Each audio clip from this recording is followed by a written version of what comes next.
Okay. Let's do that. All right. Boom.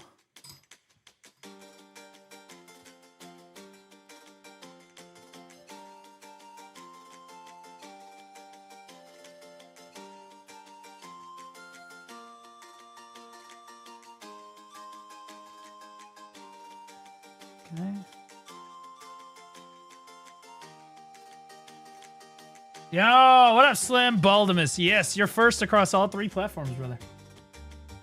My man. What up, Ifree? How you doing, Dream Nugget? First one's over on Twitch there. Ifree, somehow always here. Somehow always here. Second, what up, One Minds? How you doing? You are, in fact, second. It's your boy. What up, Gunner? How you doing, Kobe? Blue, Hardy, what up? Yo, my man. How you doing? What, Tiny Roses Mill? Veradria, how you guys all doing?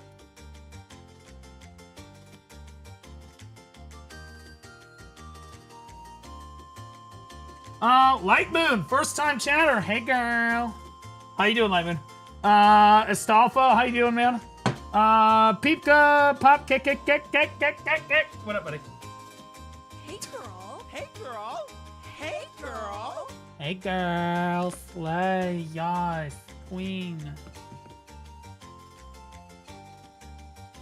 Oh, we got a lot of drama to go through today.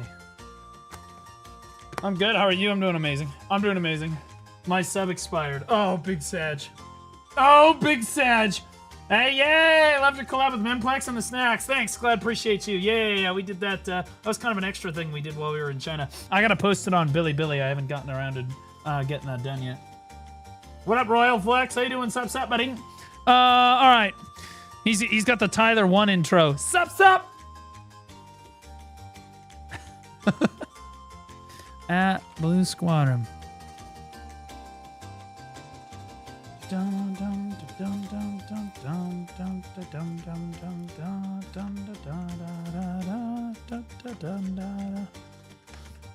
All right, there we go. Let me get the links for the Discord. I really got to figure out this Billy shit, bro. I tried, man. Oh, it's basically impossible. I've tried to stream on Billy. I did. Like, they make it so impossible to do. I just can't do it anymore. Like, I've wasted so many hours of my life trying to figure it out. They make it way too difficult. It's just not possible.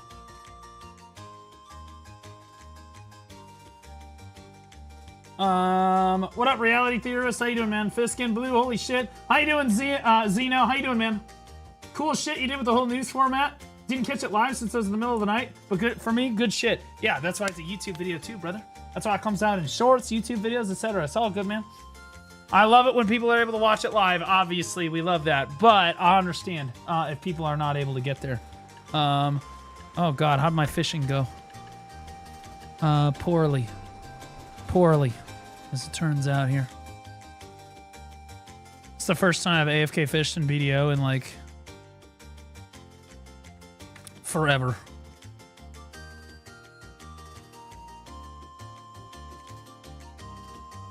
Literally forever. We're not going to be playing a whole lot today, guys. We're going to be doing a lot of reacts today. We're going to be doing we're doing our gaming, drama news react stuff. So we will be watching some BDO videos to lead off the day, obviously. But after that, we're going to be transitioning out to there's a lot of developments in the Ashes drama and a bunch of other stuff too. What up, Jan? How you doing, buddy? How you doing, Jams? Good to see you. You're not first, but you know what? I love you, buddy. You're first in my heart. It's Geronimus. Hopes were dying, and then the announcement came. Yes, I'm here. I came. I came so hard. What up, X? How you doing, Mel? First one over on Kick over there. All 3 platforms loaded because I'm good, my man. You start streaming on Billy. 4 tabs open. Well, Billy's tougher. You got to make an account. You have to give the Chinese government all your personal information. But hey, we're gonna pretend like they don't already have that.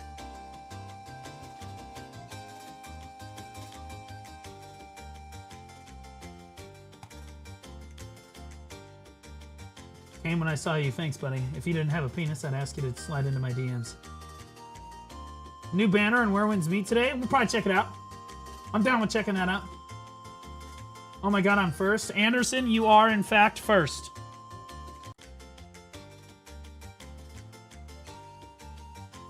But you know what? Again, first in my heart. Ooh, how you doing today? I'm doing great. I'm doing great. Where did my video go? Oh, I minimized it. I gotta do... The only thing we're doing really in BDO, like play-wise, is I gotta do my Dark Rifts. Aside from that, we ain't doing shit.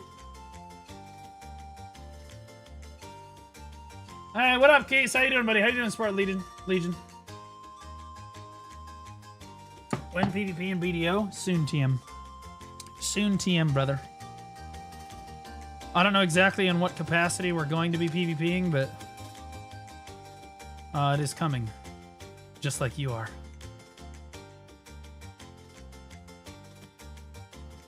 What a mug. It is a... I have a lot of great mugs. I used to use a different mug every single day that I streamed. You know, because I have a lot of really creative ones. But I kind of stopped that after a while. I'm bringing it back now. Because I'm starting to drink tea again.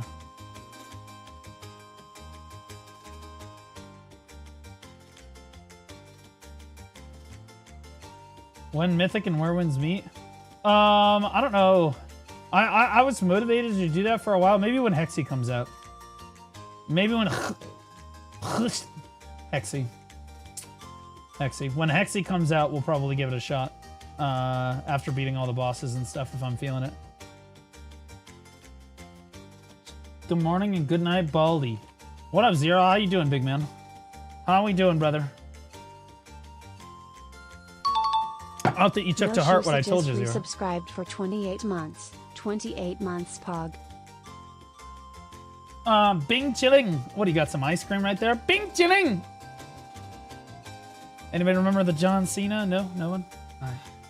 Alright. Lucy, welcome back for 28 months. My most faithful moderator. Most faithful moderator. What a G. Yo, Lucy, is the Discord ready, by the way? Love your first episode of the news. Thanks, man. I can't wait to come out with the second one this weekend. I'm super stoked. It has 20,000 views on it, guys. 20,000 views on the first episode is nuts. I'm so stoked about that. I'm wondering if that's just like hype around it or if that's like real. So like I'm hoping that the next episode gets even more, you know, by the end of the week, right? Like in the first day, it hit 15K, which was insane, right? And then in the next like 2.5 or so that it's been out, it's done another 5, which is pretty normal for videos, by the way. So like I'm hoping that the next one's even better. Like, and we just continue onwards and upwards, you know? Also, I figured out exactly, I fixed a bunch of stuff with the production. So like the camera, the second camera is fixed. The microphone is, I'm pretty sure it's fixed. I'm gonna double check a bunch of times before I go live again with it, but like, pretty sure the microphone is working now. Like, and it's not gonna like fuck up. Also, I'm adding papers to the desk so that I can like, you know, shuffle and have like I'll have notes and stuff on the paper too. But like I'll have papers to the desk and then I'm gonna have sound effects too. Not a laugh track. We are not gonna have a laugh track. I decided against the laugh track, but we are gonna have kind of like the chat redeems in chat. You know, like the Keck W and the like, hello darkness, my old friend, and all that stuff. Except that I'm controlling it this time, right? So like, it won't just be like a live audience laugh sound. It'll be like a it'll be like what you guys redeem on my normal stream, right? Except that I'm controlling them this time, right? And I think that's a better way to do it. At least in my opinion, I think that's a better way to do it. Why you stopped the no pearl campaign? Well, I still haven't spent any money on pearls, to be clear. I have still not spent any money on pearls. But I'm not actively telling other people not to spend money on pearls.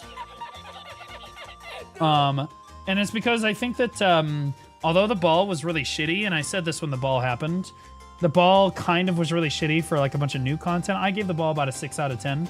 I felt like it was like, you know, they listened to some of what the community had to say. And in my opinion, I should reward them for that. We should reward them for that. like giving us group content, right? Giving us 2-hour Node Wars again and things like that, other things like that. I think that was a really healthy step for them to admit that they were wrong and move in the correct direction that we would like them to go with our game. Or with the game that we love so much. Technically, it is their game, but like, it's, we covet it. We're the consumer. We're the ones that pay them. So without us, there is no them. So in many ways, it is our game. Right. Didn't use code 0. Fucked up. Bro, if it makes you feel any better, I didn't use anybody's code because I didn't buy any pearls. I haven't bought any pearls since, I think, August. I'm pretty sure since August of last year, I have not bought pearls. And I don't have any intentions of spending money on pearls anytime soon. 0. Mainly because my bank account is like empty. I'm like broke. Let me see. Hold on, let me check. I'm like fucking broke right now. I am broke. I am basically broke. I'm not in debt or anything, but like, spending like $70,000 on the house down payment, and then spending another 10 to 15 on the live update to get that off the ground, and then spending another like fucking, I don't know, I'd say I spent like, I don't know, total like $5,000 on video games in the last 4 months, which is a lot, right? But it's really not. That's not what's bankrupting me. What's bankrupting me is like all of the moves that I've made in my house, right? And like in my life, and I don't regret any of it, right? It's not spending that I regret doing. But like, I'm fucking broke, okay? I spent all of the fucking money I had available to me.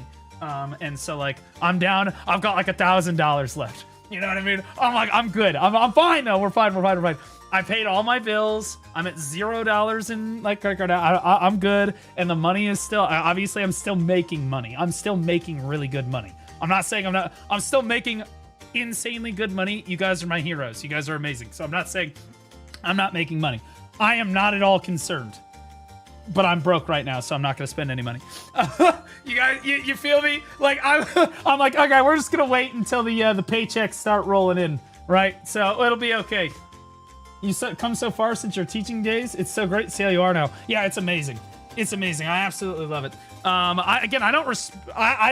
It's not like bad, irresponsible spending. I spent money on my house and like doing the studio and like doing all that, right? And like all that stuff. So like, I don't regret any of that stuff, but it did mean that I spent a lot of my fucking money. Okay. And so I'm like, we should probably not spend money on video games for a little while. You know what I mean? _ just resubscribed for 3 months. Let the bank account recover a little bit. You know what I'm saying? Studio's worth. It's so worth, dude. I'm so stoked. And to be clear, I have no big expenses on the horizon. It's not like it's not like I owe any big amount of money or anything crazy like that. I have to pay my taxes, but that's like 2 months from now. I'll have plenty of money to do that. By the time that comes around, but I'm not at all concerned like financially, just to be clear. I just, you ever have those moments where your bank account just goes nothing because you spent a lot of money doing important stuff that forwarded your life. Yeah, that's how it is. That's how it is. Well, let me turn on my fan. That's how it is. I have 0 regrets. It's so good. Yeah, it is amazing. It's amazing. 0, welcome back for 3 months, man. Appreciate you, man. All the best in your career too, buddy. 2K Moblade incoming. I will not be spending 2K on a Moblade. Needless to say, I'm not going to spend 2,000. I spend money when I have a lot of money. Okay. I don't have a lot of money right now. When I bought the Moblade skin, I was sitting like 80, 90K. I'm good, right? Now I'm like, oh shit, bro, I ain't got no money. Fuck. Shit. Can we get a house tour? I published a house tour. There's one on my YouTube already. Is that a Toy Story mug? You bet your sweet bippies it is, you sexy son of a bitch. It's Buzz Lightyear. You love to see it. Cage Games, thanks for the raid, buddy. That's way too close to Cade Games, though. We might need you to change that. Otherwise, we might think you're an operative. Investing. Yeah, that's exactly what it is, Jacob. Going broke on good investments is a good thing, right? So again, I'm not worried. But like, yeah, I'm not going to go spend a bunch of money on video games when I don't have a whole lot of money to spend. I'm not going to do that. And I'm definitely not gonna do it so that I can appeal this image that like I have all this money. Nope. I'm not gonna let chat gaslight me into spending money that I don't have. It is what it is. It is what it is. Need them sponsors? Oh, I have sponsors. That's why, again, the money will come. The money will come. They got the incentive program for Where Winds Meet, all the sponsor money, Twitch, YouTube. I don't make a whole lot of money on YouTube. Kick, all that stuff. It'll come in. It'll come in. But it's going to take some time. It's going to take some time. Over time, my bank account will go up. It'll be okay. I use my Prime for you, bro. You're a hero. You're a hero. $2.50 better. I'm terrified every time you say Cade Games. Yeah. Cade is, he's a plague. I can't believe he's still on YouTube, to be honest. I cannot believe that guy is still on YouTube. You know what I'm saying? Like, I can't believe he hasn't been banned. It's actually just wild. Kitsai, how you doing, buddy? Exclamation point kick? No, it's exclamation point, I think, socials. Is it socials? Maybe not. Maybe it's socials too. Oh, exclamation point multi-stream, maybe? Yeah, there it is. There it is. And we got X over in Kick Chat right now. How many Kick viewers we got right now? Literally huge. Hold on. We have 9 Kick viewers. Let's go. Give it up for the 9 Kick viewers. Let's go, baby. Huge! Absolutely massive. W Kick viewers. W Kick viewers. We have a ton of YouTube viewers. My YouTube kind of cooking. 137 viewers already. If you're broke, just say it. I'm broke. I'm broke. I have no problem saying it. I have no problem saying it. What's up, Lou? Hope you're doing well today. I am doing well today. I am doing well today. All right. What is this? Okay, good. What did he say? Okay.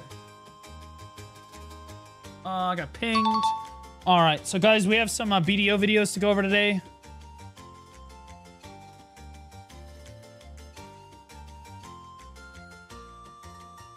Always put...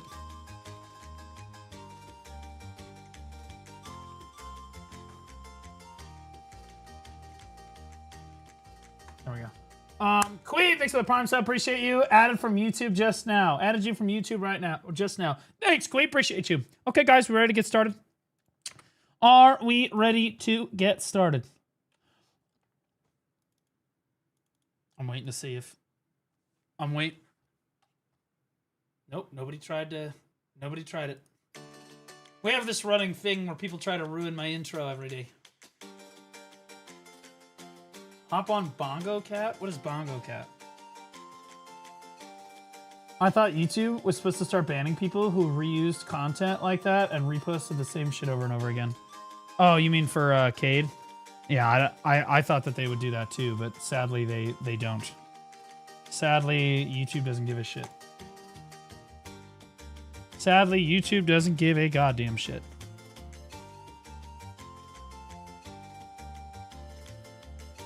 Okay. All right, let's pull it down.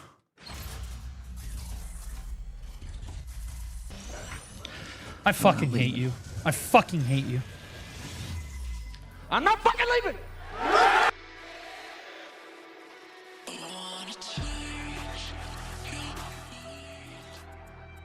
Note was late on it. Note's dog shit.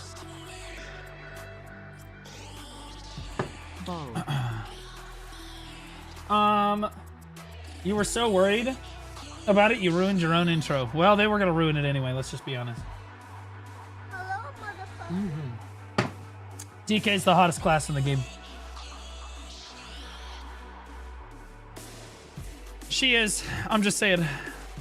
You know it, I know it, we all know it.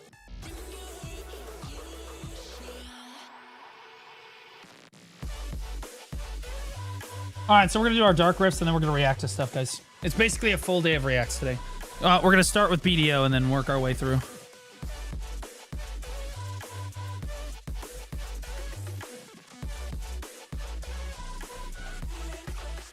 Awakening DK guide when? Oh, I made one, but YouTube stopped recommending it in the algorithm for some reason. I don't even know what the link is for it anymore, but it's on YouTube. It's got like, I don't know, 25,000, 30,000 views on it. If I do this, I don't know if my guide's gonna be here. There's Lua. My Choose Your Class guide is here, but my Awakening DK guide is not recommended. I don't know if we fucked up the algorithm for it or something, but it is not recommending my DK guide.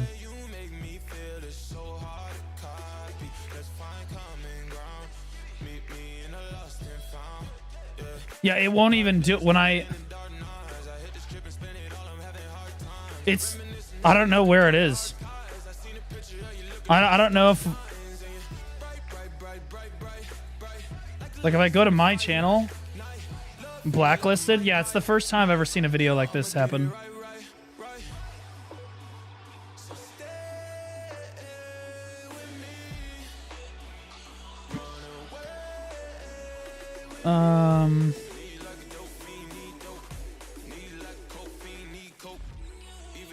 Yeah, it's not here.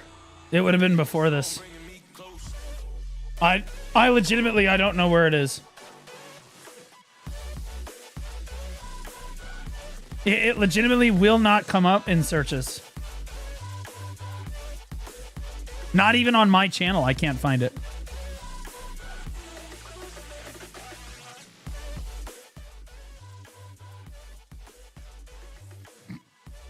Yeah, a classic YouTube L. Yeah, I can't even find it on my own channel. Like, I've made one. I don't know if Note has the link to it, but I have no idea where it is. It literally, it does not come up. No matter what I do, I can't find it. Like, maybe his guide was misleading. Nope. It's got like, oh, here it is right here. 35K views 1 year ago. If the guide was misleading, it wouldn't have 35,000 views on it, and the like ratio would not be. The like ratio is 548 upvotes, 38 downvotes, which means it's got like a 95% like ratio, right? With 35K views. This is it right here. A little over a year ago, year and a half ago. PvE and PvP. And it will not recommend this guide to people. I don't know why. It did for a long time, and then it just stopped. I have no idea. You know, it's got a lot of views on it, right?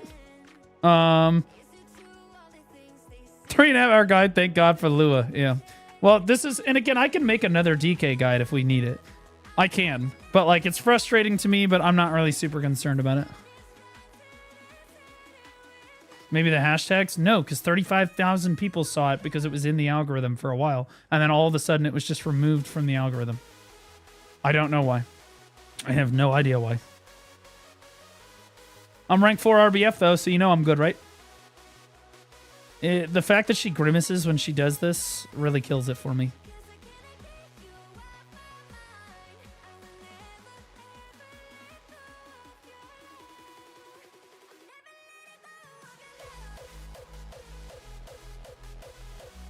Anyway, it's okay. It's whatever. It helped 35,000 people, so I would say that that's pretty much every DK. How many Dark Knights do you think there are in the game? Not 35,000.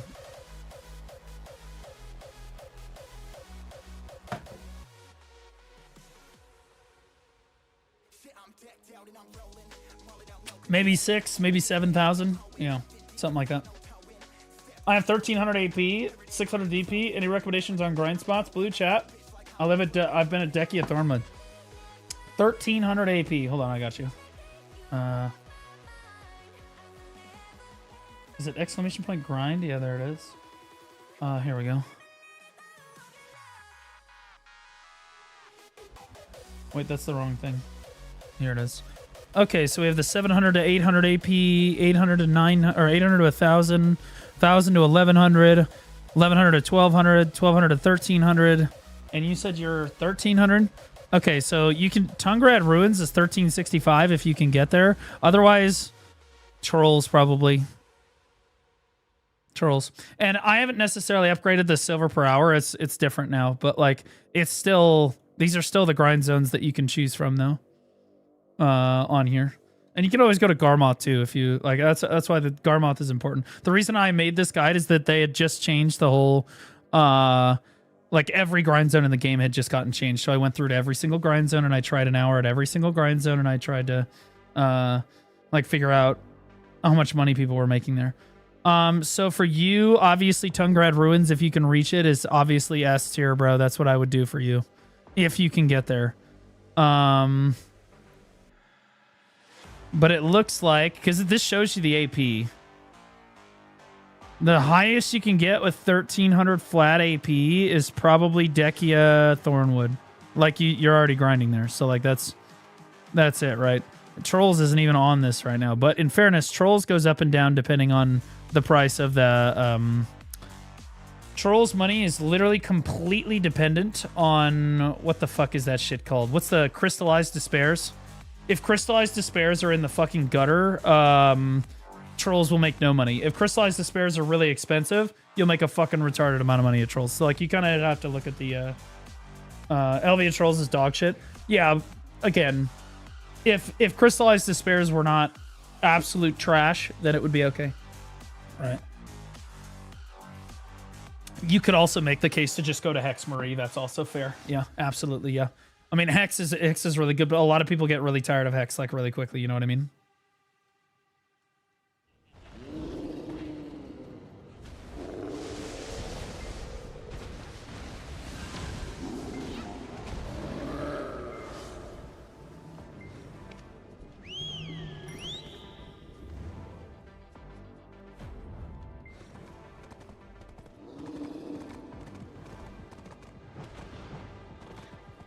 Hex right now because of Crystallized Despair. Did they change the drop rate? Because Trolls used to make more money than Hex. It's just that it one-shot people. Oh, let's see. Where's Trolls at and where's Hex Marie? I wouldn't doubt... Okay, why... Isn't it called Elvia Trolls? Why? What are we... What? What? Quint... Oh, yeah, okay, Quint. Yeah. Okay, Quint Hill. 2.2 and Hex... Aha! See? It's all subjective. Do you see what I mean? This is why I told you. And this is why people come to me about this shit, is because I have a very reasonable opinion about stuff. People like to shit on Trolls, but believe it or not, Trolls is really not that bad. It's not. And it's very subjective based on how many crystallized despairs you're making per hour. So in this case, 17.3. If you go back to Hex Sanctuary, which is just below it, very, very good. Oh, you are getting 22.7, so you're getting more crystallized despairs at Hex Marie. So to be fair, chat was right. You will get more crystallized despair here. But the difference here is actually that Trolls is just making you more money outside the crystallized despairs than Hex Marie is. Probably because it's making you more trash loot. So, we're both right in our own regard. But yeah, I'd still, again, my statement is still correct. Quint Hill, in my opinion, does make a little bit more money than Hex Marie, but you can go to Hex if you want to. You're certainly going to die a lot less at Hex, in my opinion, for sure. But Quint is probably going to be the best thing that you can do, right? Trolls also has less weight. True, if you don't have a lot of weight on your character, Quint Hill is really great for that. Really, really good. How blue balled are you about Crimson Desert? I'm not blue balled at all. I think that game's going to be fucking incredible. I think the game's going to be super good. In any event, I'm glad to see that I was correct about this. But I will say that you're trying to get to Tungrad Ruins because you can see Tungrad Ruins is a substantial degree more money than you're going to make at any of the Hex Marie or whatever, right? And I think that's something that everyone can agree on. It's pretty obviously better, right? You're trying to get to Tungrad. Highlands is still good. Yeah, Yazrid Highlands used to be one of my favorite spots to grind at with Scholar. I used to love just sitting there grinding. I would grind there for hours with Scholar. It's a super chill spot. It's much more chill than Tungrad, but Tungrad will make you more money in my opinion. I think that they're pretty close in overall money. Like, depending on what class you're playing, right? It's gonna be very class dependent and whatnot. But like, I think that overall, usually Tungrad will make you more money, but you have to sweat harder at Tungrad because you're going pack to pack. You have to be more efficient about your rotation and how you're killing the mobs. And Yazrid, you're just like brain off fucking killing shit, right? So I think Yazrid is a great spot for people that are Yazrid's a great spot for people that just want to turn their brain off and just not give a fuck, right? And there's a lot of people that like that when they're grinding.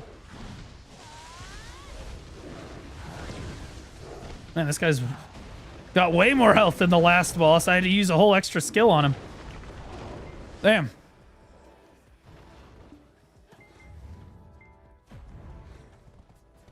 I love your witch outfit. Thanks. That's the Orzeka Rose, right? Tungrad is daily driver for mid to early late game players. Or is the daily driver for... Yeah, I think that most people, once they reach Tungrad, that's where they grind, right? I did Highland for roughly 2 hours, dropped 2 Kabuas back to back, didn't go back. Yeah, I mean, that's not going to happen all the time, right? Yeah. Hey, guys, how much harder is it? Is Orbita survivability than Orzekia? I'm about 720 DR suck striker, and suited Orbita cap, so I wanted to start grinding there. So it doesn't really matter what class you are at Orbita, and this is the problem with Orbita. It just fucking one-shots you. I would say that Orzekia, your survivability is going to be much more determined on how good you are at your class. At Orbita, you can literally just fucking die out of fucking nowhere, and you literally don't even feel like you did anything wrong. Now, it got a little bit better recently because the AP buff that you have to take to kill the mobs there no longer DP debuffs you. It used to be that when you got the AP buff, it would take away like 20% of your DP and you would get fucking one-shot immediately. That doesn't happen anymore. For 30 months. But like, it's still like you're still just getting fucking like 30%, whatever. You're still just getting, bro, I swear to God, the mobs still just absolutely blow you the fuck away. Like they still just absolutely fuck you. So like in my opinion, Orzeki is going to be a lot easier, like more comfortable grind for basically every class in the game. Suck Striker admittedly is a pretty tanky class and is chock full of like decent frontal guards to use. And so if you're a pretty competent Suck Striker, you can absolutely make Orbita work, but I would caution you that Orbita also requires a degree amount more AoE, and Suck Striker does not have like crazy AoE. Orzekia, you can kind of make Suck Striker's AoE work because the pack is relatively well condensed, but Orzekia, you're just not going to be able to do that as efficiently in my opinion.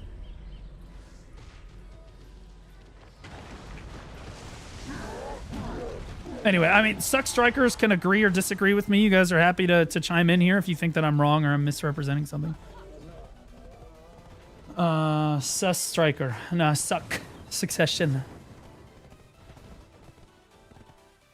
10 does less damage than Orbita? It does. Tenebrum does unironically less damage than Orbita does. It's still like that, even after the change. Right? Time to tap your Vel's Heart? No, I'll do that when I get my 30 bill. I'm just going to save up 30 bill and I'm going to buy the upgrade for my Vels. You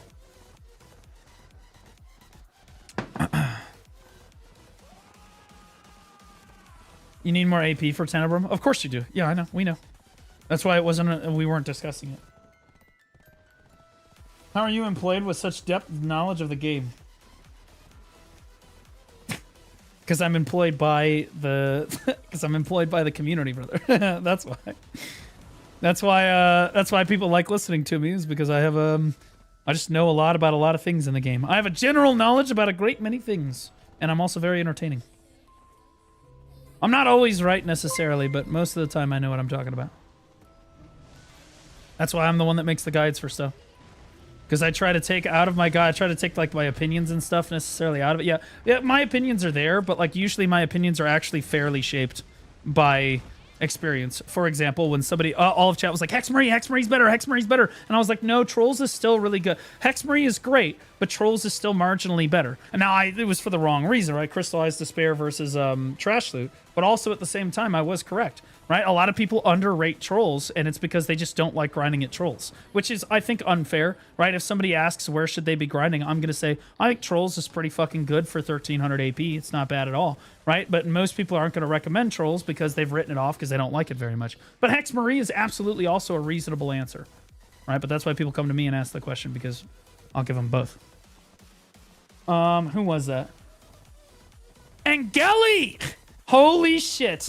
Angeli, I love you to death, guys. Angeli is one of our most based Giga Chad VTubers in the whole Black Desert category.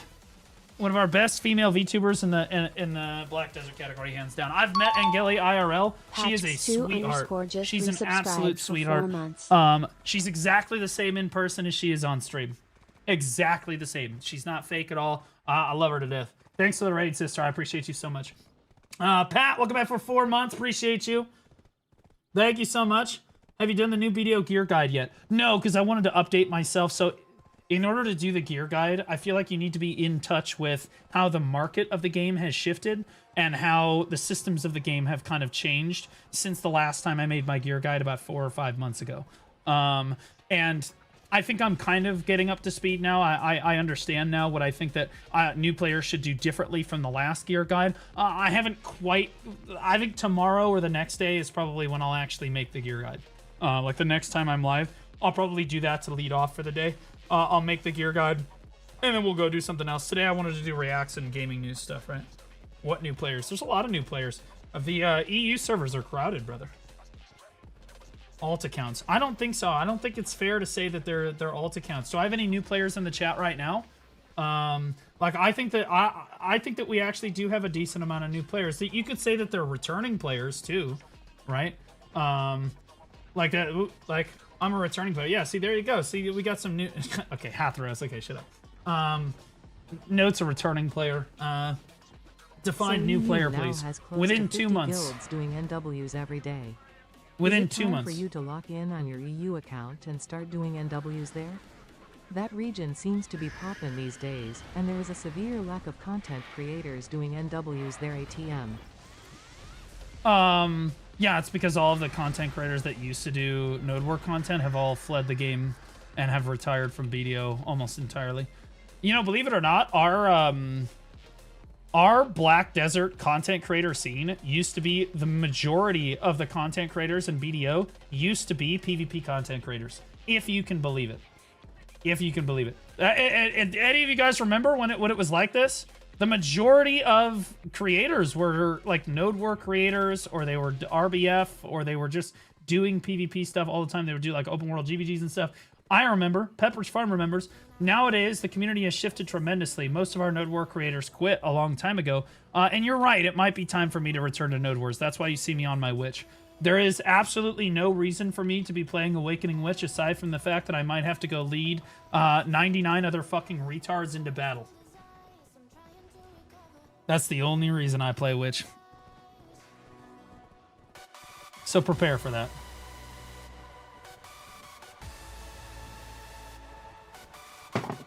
Now, that being said, if the answer is, do you want to do the EU Node War scene or you want to do the NA Node War scene, I think that the NA Node War scene needs a tremendous amount of help. And I think that the EU Node War scene is doing great. With or without content creators, that scene is doing really well. And I think that the NA scene is the one that needs help. So if I'm going to get involved, I'm going to do it with the people that I started with the people that helped me when I started, with the people that made me a great creator. Those people need my help. And I come back to help them. It's the same people that taught me how to have a really strong mental. The people in the Black Desert PvP community for North America trained me like a fucking dog. Like a brutal, brutal little bitch. How to have a rock solid mental. And how to have an iron stomach for taking criticism. And in many ways, I owe a lot of my current creator success to the PvP scene of North America. Because again, they trained my mental into a demon. How's Awakening Guardian at endgame spots? In my opinion, S tier. I think that Awakening Guardian is an S tier grinder. Chat can correct me if I'm wrong, but I think that class is absolutely bonkers. It's very easy to play, great AoEs, protected, strong defensive stats. Great class. Mental made of pure tungsten. Yep, you gotta have it, bro. You gotta be rock solid. Good music tonight, Blue. Impressive. Yeah, this is my normal music playlist when I play video. What about Seraph class? Any good? Seraph's an incredible class. I hate Seraph because she relies on Black Spirit Rage. And the part that I love playing Seraph, the symbiote fucking I'm gonna fuck shit up, huge, amazing, cool skills, is all gated behind Black Spirit Rage. And I fucking hate that. I fucking hate that, and I refuse to play it. That being said, if you can get over that on the class is incredibly fun to play. It feels super fluid and fun. And the class is exceptionally good in just about every aspect of the game currently. I would say in PvE she's kind of mid. But like, that's fine, right? Does Awakening Lawn perform well at endgame spots? I think that she performs in the B tier. I don't think that she's particularly insane. I don't think that she's particularly bad. I think she performs well, but not like above average. Just average. Have you seen the final preview for Crimson Desert? No, I need to. We're gonna be watching it today. We're gonna be going over a lot of it today. Is Awakening Lawn? Where is it? Do you think Crimson Desert will drive players to BDO if it delivers on everything they promise, or do you think they'll take away from the current player base? I think that initially you might see a little bit of a drop in the BDO numbers as people start to go. Oh, honestly, I think the BDO numbers will remain stagnant probably as Crimson Desert releases. It's tough to say, but I do think that Crimson Desert is going to be the game of the year, and I think it's going to drive people to BDO. I do. I think it's going to deliver. I think it's going to smack it out of the park. And you guys can tell me I'm wrong, but I think it's absolutely going to nail it, and I think it's going to drive people to play BDO. When they finish Crimson Desert, they're going to want more of that, right? They're going to want more of that feeling, and they're going to come play BDO looking for it, and then they're going to say to themselves, what the fuck happened?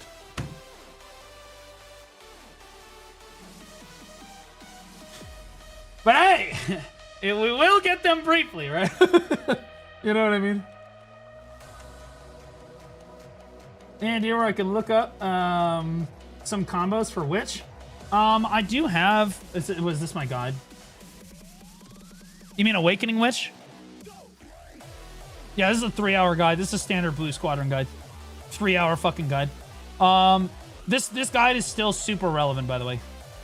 Super relevant for Awakening Witch, and it's the only one that's going to explain 1v1 matchups for Awakening Witch, which should help you tremendously. I also cover PvE in here as well. I will tell you that the PvE has changed somewhat because they've changed how Witch works. So they've changed how Fisher Wave works. They've changed how your Barrage of Lightning works. They've changed some of the cooldowns. They've given you some quality of life stuff. So as long as you understand that, like you can speed spell and stay in Awakening now. There's no more Red Orb anymore. So just... You know, as long as you understand that stuff, you going into it, it's still a very relevant guide. All right, super, super good. Okay, let's start reacting to stuff. Let's get started. Our first video of the day.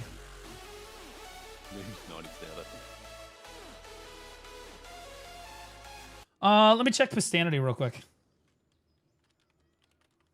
Let me check Pistanity. Did Pistanity stop putting out videos or something?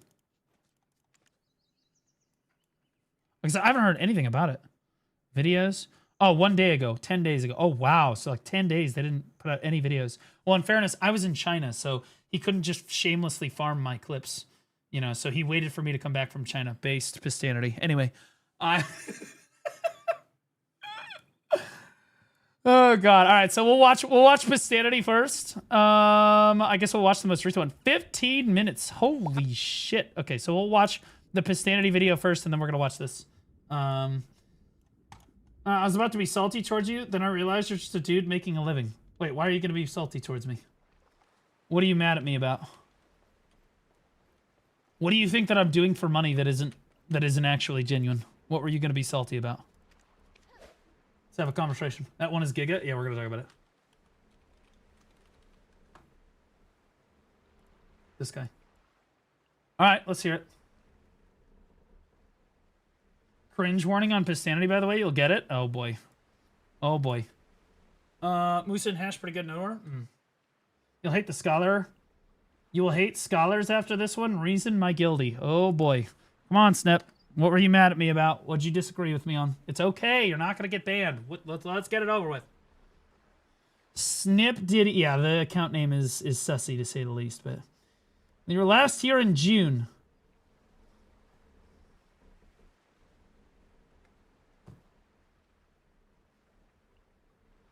Damn, that was a genuine combo. I want more Throne. Oh. So, wait, so Throne and Liberty? That's what you want? It's like, oh, yeah, okay. I was about to be salty towards you that I realized you were just a dude making a living. Okay, so you were salty because I wasn't playing Throne and Liberty, but then you realized that if I played Throne and Liberty, I would be homeless. Like as a streamer. That's a fair statement. And also true.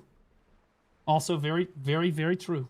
Black Thanos, thanks for the sub over on YouTube. Welcome to the squadron, brother. Appreciate you so much, man. Moose and Hash, pretty good for Node War. Yeah, they are. Well, actually, Hash sucks at Node War. Moose is pretty good. I mean, I'm just making sure, because that's fair. That's fair. But, like, I want to be clear that I'll let him go. The reason I don't play Throne is because I finished the game for the most part. And, like, once the tournament was over, there wasn't really much to do in the game anymore, right? Other than stand there and wait in queue for, 2 hours a day because all the content is time gated, and then you're maxed out on your gear, which I wasn't, admittedly, when I finished, but everybody else was, and I was like, well, fuck, everybody just quit, right? So there's just not much to do in Throne right now. I love Throne. I would absolutely go back and play Throne if they came out with new content. We would go through, we'd run it back, bro. They asked me recently if I would run another tournament if they came out with new content, and I said absolutely I would run another tournament if you paid me.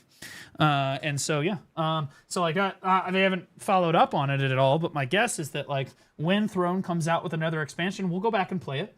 Right, just like a lot of MMOs are like, yeah, you play it when the expansion comes out, you ride that hype wave, you love it, you know, all your friends play it, and then your friends stop playing it, and you quit the game until the next expansion comes out. That's how I feel about Throne. That's about how I feel about Throne. Okay.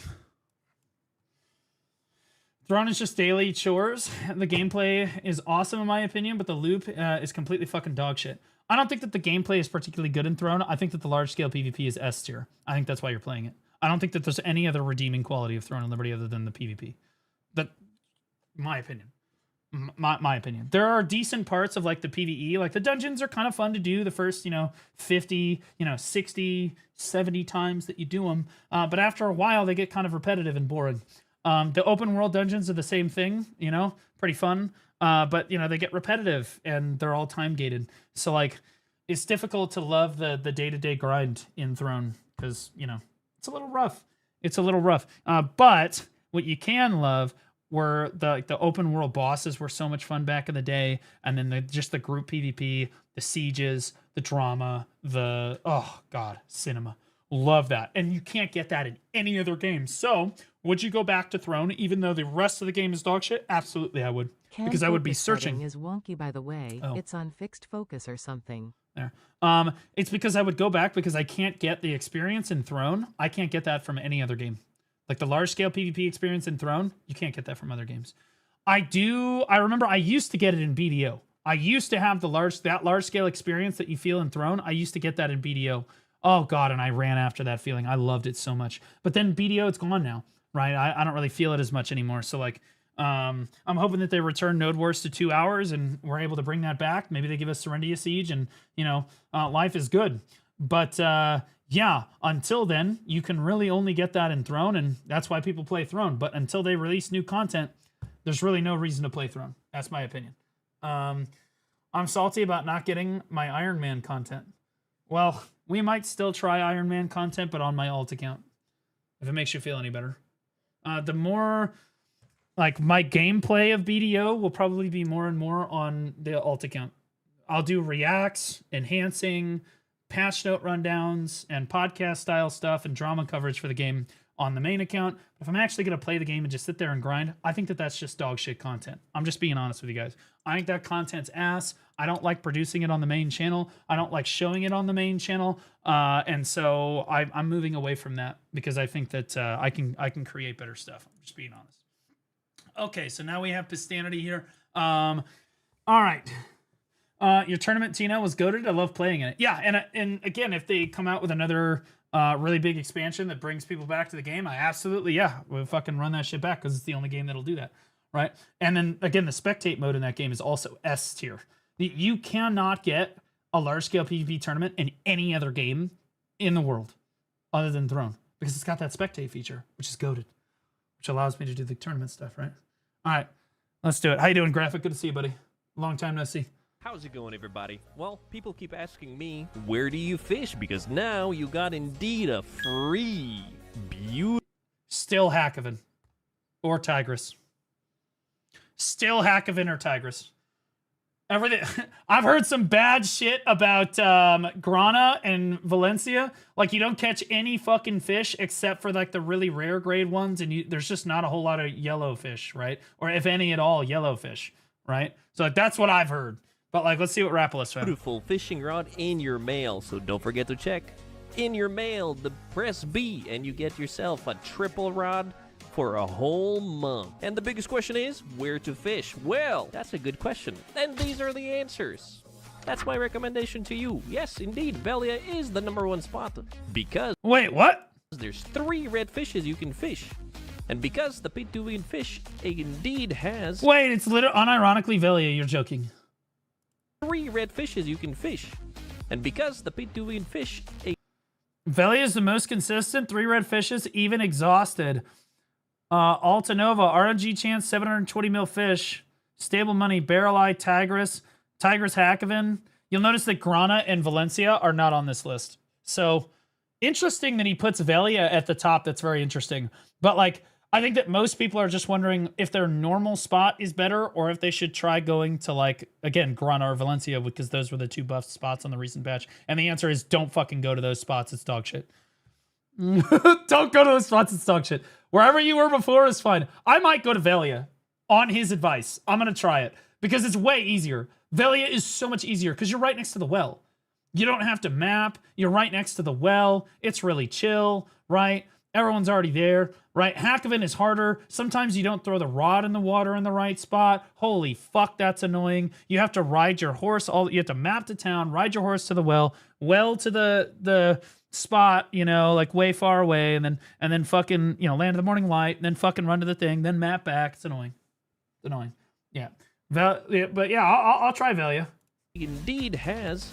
That being said, we're still not doing Grana. That's the whole point. Don't do Grana. Whatever you were doing before, keep doing that. Reduction of the red fishes that you catch. That's why it's the best one. Please do check it out. These are the recommendations. These are my opinions. I think that it is shamelessly scummy that Pearl Abyss gave the pay-to-win fishing rod to people for free for the month so that people can experience it. That way the next time they sell you the pay-to-win fishing rod, people are like, oh, give me that sweet, sweet good stuff. And good luck, Fisher. New year, new class, new me. Come on. Come on.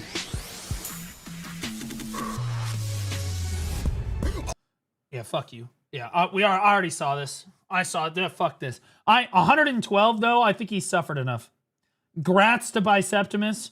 We don't need to report him. 112 is more than enough attempts. I think that that's fair and reasonable, right? You look over at Divios, he got his deck in like 30 attempts. Yeah, fuck that guy, right? But like, Bicep, 111, 112 attempts. Okay, that's reasonable.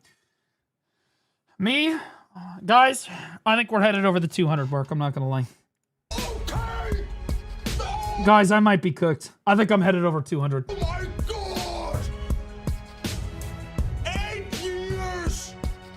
I don't understand why he's saying 8 years. Sovereign has literally only been out for like a year and a half. I don't know. What? 8 years. Also, he's been playing the game for like 9 years. 8 years he played Warrior? Yeah, but he wasn't working for this goal for the entire time. Sovereign didn't even exist, right? 8 years of suffering. Oh, he's still suffering. He's got the game open.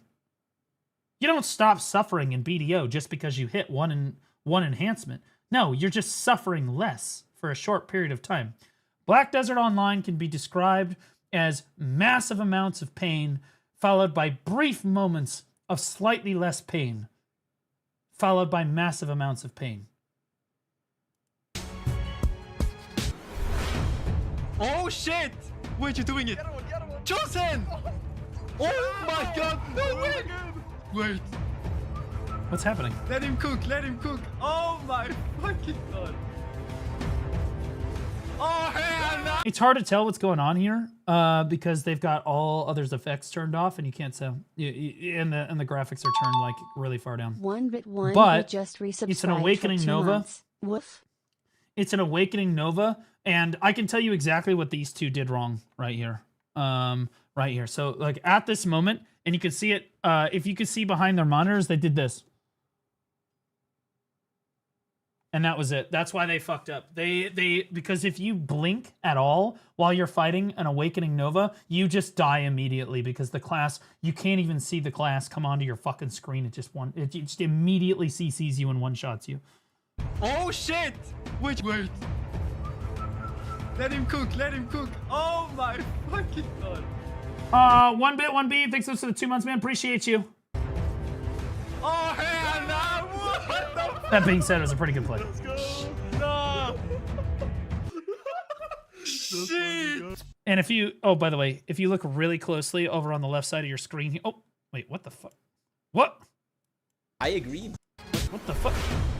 Oh shit! What the fuck? Okay, hold on. I forgot my my pen is not. Hold on. There we go. All right.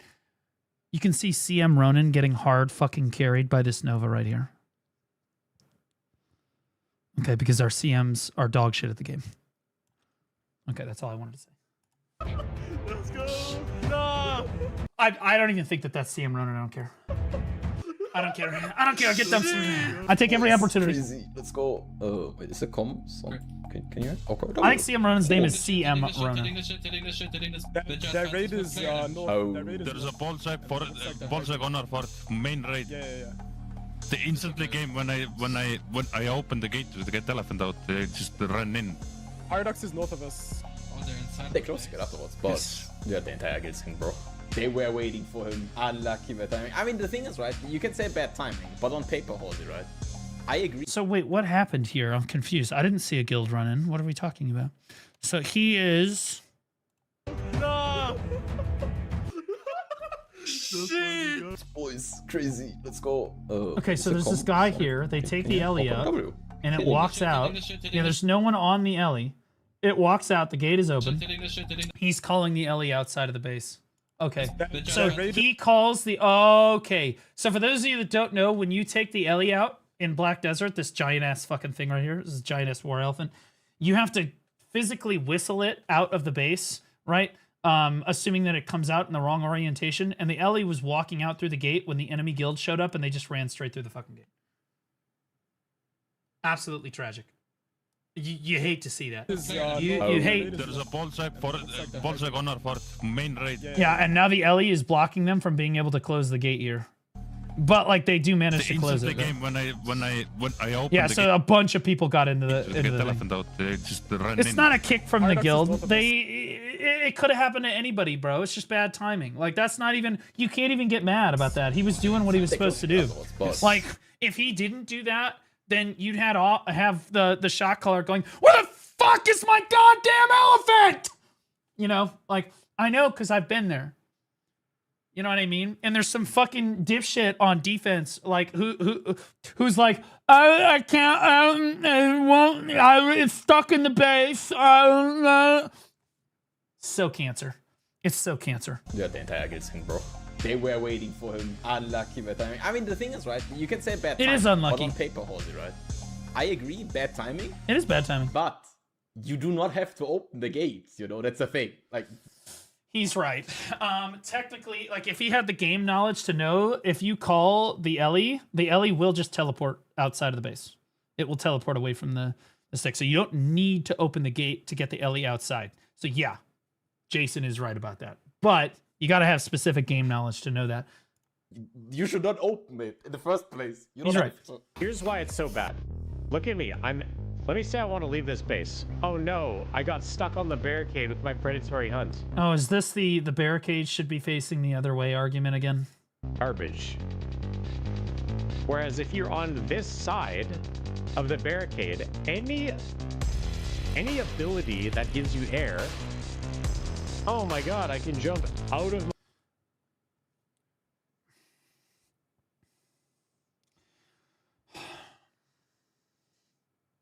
So he's not necessarily wrong, but he's also not necessarily right. And I'm trying to figure out how I want to explain this. Anyone that's ever built a base in Black Desert, for those of you that don't know, these are barricades. Okay. And this is the correct, normally considered the correct way to be placing the barricades, where this is the back side of the barricade here, and then this is the front side of the barricade going off this side. What a lot of people will do when they build the base is they'll actually put the front of the barricade facing inward and the back of the barricade facing outwards. And there are benefits, there are pros and cons of doing it either way. The pros of doing it in the reverse way, what Choice is trying to explain here, where you flip the barricade around, is that you don't desync. One, you don't desync as much into this side. Like if you walk up against the edge of this barricade, you're not going to desync backwards very much, right? But if you walk up against the back of this one, your character physically desyncs backwards, and it like gets all buggy and glitchy on you, which is like really annoying. Now what he's saying is where you jump, it's like, oh, you get any amount of air, you can go over the top of the barricades here. Well, you can do that when the barricades turn around. So that's why I said he's wrong about this here too. He's right and he's wrong, right? You do desync into the back of the barricades, and so you can make the argument that, yeah, you should flip the barricades around. But Anybody can jump over the top of it. If your skill has air on it, it'll jump over the top, regardless of which way the barricade is facing. That's not gonna fucking matter. That being said, if you turn the barricades around, the argument has been made, and BDO can be coded this way. We're not entirely certain that the barricade can take back attack damage and will die twice as fast. In my experience, I don't feel that that is necessarily the case. It's tough to say, though.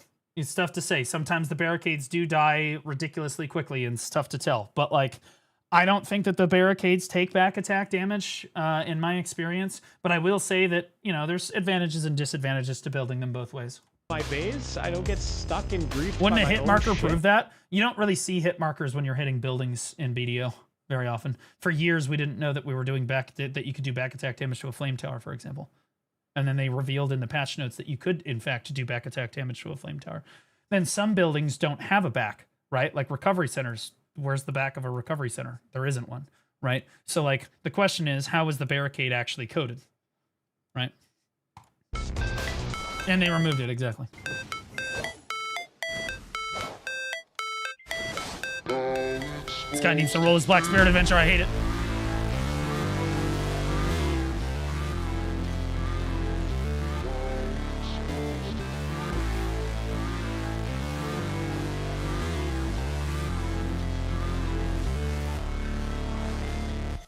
$91?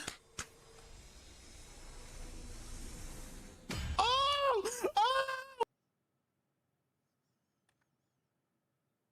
Fuck J. Coon, bro. Fuck this guy. Fuck for real. Jesus fucking Christ, dude. Holy shit. Why is everybody fucking 90 attempts? 90 attempts. Why does everybody hit their fucking deck, I feel like? He didn't even spend like fucking like $6,000. He hasn't even hit that much. Let's go! Oh my god! Yeah, fuck him. Let's go! Man, what is our stack situation? Happy birthday, fuck you, pussy. 50 or 90, I guess.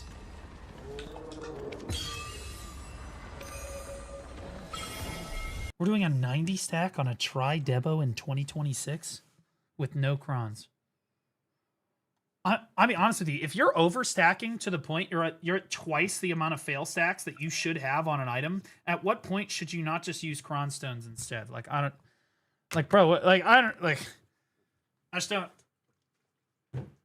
I don't understand. Now, you should not be cronning debos. I want to be really clear about that. At no point should you be cronning debos. But by that same token, why are we using a 90 stack on this?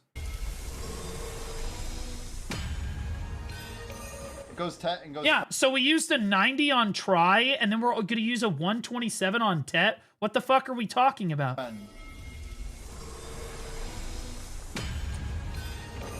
then we're going to use a 317 on pen! We're just tanking. We're just tanking money. There's a 240 right there, by the way. There's two 240s right here. We're just dropping a 317. That's so cringe. Oh my god.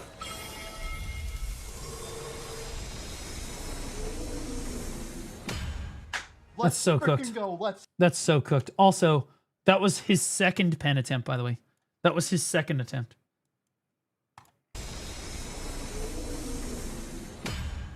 Let's freaking go. Let's go. Oh my gosh. Let's go. All right, I'm gonna ram him for back attack. Let's go. All right, this is a. Somebody needs to clip that out of context. He just said that he was going to ram another male.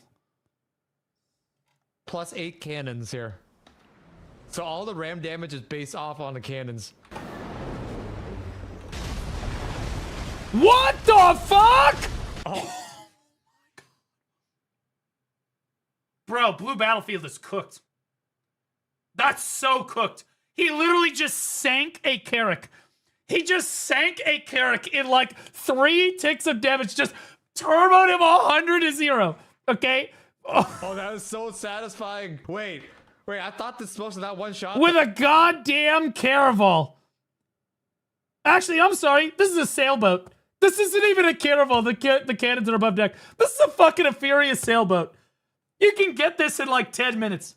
Okay, if I do this on a barter boat, I gotta be careful not to go for the back attack. Yeah, I got stacks to spare, bud. Unfortunately, let's see. Let's swap it out for the 422.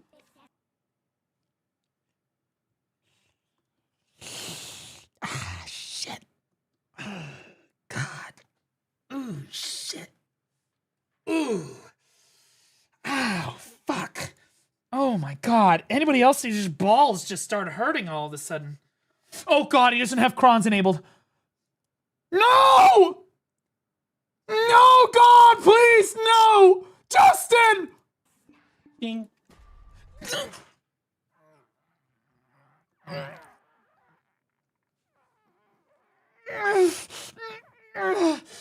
Oh, God. Oh, fuck. Oh, shit. Oh, fuck. Oh, God. You're not really fine, but you just can't get into it because they would never understand. There is a special place in hell that your mind goes to when you have failed 144 times for Nuve. You're finally getting close to pity. You're finally getting close to pity. You forget to cron one time and it drops back to sept.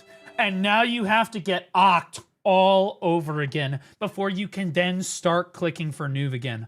Oh my fucking God. This is why, by the way, that Pearl Abyss should absolutely make it so that cron stones are enabled by default. Okay? They need to be, when you open the sovereign window at anything above like pen, it should be the cron stones should be enabled by default. And if you don't have cron stones, if you don't have crons, a warning window should come up that says, hey, warning, you don't have crons enabled, right? With big bold letters. I downgraded. Oh, okay. No!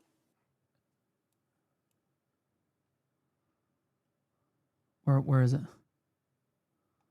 He didn't forget. How do you feel now, Muffle? Hey, dipshit. How do you feel now? I love it when people talk in chat like they know shit or like they, oh yeah, but I know 100%. I know. He didn't forget. He did it intentionally. He did it intentionally. How do you feel now? Does that reaction look like he did it intentionally? Christ, Muffle. What are we doing? No, he didn't do it intentionally. Nobody does this intentionally. Oh, it's so cool. I actually... He lazzed it. What the Foley twin? What?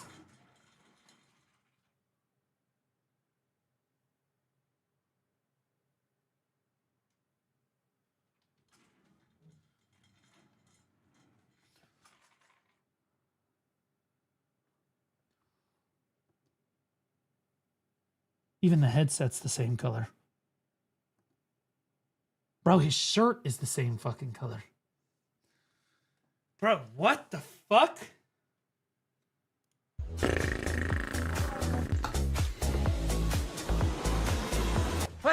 Well, that's how you know it wasn't me. That's how you know it wasn't me. Okay, number one, he just fucking randomly succeeds, okay? On his 14th attempt, okay? On a 0.4% chance. That's how you know it wasn't me. Obviously, right there. And then he turns into fucking Dr. Robotnik halfway through the clip.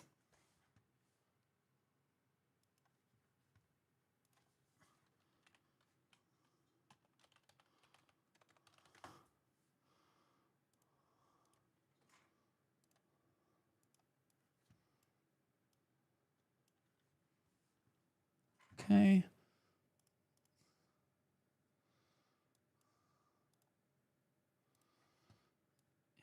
Uh-huh.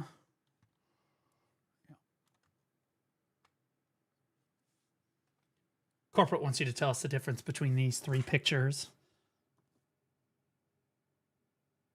They're all the same picture. Okay. All right. I see man! I see man! I see man! I see it! I see it! I see it! Pula, man! Bravo, Moskilante! I love you, man! I love you, man! I love how some people are like, I have an exalted shining Veil's heart. Other people are like, I have a shining Veil's heart. Other people are like, I have a resplendent shining Veil's heart. And then all the new players that are new within the last 3 months are like, you guys have Veil's hearts?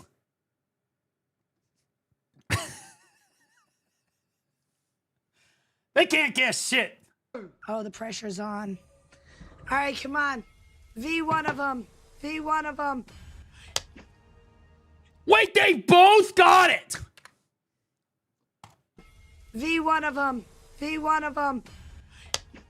Holy shit. The very, very rare moment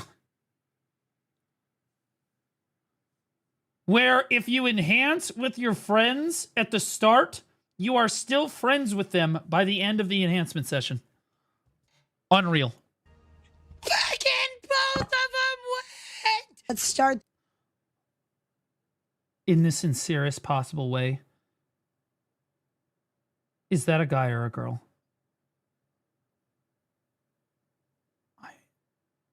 I don't know. I'm just trying to use the right pronoun. This journey.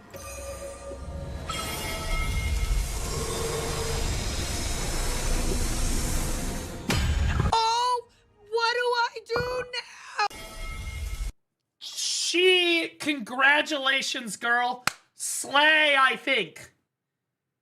Slay queen. Yes. Okay, so here's Stir. Man, Stir's been working out, bro. This guy's cooking.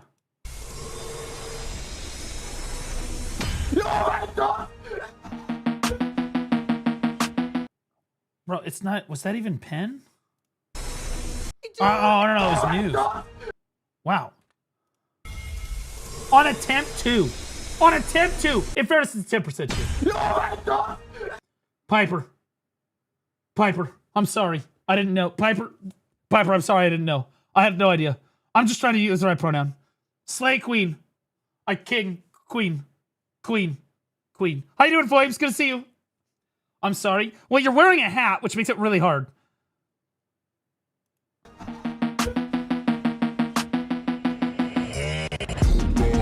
Queen, okay, slay.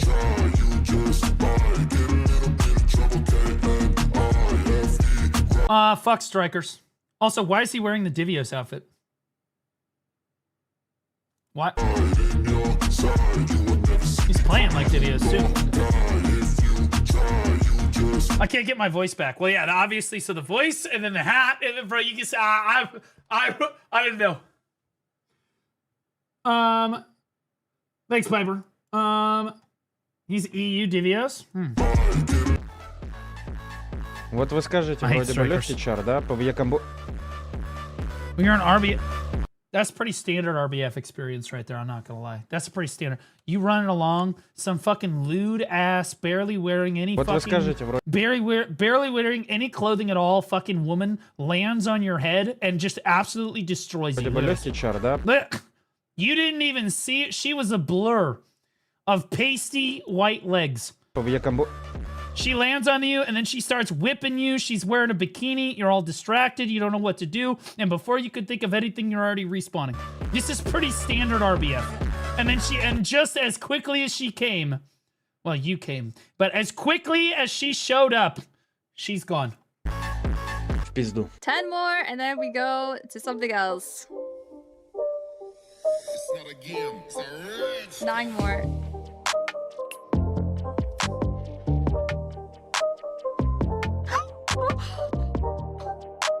Bro, what the fuck? All of these streamers are all hitting their fucking decks, man. We believe. This one. Oh, there's Misty. Misty runs some bait. Fuck Misty, bro. Misty runs some great PvP tournaments. We believe. This one. On 36. On 36, bro. Also, is that fucking Delphi in the chat? Gotta be a different Delphi, right? You guys remember CM Delphi? It's gotta be a different Delphi. Bah merci. Merci, Asmo. That's him? Well, fuck Delphi, man. He never comes around to my motherfucking show. When was the last time Delphi was in my fucking chat? Simping? True. Delphi used to simp all of the women in the category. Mainly the VTubers. Mainly the VTubers. It's just the truth. He just got back. They're just hit capping us, Gige. I love Scholars, by the way. Hell yeah, fuck all these people that aren't playing Scholar. Scholar dominance. Scholar dominance. Give me what all a your legend. life.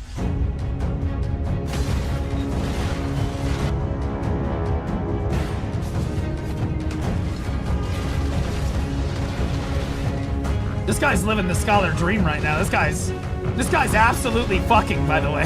This guy is in the middle of an entire guild that is all trying to kill him, and he is literally farming them. Look at the protection icon. Yeah, I know, but he's super armored for some of it. Okay, I want to be clear. Yeah, Scholar can be a little bit like Sork in that there's a lot of iframes that it can feel kind of bullshit. But Scholar absolutely has to use some super armors and some frontal guards in her kit. Okay, so she definitely does still have to use super, and then you can just if she's in the middle of like 10 people, and Scholar mains can vouch for me on this, use a super armor in the middle of 10 people, they kill you. Like every time. You just 100 to 0, you just boom, dead. Now that being said, Scholar can be bullshit because it's got a lot of iframes. I'm not stopping, man. You see, he's got a lot of super armor in here. A lot of super armor in here. The trick against this, guys, and this is how you beat this if you're a new player in Node Wars, just drop skills. If everybody just drops Voltaic Pulse or some other big-ass, just drop an AoE super armored skill, she doesn't have the damage to kill all of you, and you all will just one-shot her, right? But if you're all just running around unprotected, this is what happens. This is what happens.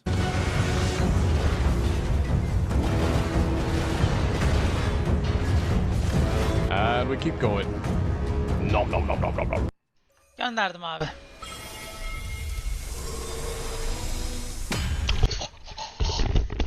That guy deserved it. I'm not gonna lie. This guy fucking deserved it every time.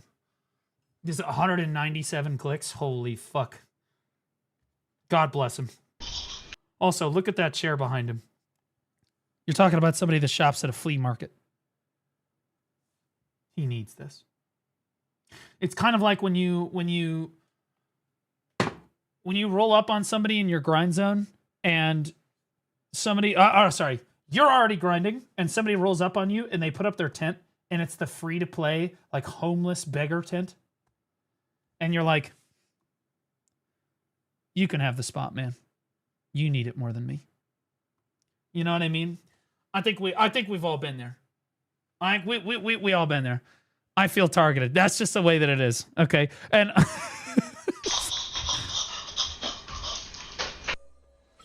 first one who does skip.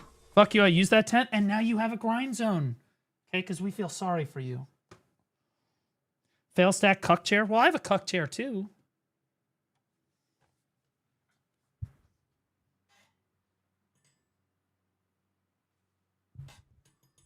Sometimes Destiny likes to come over and he likes to watch. You know, there's no shame on that.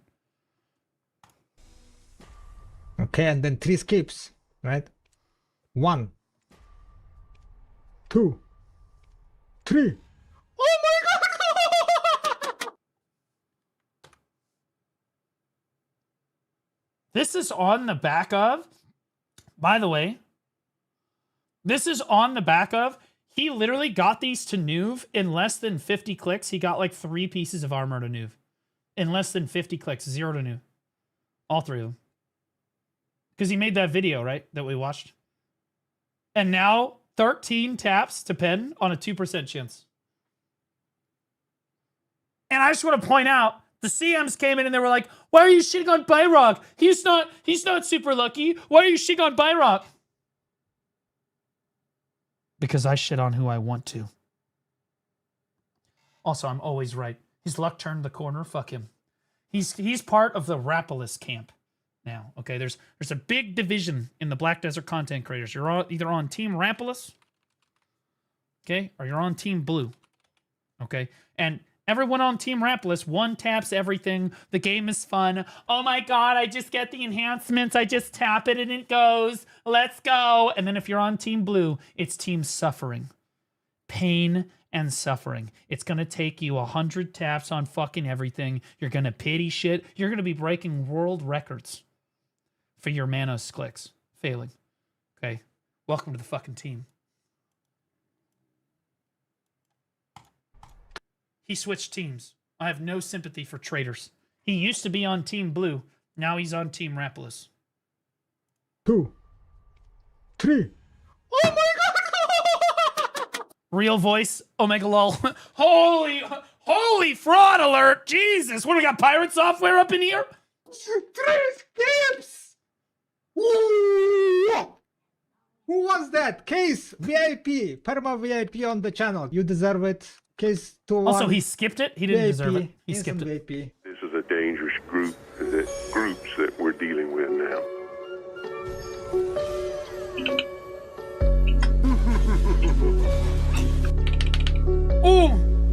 Ooh.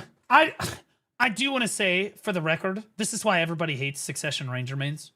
This is exactly why they hate it. Because they sit on these fucking rooftops like they've never had sex in their entire lives. And they use descending, oh my god, I'm gonna use descending current. Oh my god, I'm gonna use descending, oh my god, I'm gonna use descending current.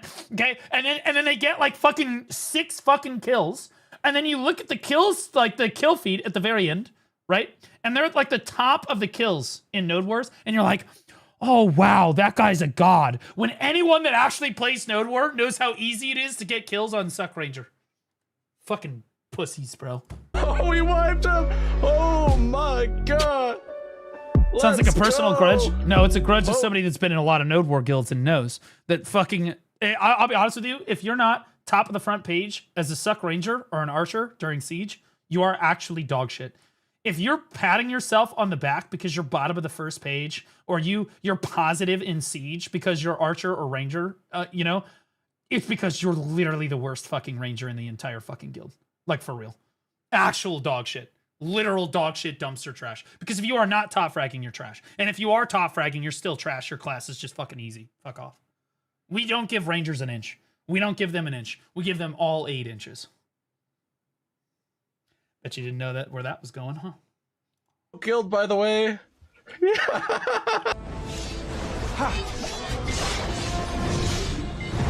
But I only have 3, then give it to him 3 times. Still counts.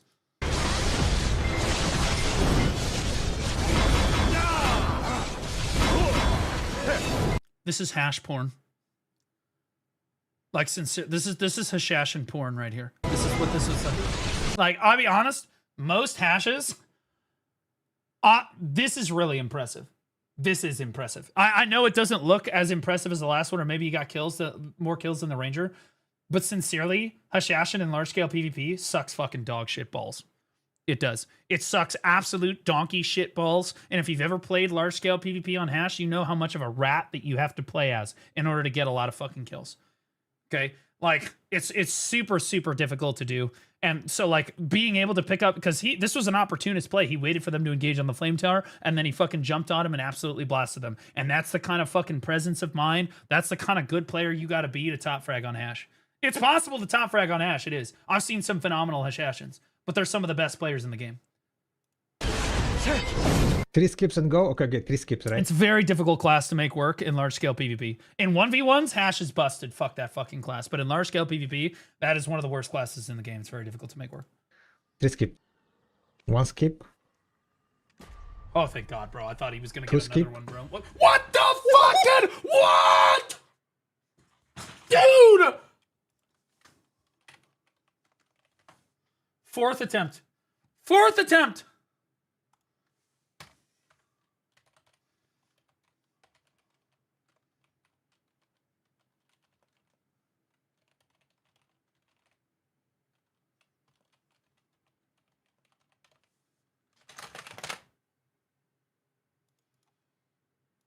Bro, what the fuck?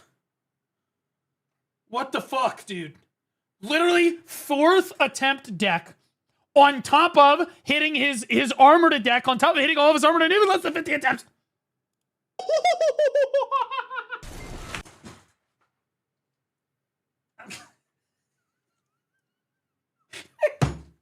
Okay, the edit was out of pocket. I'm not gonna lie. The edit. Look at the edit. Skip.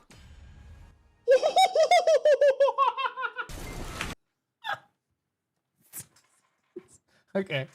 All right. W vicinity. Oh, God. Oh, look, there's Trilogy. I got things to say about that guy. This guy is the Dead Sea of Salt, by the way.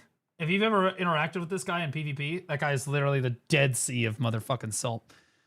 Like, actually. How am I crashing 2 seconds into the fucking war? I mean this in the most sincere way possible. You're dog shit, and whether or not you were crashing or not, you were dead because you're dog shit. Let's replay the clip back one more time. And wait for it. Wait for it, right. There it is. You guys see that? Let me just back that up. Yeah, right there. Yep, and then we're gonna come back up again. And then back down again. And then, yeah, okay. All right, so, yeah, you're cooked, bro. You were dead regardless because you're dog shit. How am I crashing 2 seconds into the fucking war? No, I'll blame 2 it on seconds yep. into the war? In fairness, I would blame it on the UI too if I accidentally noob jumped like that. I'd 100% blame it on the UI. I'm crashing. I'd start screaming. Anything to deflect from the fact that I'm dog shit. 2 seconds in! Gut, 5. Klick auf die Offhand. I've gotta listen to this clip focused. I'm sorry. I gotta be focused. What was the 2 seconds in! Gut, 5. Klick auf die Offhand. Bro, that's a voice changer, right? There's just no shot. There's just no way. GZ? Nein, nicht Okay. Doch, GZ. Is she trying not to wake up her parents in the next room over? Also, is she playing from the closet in Harry Potter under the stairs? Like, what is this room? She's literally playing from a fucking closet. She's always quiet since years. Okay, well, in that case, she's doing it intentionally.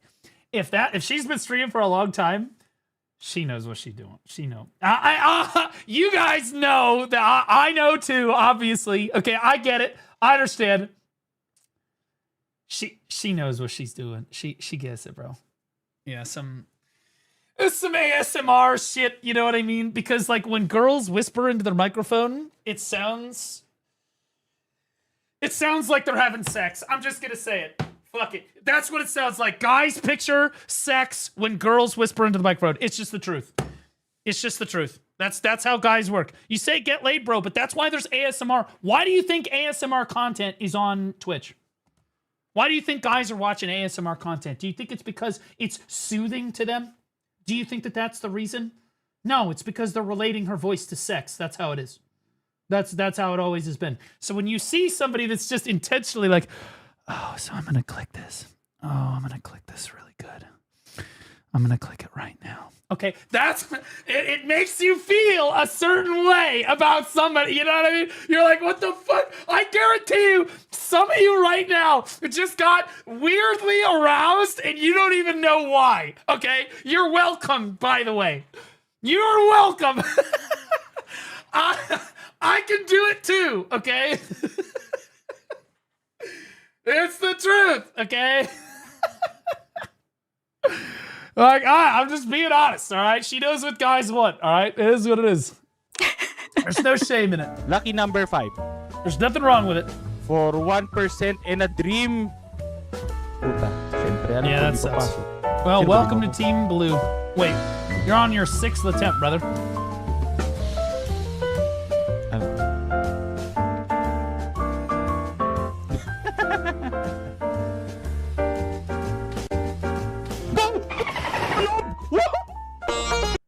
Yo, what the fuck, dude? What is it with these fucking streamers? I don't get it. I don't get it. Also, do you guys remember the really, like, he went like viral in the BDO category, the Spanish streamer that used to rip his shirt off and shit and like get fucking crazy? You know what I mean? He would start screaming into his microphone and he was like, rip his shirt, all that stuff. You guys remember that guy? What happened to that guy? Did he get banned? Guild name holding 2 forts. That's fucking crazy. This got to be EU, right? This is EU. EU, they've got homosexual. In NA, we've got like Naga stole my bike. Those are my people.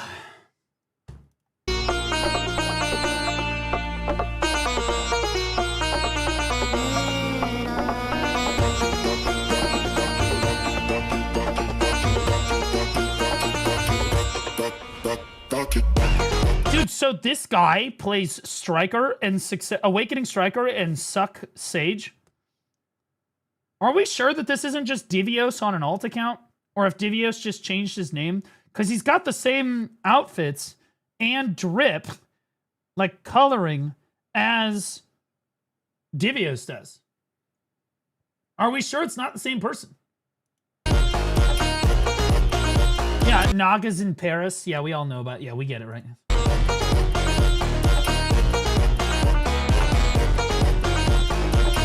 He's confirmed 100% a different person. Well, okay, so this guy's Timu Divios then? This guy's like great value Divios?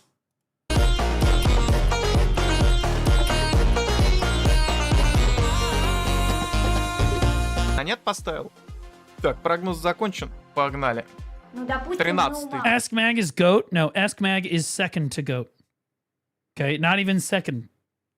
Okay, it's not even on the page yet. Divios, the GOAT. That guy literally has won every major Pro Abyss tournament he's ever entered. Rank 1.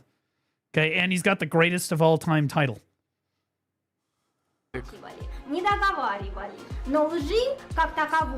Bro, what the fuck is this fucking Pistanity reel? It's just people 1-tapping or 13-tapping all of their fucking stuff, bro. 13-й тык. This is crazy, bro. Зашел. Oh, Slay Queen. Yeah, I swear to God, bro. I don't know how many. You fucking bitch. 7% first attempt. Explain. Explain yourself.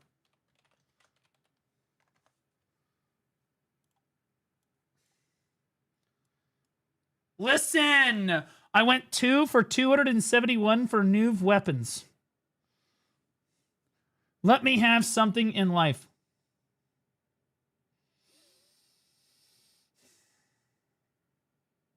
Chat. I'm gonna be the Emperor and Gladiator right now.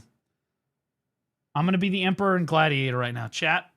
Report or not report? Report or not report? Okay. Yes.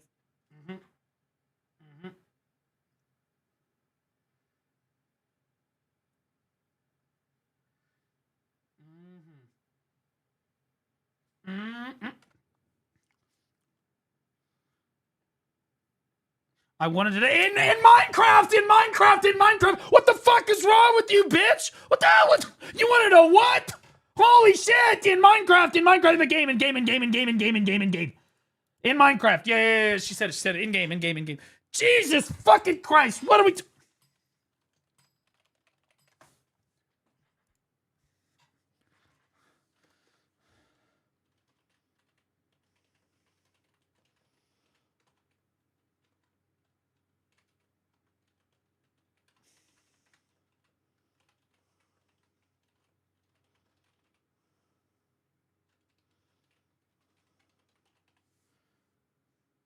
The people have spoken. Bitch, what? Сколько можно? Всем налакерил, а мне нет.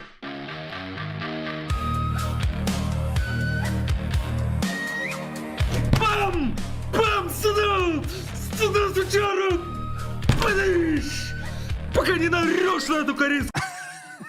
I don't know what it is about watching Russian people freak out. Maybe it's just the language, but every time, bro, they gas me up so hard. The Russian language gasses me up so hard. Oh, for the motherland! You know, like, fuck. I don't know, fuck it. Дрочилью! Не заработает нахуй! It's a gas. It's kind of a ride. Everyone, close the gate, close the gate, close the gate. If you're not going out, hold. Oh my god.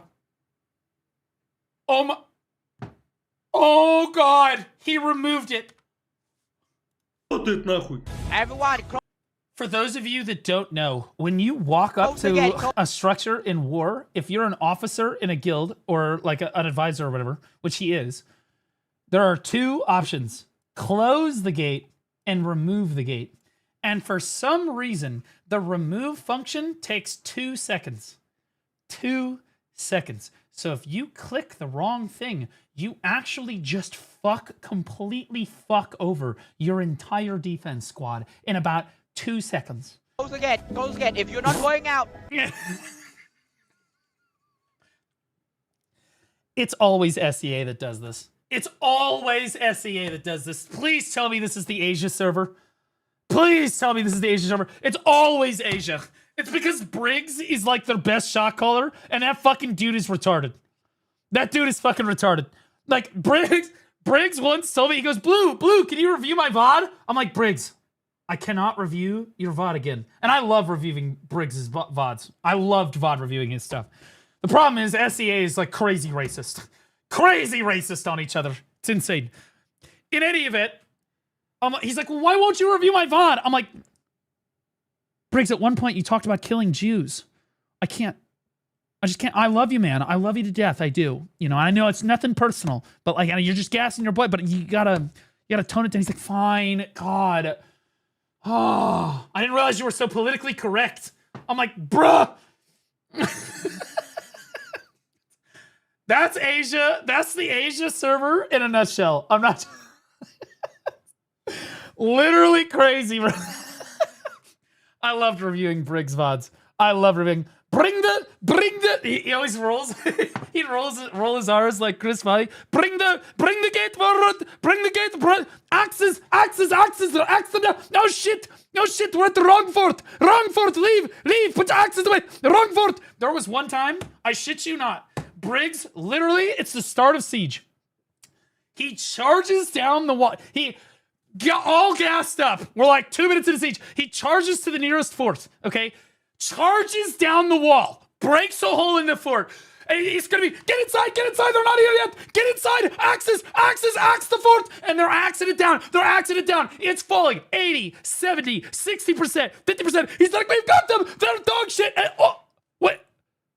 Oh shit, wrong fort. These are our allies. Wrong fort, stop. Put the axes away, wrong fort. Just resubscribed for 6 months. Hello. He's kind of a retard. He's kind of a fucking retard, bro. He's kind of a fucking retard. I love him to death. But that's Asia. I'm not gonna lie, that's Asia. X2 Loud, thanks for the 6 months, man. I appreciate you.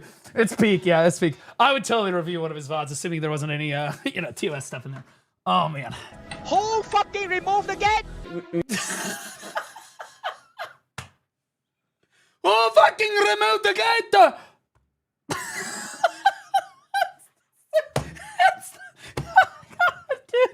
Every time. You need to be ready for Furious pushing in. Be ready. Get back to this side. Oh god, it's a Sork clip. Here we go. We're gonna sit in iframe for 30 seconds and kill 10 people. Back to this side. And then talk about how hard our class is. We push into... Yeah, we push into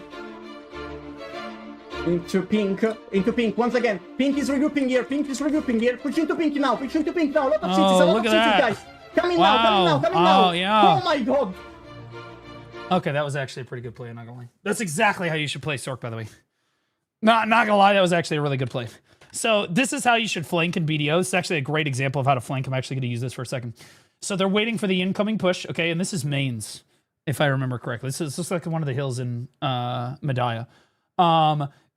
Anyway, they're waiting for a push coming from over the hill this way. This guy comes out because you are most potent where the enemy does not see you coming if you're a flanking assassin in Node War. And Sork is a flanking assassin class. So he comes out to the side. Yeah, we push into... Right, because he knows that the push is probably going to come around this rock here. Into pink. He's looking once again. He's looking, yeah, and then he finds the ball, and he knows that they're not ready to push yet. And this is where Sork overwhelmingly succeeds. It's the only class in the game that can really get away with this. Maybe you could say Scholar could do this, but not as well as Sork, right? It's disruption before the main push. Sork is so fucking good at this. Good to be back. So fucking good at this. Striker gets one shot. Striker will die. Striker doesn't have the iframes to sit in front of 30 people. Now, in fairness, if none of them are looking at you, pre-engaged Striker is incredibly good, but no one is as good as Sork is. No one is as good as Sork is. And the reason is Sork can just jump around in 30 people, and they're all trying to hit her, and they can't hit her.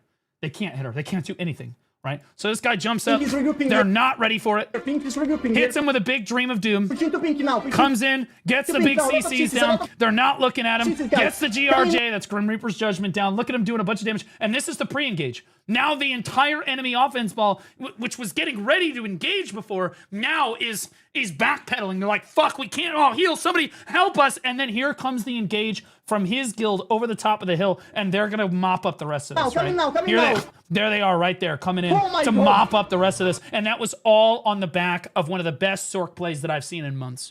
That was fantastic. That was a great fucking play, and it was a beautiful display of what makes Sork so good in Node Wars. What makes Sork shitty in Node Wars is, I always talk about how Sork doesn't really have stamina issues, but really, the answer to Sork is that she can't keep up with you. If you just run away from her, she's got short-ranged iframes, okay, and that use a lot of stamina. She can't keep up with you. So if you just run away from her, if everyone just leaves, you just leave her alone, just let her do her thing, she can't, she's stuck on...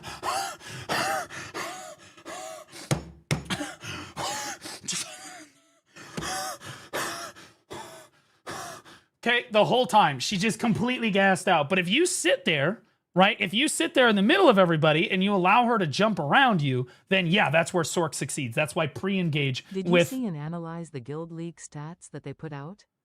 All I gotta say is, EU on top. I'd love it if you posted it in chat, I would. Anyway, all I have to say is that, again, that's what makes Sork amazing. That's all I'm trying to say. That's what makes Sork really, really good in Node Wars. Very, very good play. And I just want to point out, he only got one kill on that play, but everybody else killed their entire guild. It was a solid blue feed. Solid blue feed for his guild, all because of the Sork.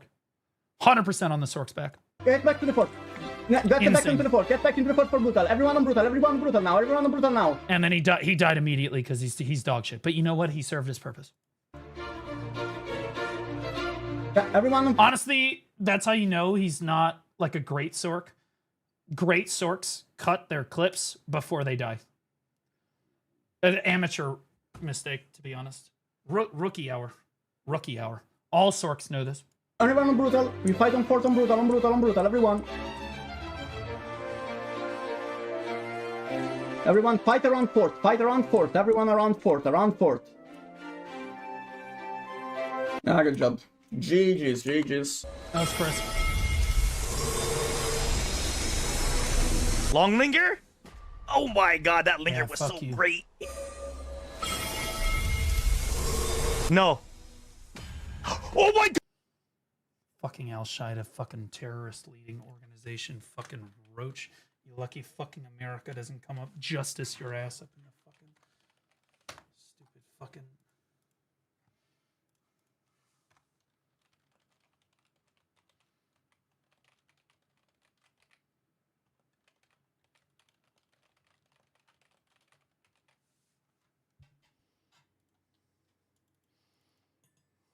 God! Oh my god, we hit deck! Holy shit! Like, I just don't know, you know, something happened. Poor Justin, dude. I'm fucked. He's hitting for Oct. Dude, at the start of this video, he was hitting for Noob, and now he's hitting for Oct. You know you're having a bad day, bro. You know you're having a bad day when... Holy shit, bro. Oh, God, bro. That felt nice. Okay. I got now my weapon. Now my weapon's gonna go. How long ago was this? This looks like ancient. Because the scratch was good. When was this? Oh, it's just 12 minutes ago. Oh, this is Nikki. I haven't seen Nikki in forever.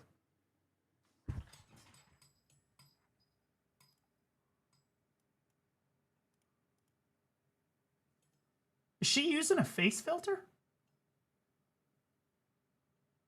She using a face. Now my weapon's gonna go. Hey, girl. Because the scratch was good. Wait. Hey, girl. How many slots are there for this?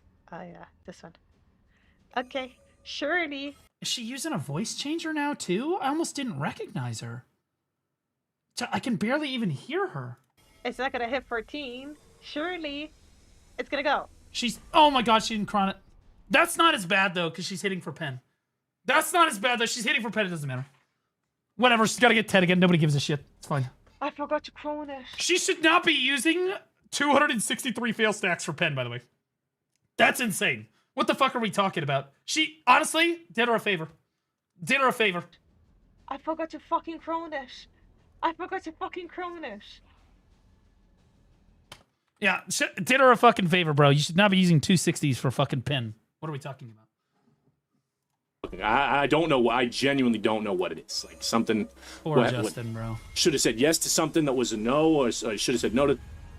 Never mind. He's huge. Never mind. He deserved that. He deserved. We can all get on board with that, right? He deserved. We're back in. We're back in the driver's seat, Justin. Everyone, we're fine. We're fine. He's back in. My man. My man. Oh, W deserved. Thank God. Thank fucking God. Saved.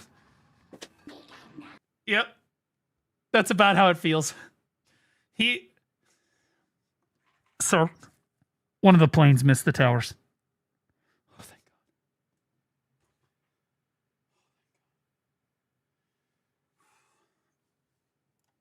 God. Thank you, Jesus! Thank you, Jesus! We're going to church on Sunday! I almost spit out my tea. I almost spit out... I almost spit out my fucking tea, bro. Oh, shit. Hey, wait, this is that Sork again. This is the normal Sork clips, by the way, that you see in Node Wars. But this is, I think he's in RBF right now.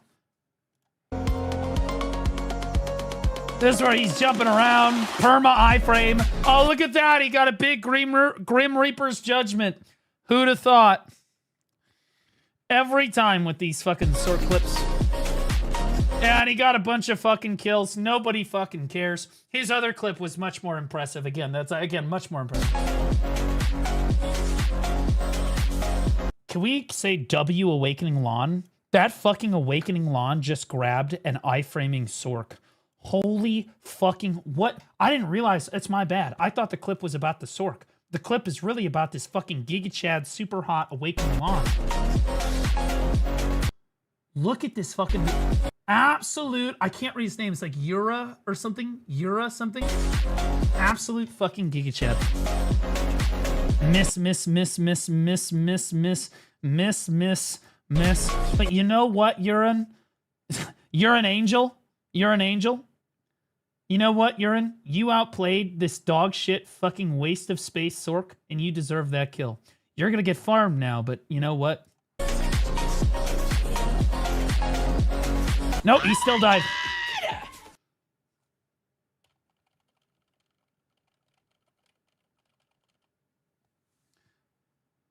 So, we call Striker 500, I say we, but I was the first person to coin this term. We call her Mouth Lady. We all understand. We get it, right? And I told Striker, I said, Striker, don't ever change your VTuber model. She's like, why? I'm like, just don't.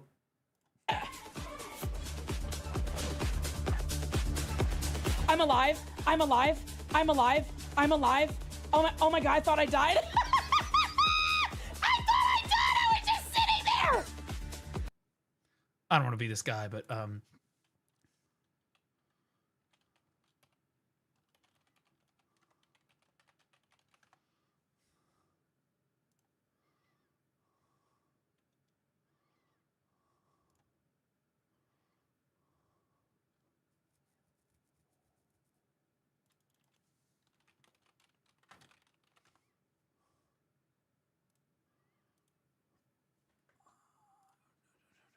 I hate to do this to her, but so we're gonna listen to this one more time. Listen, watch. Well, just hear me out. Just. I thought I died. I was just sitting there. Oh my god. Oh my god. That whole time I thought I was dead. I was sitting there not dying. What? Yeah, Kuno in general's in a much better spot than he used to be. All you needed was Frosty to quit. True! That's all Kuno needed. True! Just get Frosty out Oh, I of love here. Then we Frosty. fix her up. Oh, she's back. Welcome back, darling. I've been missing you. Okay. I was asking Yeah. you some questions and you were gone. Uh-oh. I was talking to her and she wasn't even at the microphone. Pretty standard e-girl then. Yeah, I was asking if you loved just me. finished my food. Why? Oh, fuck. Oh, God. This is a hard to swallow. Oh, God. I love you so much. Like, I'm not gonna... She doesn't exactly sound convincing. That's all I'm gonna say. It doesn't really sound convincing. That being said, this is the most cringe. What the fuck? How did this make it to posterity? Oh, that's sweet. I feel like Bro, he doesn't even sound convinced. I'm not gonna replay it. But he doesn't sound convinced either. Ugh. that's the fastest way to detonate your flowers. I'll Instead detonate of your doing flower. shift R&B SF, right? I feel like it's a little bit slower. Like adding that side dash, I feel like speeds it up for some reason. Just a feeling like this. It feels faster anyways. Shit. Okay. All right, sure. Awakening Musago.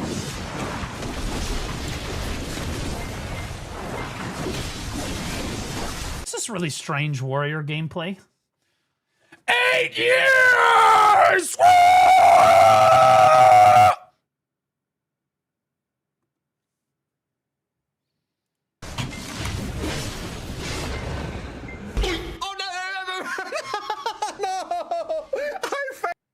That's the bicep I know and love. His pet PSR. Oh my god. I fed his pet PSR. Wait, he's not taking any. His hands are off the keyboard. His hands are completely off the keyboard. He has taken his potion is out potting this dude's damage. In fairness, this guy is from Havoc, which means that not only is he dog shit, he also doesn't have any fucking gear. Well, honestly, Havoc has a lot of gear. For some reason, they don't do any damage. They never get any kills. In Node War, people plow these people plow through Havoc like grass in Node War. Like it's nothing. They don't even use cooldowns. They just walk through them. I don't understand it. They've been doing it for like 5 years. They just here we are. And this gotta be the reason. I mean, look at it. Something's wrong. Something with this is wrong. Oh, this game, dude. This fucking game. He doesn't have grab for like 5 seconds though. Oh, it doesn't matter. He's fucking Sharif, dude. Holy shit. Dude, he dodged the grab and everything. I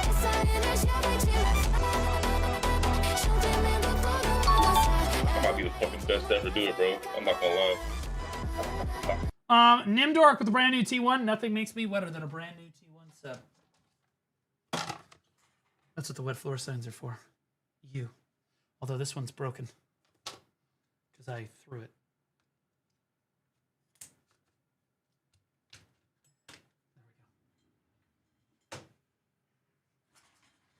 The sign. Yeah, it's been a while since we've had the sign out. Lie, bro. I'm sorry. That whole sequence was crazy. I'm not even gonna lie. He wins these, bro. I'm not gonna lie, bros. Look, sometimes this shit clicks for me, man. Hash mains, bro. 29 out of 30 is kind of rough and tough, brother.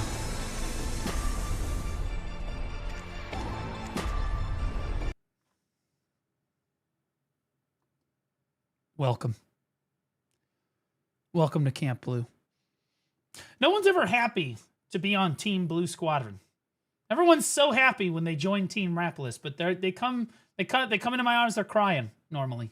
That's what happens. Team Voldemort.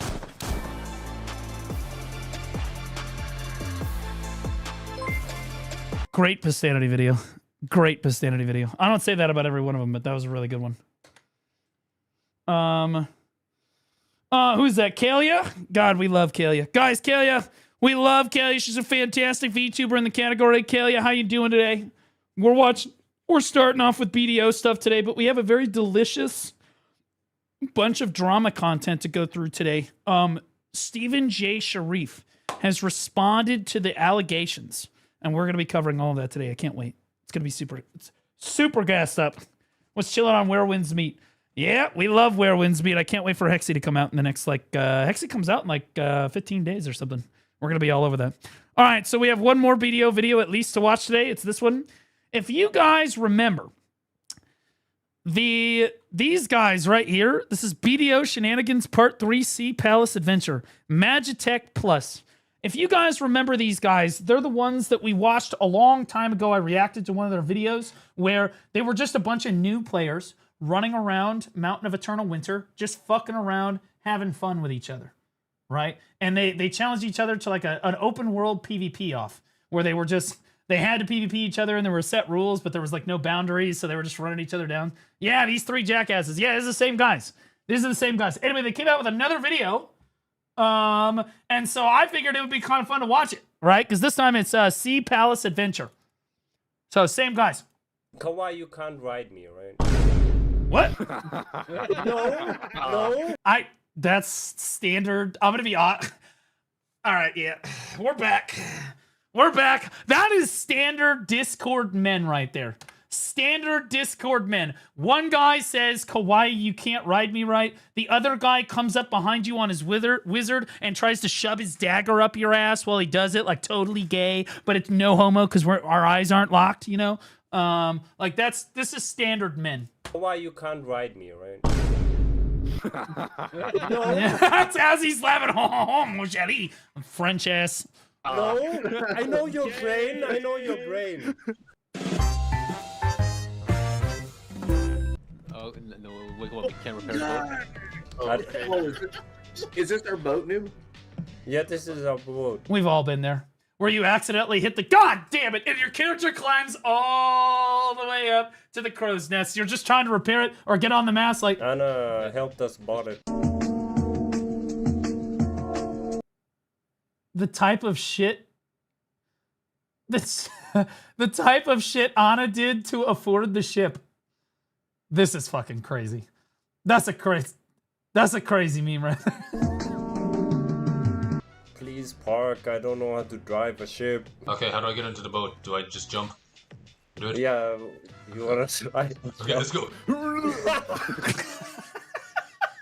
You knew that was coming. You knew that was coming. Never mind the fact there's a giant board thing on your... He just completely missed, bro. He completely... Yeah. It's a good perspective right there. Okay, let's go. Yeah. Oh, here comes the wizard. No, I can't teleport. He's so broken up about it. He's like, I gotta do it again. We gotta go back. No, I gotta... mean Nate Sucker. The teleport was a thought. That was, in fairness, he was thinking. The wizard was thinking with his brain. Okay. He made it, bro! W-Wizard! W-Wizard! Huge play! Holy shit! If anything, we've realized that wizards have a higher IQ than berserkers. Climb. Yes! Yes! Yeah, teleported on, let's go! Okay, 3, 2, 1. Yes! Yo! Yeah, bro, it should have been the easiest jump for him in the entire world. Okay, make sure to buy a gun because there's a kraken, okay? We need to meet this kraken. No.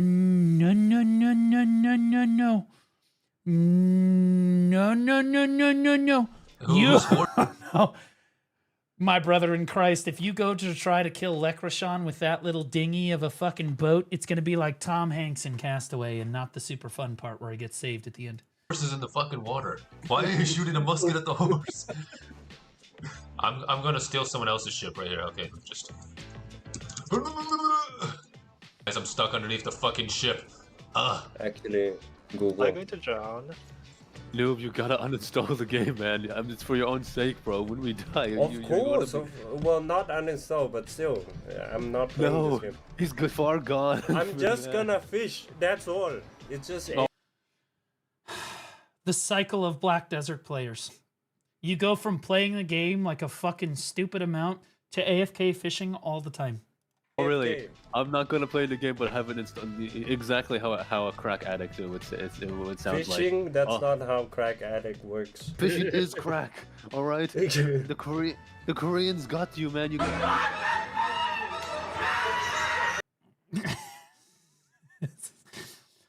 This is a wild video.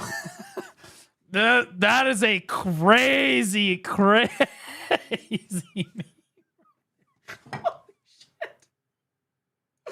Holy shit! Gonna see if my horse can go into a Crazy meme right there. Your horse can go into a horse. Yeah, of course. Yeah. That's called breeding. Come on, bro. Get your horse. That's true. Holy shit. He's going to jump. God, what is... Oh, wow. Yo, no! Wow. Ranger mains. Goodbye, horse. No, my horse. You know what? Goodbye, horse. You're a horse killer. Oh shit. All right, baby, let's go. Okay, we're heading to the Sea Palace. You got climb the. Yeah, seahorse. Wait, you're going to the mountain. You're Okay, wait. He hit T. Bro, you fucking suck at driving. Let me drive. Okay, you wanna drive? Okay. Press R. Can you drive? Yeah, I can. Wait, I can't No. drive. Can't drive. the whale. Shoot. That's, no. Go. Well, honestly, you shoot that one. That one's fine. What the fuck is Great that? adventure to find the great. They start you off with the kitty How monsters. far are you guys going? We're going all here. the way. Okay, we are definitely gonna survive. Hey, there's another boat. Wait, Are they aware that you can just get to the Sea Palace in like 10 seconds by using... Let it happen. The Flying Dutchman is behind us. Oh yeah, I see. Oh shit, yeah. It's the Flying Dutchman. Fucking I think it's attacking us. Yeah. This is the kind of shit that new players do because they don't know how to play the fucking game. And I think this is what makes BDO super fun for new players. The fact that they could actually get to the Sea Palace in about 15 seconds if they wanted to, but don't actually know, so they just figured out how to get there is... Fucking... Is this the link to the Guild League stats? Okay, I'll open this for next. Wait, this is wrong. Close that. Run. Use a cannon, Peter. Use a cannon. Shoot it! No, we can actually steal some stuff, I think. No, fuck this shit. Shoot it! Muskets! Muskets at the ready! Muskets, you're on a fucking cannon, retard! Shoot! Yes, it's on the right. Oh, he got it. He got it. He hit it. He hit it. He hit it. Muskets, man. Run. I'm shooting the musket. Does he know that the muskets don't do any damage? No, bro, run. Cannon! Let's crash! Let's crash into them! There was a guy on the mast, too. Oh, This is probably the longest that the Cox Pirate Shadow Ghost ship has ever survived for in any capacity. This is like, this makes this look like an epic fucking sea battle. When the reality is, if you just hit it with 2 cannons, it just immediately sinks. It immediately sinks. Hold on.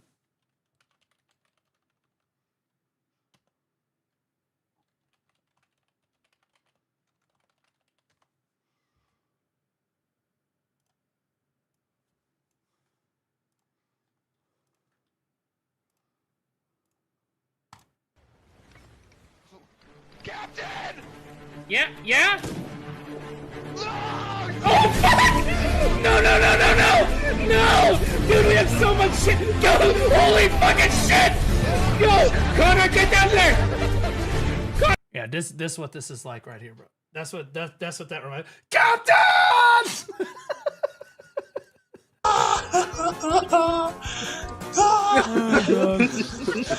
What the fuck? I can't see. Bro, they are actually in an epic battle. Get on the We cannon! can actually win. It's caught. It's leaving.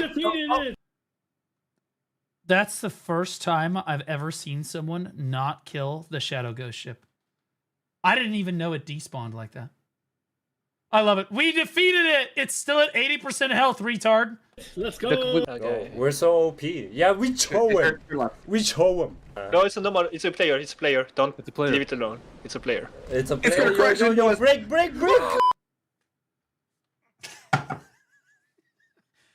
BDO players have different reactions to everything. Okay, it's a player, don't do anything, right? The captain says don't do anything. The guy on the left cannon says absolutely, captain. The guy on the right cannon Well, It's a player. Don't It's a player. leave it alone. It's a player. It's a It's player. gonna crash into us. Break. thank God he wasn't facing the other boat. Animation program. Oh fuck! Help me! I knew. You knew that was gonna happen. What the fuck are you doing? If I had to put my money on who was gonna jump off the fucking boat on accident first, it would have been the Berserker every single time. If this was Polymarket, it's all Berserker.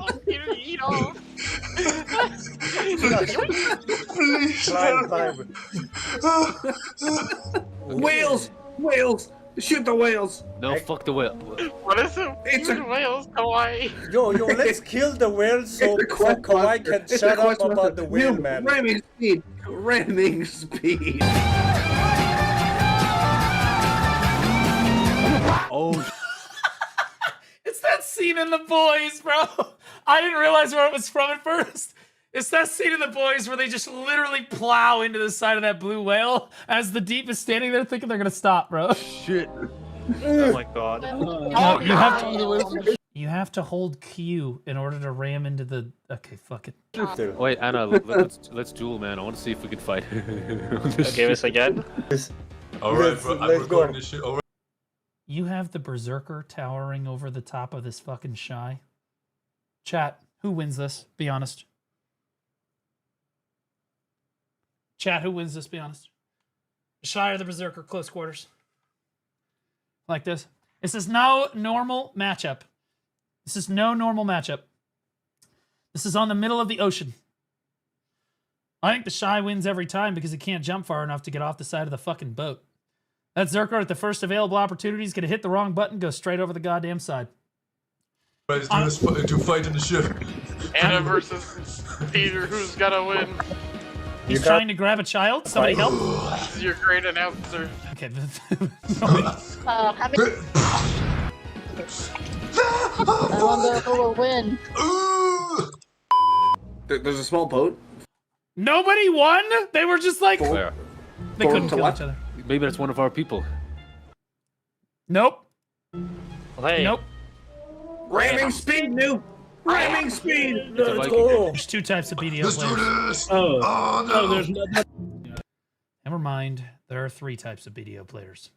There are the PvPers, there are the PvEers, and then there are the fucking retards that jump into the water before anything is allowed to happen. Her head. Oh wow, when you press M, we're lost. Bullshit! Yeah. When you press M, we're lost. I think that we all go through that. When you go out on the ocean for the first time, if you don't have a map, like if you've never been out on the ocean before, you 100% get lost. You think you're sailing in one direction, you end up on the edge of the map, you don't know where the fuck you are, suddenly there's crocodiles around, you've been trying to get to land of the morning light. Yeah, I search on my You end up back at fucking Velia, you're like, how did this happen? phone. We need a compass or something. Compass. There's a compass? You mean it? Yo, I have compasses all the time. Yeah, Compass. that Hey, thing. yo. I don't know, the clock thing, whatever. Can I the get fuck. one of those? We don't wait. Yeah, Godzilla, that's exactly my point. Well, I mean, we're all... 4 brand new players. Not a single... They knew they were going to go out and... They had one guy build the entire fucking boat. They knew they were going to go out and explore. Not a single fucking person brought a compass. And in fairness, it should not have been the person that bought the boat. Okay, they should have had one too. But if this was a group project... The other 4 fucking retards should have brought the compass. This guy literally brought the boat, for Christ's sake. We're all seamen here. Shut the fuck up. Is it me or it's snowing? It is It's fucking snowing. It's actually a very good weather. Holy shit. First me. Oh, what the hell? What happened? Hey! Lightning! There's lightning in this game? Oh shit, you guys dropped me! No! Come back! Wait, Ulf, you're still on the ship. What the fuck? What? No, I'm not. This is why boat PvP's bullshit. You guys dropped me! No, you didn't. You're right here. Look. Ulf, you're literally right here. You look over. No, seriously, you're literally right there. You are. You are. Yeah, on my screen. Oh, you are. their screen. Just keep going. Just keep going. Skill issue. Yeah. No, according to the game, he's not fair. If you look at the Wi-Fi bar. Okay. The Wi-Fi bar. Yes, the Wi-Fi bar is trustworthy. Now Ulf's body disappeared and got there. Why does he look naked on my screen? There, no. So we got 2 wolves. We have 2 wolves on the ship. Yo, is that his clone? Is that his ultimate? Yeah, this is the striker clone. Look at his shit, man. Oh, there's 2 of them. There's 2 of them. I'm not gonna lie. I'm not gonna lie. This Ulf looks a lot more badass than this one. Real Ulf looks gay. For real, for real. This is like the femboy version on the left here. Shit, man. Oh, there's 2 of them. There's 2 of them. This is getting out of hand. Now there are 2 of them. I'm going to do the best thing I can do right now. Young child, what are you playing? When we lost in the sea after leaving with a very bad decision. What the fuck is that? Holy shit. Okay. Wait. We're almost there though, look.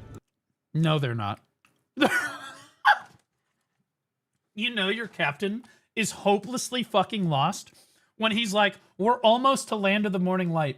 And there is literally not anything even remotely on the horizon yet. It's not even, it's just sea as far as the eye can see. You can't see shit. We're almost there.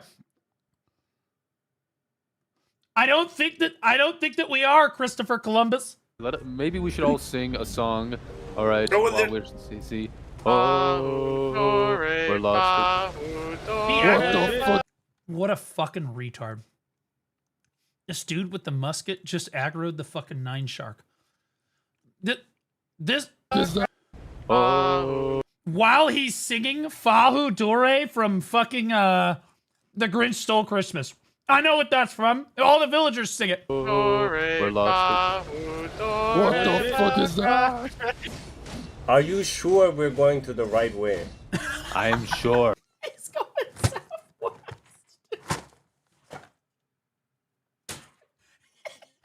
They don't know where the fuck.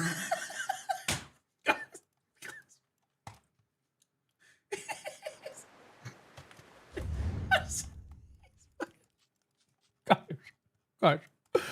They're trying to get here, okay? They're trying to get up here. They're trying to get to the Sea Palace, all right? From here. He's going this way. He's going southwest. There's no land in sight. By this point, you should see land. At some point, you should be seeing land, okay? He's going southwest. This guy has, again, you should have known that he was going the wrong way when the captain was like, yeah, we're almost there, and there is nothing on the horizon. This reminds me of...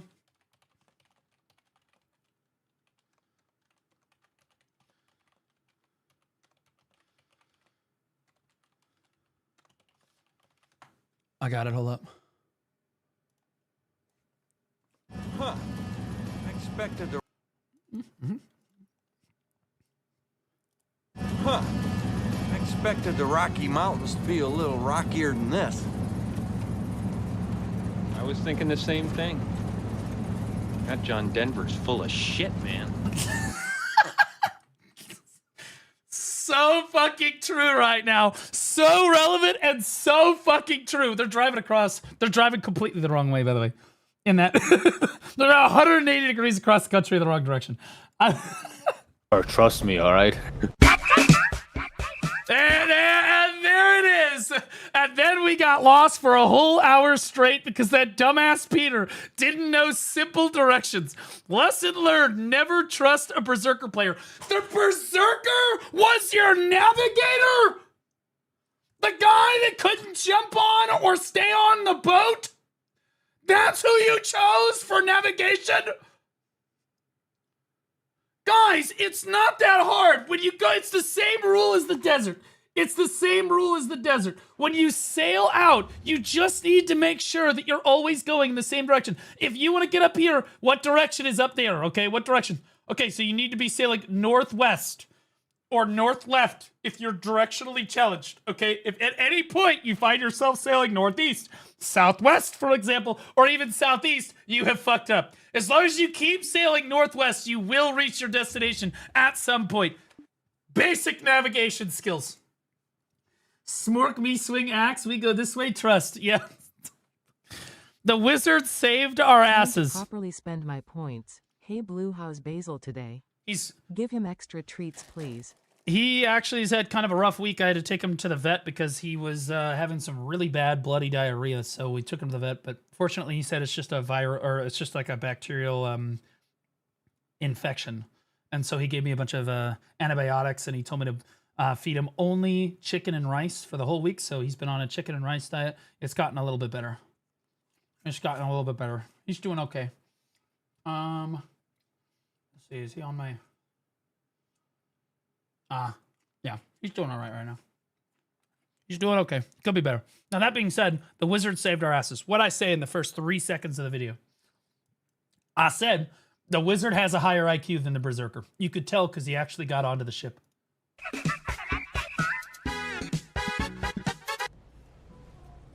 Yo, boat sailing level up, let's go. Well, noob. I think I know. Turn right, hard right. No. I was just about to say, well, they're going vaguely northwest now, so it should be okay. Just turn a hard right. Oh, fuck, dude. Hard right. Yeah. No, I think we need to go north. I think we're below. I think we're south of the thing we're looking for. This is every fucking sailing expedition the first time you go out there. Go to the sun. Turn right. No. Keep going north. Keep going north. Trust me, almost. Trust him, okay? Context clues tells me that we're south of our... Is that Jae-hee Kim and his whiteboard? How did they find that? These are new players. How? For those of you that don't know, this is a nugget. For those of you that don't know, the dev talk for BDO one time got so out of hand, okay, because they were in emergency mode. Like the Three Stooges, like the game was in disarray. They completely fucked a bunch of shit up. People are extremely unhappy. So they went live on an emergency meeting. And Jae-hee Kim, this is the executive producer for our game right here, just gets out this whiteboard and he starts talking about it. He goes, here's how we're going to fix Node Wars. He wheels in this whiteboard and he starts just moving shit around. It's not translated well at all. He just draws a bunch of circles, puts some fucking numbers above it, starts moving shit around, and we're all like, oh, fuck, this can't be good. Oh, this can't be fucking good. Anyway, we've memed on it, and by the way, it wasn't good. It was not, in fact, good. That's how we got the new Node War system that was a complete fucking disaster. And so now the community's memed on it into the ground. I'm surprised they found this clip. This is crazy, bro. Of our goal. I could be wrong because I don't play this game. We have an actual navigator. Literal Black Desert player, by the way. We're south of our goal. I could be wrong. I don't play this game, by the way. Literally a Black Desert player. I'm not joking. Not joking. Most played game on Steam, hands down, literally a Black Desert player. I don't play this game. We have an actual navigator. Thank you.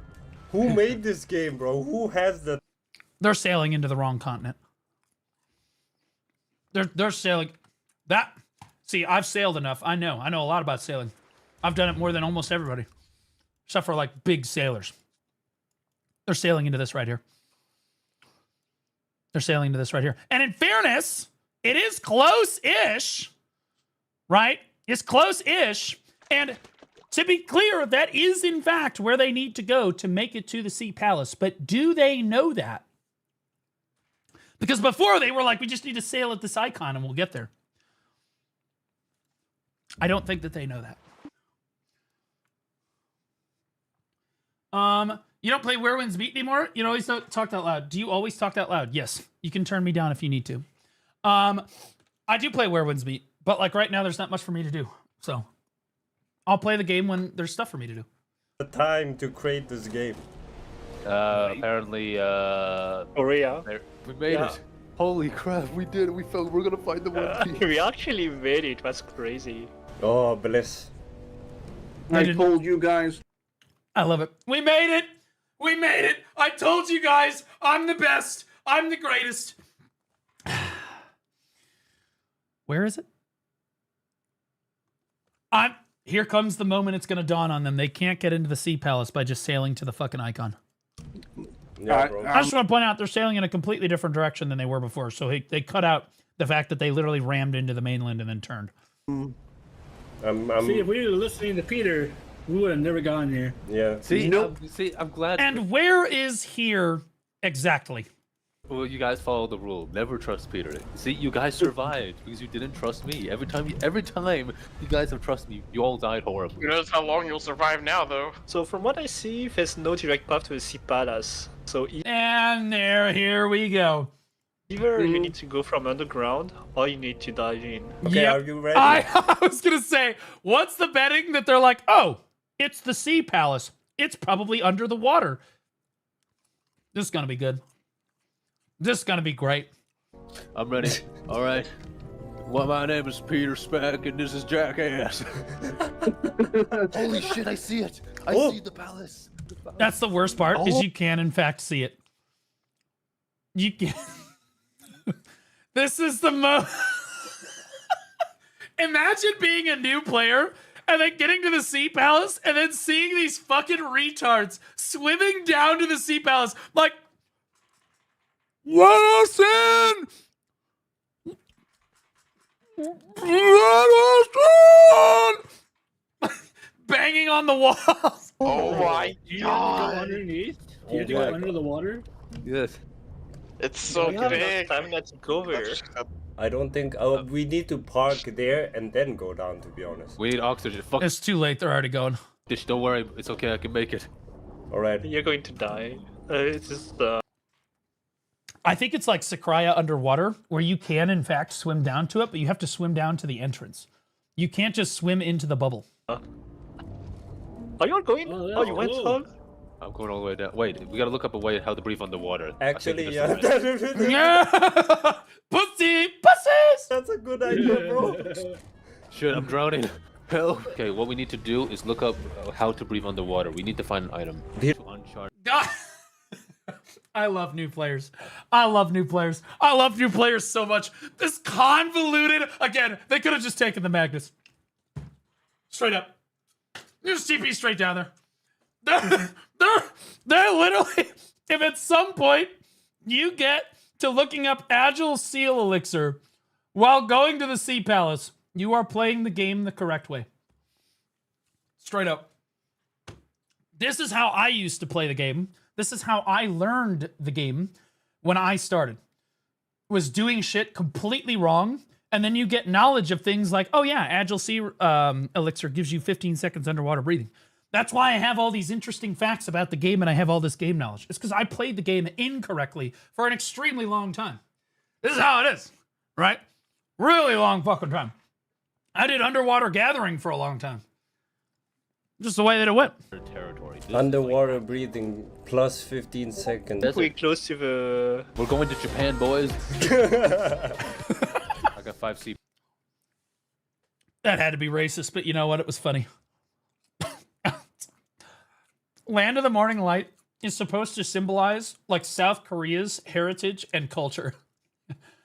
We're going to Japan, boys! Whoa! Potions, you gotta go. Mine would there. come in 10 minutes. I have 10. Why? Your PS is a bit slow, you know. UPS. Bro, why does every ranger do that when they start running? They feel like Naruto. Listen to this. Slow, you know. UPS. Every ranger when they run for the first time, bro. Every single time. I look so fucking cool. Holy shit. I need to Go in. you, Is he wrong? No, no, he's not. I don't- And oh my god, look at that shot on that ranger. Avert your eyes. There's a force field. There's an invisible wall. Fuck. There's an invisible wall. Fuck. Then we found out we can teleport to the fucking palace, and Peter crashed the fuck out.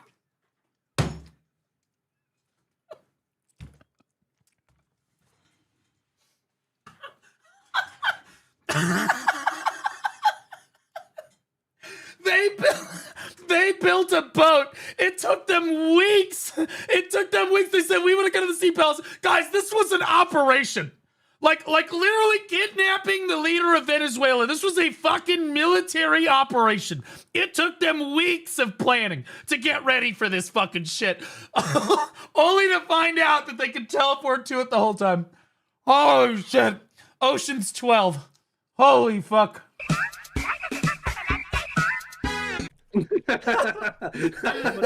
Never gone on this exciting adventure. The guy that built the boat is pissed. But we're pretty close to a teleporter. Let's go. Do they know that they have to do the quest first? Ooh, Don't you have to do the quest? I see it. I see it. It's in the water. Dude, I've never understood why people do this. I've been sailing up to Con before, and some little dipshit shy will just jump off the boat. You could have waited 4 seconds. 4 fucking seconds. I'd have been close enough to this rock that you could have docked and jumped off. Never mind the fact that this isn't even the one that you need to jump off onto. You just jumped off into the fucking water. Just can't help yourselves. All right, stop. It's in the water. All right. Hey, Wait. what the hell is this? Wait a minute. Leroy Jenkins! Oh, it actually does work. Oh, before you had to do the quest. Oh, no, I guess the quest is only to get the quest is to get the fish tank. Why are you... We can't teleport out. To be clear, you can, I was pretty sure you can swim in, but you have to go in through the entrance, like this area here. Oh. Yeah. So this is the Sea We're Palace. stuck here. Yo, where's our new home? We Who found is the this? One Piece. Yo, We who's found this the One fuck Piece. right there? You see this guy? This is where we should have had our battle Yo, royale. what's Rangers up, are hot, girls? bro. How you doing, ladies? What's up, baby? How you doing? True. He do be having that swag walk. Wait. Honestly, I wasn't even looking. He's trying to rizz up this fucking smoking hot Korean chick. I was looking up like this guy, like he walking like he got that drip. Like, listen to this again. We should have had our battle Yo, royale. what's up, girls? How you doing, We're supposed to be looking at the Zerker here. ladies? What's up, baby? How you doing? Oh, bro, she just shushed me. Bro, you are not getting out-rizzed by that catfishman. That guy has the swag walk, bro. What the fuck? Okay. Jump on the coral. Oh god. Yo, that's actually freaking cool. What the fuck? Oh. On the outside. Ooh. And then you can just go there. This is like developer porn. I think if the devs actually saw this, they would be so fucking happy, bro. This is exactly how they would like adventurers to experience their game. Incorrectly. Right? The incorrect way is the most correct way. This is like Kugane Tower. Yeah. It's my fucking tower. Get out of my face. Immediately, the Berserker claims it like a fucking piece of land. Okay, let's take picture. Yeah, so the Berserker, so they climb up to the tower. The wizard's like, wow, this is really cool. The Berserker's like, I claim this. This is my tower. And then the fucking ranger's like, let's take a picture. They're all in character. They all represent their class so well. Tower, get out of my face. Okay, let's take picture.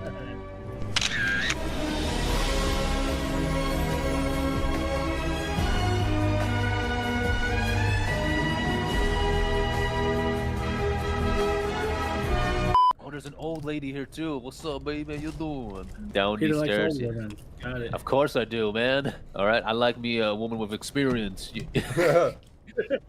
Guys, we found the map. We can teleport. We can go back. We can go back home. We can go back home. We can go back home. Thanks, thank God. We can go back to Velia.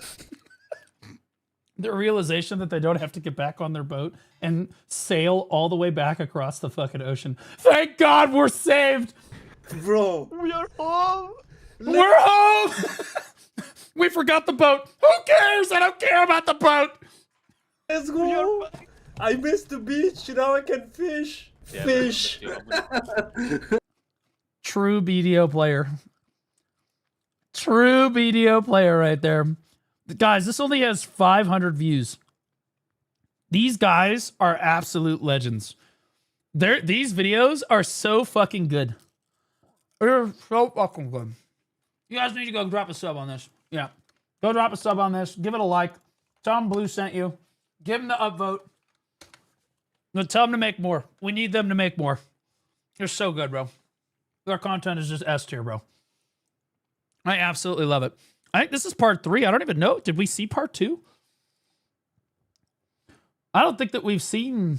Oh, no, we did see part 2. We saw part 2 was the first one we watched. Yeah. Loved it. Absolutely loved it. The Steven Files. Yep, we gonna be... You guys ready to take a look at the Steven Files? As bad as BDO might be, at least we're not Ashes. At least we're not Quinfall. At least we're not any of the rest of these other dog shit MMO. The Steven Files? Bro, it's crazy work. Direct to Ashes? We're about to. Alright. Let's roll it up. Hold up.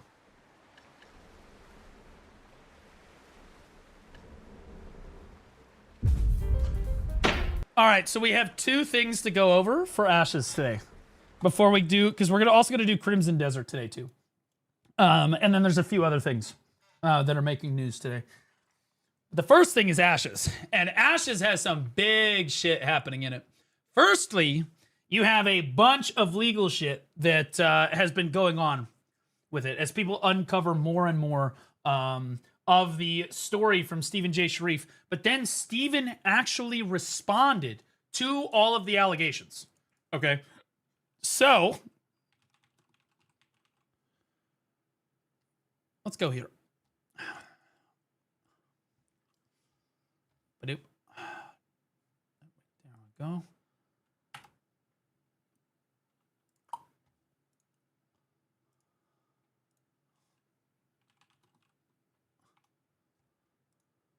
All right, here we go. Lock the fuck in.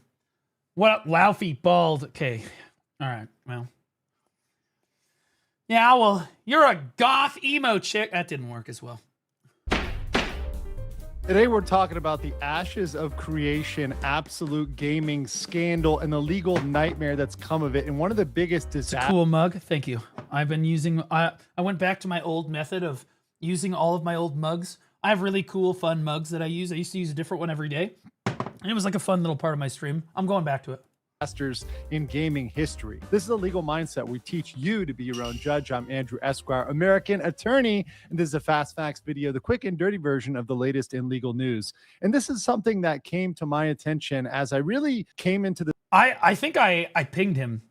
I pinged him about this entire thing like a week or 2 ago. Him and the other legal creators, I pinged him. I was like, y'all need to investigate this shit for real.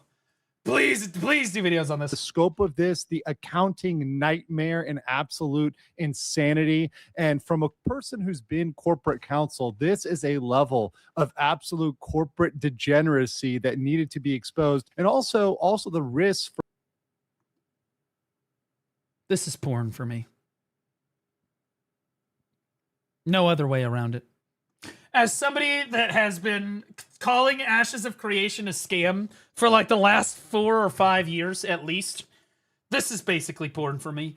I'm going to be honest with you. It's so vindicating. It's so vindicating. I feel so vindicated. My justice boner has never been more erect than when I listened to the Ashes of Creation drama. Because I said it and then no one wanted to believe it. I was like, oh my God, we're going to shield for Ashes. Yeah. I love this so much. This is great. For people investing in this, whether you're a large investor or whether you're just a Kickstarter backer, all of these people were harmed in this scandal. So let's get into that today on the show. First, Ashes of Creation. So this is the defendant here. Just so you guys understand, this was supposed to be a quote unquote old school sandbox MMO.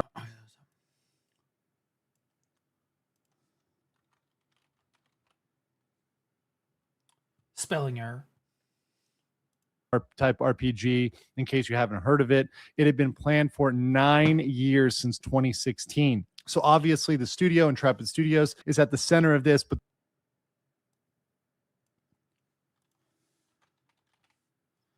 Ashes of never being created. I can do this all day. I can do the this real all day. defendant here. I used to call it Ashes of never being created before anyone else did. That's my joke. I just want to be clear. He's trying to steal my joke. That's my joke. I used to say it. I have it on record. The one who really comes proud of you, by the way.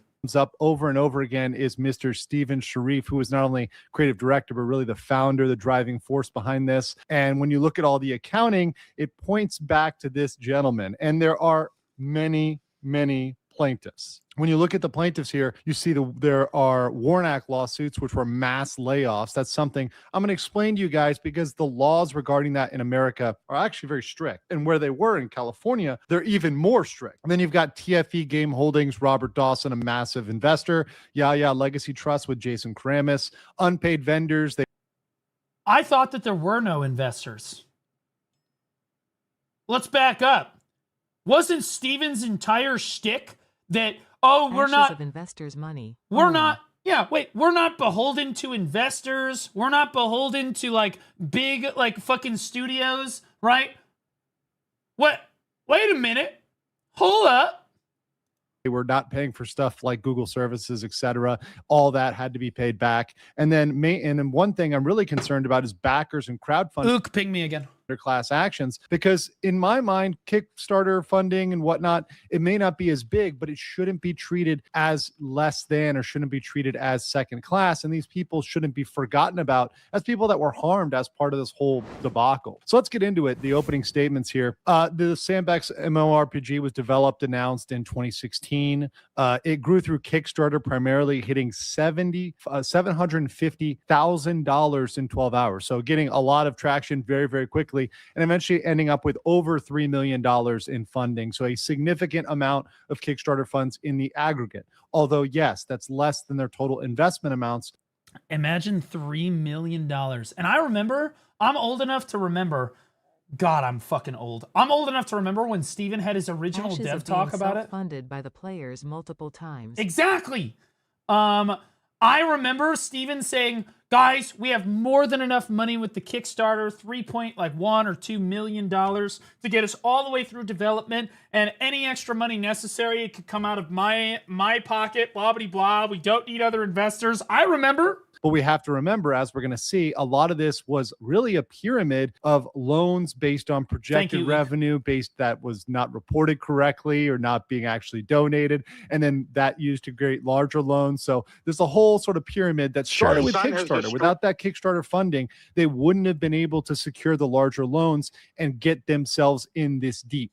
The early access was launched on December 11th, 2025, but the entire studio closed in January 2026, and the game was removed from Steam in February 2nd, 2026. So the real question there is, like, did the people that bought in get what they paid for? Did they expect the launch? Did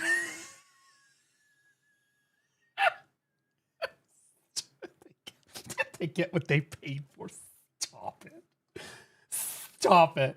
To take 9 years. Of course they did. And then only last for a couple of months. Exactly what they paid for. That's not the typical expectation of a gamer, and that's not what you'd expect when you're going to buy a product. So the Warren Act, the mass layoffs, this is a really interesting federal law that I have a lot of experience with, and it deals with the 60-day notice for companies over 100 plus employees. Back during COVID, I was around when we had to issue these type of warnings to all sorts of companies across the United States, and particularly if you're in California, they have an extra special statute that has cases seek 60 days back pay and benefits, more requirements, and is much more strict. Remember, guys, they did not pay the last month. So like, imagine working at your job all the way through January, and then your job was like, yeah, we're not going to pay you for January. Oh, by the way, you're fired. That's what happened to them. So they also did not get paid. They're supposed to get money if they give them this Warren Act, I'm pretty sure, right? You're supposed to get like, I don't know, 2 months of pay or something. Or if you get laid off or you get fired, they're supposed to give you like severance, right? Something to the amount of severance, right? How much severance depends on the company, depends on what state you're in, etc. Right? So you're supposed to get a certain amount of compensation. Motherfuckers, these guys didn't even get paid for what they actually worked for. So they laid off 123 employees without proper legal notice. So this signals to me as someone as there's a lot of people saying they got their money's worth. That is actually true, and those people are fucking retards. Really, they're not retards. Those are the people. Those are the pirate softwares.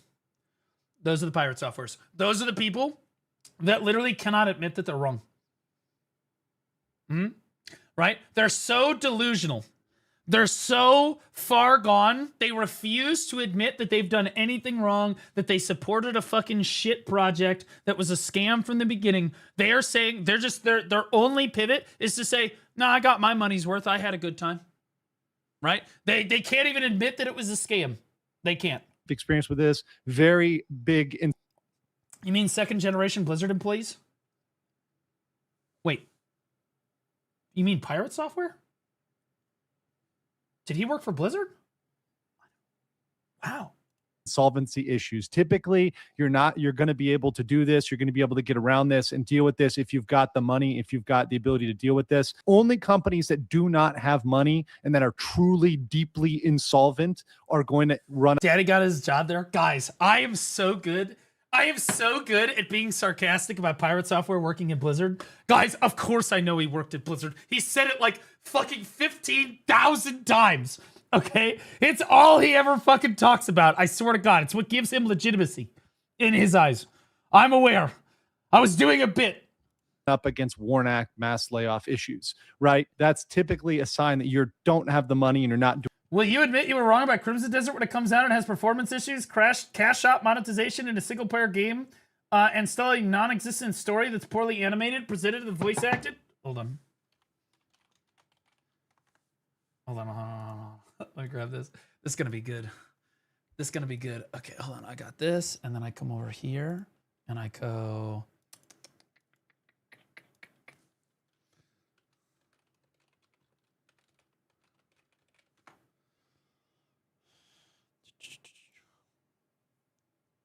There it is. Crimson Desert won't feature microtransactions, saying marketing director Will Powers. There is not a cosmetic cash shop. This is a premium experience. That is the transaction, like full stop.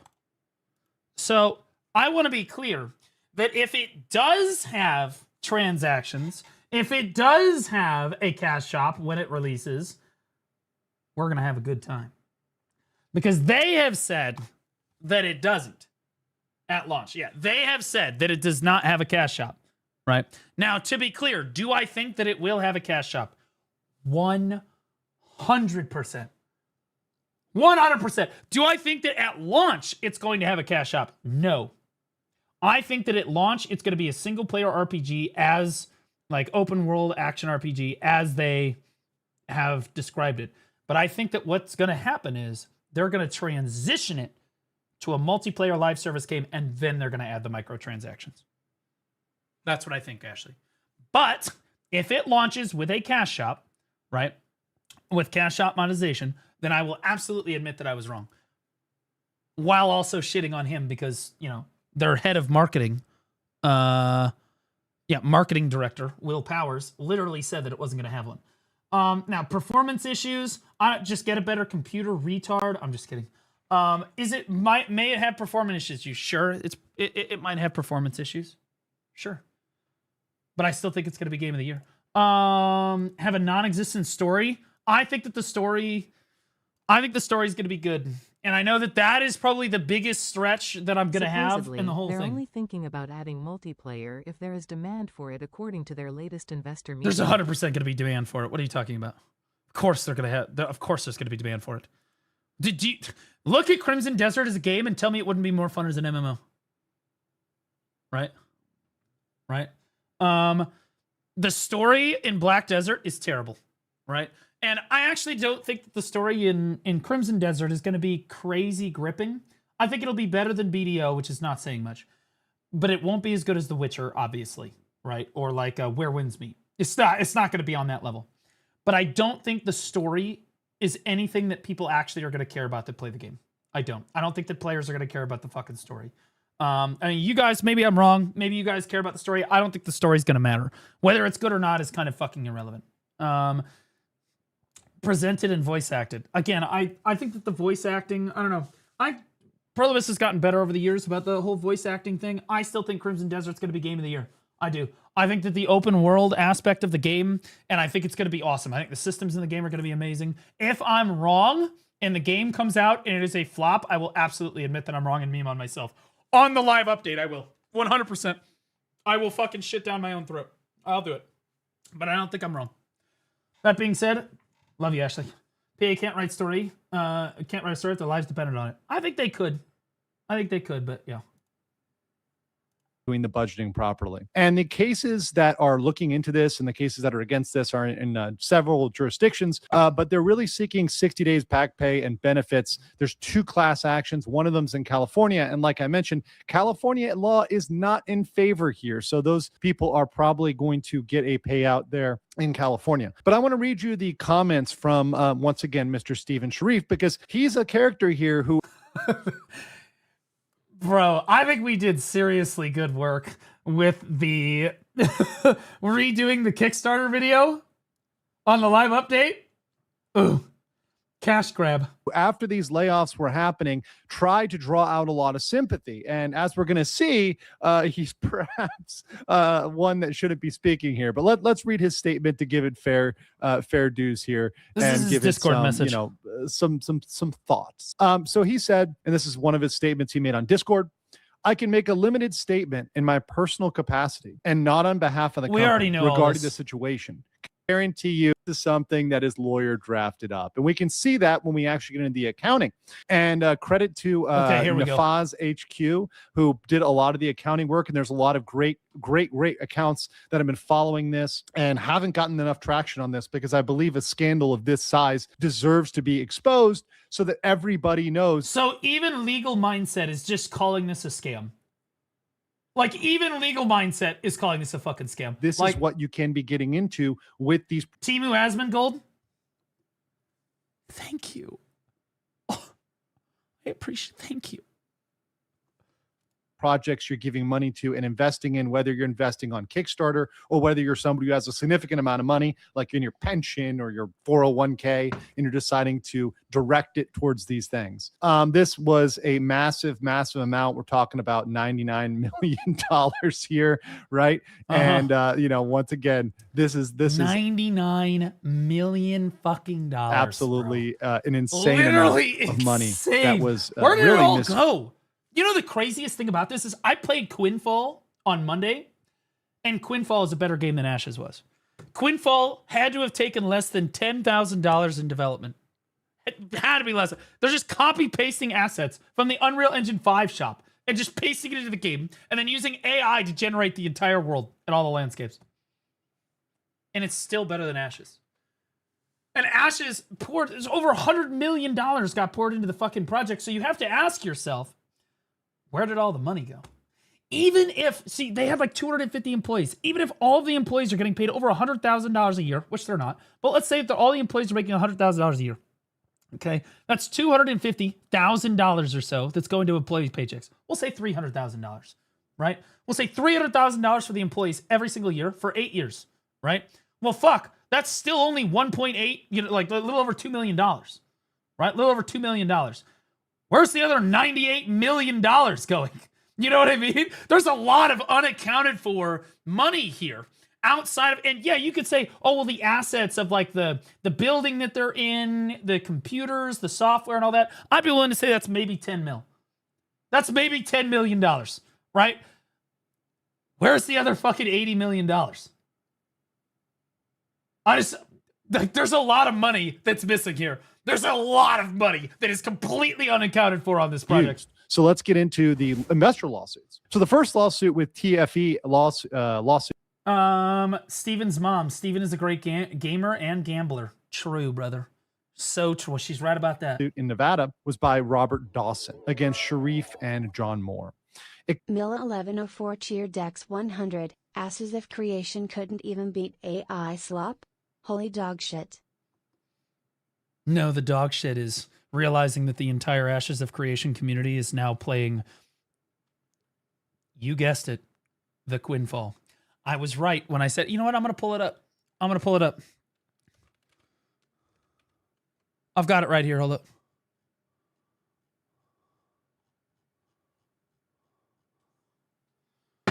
The MMO bar is so low. It's so fucking impossibly low. It's so impossibly fucking low. Oh, fuck, dude. Is Toyiko not the one that sent me this? Fuck. Shit, who sent that to me? Somebody sent me a screenshot of their guild made an announcement. Maybe I saved it. Hold on, I've got it. Maybe I've got it. No. Their guild literally made an announcement that they were making a move to Ashes of Creation. And I was like, you gotta be fucking kidding. Oh, no, I found it. Right here. I've got it. Genesis is all in on Quinfall. Okay, so I think some of you took my big announcement message earlier as to something like Ashes is coming back. LOL. It's not groundbreaking. But the truth is, I've been thinking a lot about the direction we should take the guild. We always focused on one game here, Ashes. We are dabbling with supporting multiple games, and we will continue to support WoW and Albion. So far, the traction on both has been pretty light. With that, people from within the guild and external have been pushing me to get Genesis into Quinfall.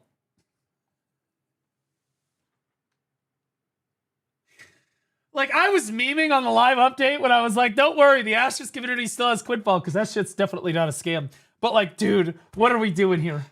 What are we doing here? Now, trust me, I know that what some of you are going to say. I agree, the game is pretty jank. However, the game is also better than you think it is. Very similar to Ashes. Is that a good thing? I mean, really, in your heart of hearts, is that... Be honest with yourself for a second.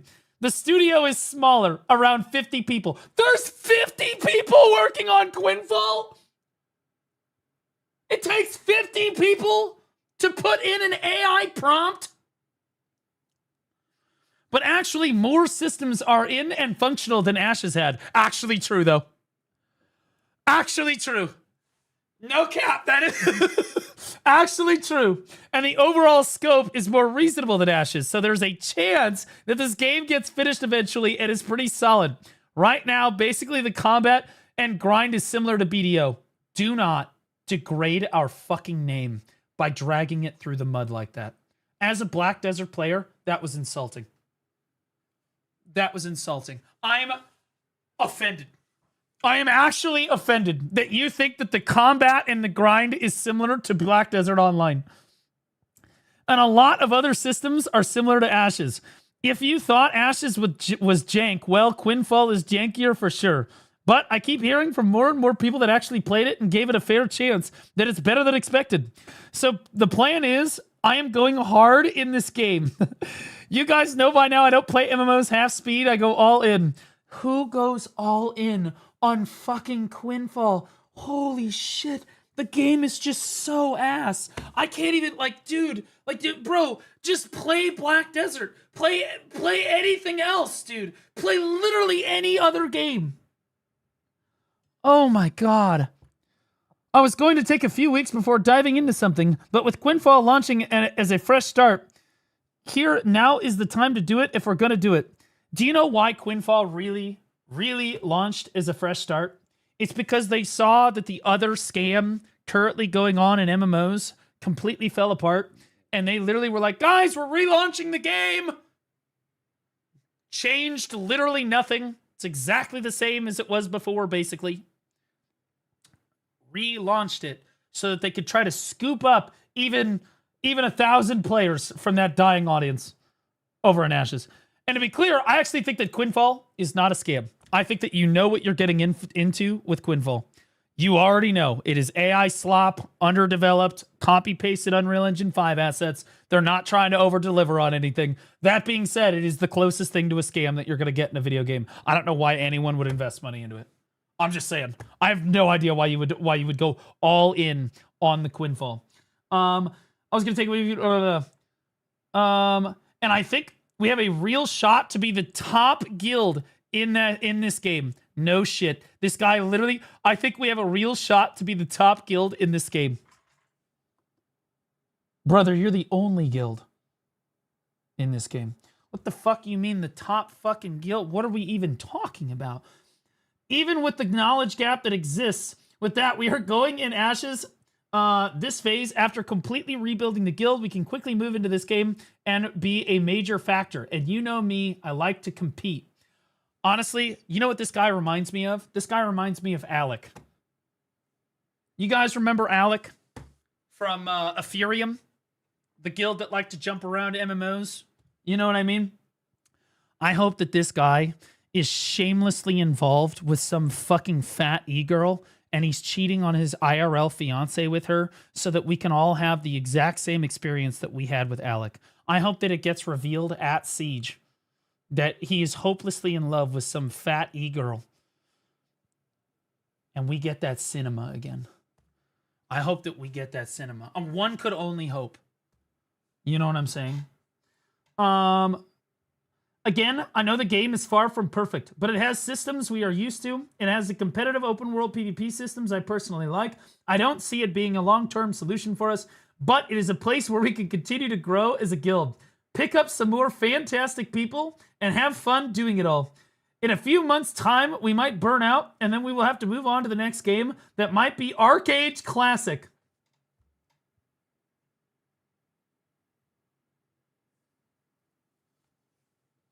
So before anybody says it, the cope that people play, the copium that people play Quinfall on is that it's not as pay to win as the other MMOs, and it's a fresh start.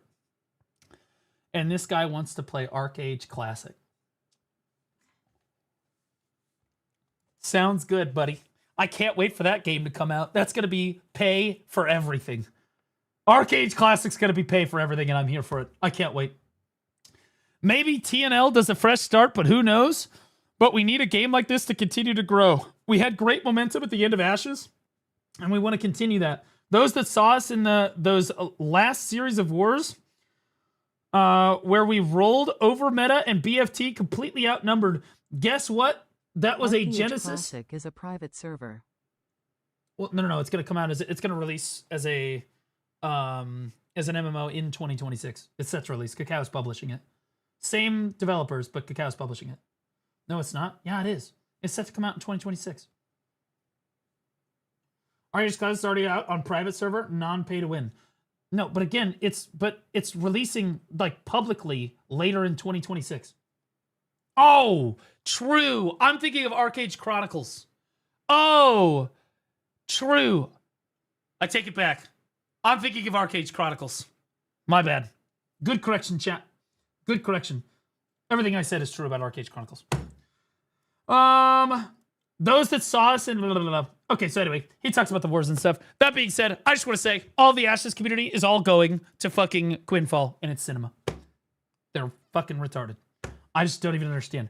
The only people that are playing Quinfall are the people that are so hopelessly addicted to playing a brand new MMO, right? That they can't help but play it no matter what, right? They would play like dog shit slop if you put it in front of them, as long as you put the MMO title in front of it. Claims embezzlement, commingling of funds, fraud, and breach of fiduciary duties. Those are all very serious claims, and those are all related to essentially when you're having an amount of money that's not directed where it should go, it's being embezzled. You're commingling funds. That means personal funds and business funds, right? Fraud, fraudulent misrepresentation. You say you're going to use it for one thing, you're using it for another, and breach of fiduciary duty. You're in charge of those funds and you're misusing them. You have a fiduciary duty to your company, right, and investors to use them in a proper manner. So they go out and say that Sharif withdrew $10 million that just wasn't accounted for, just disappeared. I lose $10 million all the time. I don't know what you're talking about. I bet it was more than 10 million. I bet it was way more than 10 million. He was paying his husband, Mr. Moore, right, John Moore, the former COO, a salary without work. So essentially he's paying his husband, the other member of the board, by the way. He's paying his husband a fucking salary, which means he's really just paying himself. He's just getting two salaries. Husband was not working. So remember back to his statement when he says, hey, yeah, the senior leadership resigned. Well, yeah, one of them was your husband who wasn't doing any work, right? Using company funds for a California mansion. Definitely not permissible. And then he bought his fucking mansion. By the way, the one that he did all the dev live stream in that I constantly shit. You guys remember me shitting on him for doing all the dev live stream in the middle of his multi-million-dollar mansion? God, I love being right. God, I fucking love being right. Holy shit, this is porn. This is porn for me. Using loans as revenue to secure larger loans. So good. essentially, they were taking loans based on promised revenue or based on that Kickstarter revenue. Once again, all going back to Kickstarter, taking that Kickstarter revenue, using that to secure a loan, and then counting the loan as revenue, which is not good accounting practice. I'm not an accountant, but I can tell you right now, that's not a good accounting practice, right? To use a loan as revenue to secure a larger loan, right? And that's just a big pyramid of debt that ends up collapsing on you. And then sabotaging the company upon his resignation. So all of these things happened, and this lawsuit was concluded, and TFE foreclosed on Intrepid seizing all its assets and IP. So they did get the assets and IP in this case, and it does show, once again, you've got evidence out there, you've got I love how fucking Ashes people will see this.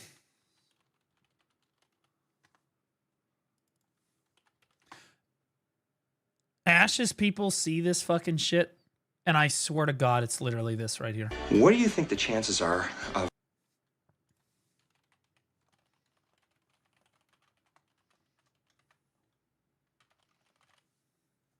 a guy like you and a girl like me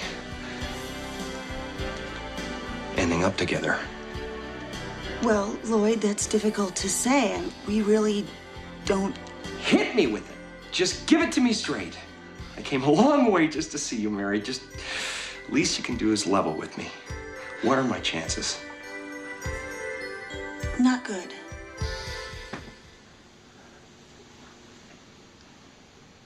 You mean not good like 1 out of 100? I'd say more like 1 out of 1,000,000.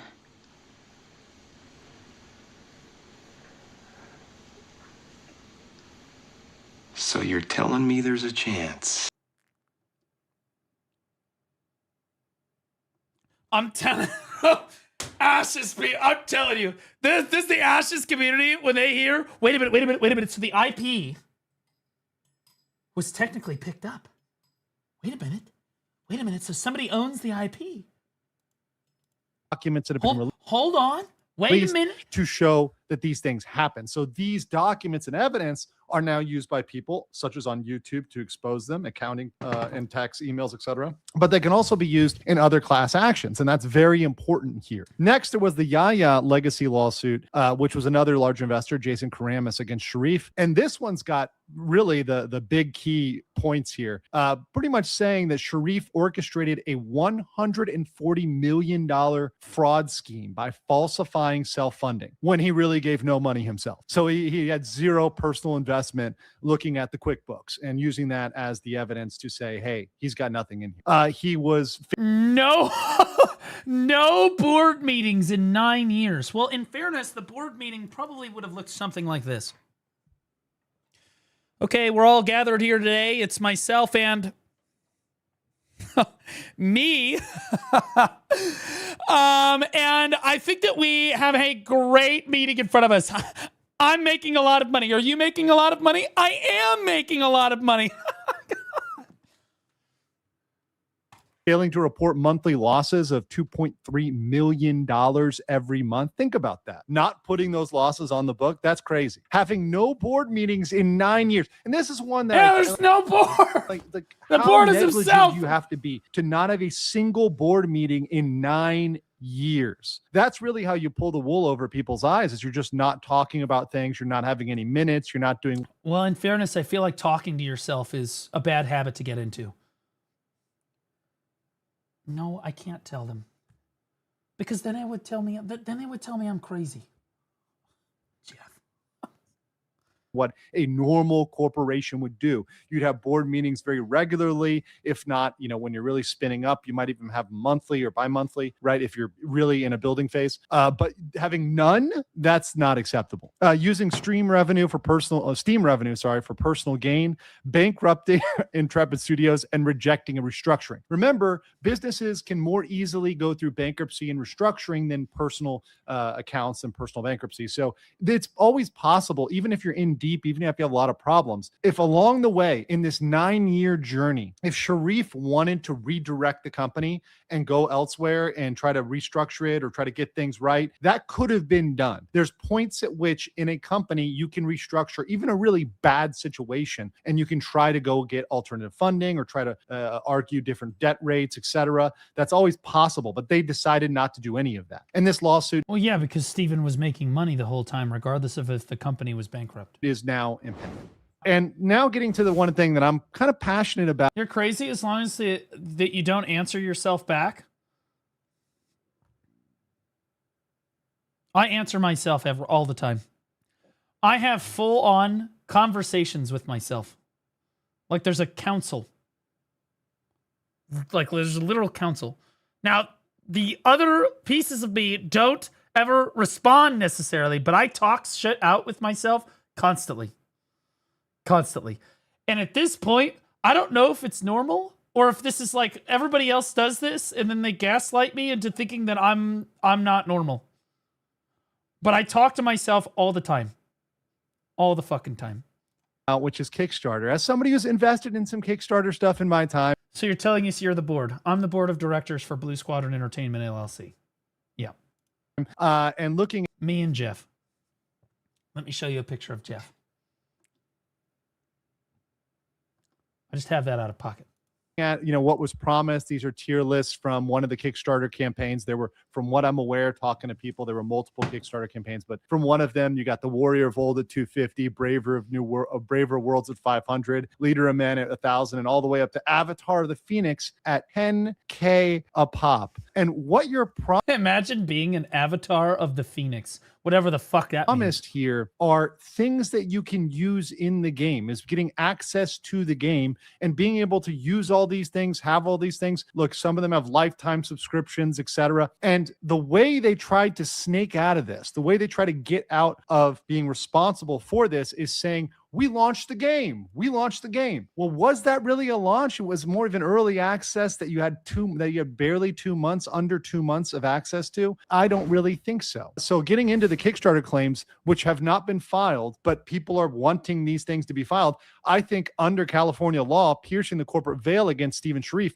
is very likely to succeed. So there is a possibility for these things to kick off. I still have to get refunded for Ashes. I haven't put in for the refund. Strong evidence for fraudulent inducement and misrepresentation, which is California Civil Code Section 1572, breach of contract and implied covenant, and unjust enrichment. So for the Kickstarter TOS and the campaign promise, putting those together, saying, hey, you put this on. Steven did file a counter lawsuit. Yeah, that's like Mizkif suing Asmongold. And I can't emphasize this enough that, guys, when you're going to sue somebody, it's very important to analyze how much money each of you has. Because generally speaking, whoever has more money is going to win the lawsuit. And Mizkif entered a lawsuit.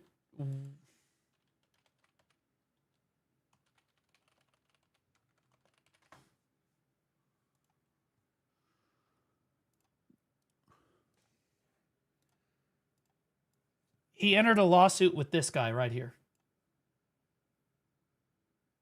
Okay. It's basically Smaug sitting on top of a pile of fucking gold. Asmon doesn't ever spend any of his money, so to try to sue him, okay, you're just gonna get absolutely fucking obliterated because he has like way more money than you. It just doesn't make any sense. On Kickstarter, look at the TOS, look what you have to deliver there, plus your promises during the campaign. This recluse of a dragon sitting on a pile of gold. That's an enforceable obligation. That's something where you have a obligation to launch the game truly or refund. Really, I mean, to me, that's pretty straight up. And that is one of the strongest claims for people looking to put this together. And then you also can look at early access as not a launch per expectations, especially after a 9-year delay. And looking at the backers giving so much money, $3.27 million, which Sharif misused. He's enriched by that. So he himself personally was enriched by that, some of which he used to secure loans, which he mismanaged or misused. But it has to go back to that original $3.27 million that the game wouldn't have been started without. So backers, if they want to get behind this, which I know a lot of people are talking about this on different platforms right now, they should really document their pledges. They should save all those statements from Sharif and join in a class action. Try to find a class action. I agree. That's what I said when I tweeted it out on Twitter, bro. Got almost 1,000 likes, bro. I added the legal, I think legal mindset. I was like, dude, we got to get a class action going for these people, man. Action in California that has very, very, very good law. So let's get to the judgment. There's a very high likelihood of piercing the corporate veil against Stephen Sharif and possibly others, such as his husband, right? You've got possible claims for fraudulent inducement, breach of implied contract, and unjust enrichment for those Kickstarter backers. So I really think they should seriously consider this as a way to fight back. Courts need to offer a remedy for backers and crowdfunders to prevent them from being scammed in the future. Backers, I know what they're giving is small compared to a 401k or a pension fund or a large investor, but they shouldn't be treated as expendable and they shouldn't be treated as second-class citizens in the law and under the law. They shouldn't have to look and say, okay, well, I've given up this money now. This money is gone. I'm not going to get anything from it. That can be a lot of money to a person. If they gave $250 or $1,000, maybe to them that was a lot of money. And yes, it's not $99 million, right? But it's something and should be given back to them. And so I do think they should come together and form a lawsuit and look at a remedy here, because this is an unjust thing that happened. And Ashes of Creation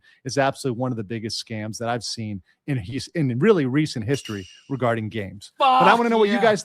Fuck! Oh, Jesus. All over the keyboard. Oh, fuck yeah. God Christ, that felt good.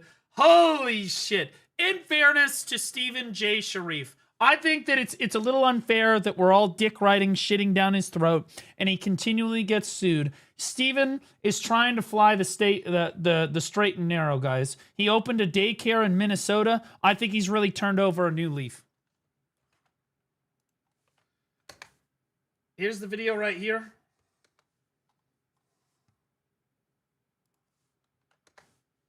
Okay, we're not done. We're not done. Okay, so this is the investor meeting for Ashes, but I actually think that this, because this is basically the result of the investor meeting. This is like once they investigate it, this is like an hour and 40 minutes. And you guys can watch this if you want to, but this is Stephen has responded, and this is just, a few hours ago or whatever, right? This is literally just hours ago. Former creative director Stephen J. Sharif has just filed his own lawsuit against the board of directors who pushed him out, the board members who pushed him out. We finally get to hear his side, and it's absolutely insane. Full breakdown below. Okay, so this is a minute, 18 seconds. For the last several weeks, the Ashes of Creation community has been asking the same question. What actually happened to Intrepid Studios? According to a newly filed, verified lawsuit by Stephen Sharif, the founder of Intrepid and creator of Ashes of Creation, the answer is not that the game failed, not that the studio simply ran out of money. Sharif alleges that Intrepid Studios was intentionally destroyed from the inside.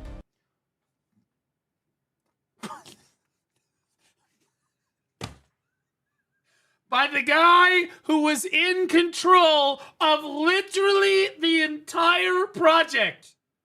The whole thing. He's the CEO. He claims that a small group of board members and lenders deliberately engineered a crisis, laid off nearly the entire workforce, and then attempted to take control of the company's most valuable asset, Ashes of Creation itself, through a bad faith foreclosure process. This lawsuit is not just about money. Sharif says it is about the intellectual property, trade secrets, and technology behind one of the most ambitious MMORPGs ever attempted. Attempted being the key word there. Steven's trying to keep the IP. If you're an Ashes of Creation fan, you should want Steven to lose this. You should want Steven, because if Steven somehow miraculously wins a lawsuit like this, the IP is dead. Because he effectively owns it, yeah. Systems that took more than a decade to build. According to the filing, when the plan to take those assets began to fall apart, Sharif was left as the public face of the collapse. while others allegedly hid their identities, filed misleading paperwork, and allowed him to absorb the backlash alone.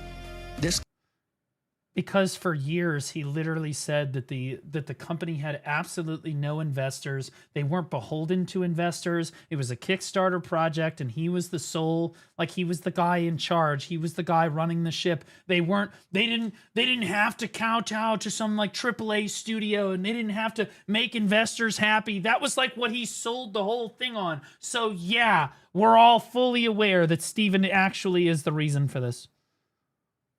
Unreal. So somebody said somebody else has a video on this. Directed a new Hexy trailer for Orwin's Meat. No, I can do that though. I can do that though right after this. We're almost at the end of this. We're almost at the end of this. This guy has a video as well. Kira has a video. Okay, what's Kira? Kira Ashes of Creation. Okay, what up, friendos? Welcome back. And it's the day, right? It's D-Day. It's the nukes have all been dropping, and there's going to be more nukes every day from now for probably weeks. I can't wait to farm this on the live update every fucking week. I'm going to absolutely teabag this shit. Because the Ashes of Creation situation... I am going to be teabagging. He's heating up. And there's wrong video? Well, it was 4 days ago. Does he have a different video on this? They threatened my life. This one? You're kidding. This is the Steven files. You're kidding. This one? They threatened his life? Oh, God. Okay, well, friendo. I'm going to be honest. I'm not advocating for violence or anything, okay? I don't think that violence is the answer on stuff like this. Absolutely not. That being said, if somebody stole $100 million from me, I would probably get violent. I think that most people probably would. I'm going to be honest. If somebody stole your entire life fortune, right? As you can see in front of me, the Stephen Sharif files. This is the lawsuit of Stephen versus the board. The Stephen files. Shadow board, right? That nobody knew existed until, at least internally to the company, in November of 2025. These have been around since 2024 as a board officially. And obviously at this point, we basically have a bunch of sides of this story, apart from Steven's side and some other investors and stuff that, you know, may or may not come out at some point. But we've had the employee side. Steven needs to be in prison.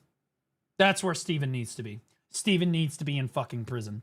I'm constantly tired of fucking shit like this, always resulting in absolutely no one getting in trouble for anything. Put the motherfucker in jail. You steal $100 million from somebody, you deserve to be in jail. From a lot of people, jail. Jail. Stop blaming it on the company. Where they were obviously notified that the company was basically fucked, and they've also filed their own lawsuit because... What was this, Kira? One of the doomers on YouTube? In fairness, this is kind of a doomer situation, so this is Kira in his element. This is the guy you want to be hearing this from. Their owed wages that have not been paid, and PTO and severance. And okay, this is for 54 fucking minutes. Okay, is there like a highlight reel on here for this? Things like that for the wrongful dismissal under the WARN Act in California. Okay, shorter video on the same topic. Okay. What is up, everyone? Okay, 16 minutes. All right, so I'm going to paste the Kira video here if you guys want to see it.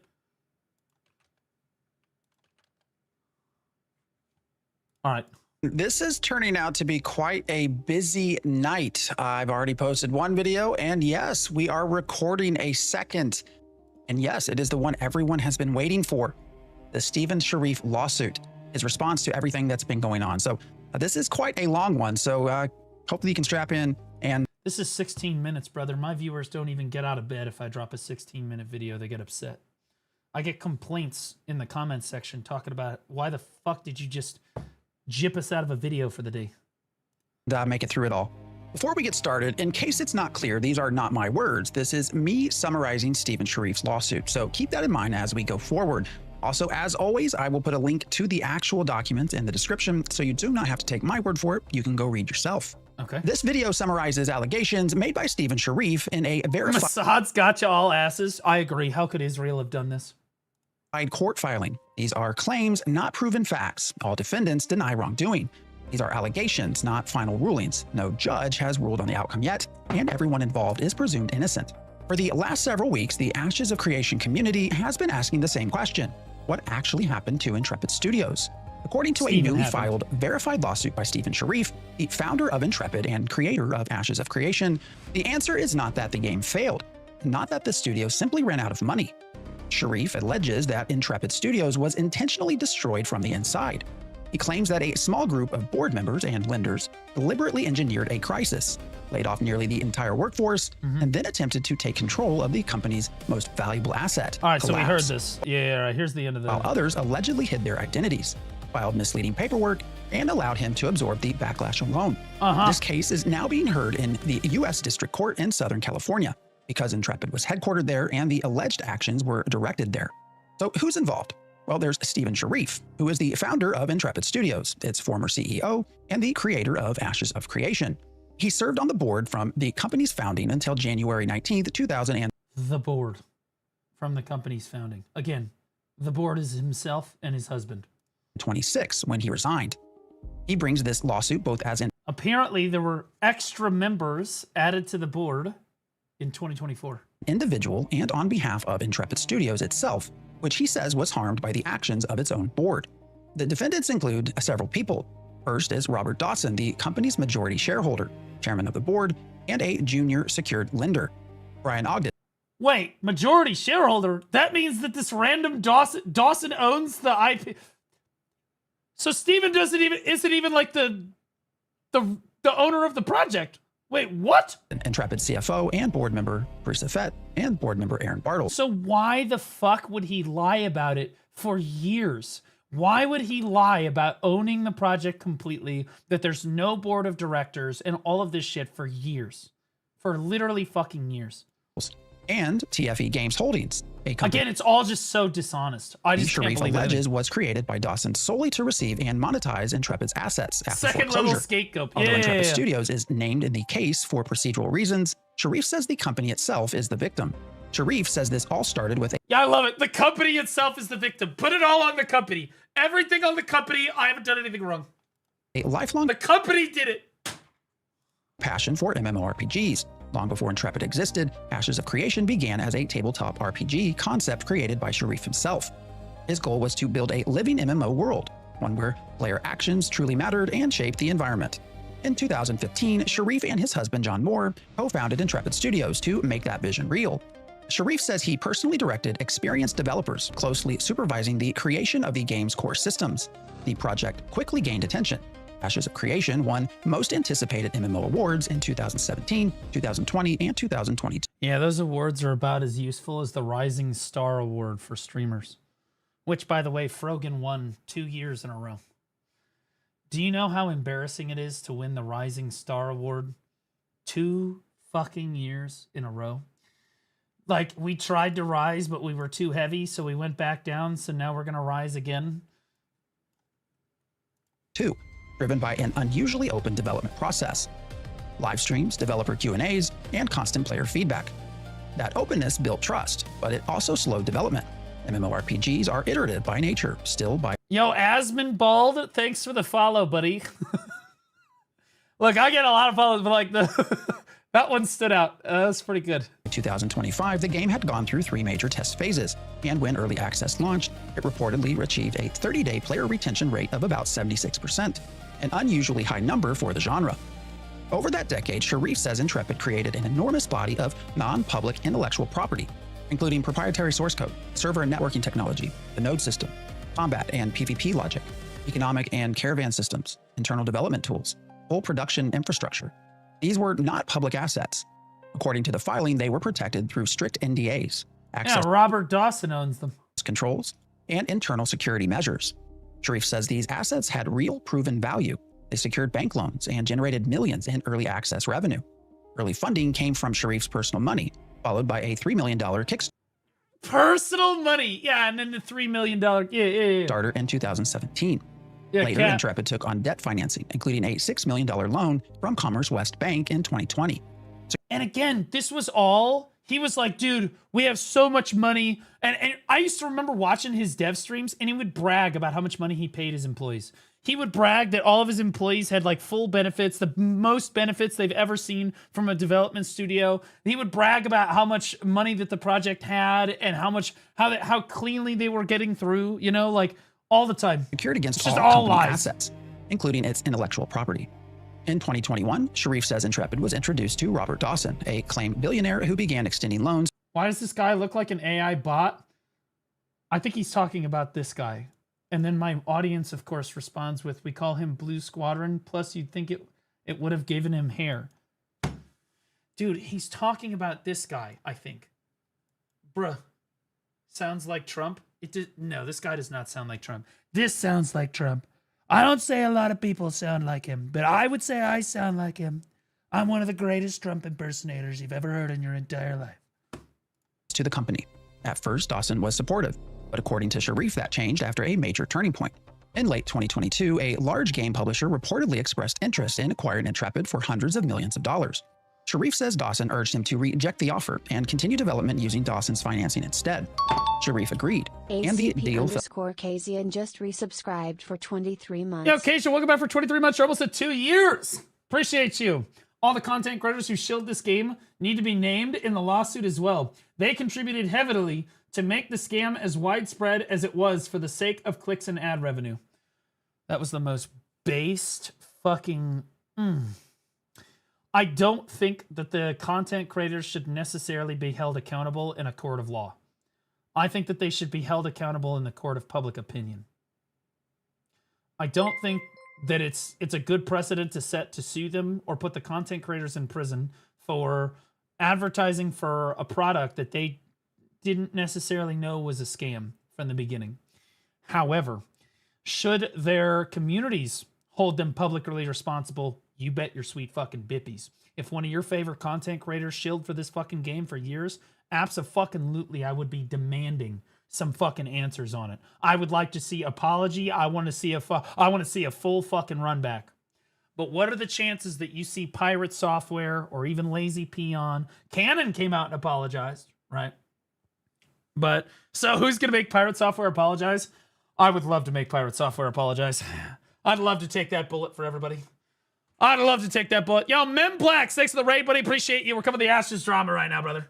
We're covering the Ashes drama right now. Guys, Mem, we had a collab video come out about with Mem yesterday where we were tasting different Chinese foods. Anyway, he's one of the biggest YouTubers for Ashes. I mean, I'm so sorry.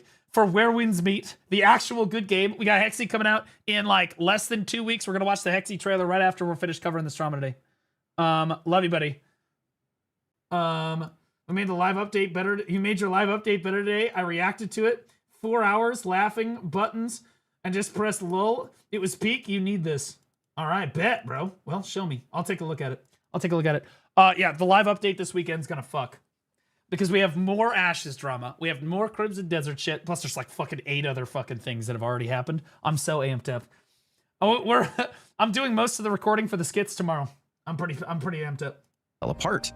According to the lawsuit, that was the moment. Lazy Peon said if the game doesn't release, he will delete his YouTube channel. I'm gonna need that. Could you please get that? Could you snip that and send that to me? Or give me a link to that? That would be great. You should really watch this guy's video about Ashes. He's interviewing one of the investors, but he gets so many messages and stuff between Steven and that investor. This hour and 15. The lawsuits are going to bury him? Oh, dude. What do you got? Oh, my God, bro. He's got 3 fucking videos on it, bro. All right, we'll watch this tomorrow. We're going to watch it. We're going to go through this tomorrow. This is like the prelude. We're on like the pre-cum of all of that right here. Everything it's changed. Juicy. I'm looking forward to it.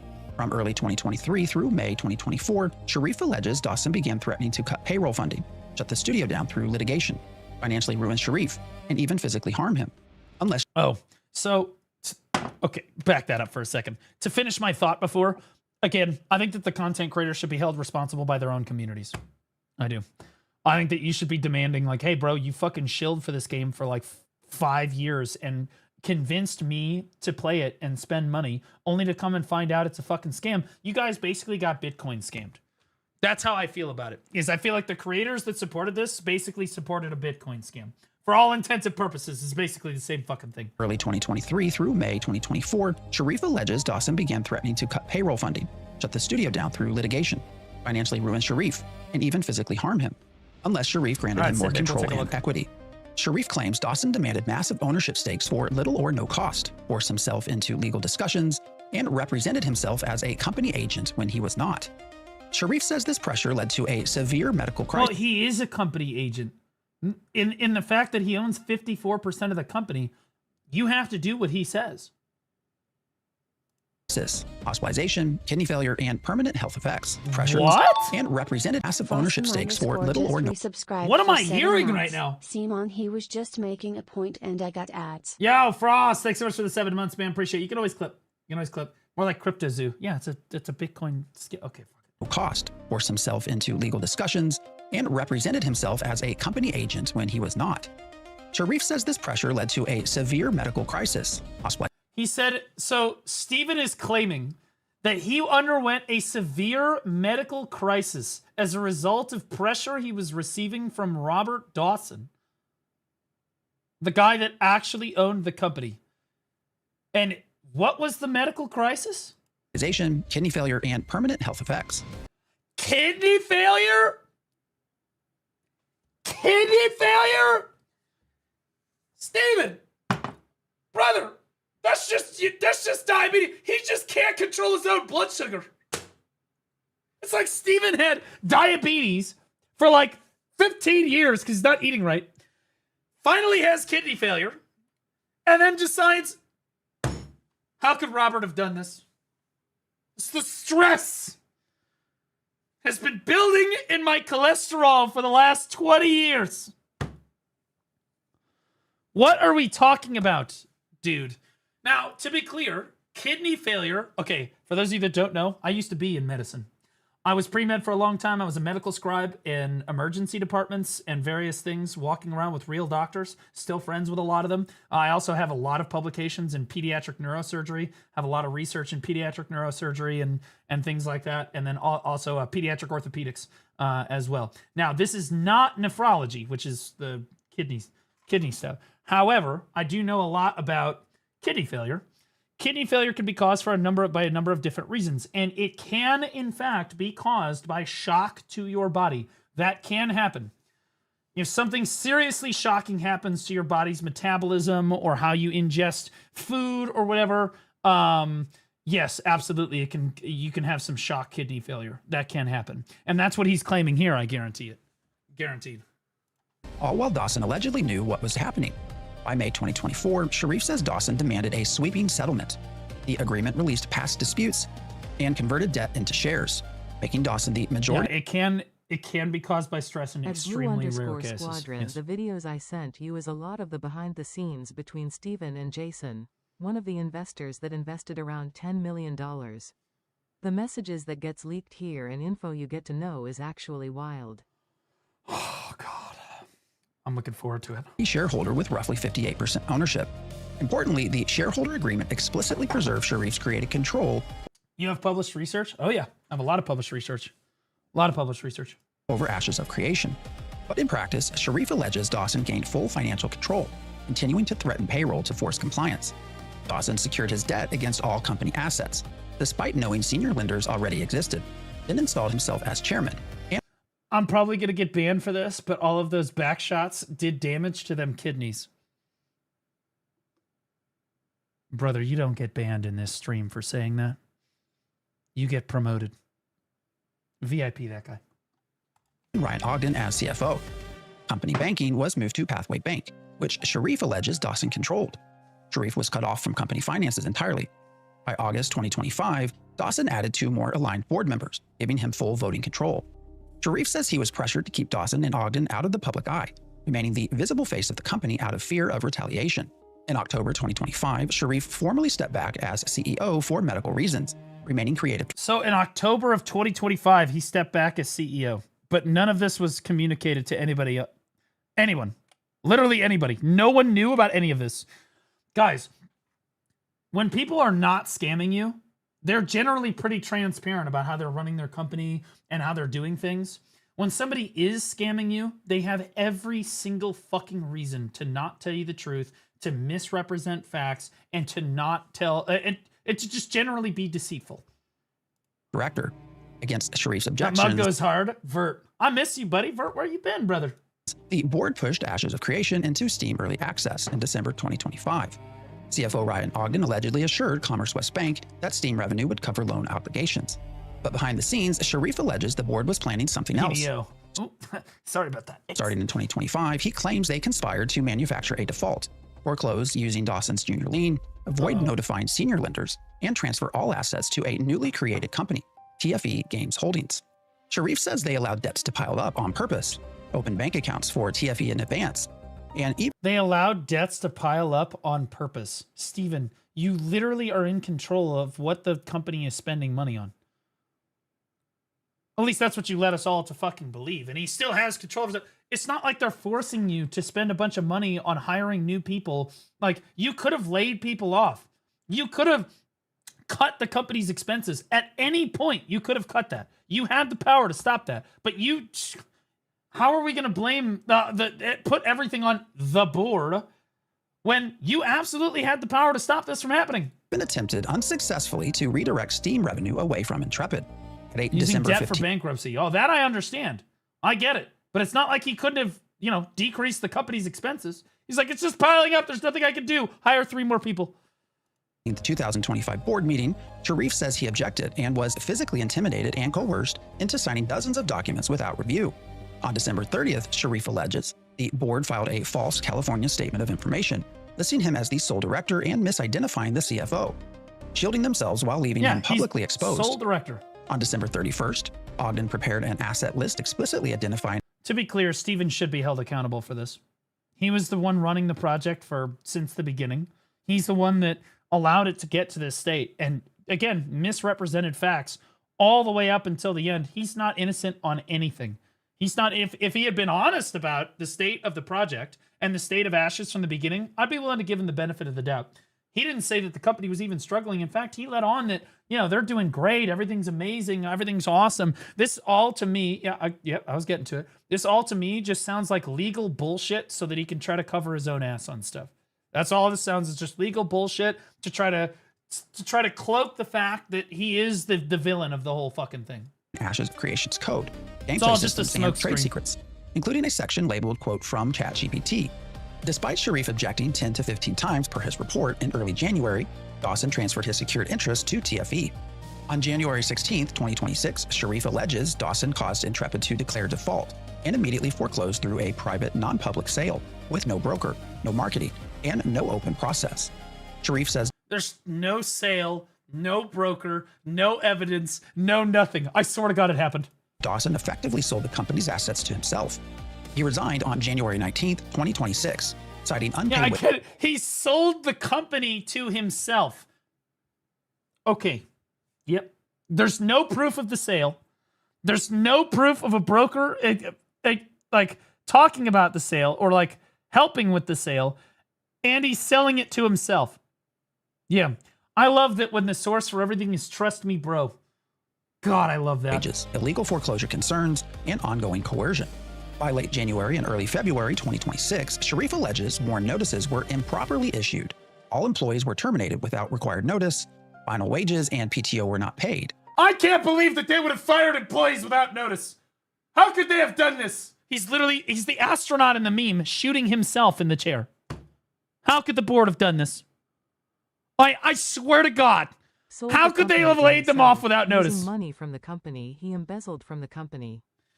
I just can't, dude. Like, how can you possibly try to claim that it's the board's fault that people were not laid off without notice? You're the director of the fucking project. Whose fault is it if people get fucking laid off without notice? Is it the board's fault or is it your fault? This happened, he says, after Commerce West Bank intervened and Steam revenue became inaccessible. Sharif alleges the board hid behind anonymity, leaving him publicly blamed, resulting in harassment, death threats, and... You didn't even tell people about the board. At any point, you could have told people that the board exists. that there are investors that actually own the project, that any of this stuff is going on. Why would you not say that? I mean, shit, Steven, you're being hospitalized. You're in kidney failure. Why would you not tell people what's going on? Oh, wait, that's right. None of this is happening. Oh, yeah, that's right. This is all just a fucking fantasy. For his family's safety. That's right. He claims board members openly discussed letting him take the fall, while they later emerged as saviors. Sharif strongly denies claims that he misled him. Is the person that sank the company with us in the room right now, Steven? Is that what's happening? Are they here? It's like the fucking Sixth Sense. He sees dead people. Investors misrepresented timelines or stole company funds, stating that all development timelines were clearly presented as estimates, not guarantees. On February 3rd, 2026, Valve terminated Intrepid's Steam partnership. Valve cited conflicting banking requests, creditor disputes, and massive refund requests. Before refunds, Intrepid was reportedly owed around W Valve, by the way. Huge W Valve. We can always count on Steam. Thank fucking God. One of the fucking billionaires out there is that looking out for the consumer. Huge fucking W. $5 million, demonstrating the remaining value of the project. Finally, Sharif alleges that TFE and board members are actively soliciting former employees for access to Ashes of Creation's IP. They are attempting to sell the game and its trade secrets to other studios. And these actions pose ongoing, irreparable harm to Intrepid and its shareholders. That is what this lawsuit seeks to stop. At the end of this filing, Steven Sharif lays out 8 separate legal claims, followed by a detailed request for what he wants the court to do next. Here's what those claims actually mean, in plain English. Claim 1, federal trade secret theft. Sharif alleges that the defendants illegally took or attempted to take Intrepid's trade secrets, including the Ashes of Creation codebase, systems, tools, and back-end technology. Nobody wants that. Sincerely. He claims these trade secrets had real economic value. They were protected through NDAs and security controls, and the foreclosure process was used as a tool to... The only reason that people would want this is so that they can see what not to do for their project. Misappropriate them. Sincerely. He is asking the court to immediately block the defendants from accessing, using, or selling these materials. Claim 2. Just resubscribed for 2 months. No, you don't understand, Blue. All these investors pitched over $100 million together just to take the studio over and make Steven the villain just because they are an evil secret cabal. Yep. Yep. Makes sense. Welcome back for 2 months, buddy. Appreciate you. California trade secret theft. This mirrors the... Who is actually buying Steven's story here? Is anyone actually buying this? Is anyone actually believe it? Also, we used to have somebody in chat named AOC Cultist.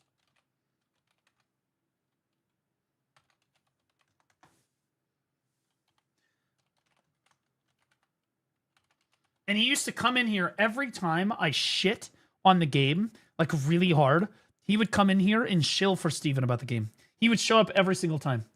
The guy is baiting. No, he changed his name. He doesn't exist anymore.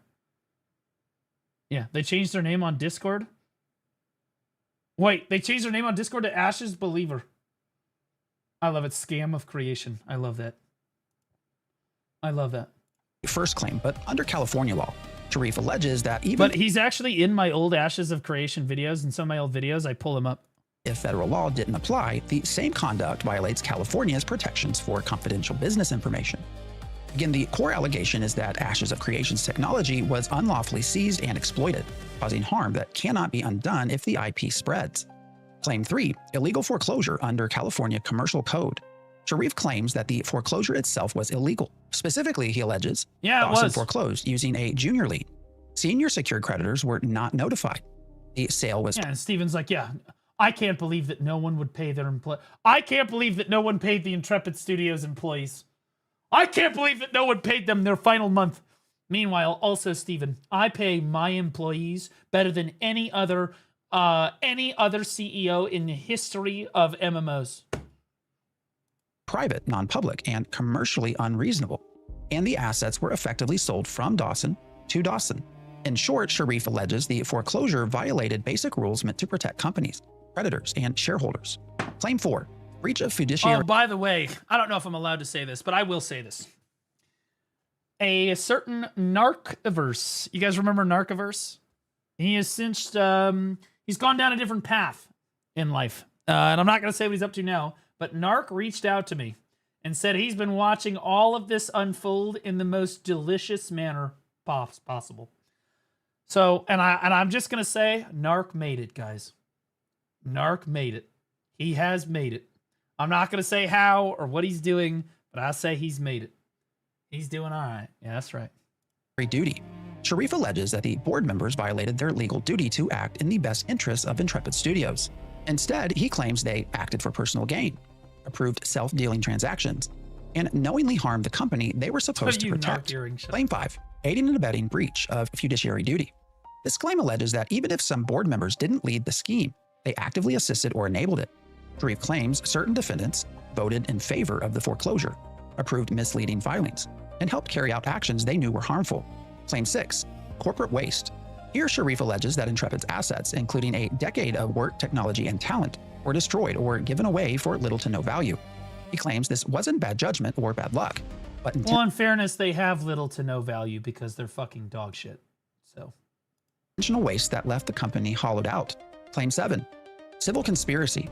Sharif alleges that the defendants worked together as a group with a shared plan to manufacture a default foreclosure on the company, strip it of its assets, and leave liabilities behind. This claim argues that the harm only happened because multiple people acted in coordination. Claim 8, defamation. Finally, Sharif alleges that after the— Can anyone explain to me how the board would have made any money off of doing any of this? Even if they acquire the Ashes IP, they're still losing money like hand over fucking fist because the game is just hemorrhaging fucking money, right? Like it's just insolvent. The whole thing is insolvent, right? So like, even if everything Steven is claiming is true, why the fuck would they even want to fucking do this? Like, oh, well, then they own the IP. Yeah, what good is that worth? The company, it's worth garbage. It's worth nothing. It's worth less than nothing. You're literally taking on millions and millions of dollars in debt. I'm sorry, I'm gonna do it. Millions and millions of dollars of debt. Okay, I had to do it. The shutdown, the defendants spread false statements to investors, creditors, and the gaming public. He claims these statements accused him of misconduct, implied criminal behavior, and were intended to shift blame away from the board. Sharif says this led to public harassment, death threats, and lasting reputational harm. Death threats? Oh my god, public harassment! I stole, all I did was steal $100 million, and they started bullying me! Bro, what a fucking bit. I hate it when people fucking talk about how they're being harassed. He stole $100 million fucking dollars. He's literally like $100 million fucking dollars in embezzlement and fraud. And this guy is complaining that people are A, giving him death threats, and B, harassing him. No, they're responding to you stealing money. Okay? They're holding you, and I know this is with great power comes absolutely no accountability. That's what I've learned from women in the United States. But also Steven, because he's the woman in his relationship, so he's RPing. What Sharif is asking the court to order. At the very end of the filing, Sharif lays out what he wants the court to do. In plain terms, he is asking for immediate court orders stopping the defendants from accessing, using, or selling Ashes of Creation or its trade secrets. A ruling that the foreclosure and asset transfer were illegal and invalid. Return of Intrepid's intellectual property to the company. Damages for harm done to Intrepid and its shareholders. Punitive damages if the court finds the conduct was willful and malicious. Attorney's fees and costs, and any other relief the court believes is necessary to prevent further harm. Sharif emphasizes that money alone is not enough, because once trade secrets are sold or leaked, they can never truly be recovered. This lawsuit doesn't claim that Ashes of Creation failed. It claims that the studio was dismantled deliberately, and that the fight now is over who controls what remains. These allegations. The trade secrets of Ashes of Creation. How to change your toenail color. Fair. Will now be tested in Intellectual court. property. As always, we'll keep following the filings and the responses and the facts, wherever they lead. This is likely just the beginning, and we will most likely see more lawsuits. Dude, this is just the tip of the fucking iceberg on this story, like for real. I think we're hitting the tip of the fucking iceberg. I think that 90% of the iceberg's mass is below the surface. No shit, guys. Like for real. I think that 90% of the mass is below the surface. Now, somebody said I should watch these videos too. The lawsuits are going to bury him. Do you think that I should watch one of these right now? These are a little longer. Maybe I should just like speed run them. Trade secrets: how to squeeze blood from a stone. Yo, Baldy, I'm with my boyfriend right now. Could you ooh-woo to us? Hello. Okay, the fact that you have a boyfriend means that you can go fuck yourself.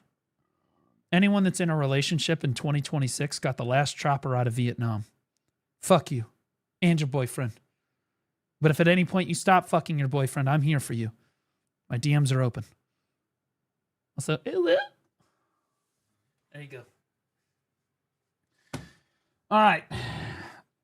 Now, all right, people want me to watch this. Which one do you guys want me to watch? Here, I'm going to put a 1, 2, or 3. We'll have to watch these across multiple days. We'll have to watch these across multiple days. We'll watch maybe one tomorrow, too. 4, 5. What about, I was going to say it. I don't have the brain rot. I was going to say it, but I'm not. No, I was not going to say that. I was not going to say 6, maybe video 7. I was not going to say it. I wasn't going to do it. 2? All right, we'll watch 2 today. God.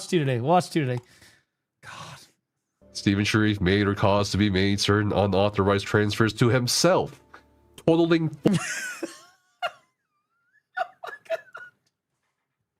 $4.8 million to himself. Thank you, me. $4,864,316 with no documentation or indication that such transfers, whether such transfers were a loan, salary, fee, I can't believe that the board allowed us to willingly go further into debt. I can't believe that the board allowed this. They did this intentionally. How could the board have done this? reimbursements, shareholder distribution, or gift. Mods, can you allow the word victim? I don't know why the fuck. Gift. This is the actual attorney's letter to Valve. Send Bali the clip of Asmon saying Steven is the victim in all this? Bullshit. Did Asmon actually say that? Please fucking no. Stop it. Stop it. He didn't fucking say that. There's no shot. I want the clip right now. Dated. Although, Asmon did... I love Asmon. Asmon did say at one point that World of Warcraft Classic had better combat than Black Desert Online. So he can be retarded, at least sometimes. He doesn't always have it right. You know what I'm saying? January 31st, 2026, which does align with the timeline that the investors have offered to me in our 2 videos. He did that while he was watching a Crimson Desert trailer. I remember it. When exactly Stevens threw his tantrum and quit. He isn't the brightest man. I actually think that Asmon is pretty bright. I do. I think that he is pretty bright. He does play stupid sometimes, but I think that he actually is. He's a smart cookie. Kind of maneuvered the allocation of the $3.7 million from the Steam fund that was apparently being said, he doesn't have it always right. The payroll of the employees just before all that stuff went down. He's not as bright as you. Your head is shinier. Okay, that one was good. No, I'm going to give that one to you. That one was good. That was all right. All right, we're just going to let him have that. That was every once in a while chat pulls one on me that is normally I'm the witty one here and I'm the one shitting on chat. That one was yep, I'm going to let him. Yep, that was a good one. With the Warren Act and so on. And we'll be covering some other lawsuits that have popped up in relation to this. But game again, respect game. Here we are. This is going to be in regards to Intrepid, Commerce West Bank, Jason Karamanis, and so on. Dear Sir or Madam, this firm is counsel for Jason Karamanis and related secured parties, collectively clients, who hold security interests in all assets of Intrepid Studios Incorporated, or Intrepid, including accounts receivable pursuant to pledge and security agreements dated February 20th, 2017, June 13, 2018, and March 5th, 2019, collectively the agreements. And again, this lines up with the documents I shared. Those are the loans, I think. Guys, I'm not going to pretend. Look, I'm a man of science, okay? I'm a biologist, okay? Like, I have a lot of medical background. I'm not going to pretend to know anything about legalese or fucking any of this kind of shit, but I'm fairly certain that the agreements are like the loans. Correct me if I'm wrong. In the first video. Those agreements are attached here too as exhibits A, B, and C, respectively, are fully incorporated herein by reference. To date, my clients are owed over $14 million. There is no chat.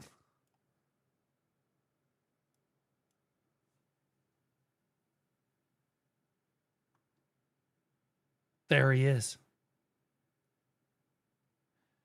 There he is. No shit.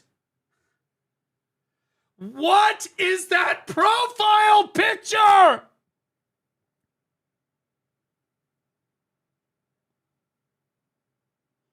Brother! Seek Christ!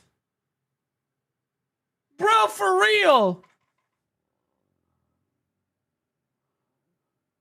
Steven is the savior of the genre. He can save it. I believe in his visions. I believe in the prophecies. I believe in his promises. We believe in Ashes of Creation. It's not missing something. It's way more perfect.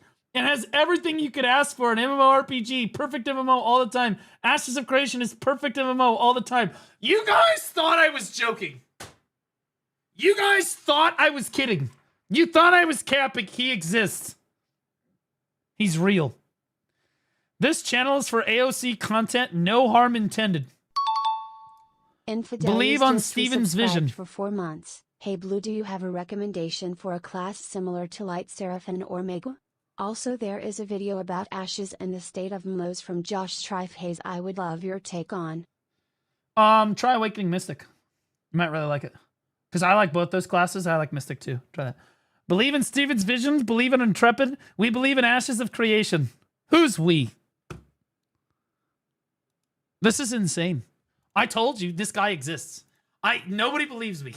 Nobody fucking believed me, but here we are. Wait, I lost my YouTube chat. My YouTube chat went away. Holy shit. I told you, he's got the same shit in my chat, but he changed his name. So I can't pull up his logs. Anyway, Cultist, good to see you, buddy. Boy, not a great year for you so far, huh? Kind of a rough year for you and the Savior.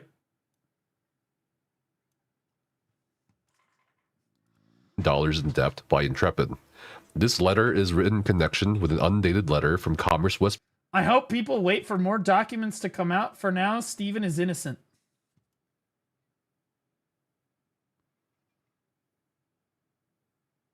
Wait, where is it? Steven is a person too. He makes mistakes. Innocent until proven. I also make mistakes. But I believe that if I made a mistake that cost people $100 million, that I don't know if I'd be able to write that off as just a little oopsie. My bad. What? Just a little oopsie? Oopsie doopsie, guys. I changed to MMO believer. Okay.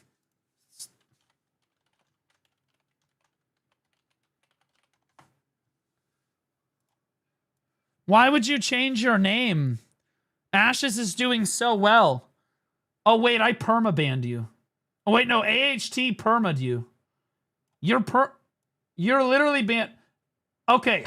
All right. I got you, buddy. I've got you.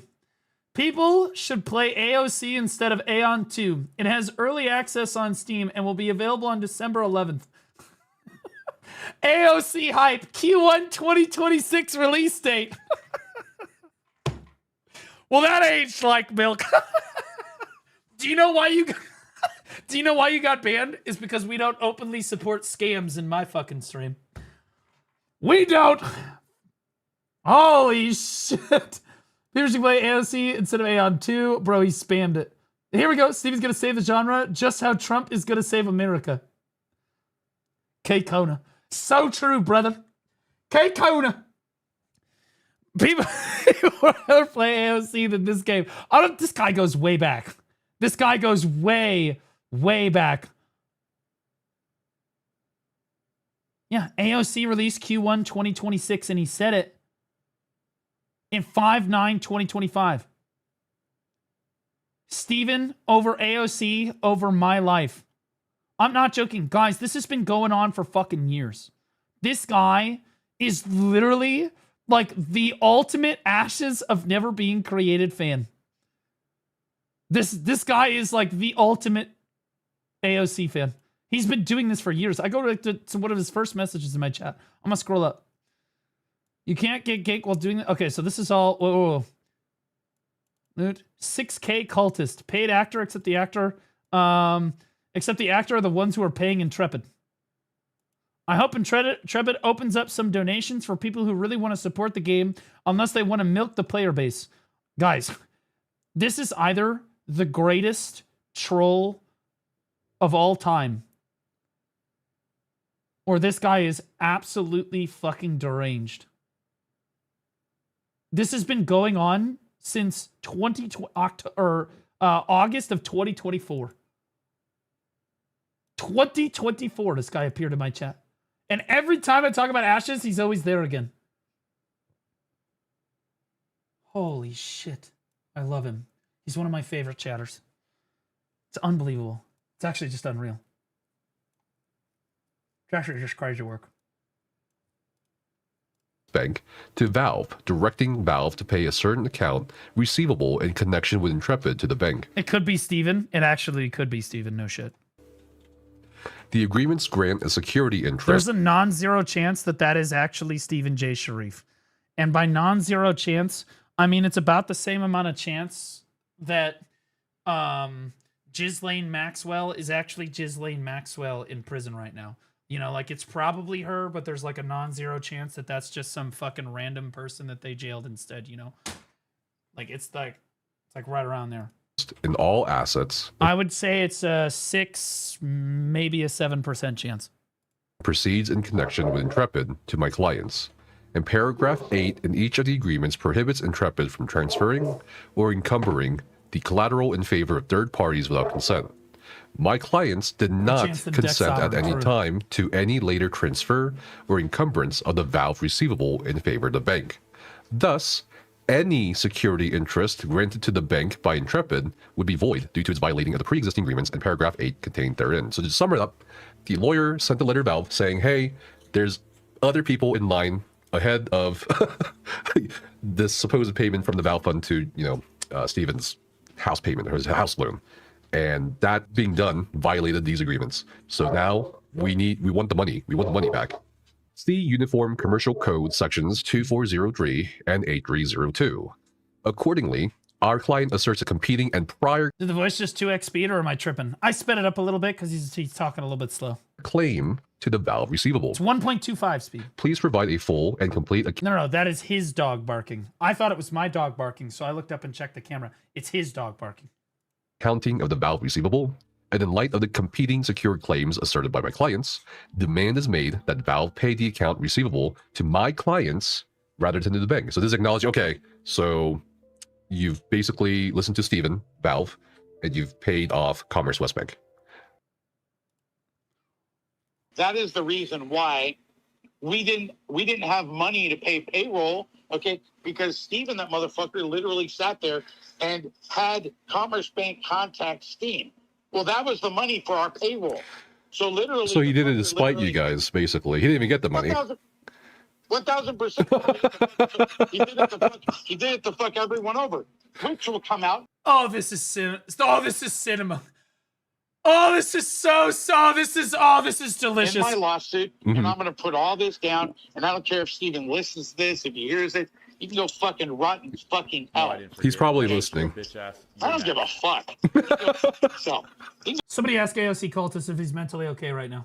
We need to make sure he's in a safe place. It's not okay to harm yourself, okay? Self-harm is not okay. He'll fuck himself with some nasty things up his rear end because that's what he's done to everybody else. Well, he might enjoy that. Remember, Steven's gayer than a bag of dicks. Yeah, you don't threaten him with a good time. Now we need you to pay that account to the clients. And then here's the warning. Valve paying anything to the bank would result in paying twice. Obviously, right? Because my clients are prepared to pursue appropriate legal remedies in the event of such payment to the bank. Please find below why. Yeah, is 1.25 speed too fast, guys? I feel like this is a reasonable speed now. Instructions to my firm's attorney-client trusted account. Please remit the account receivable to this account. Like it's reasonable. Then, of course, I blurred out account name, bank name, lawyer name. Nothing herein constitutes a waiver of any rights or remedies of my clients, all of which are expressly reserved. Sincerely, blah, blah, blah. Okay, and then we're going to show the Exhibit A, B, and C, the documents agreements that are attached to this letter to Valve from the lawyer that shows, hey, these agreements are technically legally prior to whatever happened between you and Commerce West Bank, because these agreements were signed back in like 2017, 2019, 2018, whatever. So Exhibit A is going to be the Pledge and Security Agreement. And I mentioned this Pledge and Security Agreement in the video as well, along with the 2 other promissory notes and so on. This Pledge and Security Agreement dated as of February 20th, 2017, which goes against the claims of Stephen Sharif saying that there's no outside investors, that he's funding all of it, is made by Intrepid Studios Incorporated in favor of Jason Karamanis, the secured party, with reference to the following facts. Intrepid Studios is the borrower in the concurrently executed promissory note dated February 20th, 2017, by and between borrower, personal guarantor, Stephen Sharif, and secured party. As collateral for all sums borrowed by the borrower under the note from the secured party, the borrower pledges a lien. Yep. And I was security going to say, interest there's the important part. in certain assets belonging. Yep. That means I'm fairly certain that a lien means that he's putting the company up against, like he's saying that if he forecloses on the loan or he's not able to pay on the loan, that they could just take the company. Pretty sure that's what a lien means. They're leaning on the company as collateral. Pretty sure that's what that means. To the borrower. The borrower warns. Why is this dude's voice so alpha? It's really intimidating. I agree. But hopefully he already has a wife, so he can't take any more women off the market for the rest of us. Represents that he has the power and authority to pledge an ownership or lien interest in borrower's assets to secured party. B, pursuant to the note, borrower owes secured party a total of $2 million. A lien means you have the rights to their stuff if they don't pay you. So exactly what I said. If he can't pay on the loan, they're gonna take it. Just like I have it's kind of like a lien on the house, right? The company could literally just take the house from you if you don't pay them. Dollars. C, secured party requires as security for repayment of the note, borrower by and through the borrower pledges. The only reason I know that is because I bought my house and they were like, "Yeah, we're putting a lien, that's how they explained it to me. That's how they explained the loan to me." I was like, "Well, yeah, that makes sense." Yeah. Secured party a lien and ownership interest in the following assets that may be perfected and executed. That's why he sold the house to his LLC. Maybe I should sell my house to my LLC. I'm basically selling it to myself, and then if anything happens, they just take the LLC. I don't get in trouble. W me. Wait a minute. Upon in the event of default under the note, such lien and security interest shall allow secured party the full right to sell any and all assets that are listed as collateral below in order to satisfy any amounts owing to the secured party by borrower and or borrower. All right, D.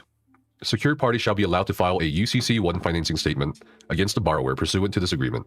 E. Now, therefore, in order to induce secured party to enter into the note and for other good and valuable consideration, the received inadequacy of which hereby is acknowledged, borrower hereby represents. Blah, blah, blah, blah, blah, blah, blah, blah, blah, blah, blah, blah, blah, blah. They're suing him. Okay, so now.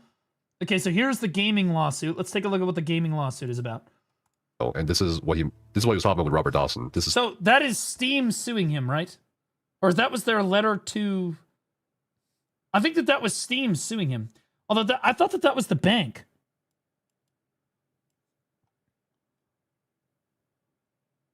With the 2 other promissory notes and so on. This pledge and security agreement dated as of February 20th, 2017. Yeah. Okay. So this is the bank, I think, suing him. Oh no, this is the attorney's letter to Valve. Okay, and then this is the loan itself. Okay, sure. TFE is the plaintiff in that one. Okay. Okay, so here we go. All right, so this is TFE. Days ago, as of this recording, it was filed in the Clark County of Nevada through the district court, and this is the amended complaint. Okay, so this is between TFE and Steven. Here are the allegations. Okay. This court possesses subject matter jurisdiction over this matter pursuant to NRS 4.370 because the plaintiff alleges damages in excess of $15,000. Okay, the plaintiff is a Delaware Limited LLC. It was harmed by the conduct of the residents of Clark County, Nevada. So this is them going after the actual persons themselves, not just, Intrepid. So this is TFE suing Steven. Specifically against Stephen Sharif and his husband, John Moore. Defendant Stephen Sharif, an individual, was at all times relevant to the claims herein. Defendant John Moore was at all times relevant to the claims herein. Yep. Blah, blah, blah. Factual history as filed. TFE is the investors. Yeah, that's who the... TFE is like the board of the real board of directors, not the one that Stephen led us all to believe was the board. Anyway.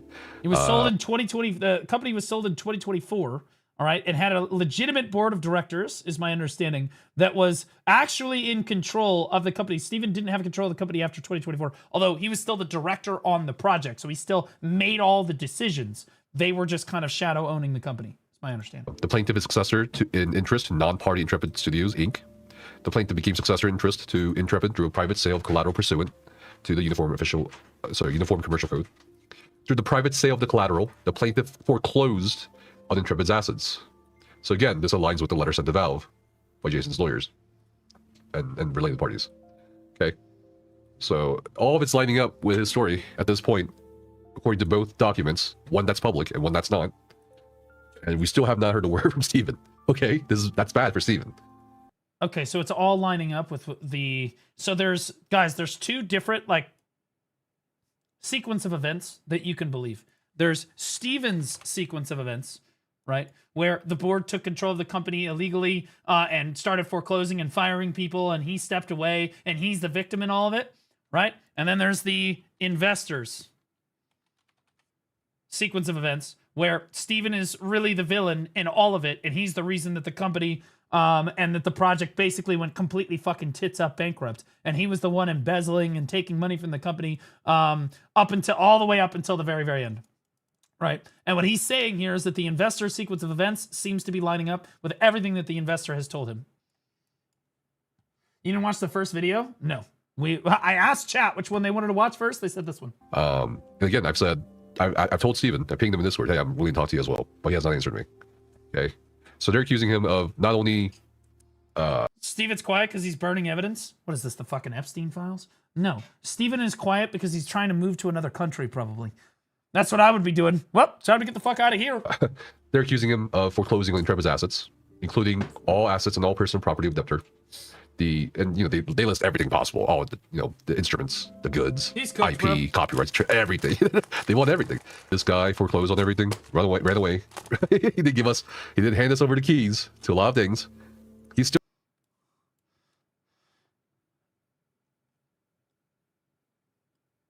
Where'd it go? Nobody cares anymore, dude. It's old news. Actually, this is all pretty new news. All of the embezzlement, the fraud, and everything all starting to come out. Stephen now suing so the investors are suing. A lot of people are suing Stephen. Valve, I think, is suing Stephen. Fucking the investors are suing him. The bank is suing him, and now Stephen is now suing them too. Yeah, refusing to turn over. Yeah, this is not old news. This is like records, literally or at least brand he's new, not hot off the press. Okay. On January 31st, 2026, the same day as when the letters was sent to Valve Corporation, Intrepid issued the Warren Act to its employees that Intrepid has no alternative than to undertake an entire and permanent plan closing. And we reviewed the Warren Act filing as well in the previous video. So it's all here. Without the company records, the plaintiff cannot wind up Intrepid's business and fulfill its obligations under the Warren Act, among other obligations. So now they're saying, we don't have the payroll records, we don't have anything. Stephen is not giving a shit. So we can't, fulfill the obligations required as under Cal Warren or Warren Act. Along with maybe, just maybe, as people keep hoping. This is so fucking cooked. So Stephen won't provide any of the documents that they need returning to making to actually give people the money that they're owed. No product, which on payroll. Again, is a completely different story. Okay. Oh man, it just keeps going. This is the It just keeps going. It doesn't stop. Well, shush. We'll look at this in a second. Basically saying that he should have access to everything as an officer of the company. He's breached his fiduciary duties to Intrepid by withholding, refusing to turn over the company records. What documents? You know what this reminds me of? This reminds me of when, that YouTuber, I'm blanking on his name all of a sudden, exposed all of the Minnesota daycare fraud, and then the government started investigating, and then that guy got on camera and was like, yeah, so we were going to provide all the documents. Nick Shirley, that's right. Nick Shirley. We were going to provide all the documents, but somebody broke in last night and they didn't take anything but literally every single document that you asked for. Yeah. That's what Steven not providing any of the documents is absolutely crazy. Yeah, I don't have them. Yeah, I don't know what to tell you. Okay, he's refused to turn over So company weird. records, which has prevented paying the former employees. They take any of your money, Steven? No, they're just the documents that you needed. He's refusing to turn over company records, which is causing damage to the plaintiff's Yeah, the cat ate them. investments. Yeah. Okay. It is intentional misconduct and a knowing violation of the law. He received a notice, apparently, from Valve, Steam, and Commerce West on January 18, 2026, that provided Intrepid's secured creditor will be taking the $3.5 million receivable, the Steam notice, that the plaintiff was relying on to pay Intrepid's employees and creditors. Okay. So that's Okay, so there's a $3.5 million lawsuit right there. That's where the story lines up from Jason. So that they can pay the fucking devs and stuff that were on the project.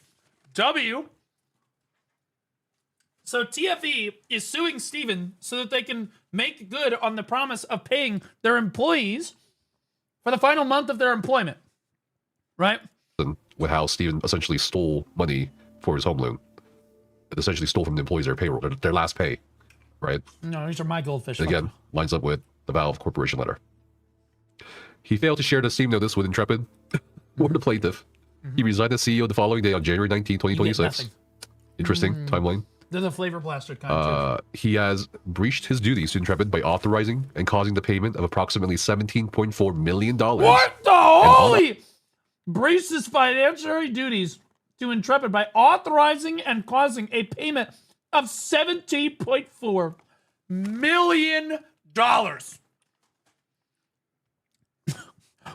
Just a little oopsie. My bad. Okay. Again, just a little oopsie. Guys, remember, Steven's not perfect. Okay. He makes mistakes. Authorized personal or excessive expenses from the 1st of January 2016 through the 31st of January 2026. This is where they start accusing him of embezzling or at least misusing $17.4 million. Okay. The misappropriations include but are not limited to excessive personal loans to certain shareholders with no... Guys, all of this is just from when the investors took over to now, by the way. 17.4 million is just the number that the investors have found in the last year and a half, right? We're not even taking into account the previous 5.5, 6 years that the project was going on. Okay. Remember, over $100 million went into this project, and you have to wonder where the fuck was the $100 million? Because you look at the game and you're like, there's no way this game costs $100 million, and it didn't. If he took 17.4 million in the last year and a half, how much did he take total? Documentation, no Dude's basically running a Minnesota daycare here. repayment, direct transfers to shareholders with no stated business purpose, direct transfers to miscellaneous accounts with no stated business purposes, should hire and Sharif. miscellaneous personal True, expenses brother. charged to Intrepid's credit cards and or defendant Sharif's personal credit card that was then reimbursed by Intrepid. He allowed bank accounts owned by Intrepid to be commingled with his personal accounts in the QuickBooks file owned by Intrepid. Now, this is the embezzling part. Again, defendant Sharif allowed bank accounts owned by Intrepid to be commingled with his husband's personal accounts in the QuickBooks file owned by Intrepid. Now, they're saying not only him, but his husband was in on it. Defendant Sharif's misappropriations constituted intentional misconduct and a knowing violation of law because they were unlawful. Okay? They just say, yeah, he knew what he was doing. These misappropriations left Intrepid unable to pay its debts as they became due in the ordinary course of business leading to the Article 9 sale. Stephen Sharif made or caused to be made certain unauthorized transfers to himself, totaling $4,864,000. So we're talking $17.6 million to his husband, plus another $4.8 million to himself. This is just since the investors took over, by the way. We don't even know how long this has been going on. This is insane. With no documentation or indication that such transfers, wild. whether such transfers were a loan, salary, fee, reimbursements, shareholder distribution, or gift. So they're saying this guy took out almost $5 million for himself without even saying anything about it. That's fucking crazy. Give more to his husband. What a great husband. You know what? Say what you will, chat. Say what you will about Steven. He loves his husband. Now True! Hashtag couple goals, bro. He's getting that fucking good dick from his husband. I'm going to tell you that right now. Holy shit, that might be the best gay sex he's ever had in his life. Like, come on, bro. Like, that's pretty good. I don't know. You know, that shit, you know. That's a good husband. Mm-hmm. You know, he's a provider. Why not? I respect that. Obviously, Jean was too busy managing the finances to show up in the office. Oh my god. Watch his husband not be real. His husband is the real, Sharif right? transfers were received and enjoyed. Does anyone have a picture of his husband? His husband is real, right? Somebody did check on this, right? Right? Like, By the defendant. Received the benefit from the Sharif transfers. He's real on He paper. embezzled, and he There's no funded shot, his own bro. lifestyle for it. Oh god. He's Upon gotta be real. information and There's belief, just no defendant way. Sharif also caused Intrepid to take out a loan to purchase real property located in San Diego, California. Okay, this is the house. This is the one of the bigger question marks. The mansion, the California mansion he live streamed. his husband is Israel. True. First name Israel, last name Mossad. From right, defendant Sharif identified Intrepid's investments as revenue in order to obtain the loan to purchase the property. That's illegal. I'm pretty sure. I'm not going to give any legal advice here as you. Yeah, you can't do this. This is you can't do this. I couldn't do this when I bought my house, so it made it really hard. You're not allowed to do that. Intrepid Studios investments revenue as revenue in order to obtain a loan to purchase property. Yeah, you can't fuck. That's a no-no. You're a local YouTuber. Okay? That's a huge no-no. But I'm pretty sure you cannot claim loans as the money you make to the IRS. Nope. Because that makes no sense. Nope. I'm pretty sure that's illegal. Don't take it from me. Ask your local accountant. Ask your local lawyer. But I'm pretty sure, like 99% sure, this is illegal.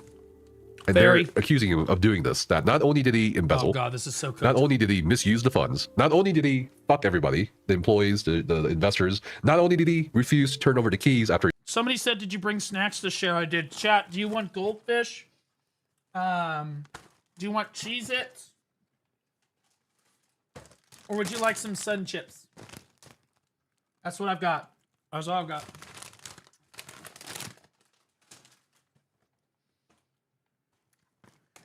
Okay, we'll take what you need, okay? We left to the accounts, the social media account, all of it, which explains the Discord server, by the way. Okay, No. yeah, some goldfish. Okay. All right, chat.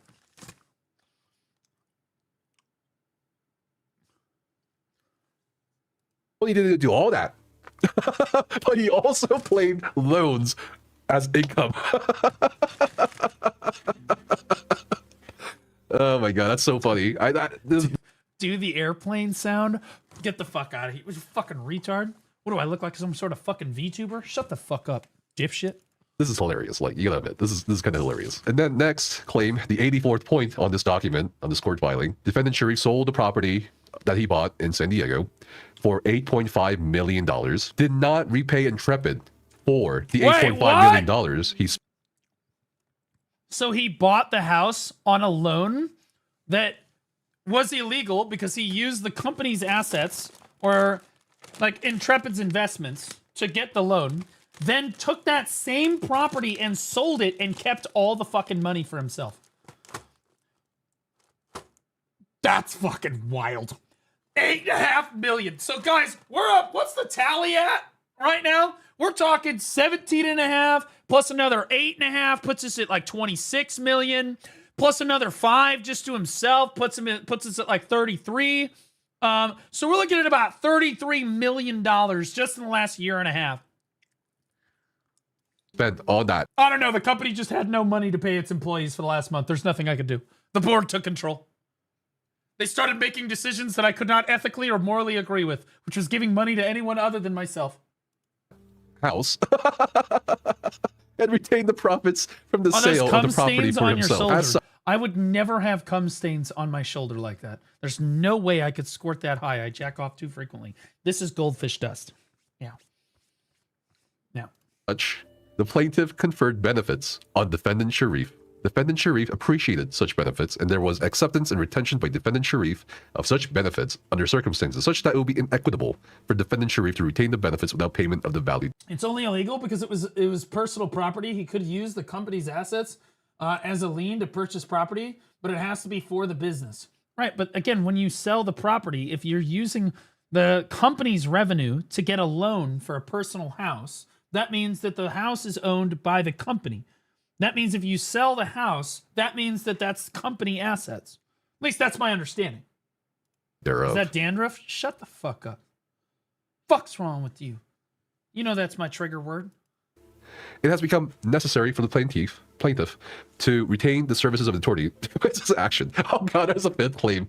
Oh my, it just keeps getting bad, dude. Okay, what else happened according to this lawsuit? Did he pay any bills? It really Did he seemed pay any bills? like based on the different what? accounts that he really relied on loans. Whoa. Wait, defendant Sharif made certain unauthorized transfer to defendant Moore totaling over almost $6 million with no documentation or indication that such transfers, whether such transfers were a loan, salary fee, investment, shareholder distribution, or a gift. The Moore transfers. That's what he called it. Moore. That's his husband's name. Moore. Accurate. More transfers. He's getting more transfers of money. He's getting more money. That's fucking crazy. The board wanted to go in a direction I couldn't ethically agree with, which was giving the money I scammed everyone out of back and taking a pay cut. I am the victim. Yes. Stephen Sharif. Correct.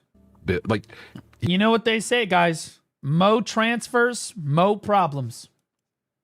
He loaned money to pay off bills, and loaned more money to pay off the loans, and loaned more money to pay off the loans that paid off the loans that paid off the bills. Dude. Which, while all the while making sure that he and his husband are getting billions of dollars off the project. is insane to me.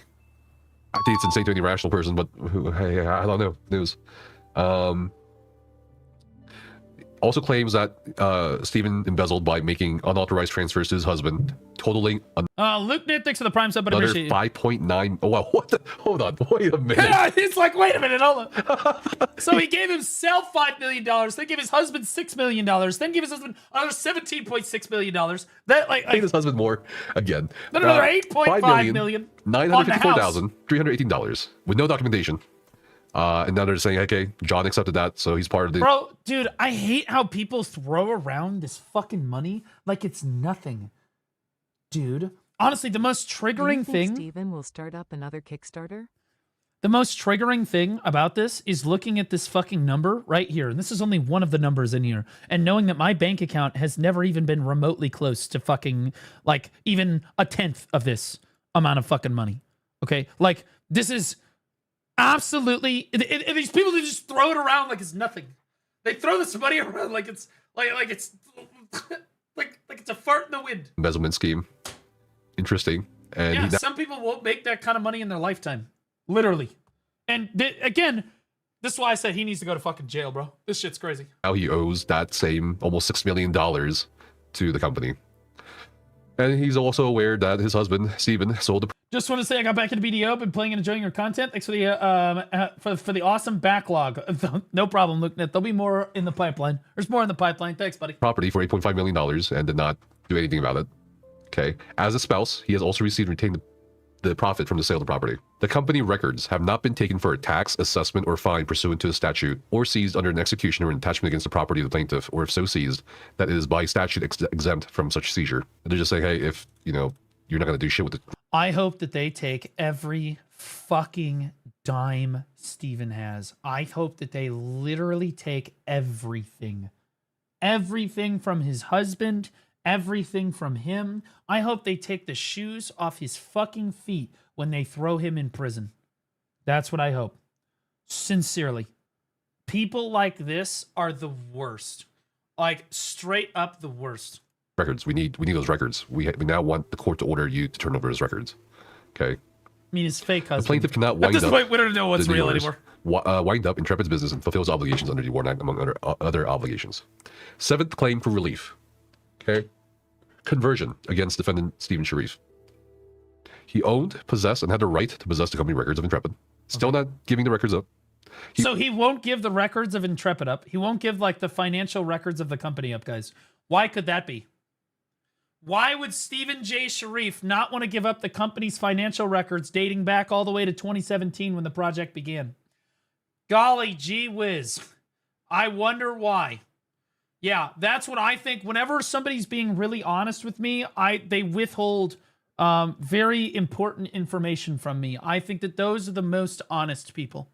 Wrongfully exerted a distinct and intentional act of dominion over the company records. This is what we talk about with legal financial rights if you're an investor. So the biggest claims from this document, and this document again, for the Valve letter is that Steven stole the Valve fund. And not only did he steal the Valve fund, he fucked over the employees. And I seriously doubt Valve is gonna. So Steven stole the money that Valve transferred to the bank account that was supposed to be for payroll. So I want to be clear. The giver of all of this guy who constantly claimed that he was the most generous with his employees, that he paid them more than any other development studio, that he gave them the best benefits of any development studio, literally stole the payroll for the final month of his company so no one can get paid but him.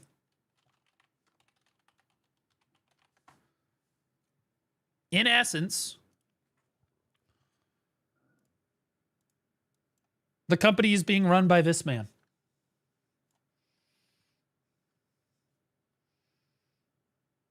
Authorities are still on the lookout. Fork over that much money, or even fork over any money at all. I'm not sure if they're even like legally obligated to. We also have Strauss and Borelli winding up an investigation. Honestly, Steven makes the Grinch look fucking reasonable, man. The Grinch was just taking like the Christmas presents.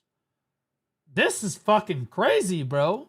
Into Warnact. I'll tell you what, if the Grinch tried to take $100 million from my chimney here in America, that's why we own guns.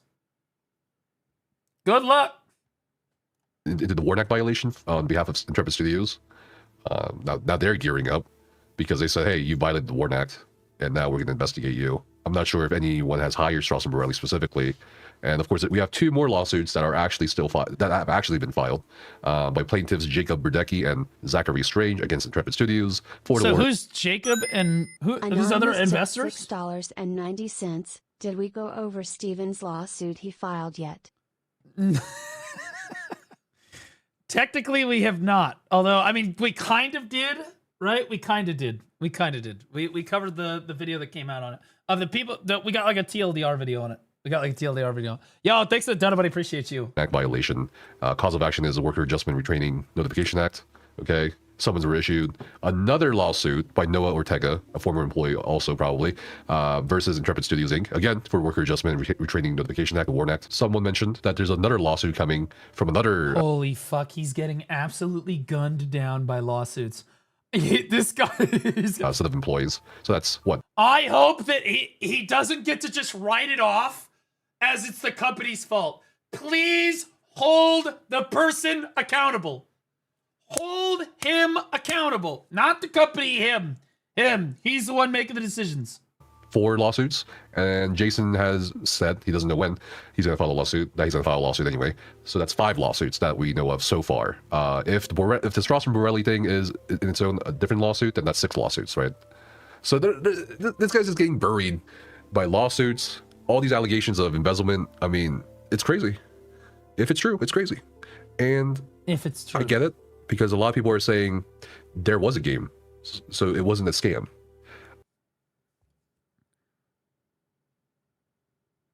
Where's Cultist at? It was a game, so it's not a scam.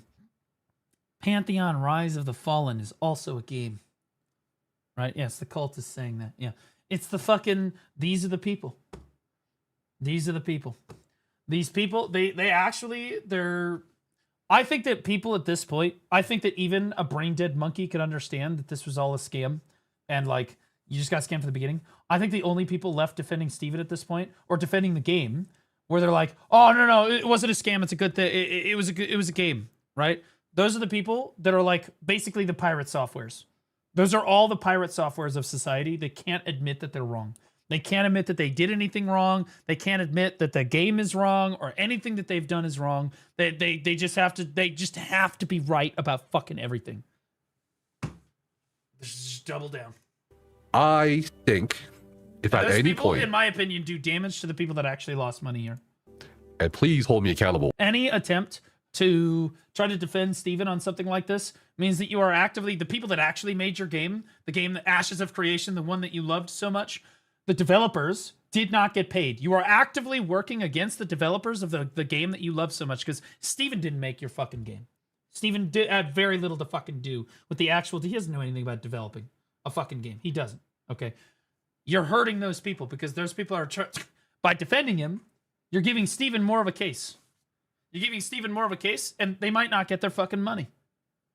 After I say this, because I have my own thing. We have our own. Did you hear about what Pirate said about Narc? Can I get a clip of it? Please give me a clip of it. Own thing that we have our own products and stuff for our tech startups that we're gonna release relatively soon, this month or next month. At any point, an officer of the company or the founder of the company embezzles money, it's a scam. I don't care if there was a product. I don't care if it was a half-assed product. I don't care if there. I've been saying that this is a scam for the last fucking 4 years. You can go look back at all of my Ashes videos. I'm like, yeah, shit's a scam. I even just outright said it, but some of the other creators are like, no, I don't think it's really a scam. I'm like, nah, it's a scam. It's a scam. There was a fucking Steam early access launch. Yep. If you're embezzling money, it's a scam. Period. I don't care. I don't care if it was $10,000. I don't care if it was $600,000. It's a fucking scam. I don't care if it was $50. Because when you embezzle money, you are telling me, as a founder, as someone who needs to not just take pride in your product, service, software, whatever, you're not confident in what you're delivering, to the point that instead of making your earnings from the revenue of your service or product, you are just stealing money from the company and your employees. It's a scam at that point, because you know where things are going. Once you know where things are going, it becomes a scam. And if you keep doing it, you don't tell anybody about it, you stay quiet, and you keep embezzling, it's a scam. I don't give a fuck if Ashes Creation 1.0 launched, then crashed, but he embezzled like fucking millions of dollars. It's a scam. I know people will argue with me about the semantics. Oh, that's not the definition of a scam. But if the product was never delivered fully, if the product just like promised and half-assed and then it went away, but also you embezzled money, that to me would be a scam. If I did that shit, I'd be like, they didn't deliver they did not deliver the product that they promised to people. They didn't just promise a game. They promised a game that would have certain features, that would have certain things. How many 17 biomes or 20 biomes or whatever the fuck that they promised? They promised like 115 classes or some crazy amount of fucking shit. They promised all kinds of systems and aspects of the game that were never released, ever, and that people invested in, thinking that they were going to get return on their investment. I mean, shit, people bought investor packs for this game, for Ashes, thinking that they were going to get, like, skins when the game came out. Those weren't delivered either. The skins weren't delivered either. So all of the shit that was supposed to be, like, delivered to these investors for years, they didn't get that either. It's a scam through and through. Damn you guys. Like, you can cut it any way you want. For real, he wasn't right. Steve, for real, this guy's right. Steven was out of mana. What do you want him to do? True, brother. But I am very firm and adamant in my opinion and position. It's a scam. It was a scam. I've been trying not to say it in terms of like just saying. I'll say it's a scam. It's my opinion, but it's a scam. My opinion is correct, but it's my opinion regardless. It's not like you're gonna get fucking sued. It's your opinion, bro. Yeah, it's always been a scam. But the moment he did all this, the moment he embezzled, it has always been a fucking scam. In my opinion, from the beginning. If you guys, you just saw the court documents, guys. We're over $30 million, and that's just in the year and a half that's documented. Just so everybody's clear, that's the year and a half since the investors came in that they've been tracking everything. We've seen over $33 million just go missing under Steven in illegitimate ways. Okay, what are the chances that the project in the last 7 years that was undocumented had scamming in it? What are the chances that Steven was embezzling that entire time? Why do you think he doesn't want to show any of the documents? Why do you think he doesn't want to show the financial files of the company before the investors came in? Obviously, is Star Citizen a scam? I would say that initially when Star Citizen released, it was a scam. You could absolutely define Star Citizen as a scam, but I think that because they kept working on the project and continued to deliver, I think that Star Citizen has actually reached a point in which you can say that they have at least reasonably delivered on the promise that they originally gave, 8 years ago, 9 years ago, right? So like they at least continue to work on the project, right? And have brought it to RHH player that knew Sorcerer knew expected to lose money. Now it was his MLM 2.0 RHH now version. They just hard copied the game with worst graphics. Also, Steven will enjoy going to jail. Let's be honest here, the soap's getting dropped propos. There's no way you just said that he was going to drop the soap on purpose in prison. That's fucking crazy work. Now, okay, let's talk about Star Citizen for a second. Star Citizen. Would I ever invest in Star Citizen or give them $1 of my money? Fucking fuck no. You know why? Because initially, when the project came out, they massively over-promised and totally under-delivered. And then it took them another 8 years to get to like a point where you could reasonably say that, okay, now they've delivered on some of these promises, right? Like, so like at any point, if you look at Star Citizen and you say, yeah, I want to invest in this now, you're an idiot. You're basically saying in 8 years, they might deliver, they may or may not deliver on what I invested into, right? May or may not. Could happen, might not happen. And I don't know about you, but I don't just float money like that for no fucking reason on a project that may or may not deliver in 8 years. You know what I mean? I would never recommend people to invest in Star Citizen. I would not tell people to do that. I would never do that myself. I think that when it came out, it was a scam, and they worked their asses off to make sure that, you know, it technically wasn't a scam. And I think that if you invest in Star Citizen at this point, you're a fool. Mainly because of, you know, how much they overpromised at the start. Like, what's not to say they won't do it to you, right? Okay, Blue. The start of one of your old videos is perfect for this. All right, let's see. Take what bag? You only get benefits when the game actually launches, and I'll be grave dust in my coffin by the time that happens. But Steven and his team have always claimed that they don't need our money, that the game...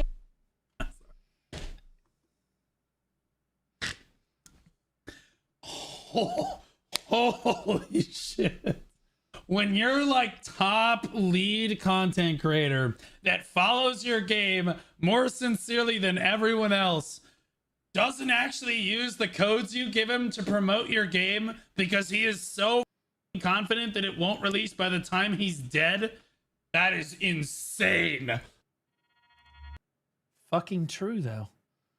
Fucking absolutely true. Absolutely, he was fucking right. And I was fucking right. Oh, look, there's my video right there.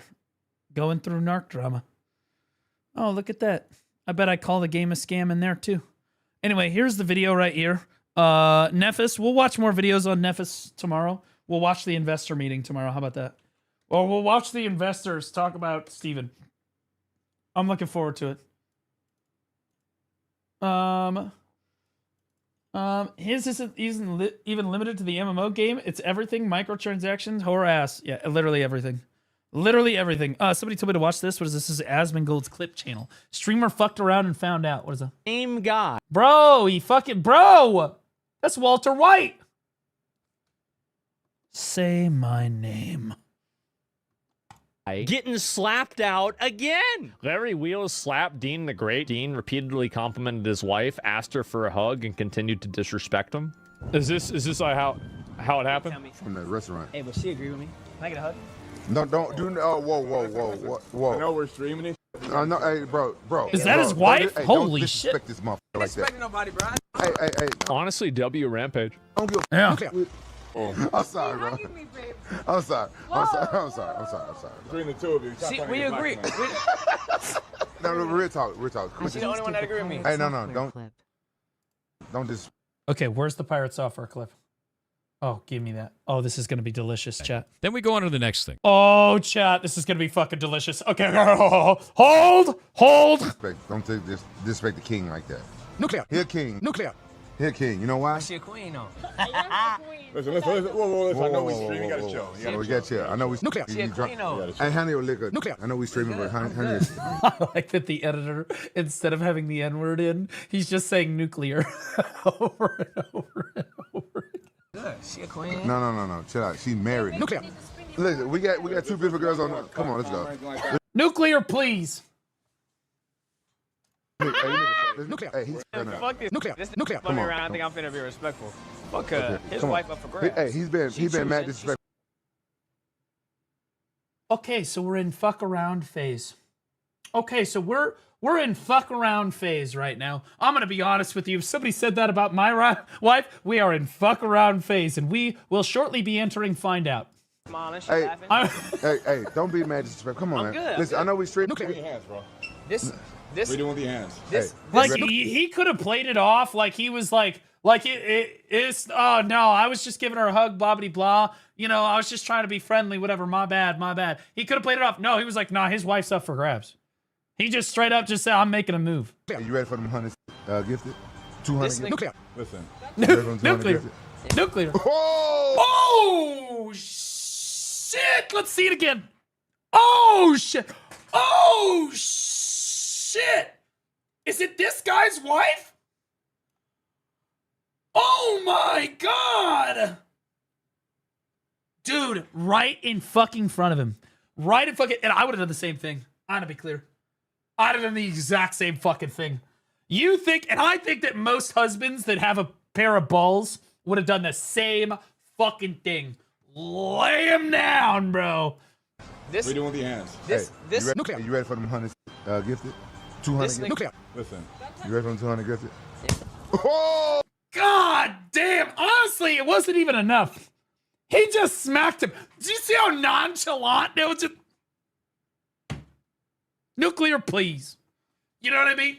It's so nonchalant. Just smoked him, right? I was expecting him to just, boom, absolutely crush him. This is a big fucking guy. I want to be really clear with you guys. Again, I'm a biologist, all right? And so in biology, we talk about something called natural selection. Okay. And in the animal kingdom, when someone of this size fucks around with somebody of this size, this individual eats that individual. Okay? That's how it works in nature. All right? Like, that's just how it is. That's just how it is. 200 Nuclear. Listen. You ready for them 200 gifted? Deserve. Totally fucking deserve. Absolutely. His wife up for grabs. Hey, he's been mad disrespectful. That's crazy to say. You are lucky you only got slapped. I know. Exactly. See, look at it. Look at his hand. Look at his hand. What's he getting his He hand didn't even there get next to her? hard. Like, dude, what the fuck are you doing? He said he was gonna jump and shoot Larry after this. He's gonna shoot Larry. This is the same guy. I think it was on. That Naga got bitch slapped. No. He's talking about Nagas and BDO, guys. That's what we're talking. We're talking about Nagas and BDO. It's a mob in the game. That's the same day getting slapped out again. This isn't just like some random baldy, you know, that's at a party. Former UFC fighter. Nice to meet you, bro. You do know who I am. I don't know why you lying. So wait, did he fucked around with this guy's wife too? Are you serious? Like you don't know me? No, I don't know you. You definitely know me. Nice to meet you, though. Yeah, I just don't. Bro, this is straight up me. Who are you? Who? Don't be lying because girls around and shit. You definitely know me, bro.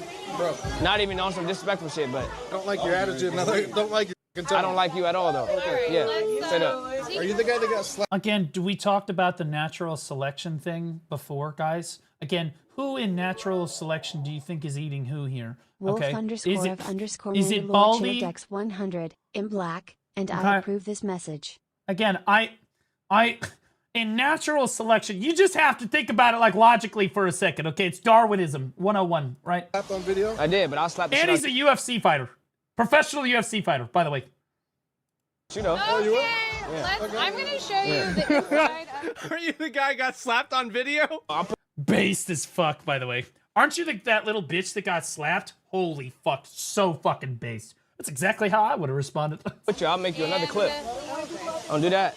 I'll make you another clip. Something tells me you're about to get... Honestly, true, brother. True. Something tells me you are, in fact, about to make a very similar clip. Look at his face. It's just like, you're gonna make another clip over this? Why would you say this? Seriously? Don't do that. Oh, shit! I heard that. Did you guys hear that? That motherfucker's jaw folded like a lawn chair. Holy fucking shit, dude. Absolutely fucking folded that motherfucker. Bro, this guy actually thought that he was gonna talk shit to Kratos. Why is that? True. What did you say to him? We're gonna get smoked. He's gonna get smoked. So now he's gonna shoot 2 people. He's just gonna shoot everybody now. And then this is him tearing up how he fears after getting slapped by Larry Wheels. I ain't gonna lie. I ain't been sleeping. I ain't been eating ever since this slapped me, bruh. My jaw hurt. I've been on the phone with lawyers, attorneys. Your jaw hurt? Clearly not enough if you're on the phone and able to talk. Again, if you fuck with the wrong dude and his wife, you'll be lucky if you're able to talk to your fucking attorney. Okay? And it's not just nodding through a feeding tube. I'm finna sue this big gorilla ass. My jaw. There's no way that you have a black guy calling another black guy a gorilla. What are we doing? What is even happening? I hurt. I can't sleep on my face. Yeah? Go to the doctor. I can't sleep on my side. This shit traumatic, and y'all don't understand. Y'all think this shit funny. Y'all. I do. I think it is funny. It's hysterical. Yeah. I think it's hilarious. I don't think it's funny. I think it's hilarious. You're threatening people. You're invading this one's personal. Shit like this, in my opinion, is just a justice boner for all of us because it's like very obvious. It's not even a hot take. It's very obvious that this guy's in the right. You know, and we all, this is shit that we're all like, oh yeah, finally getting what he fucking deserves. Some cocky ass piece of shit, you know? Space. Yeah. I can't eat. I ain't ate shit. I'm drinking smoothies out of straw. Yep. That's deserved. I'm drinking a smoothie out of a straw. Yep. That's how you normally drink a smoothie, dipshit. The aggressor. You invaded that woman's space, saying that you were going to sexually assault her. And then even beyond that. Are you the guy that got slapped on video? I did, but I'll slap the shit out you though. Oh, you were? So he's going and making threats again. And you can tell because he probably knows that. This was the moment he entered find out phase. If somebody makes a threat at you, the chances are that if you hit them, nothing's going to happen. And he says, oh, wait, really? Wait, you said you hit me? Wait, this guy just flagged for PB? Boom, bitch. God damn. Also, whoa, man, look at this. What a great shirt that guy is wearing. What a very cool orange shirt that guy's, Great orange shirt right there. Fantastic. Look at the paint here. It's a great choice. Great choice of paint. Whoa.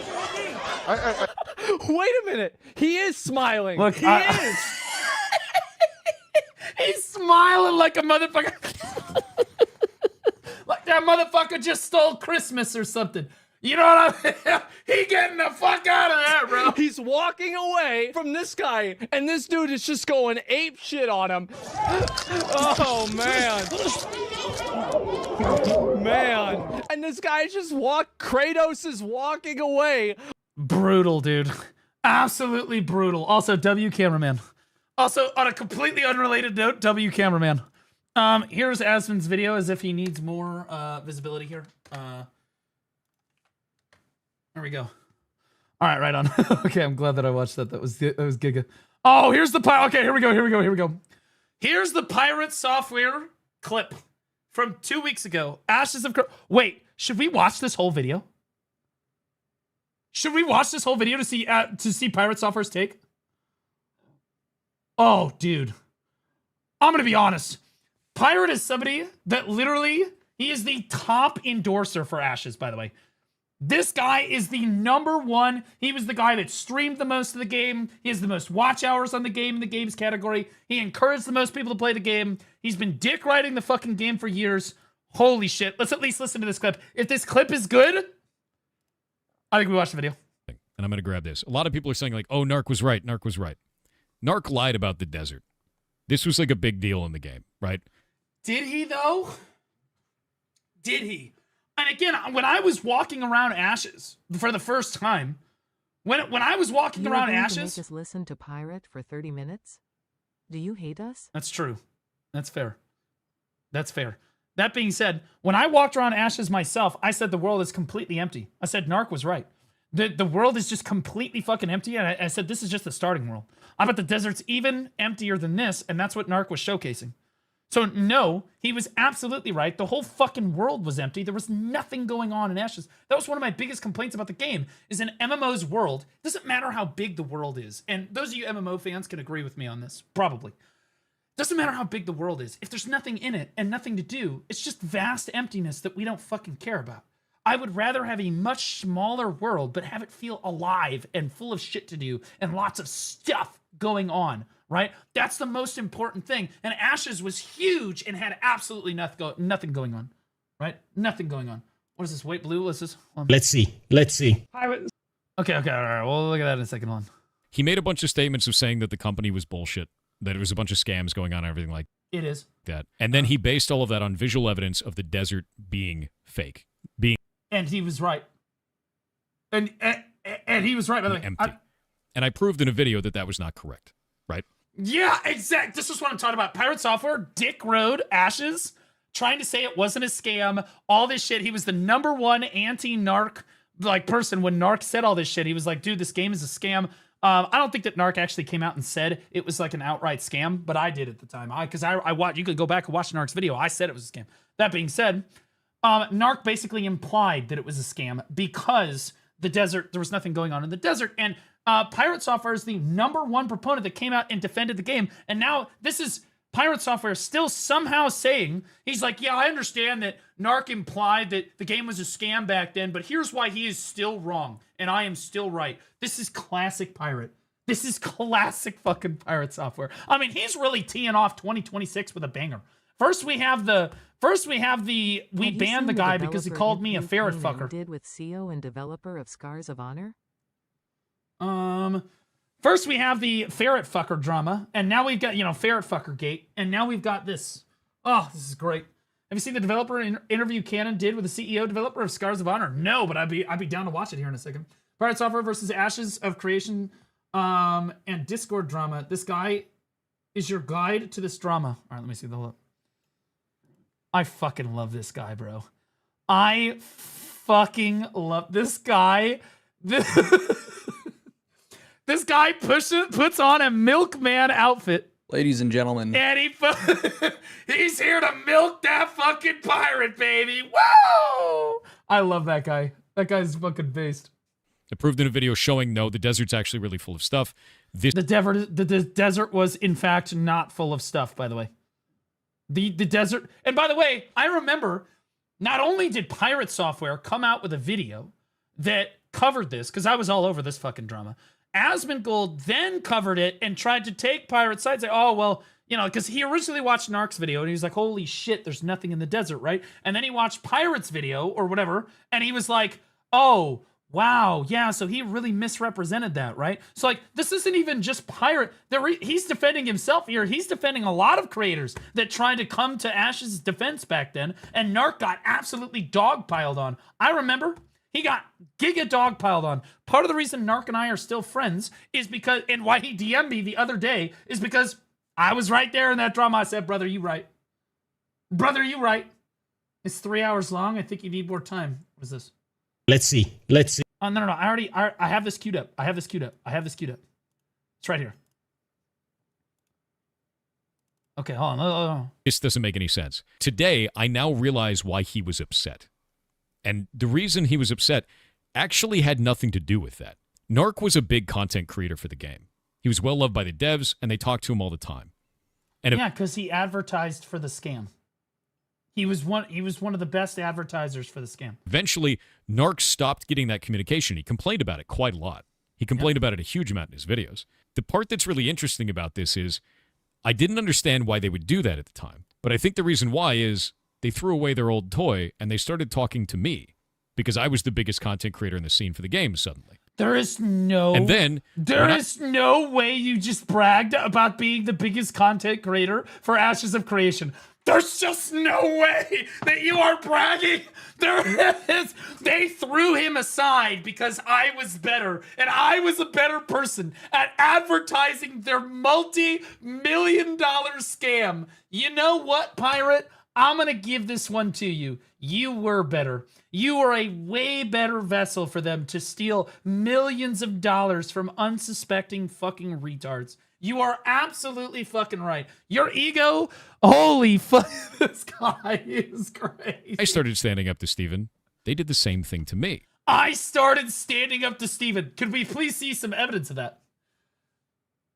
Could you show us some of the DMs that could have been involved in your standing up to Steven while you deep-throated his game?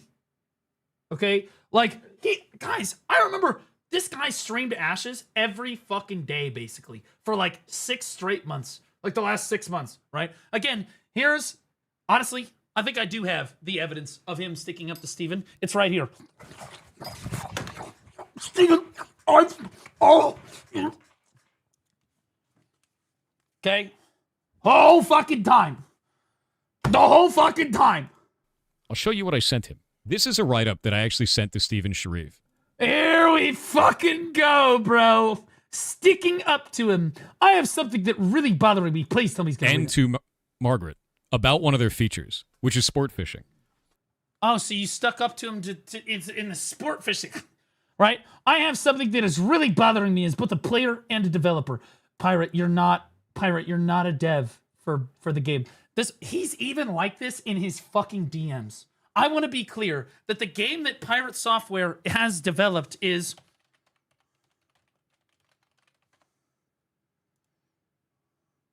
this one.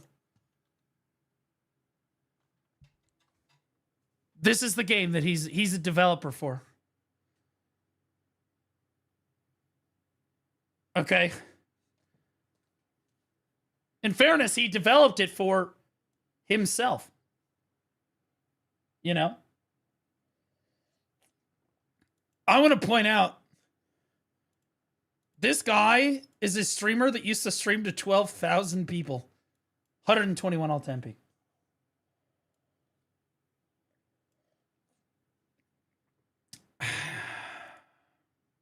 Now, let's look at this.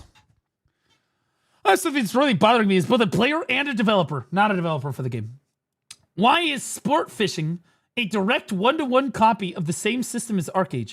I don't say this lightly. Mind you, as iteration and improvement can make existing systems from other games into fantastic new experiences. Graph? Oh. No, BDO is way more successful. This isn't what is happening here, though. It's just a copy. As shown in this video, 2350 and beyond, sport fishing system in Arcade can be watched as such, blah, blah, blah, blah, blah, blah, blah. This is exactly the same gameplay loop, interactions, iconography, and boat design to accomplish the task. There is nothing iterative on this design, and it's not unique in any way. I am completely disappointed to see this in Ashes, and it makes me feel like it's an Arcade private server feature instead of an up-and-coming MMO that stands on its own. This is not you standing up to Steven, dude. This is you trying to give the feedback to the dev team. There is a massive difference between Narc, who is, hey, I think that this game is a scam, or they're not delivering on their promises, right? And, hey, I think that the fishing system could be better. I think that you've copied too much of Arcade's system. There's a massive difference right there. Absolutely massive. This is not standing up to the scam, $100 million scammer. Okay, this is encouraging him to create a better fishing system. In fact, you're leaning into it because for years, for absolute years, Steven lived on this business model. So basically, players give feedback. That's what Pirate just gave. Steven says, "Oh, thank you." Takes that fucking feedback and then says, okay, let's take 3 years to develop literally anything that even remotely resembles that feedback. Creates a product that the players then give feedback on because it's dog shit and has literally nothing close to what the players actually asked for. Then Steven says, oh my God, thank you for your feedback. Holy shit, what a great idea. We're absolutely going to go back we're listening to you. We're going to go back to the drawing board and do that again. Creates another shit product and around we go. And we did that for fucking 8.5 years. $140 million circle. That's right. Actually, it's a triangle. Okay. Sport fishing was directly added to the game as a 1-to-1 copy from ArcAge. Directly. Steve. 1-to-1 copy. No iteration, no innovation, nothing changed in the Weren't you gameplay supposed to behavior go at all. For the BDO Guild League data? Oh yeah, I was supposed to do that. They even put all similar models for everything, including iconography. And I brought this up directly to them, and I said, this is exactly the same gameplay loop, interactions, iconography, and boat design to accomplish the task. There's nothing iterative on this design, and it is not unique in any way. I'm extremely disappointed to see this in Ashes, and it makes it feel like an ArcAge private server instead of an up-and-coming MMO that stands on its own. I give critiques to the game all the time, and I'd sent it to him in the past, but this one seems to have hit a nerve because Steven never responded to it. In fact, he never spoke to me again, which is wild. That happened on January 3rd. We used to have conversations all the time, but the moment I did this, not anymore. And if that was what happened to Narc, because he started calling out things that didn't make sense, and they just moved on, I could understand why he'd be upset. I get it. So I get see as the largest content creator in the game, who replaced Narc because my platform was bigger, I could now completely, now that it has happened to me, and I stood up to Steven in the same way, now I can see now why it may have been misrepresented. What a complete fucking joke. Narc made a public fucking video calling out the game in a very, very harsh way. You privately DM'd Steven what could be improved on the game that you love so much. There is a huge... You are not the same. Not even remotely close to the same. Even if he tried to use the desert as a reasoning behind his anger, and that desert claim was not real, I can understand. It was absolutely real. See how he's still trying to say that he's right? He's still trying to... And you can see him looking over at chat for the reassurance, right? He's trying to look over at chat. He's like, see, so chat, I wasn't wrong back then because he used the desert as an example and it wasn't a good example. But now that I can see it, I've been given the full picture because I'm the biggest content creator in the Ashes of Creation community and have been since the game started. Now I can absolutely see where he's coming from. It's just his logic was flawed. Holy fucking shit. Understand why he was mad. If he was a big content creator for the game and suddenly the devs just cut him off because he gave valid critique. And when I'm talking about this, if you don't think this critique is valid, let me show you this. This right here is a boat from Ashes of Creation. Looks like total shit. That looks like fucking garbage. God damn, this game fucking sucked. Holy shit, you guys played this crap. Look at the boat isn't even in the dock. It's literally you just pulled up, fuck it. Don't worry, Captain, we'll buff out those scratches later. You can see that there's a radar down here, and there's these ramps going down the back of the boat, and it's got this general boat design. This right here is the same boat from ArcAge. And you'll see that it has a radar. Who fucking cares? How does this show you that you stuck up to Steven in his $100 million scam of embezzlement and fraud? How is this sticking up to Steven? At most, this is saying, hey, you partially copied their system in this game. Great job, buddy. Like, bro, there are like 100 systems in Ashes that you could take that thing and say, hey, that's a direct copy from this other game. Right? Literally, like, almost every system in Ashes is literally a copy of another game in the genre. It was very brave of him to do that. You should be in an ICE protest right now. I think that you're late. You and the other blue-haired freaks. And the same boat design and the same ramps. The reason why those ramps exist is because in ArcAge, when you go out and you fish up things in sport fishing, you actually do a mini game where you deal damage to the fish. Where you pull left and right, it does 1 damage. You pull up and down, it does a bunch of damage. And the sarcasm? I know. I know. I'm just giving you shit, bro. Dies in the water. Welcome to the chat. You have to jump in the water and pick it up and go take it back out onto the boat using these ramps. Holy fuck, that is what is required for that.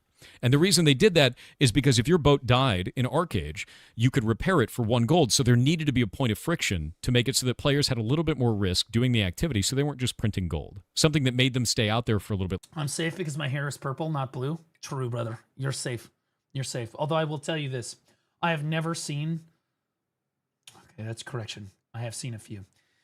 The vast majority of people that dye their hair those fringe colors like purple and blue, are the most ugly people I have ever seen in my entire fucking life. Alternatively, you could be fucking insanely hot. But the odds are you're fucking ugly as shit. Longer, so someone could go and kill them. It's a little bit more danger. So they did that. That was their gameplay loop. It tied into their... Ugly bastard. Oh, Laufey's actually here. That's fucking crazy. Hey, Laufey! Oh, shit! How you doing? What the fuck are you doing here? Jesus Christ! I just had that Dwight moment.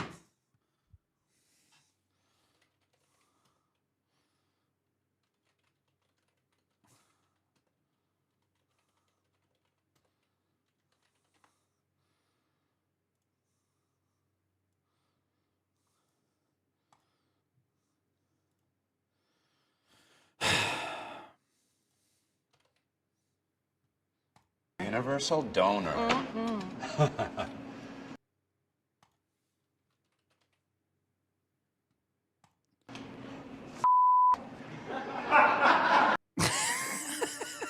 Holy shit, what the fuck? their economics, and it tied into the gameplay, and it was a fun, I love The Office. interesting design that was unique. Let's go over to Ashes. Direct copy-paste of the entire system. Direct copy-paste of the boat design. And there's, I'll be honest with you, I don't think anyone gave a shit about that. I don't think that anyone gave a shit about copy-paste of systems from other MMOs. People encouraged it in Ashes. MK5, thanks for the brand new T1. Nothing makes me wetter than a brand new T1 subscriber. Holy fucking shit. That's what the wet floor signs are for. Safety. It's all the women don't slip. Careful now. Height difference is accurate. True, I'm 6'3". I don't know how many centimeters that is, but it's at least 17. But here's the problem. Ashes of Creation didn't have a boat repair feature. It cost you 18... just gifted 10 subs. Could you guys please stop giving me money? I'm trying to fucking watch Pirate Software dig a deeper hole for himself. It's very disruptive. Thank you. Dippin' Dots! Thanks for the 10 gifted, buddy. I appreciate you. gold or 25 gold, depending on which boat would die. And because of that, when your boat died... Oh no, this meme is dead. No, chat. Chat! We can't use it. Oh no. Dude, we need to rename this to, oh god, it's Lokari chasing little girls and boys through the woods. I think it's a more accurate name for this. I think that's fair. Yeah. I think that's the most accurate. You didn't get it back. It was gone. And that's like 25 to 50 fish to go and rebuild the damn thing, even before you get into the cost of parts from other crafters. So jumping into the water for this doesn't make sense anymore. You're already risking a shitload by being out there. Dude, Pirate, no one gives a shit about this system. You notice he's making a big deal about this system because he's trying to use it to prove that how he wasn't wrong about Ashes from the beginning. Nothing. So where does this leave us, man? Game's dead. Game's super dead. I don't think we're going to get refunds, and I think the most likely... Lokari Child Safari. It's not funny. It's not funny. It's not funny. It's not funny. Oh, it's not a cool joke, man. You can't make jokes like that here. It's not funny. It's not funny. The interaction here is that the debtors that are owed right now are likely going to carve it up and sell pieces off. You're going to see a liquidation of the company. They'll take all the components. They'll sell them off. I mean, they've got a shitload of assets. It's already They've enough of this guy. Please, no more pirate. Oh, okay, let's just hear his wrap up. I just want to hear his wrap up on the whole thing. Let me just hear the wrap up on the whole thing. All right, we'll just hear the wrap up. Do that, right? This sucks, man. This sucks. And if you... Because the timestamp here says sorry. MK_5 just gifted 10 subs. Thanks for the 10 gifted, buddy. I've never seen people gift subs so that I would stop watching Pirate Software so much in my entire life. Thanks for the 10 gifted, buddy. Appreciate you. Okay, hold on. Guys, the timestamp here says sorry. I have never heard Pirate Software apologize for anything he's ever done in his entire life. This could be a groundbreaking precedent he's about to set. Let's listen in. Hold on. If you are out there and you played this game because of me, I'm sorry that you bought into it. I am. I was very passionate about this game. I enjoyed this game very much. I tried to... Okay, I'm sorry that you did that. Is not, I'm sorry I fucked up. Okay? That is complete. What are we talking? This is how, when I get a girlfriend, I'm going to try to apologize to her like this. I'm going to try. I'm sorry that you did that. Yep. Yeah, we're going to see how long that relationship lasts. To do my best to temper people's expectations with that. The thing that I always went down was like a checklist when someone said, should I buy this? And I would say like, hey man, have you ever played a social sandbox game before? If you haven't, you might want to try Albion because it's free. They're very different from, No, he would say, no. He said Ashes every time. At no point was fucking Pirate Software going, you should play Albion Online. The best large-scale PvP mobile game in the history of the fucking universe. By the way, Albion is low-key goated. Albion is actually a super fucking good game. Total side note. World of Warcraft. And then from there, I was like, if you're a PvP fan. Hey man, are you cool with playing an alpha that's really broken and full of bugs? Are you cool with your character being deleted? So like I tried to temper it as best I could, but I know there were people that played this because I played it, No! No, really? Oh, fuck. I didn't know that. Oh, shit. Maybe it's because you were a Blizzard employee. I bet that's the reason. It's not your fault. You're an employee at Blizzard. You're retarded. And I hope you don't feel shitty about that, because that sucks. You didn't feel so bad? Okay, good. I'm glad, man. Because, like... Who the fuck still shills for this guy? I mean, there's still people shilling for Steven, but holy fuck. That upsets the shit out of me, dude. It upsets me that you spent money on this guy. It upsets me that you played this game because, that's so upsetting. And I'm sorry that you spent money. That you did that. Holy shit. It's like, dude, I don't know, dude, I'm a streamer. I could afford the loss for me, but some people did it and they, it could be financially taxing for them and they just feel really negative about it. Dude, I just feel bad about it. It's not your fault. I liked it and enjoyed my brief time with it. I'm glad. I'm really glad. It's not your fault they effed it up. The wall.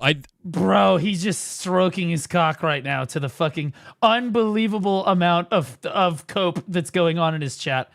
Sincerely, I hope that Pirate Software comes to BDO. God, I want it so bad. I want it so bad. God, I fucking hope that he shows up in BDO. The biggest thing that I can tell you is I have been there. I was trying to teach people how to do bug reports. I was trying to tell the developers everything we're doing. We turned in thousands of bugs as a community, man. This chat's so fucking gullible. Well, in fairness, I mean, I think a lot of people's chats are gullible, right? But this isn't really an apology for him saying anything wrong. I still wait for the apology. We turned in thousands.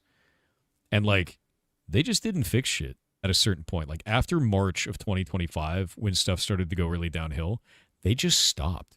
We turn in all kinds of shit. Gathering quests from level 1 to 10. We're getting to the end of the most sorry of the nodes just didn't work. And that made it so it was impossible to level. We turned that in. That never got fixed, even a year later. Please, God. Okay, so we did not, in fact, get an apology. Please tell me this next timestamp is where next. Please tell me it's Quinfall. Please tell me it's Quinfall. Please send your audience to Quinfall. Please, fucking gods. Please let it be Quinfall. It's just a really simple one, too. Of this, it just doesn't function. The game is gone, the community stays? Yes. Our actual Pirates Discord has about 10,000 players in it, inside of that one Discord made only for this game. I am going to repurpose it to be a different video game. We're going to push it to something else. I don't know what it's going to be yet. Hear me out. Come on. Come on. Come on, buddy. It's right there. It's right there. Come on, man. Come on, dude. Do it to us. Come on. Get it in there. Get it in there. We've got a lot of cool games that are out there. There's cool shit coming out. Holy shit. Hello Kitty Island Adventure. Oh, wait. City is really neat. What was it? We've got a lot of cool games that are out there. There's cool shit coming out. Cinder City is really neat looking. That used to be Project LLL from NCSoft. I'm a little bit worried about pay to win from them, but I'm excited for that game very much so, because I liked that world that they were building. There's a bunch of other ones like Chrono Odyssey. That looks cool as shit. Fuck, I like Chrono Odyssey. Fuck.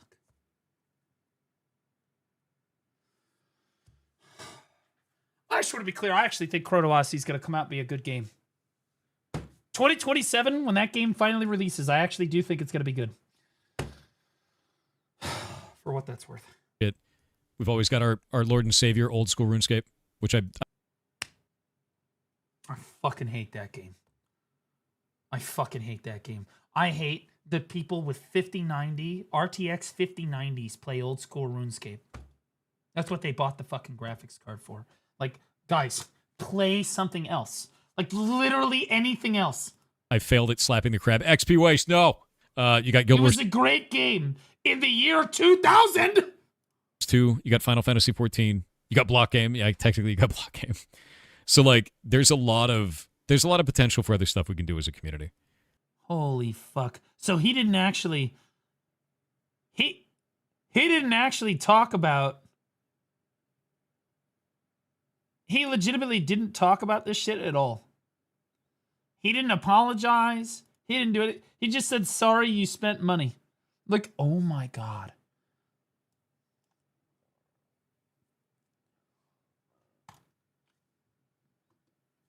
I'm doing my part. Dude, hard ratio. From his own fucking community. And this is what I was talking about before. I think that the creators that primarily promoted this game and convinced you to buy and pay for this game should be held publicly accountable. Not accountable in the court of law, they haven't legally done anything wrong, no. But I think that their communities should absolutely hold them accountable. And this is a good sign. That's a good sign.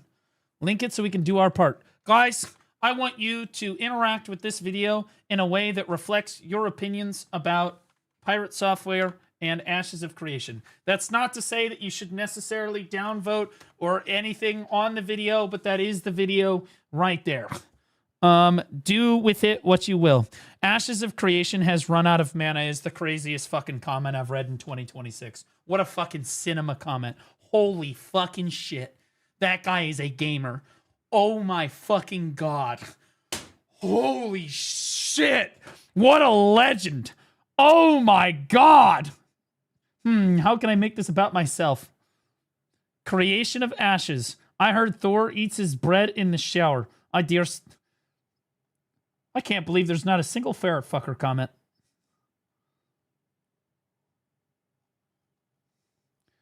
I can't believe it. Unbelievable, bro. He probably deletes them. Probably. What was our next? We were gonna watch this tomorrow. What's this? So this was the follow-up. So she said, I wanted to be clear with you based on the DMs. This was not what the investigation section of the message was referenced to. It was in reference to the person saying ferret flipper and... So he lied. So he lied about what the investigation was in reference to make himself look good. I, for one, am shocked that Pirate Software would try to deflect blame from banning someone because he called him a ferret fucker. I think that's ridiculous. Why am I not surprised? Good crap, your Kiwi farm page is booming. He wants someone banned for saying that. For saying good shit, your Kiwi farms page is... God damn. Oh, fuck me. I thought this guy couldn't get more pathetic, and he just keeps going. Yeah, it's rough. Wait, what is this? Wait, hold up. So the reason why a bunch of people got banned in the mod had to, like, make a statement was... This is Final Fantasy 14, guys. Because there was a Final Fantasy 14 Epstein list.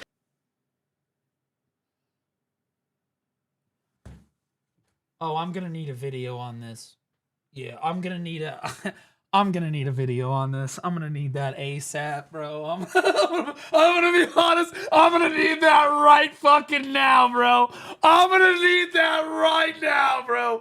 Of everybody who, like, role played as a Lalafell. Oh my God! Or with a Lalafell, and then the people who had the Epstein list sent it to the GMs and were like, they're doing this stuff in your game, you have to do something about it, and they made them shut the Goon mod down. That is like the most Final Fantasy. It is! That is 100% the most Final Fantasy shit. I need a video on this. Somebody gotta make a video on this right now. It literally is the most 14-player shit I've ever heard of in my That is absolutely wild. life. And with that... Holy shit. What is this? Wait, and with that, the evil wizard falls to the ground. Oh God, Hey, let's go. I love this guy, by the way. I love that guy's shorts. It's so fucking good. Guys, today we've got a special guest. Next big MMO, everything you want to know. Interview with Scars of Honor CEO. Brother, this is 3.5 hours. Do you think I've got 6 hours to sit here and watch this shit? This is a 3.5 hour fucking interview. It's a quick video. Yeah. What are we talking about, bro? What even is Scars of Honor? Okay, here's the thing. The first thing I want to watch is I heard they came out with a new Hexy trailer. Is it this one? 2 days ago. Okay, let's watch this first. The place within it. I've dreamed of it before. You have dreamed of it too. By the way, full disclosure, what's a Hexy? So this is the new expansion for Where Winds Meet. It's really big. Like, it's like the game releasing again. It's a huge fucking expansion for the game. And it's coming to global on like March, like, I don't know, like 3rd or 6th or something, right? Like March 6th or something. So like it's right around the corner, right? So like this is their trailer. And to be clear, I was flown to China and they did a bunch of filming with me in the middle of the Gobi Desert. Hexy. Hershey, I believe is they like to say. I say Hexy. I'm still American. What do you want me to do? There's a very high chance that when the dev meeting comes out for this, that you guys are going to be seeing a lot. You're going to be seeing a lot of Baldy in the videos. And I want you to know it was cinema. Recording it all was absolute cinema. The production value for this game, by the way, it's spare no expense. Spare no expense. It was like I was on a Hollywood set. I'm not joking. I sat there. I had a hat on at one point. It was really cold. We're in the middle of the desert and it's nighttime. So I've got a hat on. And Note comes up to me because he was with me. And he's like, yeah, dude, what's going on? I was like, yeah, check this out. Every time I move the hat on my head, that super hot Chinese girl comes down the hill and fixes it. He's like, shut the fuck up. I'm like, no, seriously, watch. And here comes this fucking Chinese girl waddling down the sand dune, fucking runs up to me, fixes the hat, and then runs back up the hill. I'm like,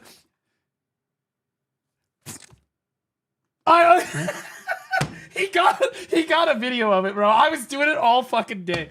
I had two super hot Chinese girls literally coming up to me in the desert because it was cold, right? Every time I would deliver a line, they'd be like, cut, perfect, Blue, great fucking job. I'm like, thanks. And before I could even finish, the moment they say cut, these two super cute Chinese girls are throwing a coat over the back of me and trying to work my arm into the coat. I'm like, this is the greatest day of my life. This is amazing. I love... It was crazy. I felt like Tom Cruise. I felt like Tom Cruise. It was so sick. It was so sick. It was a full set out in the fucking desert, bro. By the way, I just want to point out that they... Okay, I'll show you. Just real quick before we watch the trailer. They had this fucking... So we show up to the sand dunes, and we had to drive out there. We literally had to drive out there. By the way, this is me standing on the dunes, by the way.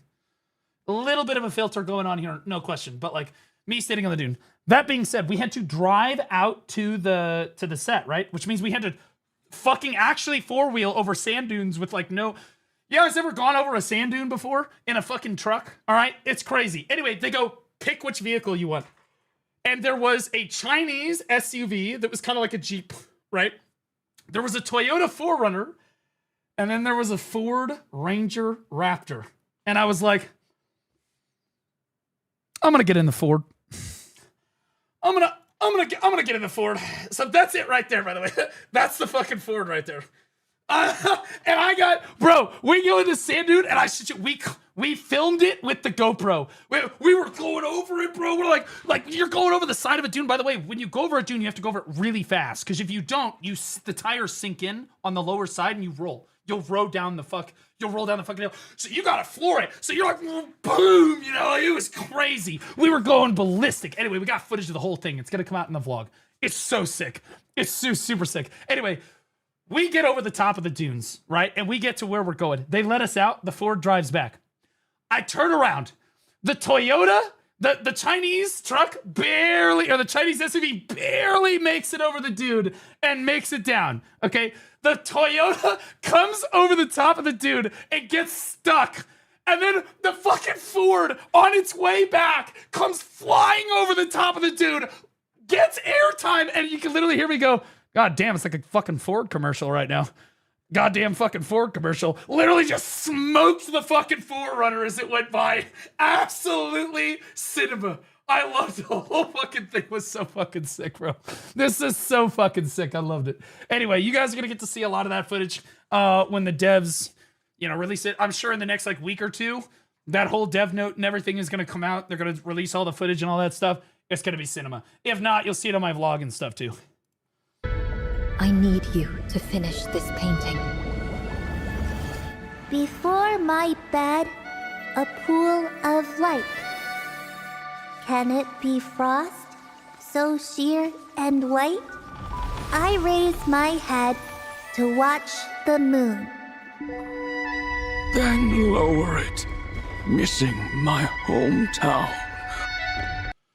What you guys need to understand about Hershey, I think it's Hershey, I don't like the candy bar, Hershey, is it's meant to represent a time in China where the dynasties, the Tang dynasty was under a tremendous amount of pressure and it felt really divided. Like to China itself, it might not be the Tang dynasty, whatever. The dynasties were struggling and were constantly failing. They're up, they're down, they're all over the fucking place. Anyway, the only thing that people had were each other. And they worked with each other, right? And so a large part about the Hershey is the feeling of home. It's the feeling of like, we've got each other. We might not have the government. They might not necessarily be there for us, but we've got each other, right? So you get that serene, like calm moon feeling with the feeling of like community of each other. Yeah.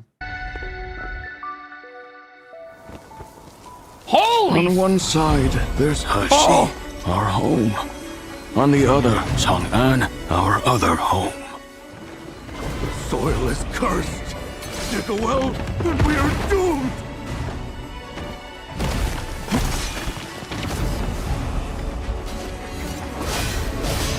Mommy, I fought that boss. I fought that boss too. I beat him, by the way. On story mode.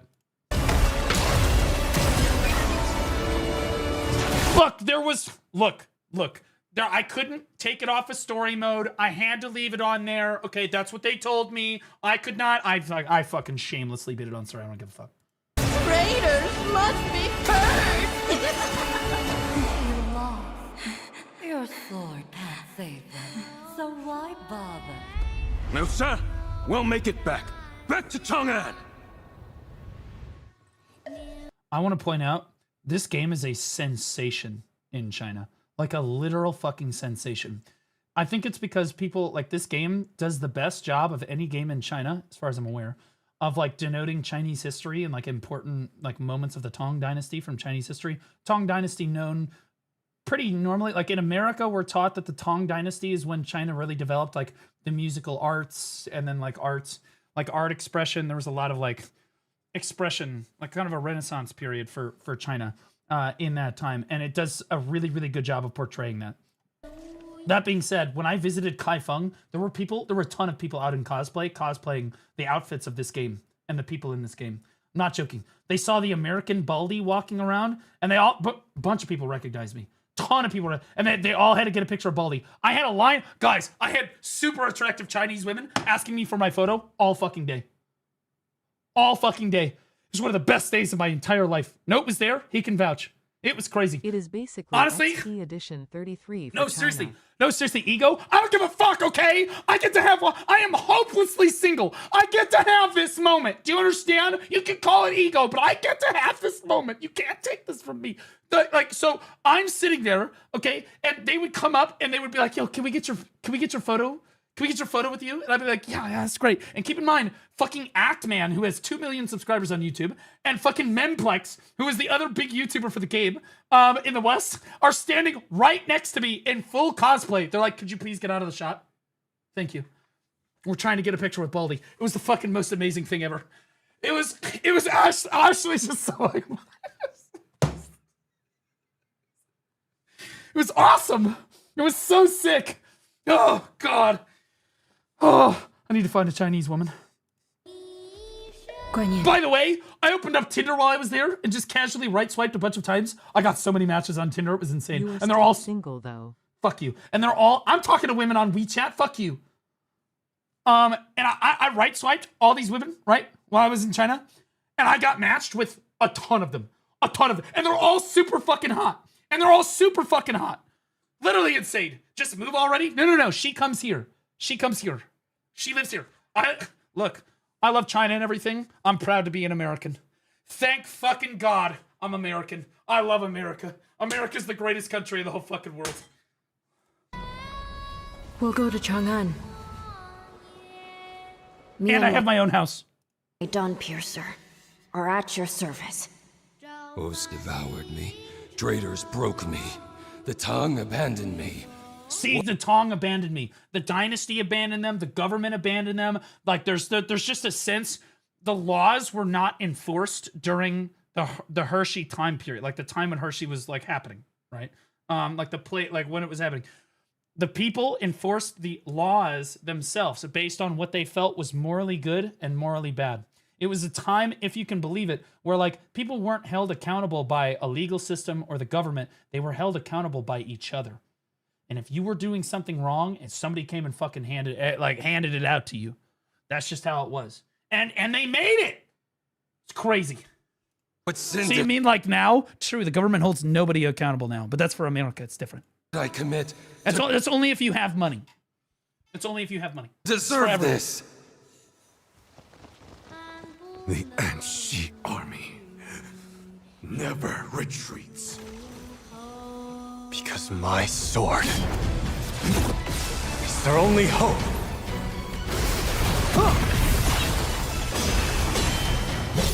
I watched a fucking developer for the game beat this on legend mode in one try. While I was interviewing him. It's on tape. It was insane. He's a fucking game. He almost choked it out. But you will see it. Dylan, the guy that you guys see on a regular basis, he literally just sat there. He was like, yeah. So I'm going to sit here and you're going to watch me kill the boss and you're going to comment on it. And I was like, okay. And how long are we going to be here? And he was like, I don't know. If you mess up the tape, maybe we'll be here for a while, but don't mess it up. And then he just fucking went and beat the boss. One take, one and done, no problem. I was like, holy fucking shit. What a fucking alpha. I vow Jesus to Christ. serve the nation. Even if I never return.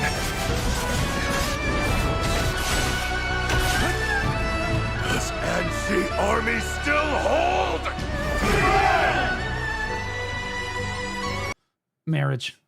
I see that. I'm not going to lie. I look at this woman's face. Marriage. Please love me. Please love me. Chang'an has 100 moons. Enough for everyone. Look how cool that fucking looks, by the way. Look how sick that fucking looks.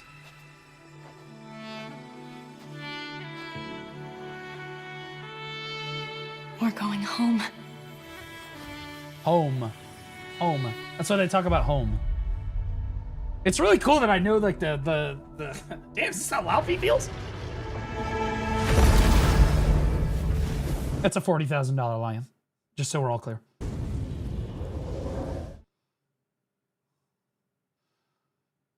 Oh. Sangoon? That's a lion, dumbass. Sangoon is a tiger. You uncultured fucking American dipshit.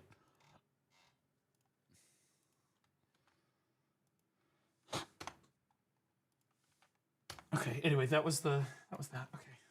Yeah, that was amazing. I love it. I can't wait for Hershey. I'm going to be playing it like crazy when it comes out. 100% I'm going to be all over this shit.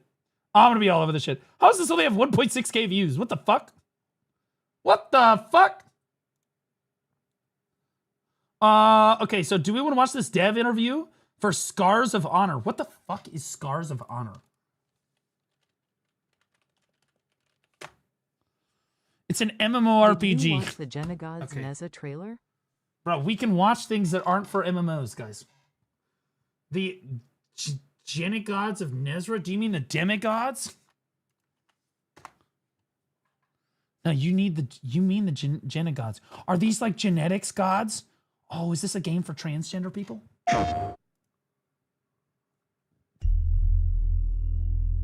Life begins with water and dust, dust and soil, water to ocean. With heat, they form vessels, and the civilization begins. Normally I have to pause because I read really slow. Oh, what is going on here? The whole world is a lie. Holy shit. What we call civilization is just a grand illusion. Oh shit. A mirage. Hold up. If you could remake life, what answer would unfold?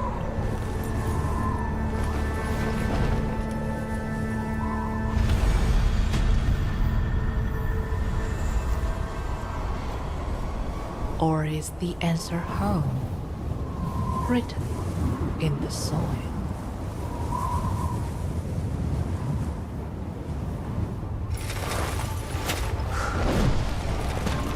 Leg. I'm sorry. Mortals, how many times now?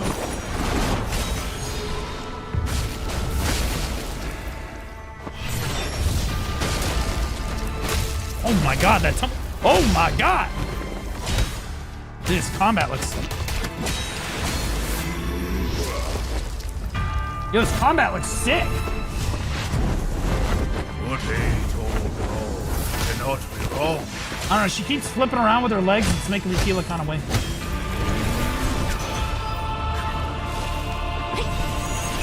Yo! Whoa, whoa, whoa, whoa. Did you see that? Look at this. Look at this. There's like a black hole forming right here. There's like a... That's a man? I might be gay.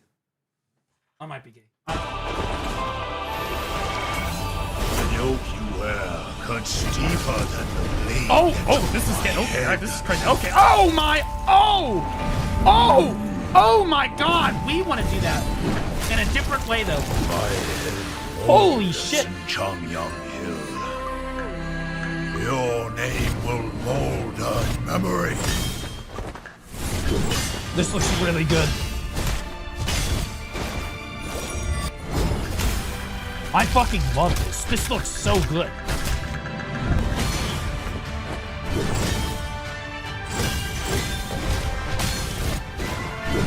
This is like Mystic, but like this is like the Where Winds Meet Mystic. You know what I mean? It's like Awakening Mystic. It does, honestly, the combat system looks like a little bit more like Wuthering Waves. That is true. It feels like even the parry sound reminds me of Wuthering Waves.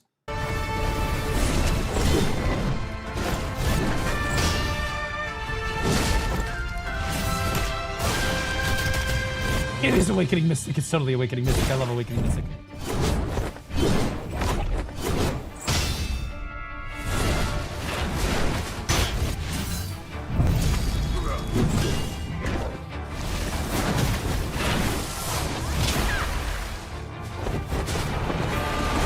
This is good!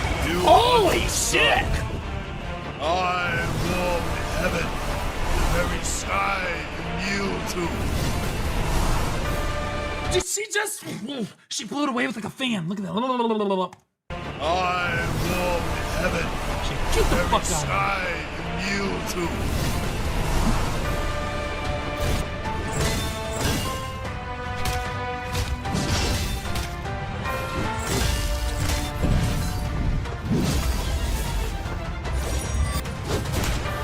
I'm having flashbacks to the Tianying Sand Soldiers. I'm having flashbacks to Vietnam right now, guys. We are all bound. The sun for its light. You for your duty. I for my defiance. Bro, she only halfway... This music is so good! What the fuck? Oh!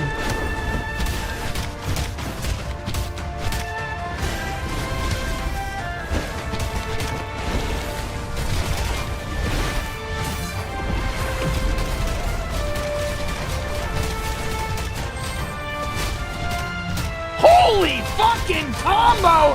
What the holy shit! Bro!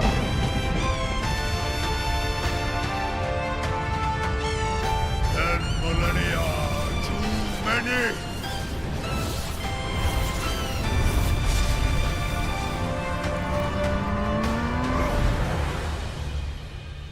Bro. 10,000 years are too long.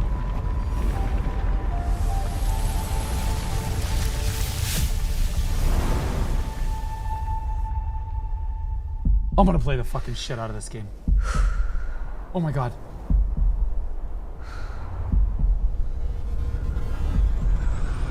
This ends now. That was... Bro. That game is gonna be... Holy shit. When the fuck does this come out? BDO Guild League stats when? You Okay. were supposed to go through it earlier. Yeah. Maybe when we go through the patch notes. Hold on, what...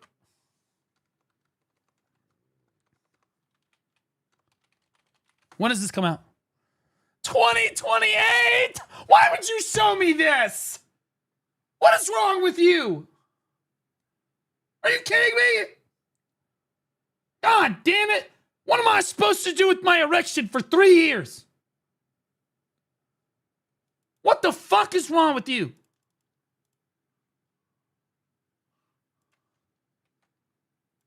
Holy fuck, dude.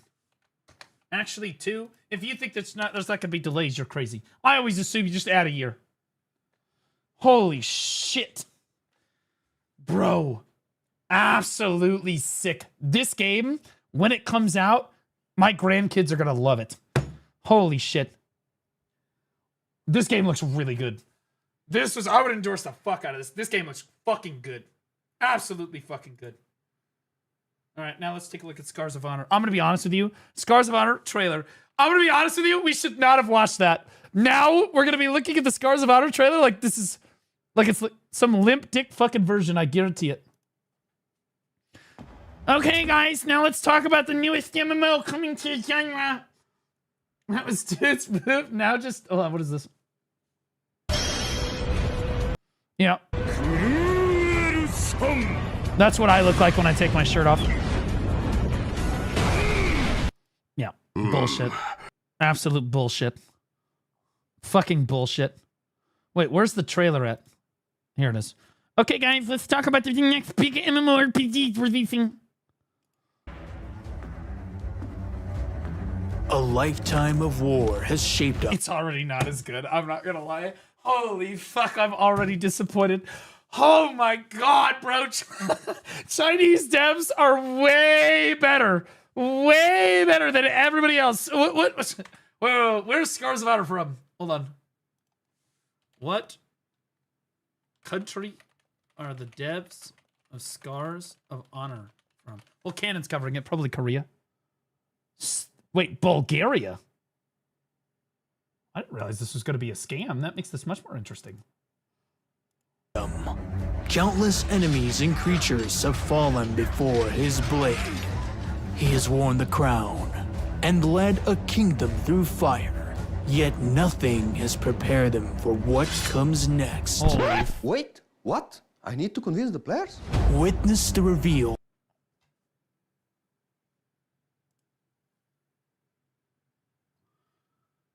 Bro. What are we doing? What are we doing?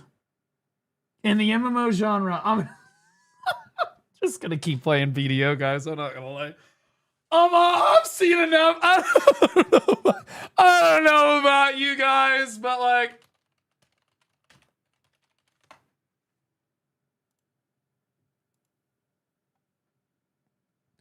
hold on, I got this. Right here.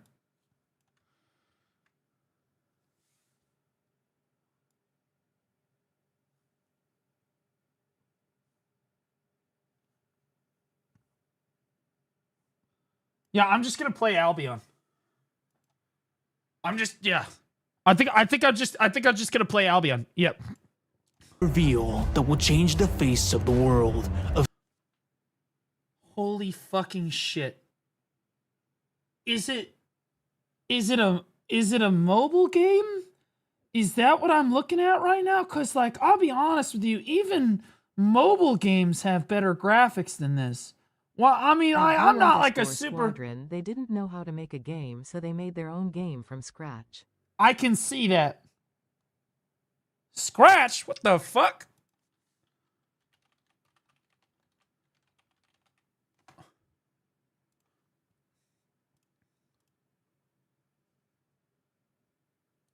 I feel like I've seen this entrance somewhere before.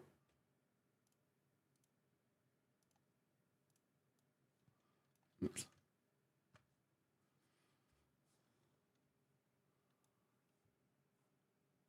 Scratch, you say?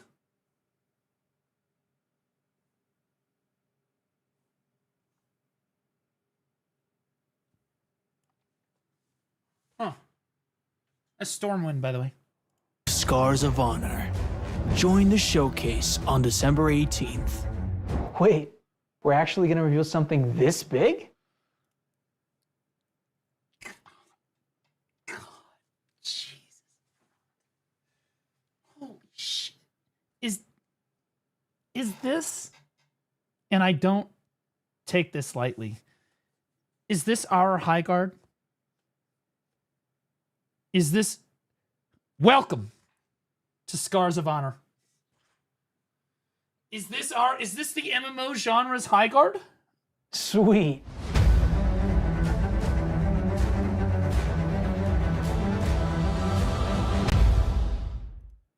Oh, Jesus, bro. Wait a minute.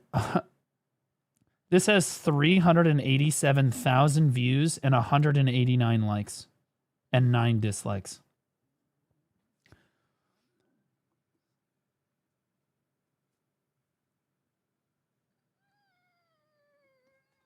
I don't know about that one, Chief. I don't know about that one, Chief. Oh, God. Oh, God. Is this it? Is this... That's the... Holy fucking shit.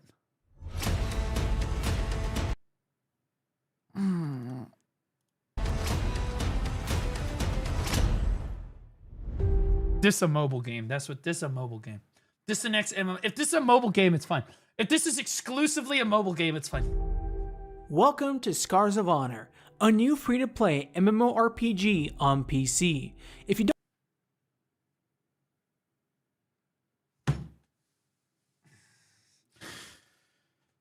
You can't make this shit up. That's crazy, bro. Don't know us yet. We are Beast Burst Entertainment, an independent studio from Bulgaria, and we wanted... That looks about right. To update you on what recently happened around our first game. Also, we wanted to inform you... That guy is literally YouTube editing. Wait. Aren't you... Wait. I thought that you were showing like the development studio. That guy's editing a YouTube video. That's Premiere Pro. What? About what is coming next in 2026, as things are moving forward, and yes, you should be able to start your journey by experiencing Scars of Honor very soon. Let's welcome our host, Greta. Hello, Greta. I am immediately... you have my undivided attention. Hello everyone, I'm Greta from Beast Burst, here to talk about what's next for Scars of Honor in 2026. We're back on board! Just like that! Today, we'll make a quick recap of December showcase, with some new information about the features we've revealed at the event, including the visual overhaul, open world. This was the visual, this is visually overhauled. Oh, this is the visually overhauled version. It's overhauled. PvP and dungeons. Margaret, is that you? Dude, I almost just spit out my fucking tea. Shut up, okay? Joining me today is Kalian. You probably heard his voice, so here he is in the flesh. Thank you, Greta. It's an honor to join you all, no pun intended.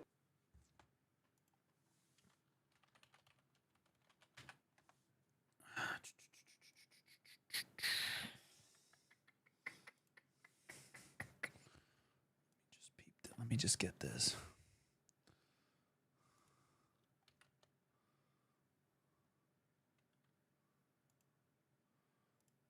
There, here we go. Yeah, and then let me just, yep, and then grab this here, yep, and then, okay, and action. During last month's showcase, we've also made the big announcement of Scars of Honor coming to Steam. In addition to that, we revealed that we will release a demo on the platform early this year, where we said to our fans that everything they're watching will be a part of the demo. I don't think it's a scam yet, but I do think that, man, this is rough. And I'm sure most of you are waiting for more details. In this video, we want to explain a bit more about everything, as we had a lot They didn't say it was releasing on mobile. That's so weird, because like it looks like it's competing with Albion. And there's no way you can compete with Albion. I'm sorry, but you will never compete with Albion for the people that play Albion. You're just never going to make a game that's better than Albion for those players. It's just questions not. and Albion is a mobile during game the live stream. that you can play on This is the PC. perfect opportunity Nairo, thanks for the Prime sub, but I appreciate you. To understand the true essence of Scars of Honor. Yeah, it's not a scam at all, right? It at least doesn't look like it's a scam. It just looks like it's just not a good MMO. Like, and we have a lot of these. These are a dime a dozen. Honestly, you know what I should start doing is just farming all of these fucking terrible games. Usually they end up being MMOs. And get familiar with what's coming next. Christ, dude. In the beginning of the showcase, we had a look at the general visual overhaul of the game we've made during development. This is the visual. This is better than it was before. This is the improvement. This is the improved version. With the art update, including a first look at the environment. It looks all right. It's not a mobile game. This is a PC game. 2026. 2026 PC game. Tell me it looks all right still. On those fall, one of the zones in Scars of Honor, where the players will explore and embark on adventures. Additionally, we had a glimpse of improvements we've made on character models, from non-playable ones like creatures and playable ones like the races that will be available on the demo. On the topic of playable characters, we've shown you the improvements we've made on 4 different classes you'll be able to pick in the game, along with some of their abilities. The heavy-hitting frontline fighter, the Paladin, the Master of the Elements, the Mage, the Great Tactician, the Ranger, and the versatile Druid. If you're curious to explore all our classes in more detail, everything is waiting for you on our brand new website, where you will get the most relevant and up-to-date information about Scars of Honor. We're excited to review the new Scars of Honor website, now much closer to what we always envisioned. Lore matters to us, so you will find plenty of it there, along with detailed info on classes, races, and even deep dive articles on features like our procedural dungeons. Really? That's the image that you chose? This right here. This the image you chose to show off human? That's fucking crazy right there. That's insane. Also, why are her tits so small? Inspiration from Poe 2, especially with their dungeons and talent tree. Why are her tits so small? If curiosity Maybe you can make them bigger. Hits, you know where to go. In the showcase, we also there we go. the Show me that talent dwarf, system, which allows you to specialize your character's abilities, making them more powerful. Wait, that looked just like the PoE skill tray. I was gonna say it before when I first saw it. I was like, it just looked like PoE for a second, and I've only played PoE 2. That looks just like PoE 2. That looks just like the skill tree PoE 2. Talent system, which allows you to specialize your character's abilities, making them more powerful and unique. Whether it's increased. Is it tab target? Look at this. Look at what's going on your screen right now. And tell me whether or not it's tab target.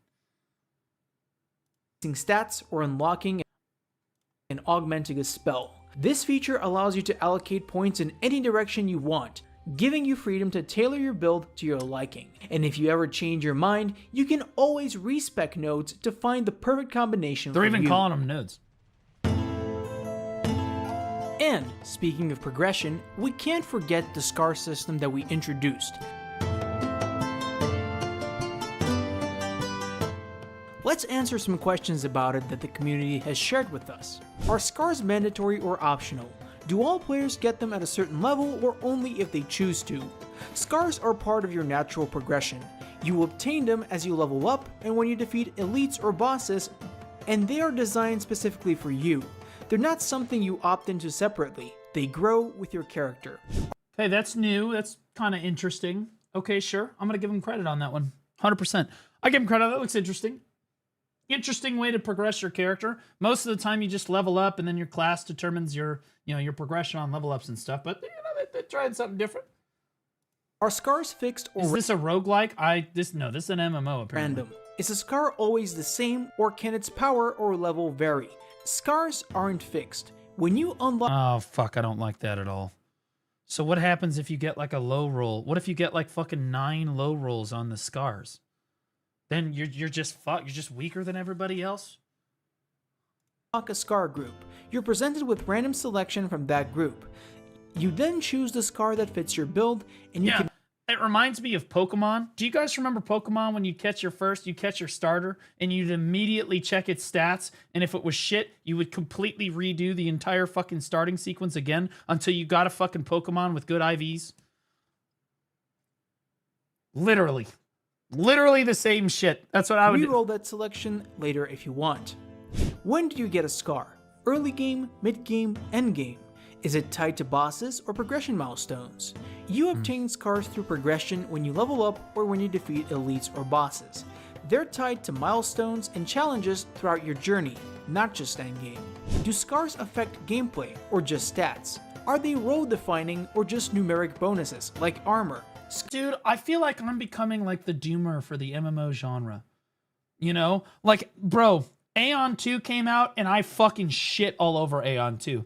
Ashes of Creation, scam. Huge fucking scam. Now we've got Scars of Honor coming out and I'm like, this game gonna fucking suck, dude. This is just gonna be worse, Albion. Like, shit! God damn it! Have I become MMO bite? Fuck! Scars don't just add stats. No. They apply bonuses and spell modifications. Nico too low. Stop! I almost said Nico! I stopped myself. Stop! I am not, okay? I'm just calling it how I see it. I am. I'm positive about MMOs sometimes. Look at Where Winds Meet! And before you say it, it does count as an MMO. I don't fucking care, okay? Look at that game. I was super positive about that fucking game. Where Winds Meet is good, okay? I don't know what to tell you. Meaning they directly affect how your character plays, and it's not just the numbers. When we revealed more of the combat—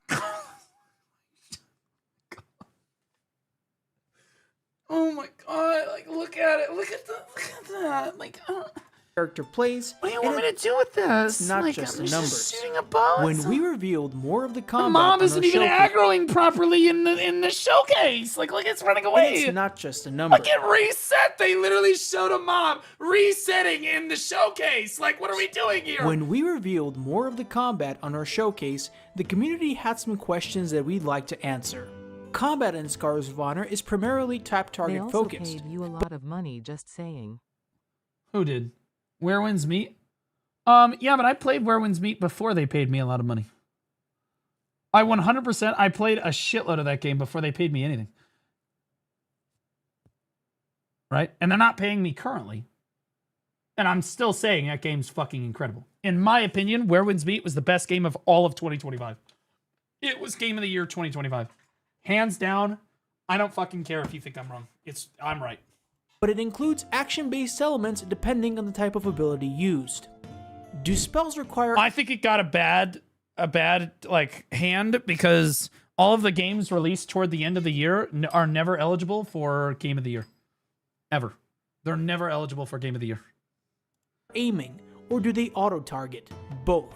Some spells require a target and will lock on automatically, while others are aimed at using skill shots or decals. It depends on the— Combat looks pretty good, I'll admit, so it's like a hybrid tab target.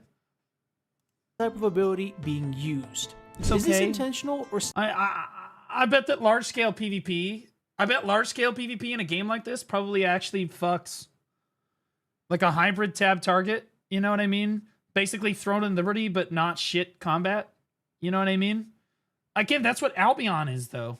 Albion's kind of like that. And Albion has mastered it. And that's why I'm saying I think that Albion's going to shit on this fucking game. Like, I don't, like, just on the surface, like, I'm just thinking that, like, most people are probably going to want to play Albion. But maybe the combat system is more advanced in this game, like better, right? And it's not top-down, which I think it has going for it, right? It's like third person, which in my opinion is a W. I fucking hate top-down games. And I understand I might be in the minority on that. PoE users might get upset with me. PoE is the only top-down game that I typically ever play. That's it. PoE 2. But like I don't like Lost Ark for the same reason I don't like the top-down, right? So like top-down is trash. Yeah, fuck that shit. So I think that it being like a third person is good, and I think that it looks like it has more potential for the depth of combat, which is good. But I think if it's only a PC, I think it kind of has to be a mobile game, right? Like, I think if it's only PC, it's competing with Albion. It's never going to beat Albion because Albion's got a mobile feature on it. Plus, I mean, you can't tell me that a game like this that looks like this is not going to run on a mobile device. What are we talking about? It depends on the type of ability being used. But I still think that the PvP in this could actually fuck pretty hard. Like the large scale PvP and systems and stuff in this, but the game's going to have to center around PvP. I think this game is going to have to center around large-scale PvP hard if it's going to succeed. Period. Dot. I don't think that PvE in a game like this is going to be particularly engaging. I think it'll have dungeons, leveling up, blah, blah, blah, all the standard stuff that MMOs have. But the end game is got to basically almost entirely be PvP based. I just don't see how a game like this functions. Nobody's gonna fucking keep playing this game because the raids are good or because the fucking dungeons keep them engaged or any of that fucking shit. It's got to be large scale PvP, and that's where the potential is in this combat system. I see the potential there, right? I don't think that it's going to be an incredibly big MMO, but I do think that for large scale PvPers, it's probably worth a gander. Intentional or still being refined? The hybrid combat system is intentional, but some animations and transitions are still being refined. What you saw reflects an in-progress build. In they need to nail PvP in this game. It needs to be literally S tier. If the PvP in this game fucking sucks, the game tanks. Like it's like a high guard situation.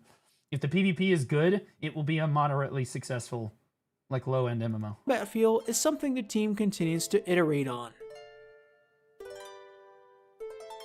And of course, inarguably the star of the showcase, the introduction of the first dungeon of Scars of Honor, the Crypt of the Fallen. In this deep dive, we uncovered that our dungeons are procedural. What's procedural? Cooked. That means you're running the same fucking dungeon over and over and over again. It's just like, you guys ever seen Destiny 2, bro? Destiny 2 used this fucking model. Reduce, reuse, recycle, okay, on everything. They basically took the same strike every week, and then they would change the type of mobs, exact same level, different mobs, and they would be like, yeah, this is a different strike. That's how they approached it. Fucking cancer. Absolutely fucking cancer. PoE 2 is procedural, yes, but what are the chances that these guys are as good at procedural generated stuff as PoE 2 is? And even in PoE 2, it feels repetitive. It does. At a certain point, you're like, okay, right? But at least to the PoE creators' credit, they do a fucking crazy good job in that fucking game. Crazy good job. PoE 1 is probably a better example, right, of making it like a really repeatable thing. I have never, and you say PoE, that's a completely different, that's not an MMO. Name an MMO that has nailed procedural generated dungeons in a way that makes people want to continue doing them. You look over at Dune, which is like an MMO, right? Warframe, not really an MMO, right? Not really an MMO, right? But like a true MMO like this, World of Warcraft doesn't have procedurally generated dungeons. Procedural dungeons, you may ask. Well, WoW has Mythic Plus. That's completely different. They're not like, you're just amping up the difficulty, adding modifiers to the monsters and then like limiters to yourself in order to make the content artificially harder. It's still the same fucking dungeon, bro. Like, to elaborate more, the Wizard 101. It's past your bedtime. You have fucking school in the morning. What the fuck are you doing here? Go to bed. Jesus Christ. I didn't know they allowed 12-year-olds on Twitch. Who the fuck plays Wizard 101? The fuck are we talking about right now? The layout of the dungeon will always be different on every run. Every path you take will always present a different challenge, whether it's a difficult combat encounter or other obstacles until you ultimately reach the boss, like the Spider Queen in the Crypt of the Fallen. Once you clear a dungeon and these look like really generic bosses with generic fucking... Oh, there's a pizza slice. Don't stand in that. You play it, it generates a different layout, and what danger lies ahead won't be the same one you survived with your party. Beyond what was shown in the showcase, dungeons and Scars of Honor are built around player choice. As you progress through a dungeon, your party is presented with multiple paths forward, and you must decide together which direction to take. Fuck that. You're just dude, that sounds really cool on the surface, but here's what actually happens. You guys are running through the dungeon. There's a choice of like which way you can go, and whoever the fuck is in front just picks a direction and then you just walk that way. There's no fucking like, oh, it's some crazy, oh, we get to decide. Fuck no. It's whoever's running first. Okay, we're all gonna go that way. Because you're trying to speed run these dungeons as quickly as fucking possible. Nobody's gonna sit there and be like, which way should we go? There's consequences for this action. Fuck no. You're speed running, man. You're trying to get through it as fast as you can. Each choice applies a dungeon modifier, adding both a bonus and a penalty that affects the rest of the run. This creates a constant risk versus reward decision, where players choose between pushing for greater rewards or playing it safer. It will always be the greater rewards every single time, because I guarantee you people will have the gear. People will have the gear to do the greater content, and if you go the wrong way, people are going to get upset with you. It will always be, okay, yeah, we're just going to go get the bigger stuff. We're going to do the stuff that gives us more stuff. We're going to do the stuff that gives us more stuff. And if you fail to do that, you just flame the shit out of your party and queue back up again. Dungeons also scale over time. As higher tiers are unlocked, runs become longer and more challenging, with more rooms, more enemies, and tougher encounters. Because of this, every run plays out differently, even within the same dungeon. It'll take time, but once you have the gear, you always just take the higher path. The quests give you real player agency, as you immerse yourself into the world of Aragon. Problems can be solved in more than one way. Your decisions impact... Am I gonna see Saphira flying around? That was a joke for the old Aragon fans. Yeah, the eldest books. No, I was thinking like the dragon books, you know what I mean? I love those books when I was a kid. I love that fucking shit, bro. Brissinger, oh, my goat. Brissinger was my favorite. Brissinger was my fucking favorite. I love those fucking books. The world, and it remembers and reacts to You're it thinking of positively Aragorn. You're thinking of Aragorn. Negatively. As far as life skills go, in Scars of Honor, you gather materials through activities such as mining, woodcutting, or fishing. And with them, you can craft better gear or items that can be useful for your next dungeon run, for example. These are all done through challenging minigames. That doesn't look like crazy fleshed out life skills, man. That looks like a basic amount of crafting and life skills, you know? It's not... Fishing, you have my attention. Jesus Christ, the bar is low for MMO players. It's impossibly fucking low. As you can see, the world of Scars of Honor is meant to be huge. I don't know, maybe I'm the only MMO player that is just tired of playing dog shit, bro. I'm tired of just the same systems being recycled in every fucking game, and then everything has the same problems. Like, I don't know, man. I'm sick of it, bro. That's why I loved Where Winds Meet so much, because it's really not an MMO. I mean, it kind of is like an MMO light, right? Like, it was just a refreshing take on it all. You know what I mean? And honestly, it wouldn't make much sense without players everywhere. Time to uninstall BDO? No. I just think that I would rather play my original MMO. My original MMO is BDO. So for some people, that's World of Warcraft. For some people, that's ESO. For some people, that's Guild Wars 2. For some people, that's Final Fantasy 14, etc. But, like, I'd rather just go play my original MMO. I think a lot of players would rather. That's why we're bringing the game to Steam. Wishlisting on Steam is the best way to support us at the moment. But our Steam page isn't just a store, it's a community hub. It's a store. Of course it's a store. Of course, we're wishlisting something. What do you mean it's a fucking store? With exclusive content like our first dev diary, paired that with Discord, and you've got everything you need to plan your next... Is this pay to win? Is this game pay to win? ...battle. There was one question we heard more than any other. When can we try the game? We're proud to officially announce our first playtests with the community starting in spring 2026. So the playtest is coming in like March or April, probably. They promise no pay to win. Okay. Oh, hold on, everybody listen up. She's back.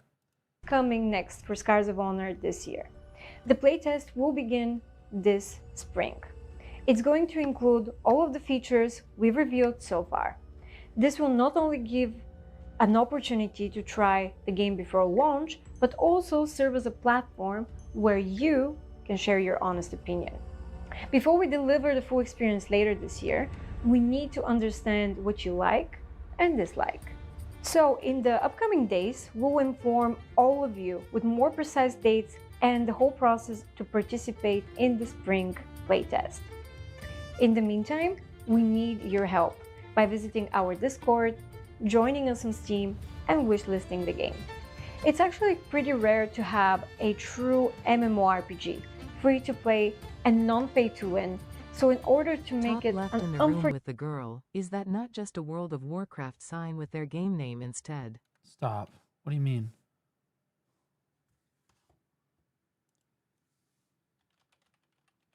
Oh my god.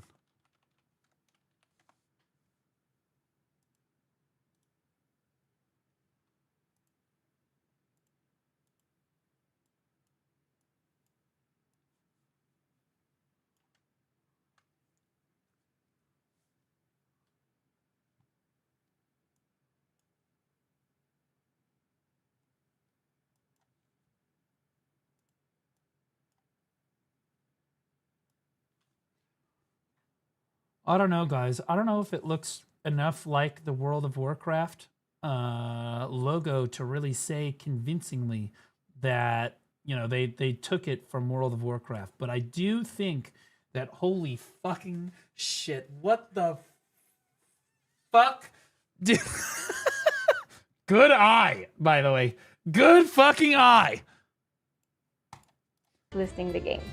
It's actually Same color scheme is absolutely crazy, by the way. pretty rare to have a true MMORPG, free to play. No, it's pretty common to have MMORPGs nowadays. Everybody loves to label their game MMORPG because they're the most gullible community of all the gaming communities. MMORPG fans are the most gullibly retarded. And non-pay to win. So in order to make it an unforgettable experience, we will need all of you to play Scars of Honor and share your feedback.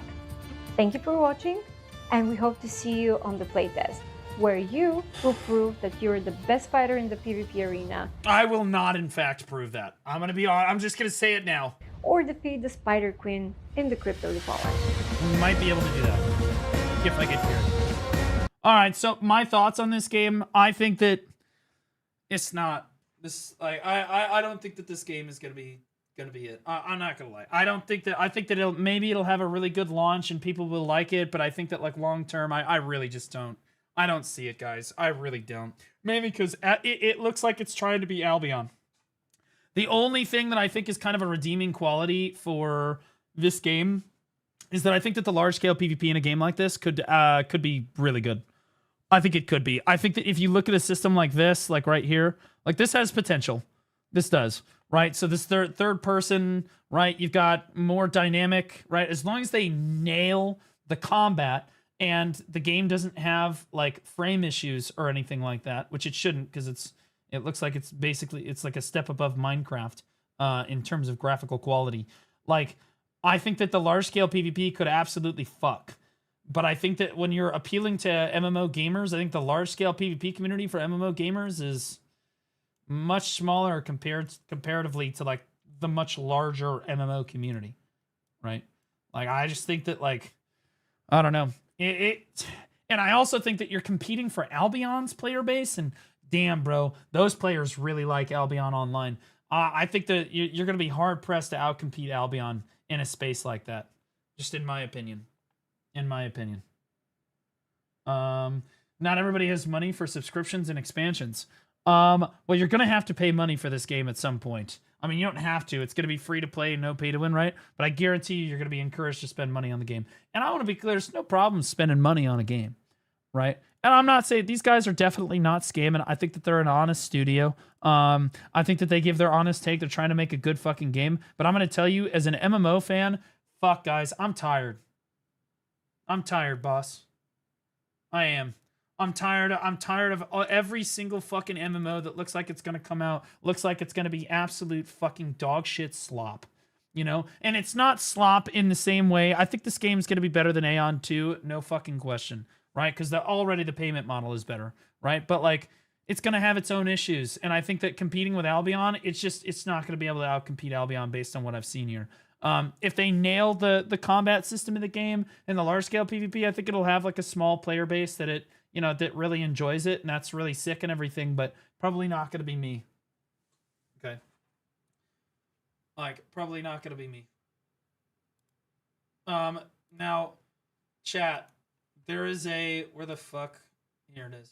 So Canon, who is like the MMO whore, is probably the best way to explain Canon's presence in the MMO space. The street hooker, if you will, of MMOs, went and interviewed the Scars of Honor dev team.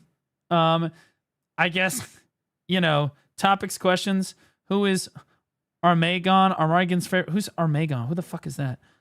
What is the Scars of Honor? Scars of Inspiration, server tech, worlds, culture, PvP content, PvE content, life skilling content, leveling versus endgame, gear progression and acquisition, vertical horizontal resets, social guild content, monetization, Scars schedule, Q&A. I'll listen to the PvP part. I'm not listening to 3 hours of this, but I'll listen to because I think that's the only part of the game that actually fucking matters. I'm just being honest. I think procedurally generated dungeons, immediately people's brain turns off. If you say to the MMO community, because we've been burned on this so many times in the past, if you say procedurally generated dungeons to the MMO community, our brains turn off. We're like, fuck, the dungeons are going to be fucking ass. Okay? You're going to like the first few, 5 to 10 times you go through it, and then after the 10th time, you're going to be like, okay, fuck this. I'm just trying to do it as quickly as possible. So let's move on here and let's talk about the actual content in the game. And let's start with PvP. What can we expect when it comes to PvP content in Scars of Honor? If he doesn't immediately answer large-scale PvP, our game's going to be about scale, and large-scale PvP. We're in trouble here.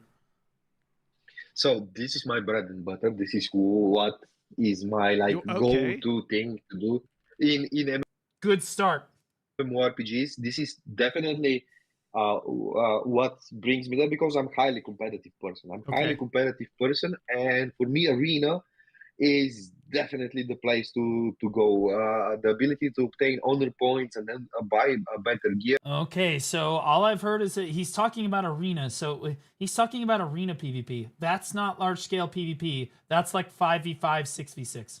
Is essential. So that's not what we want to hear. PvP, I think we're also here. Now, arena is good. You should have it, right? 1v1. Okay, yeah, nobody cares. And nobody gives a shit about 1v1 PvP and a tab target MMO.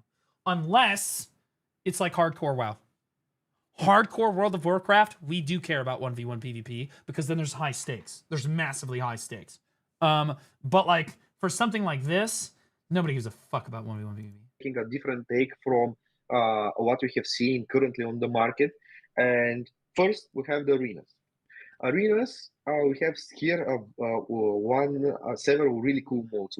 First one is 1 versus 1, but it's a mirror match. So you say, I'm the best warrior, but I say, no, I'm the best warrior. Mate, we go there and we fight and we rank to see who is proven the best warrior. So you're fighting only against the same pair. This guy's name is Sleven Fairfief.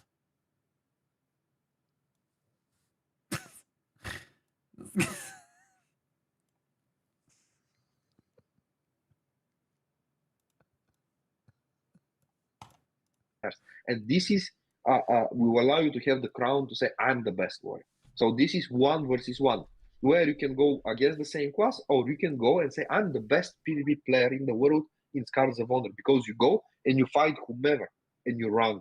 So we can know who is the best PvP player in the whole game. That's so good, Pog. Oh my god, dude. We're so gullible as a community, man. By rating and everything. So it's this so is rough, the first man. one. Second is the most obvious it's so one, rough, dude. Which is like, who gives a fuck about... Guys, it's called a massive multiplayer online game. And you're like, 1v1 PvP, Pog? Like you team up with your buddy and you go and you fight as a teammates 2 versus 2. But now we do another take. How about 2 versus 2 versus 2, 3 teams go there and last match. Nope. Dog shit. Dog shit. Dog shit. You're talking to a guy. Dude, I don't want to brag, okay? But as far as large scale PvP goes, I know what I'm talking about. I know what people want for large scale PvP. I know what people want for MMOs, for PvP in general. You know why? Because I've been in the fucking trenches. I've led these fucking guilds from the bottom to the top across multiple fucking MMOs. I know what fucking players want for PvP and all sorts of PvP and MMOs. People do not want 2v2 v2. We don't want it. They don't fucking care about it. This makes it... The problem with something like this is that if you have 3 teams, inevitably, what happens is 2 teams start fighting, and then the third team, whichever team engages last, wins by default in most cases, okay? And it takes the skill out of the matchup. And a lot of you can probably vouch for this. When you have like a free-for-all style fucking like PvP format, it takes the skill out of it. It becomes more about luck than it does about being better than your opponent. And people do not fucking like that. People do not like the RNG, like random chance generated that you have when you have more than 2 teams. Okay. Now, to be clear, again, you can have 2 teams of multiple guilds, right? So you can have guilds 1, 3, and 6 on the same team against teams 2, 5, and 4, or 2, 4, and 5, right? But like it's still only 2 teams fighting each other. Multiple guilds on both teams, but still only 2 teams. That way, there's no random third team that's just going to sit there and backdoor everybody, right? And standing wins the. The only way in which more than one team is a thing is in Throne and Liberty. When Throne and Liberty released the first, the world bosses, where there were multiple guilds all fighting over contribution on the world boss. That was fun, right? That was really, really fun. But there was incentives, and that was a very delicate process, and some people really hated it, but a lot of people really liked it, right? You could see that. But in most cases, even at the world bosses, it's the exception that proves the rule, right? Where it's really just 2 teams fighting each other. There were a lot of other guilds there, but it was really the top guild versus the second to top guild, right? And there were a lot of other guilds there to kind of introduce randomness, but you're really talking about the top 2 guilds just beating the shit out of each other, right? It's the exception that proves the rule. So, 3 versus 3. Why are you circling his hairline? Because I'm fucking jealous! 3 versus 3 versus 3. Last man standing wins the show. So this is where you go with your progression gear, and I will explain what I mean with progression gear a little bit later when I touch the battleground system, and you prove who is the best. Dog. Now, when it comes to battlegrounds, same we guy, have by the 2 way. modes of Same the fucking guy. battleground, 2v2v2 same pog. rules inside the 1v1 battleground. pog. Currently, we have morning pass implemented. You guys can go more and look about the rules of how to play that mod. But it's super fun and super cool.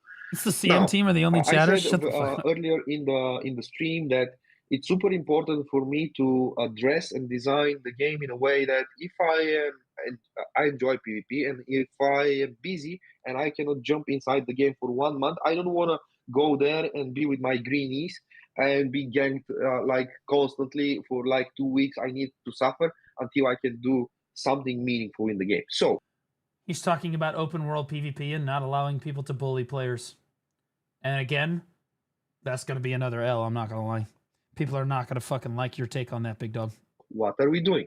We are creating a separate mode, which is skill-based battlegrounds, where you go there, I go there, and doesn't matter what you have on you, it's stripped out for the purpose of the battleground, for the time frame of the battle. Okay, so he's talking about a battleground mode where it's standardized gear.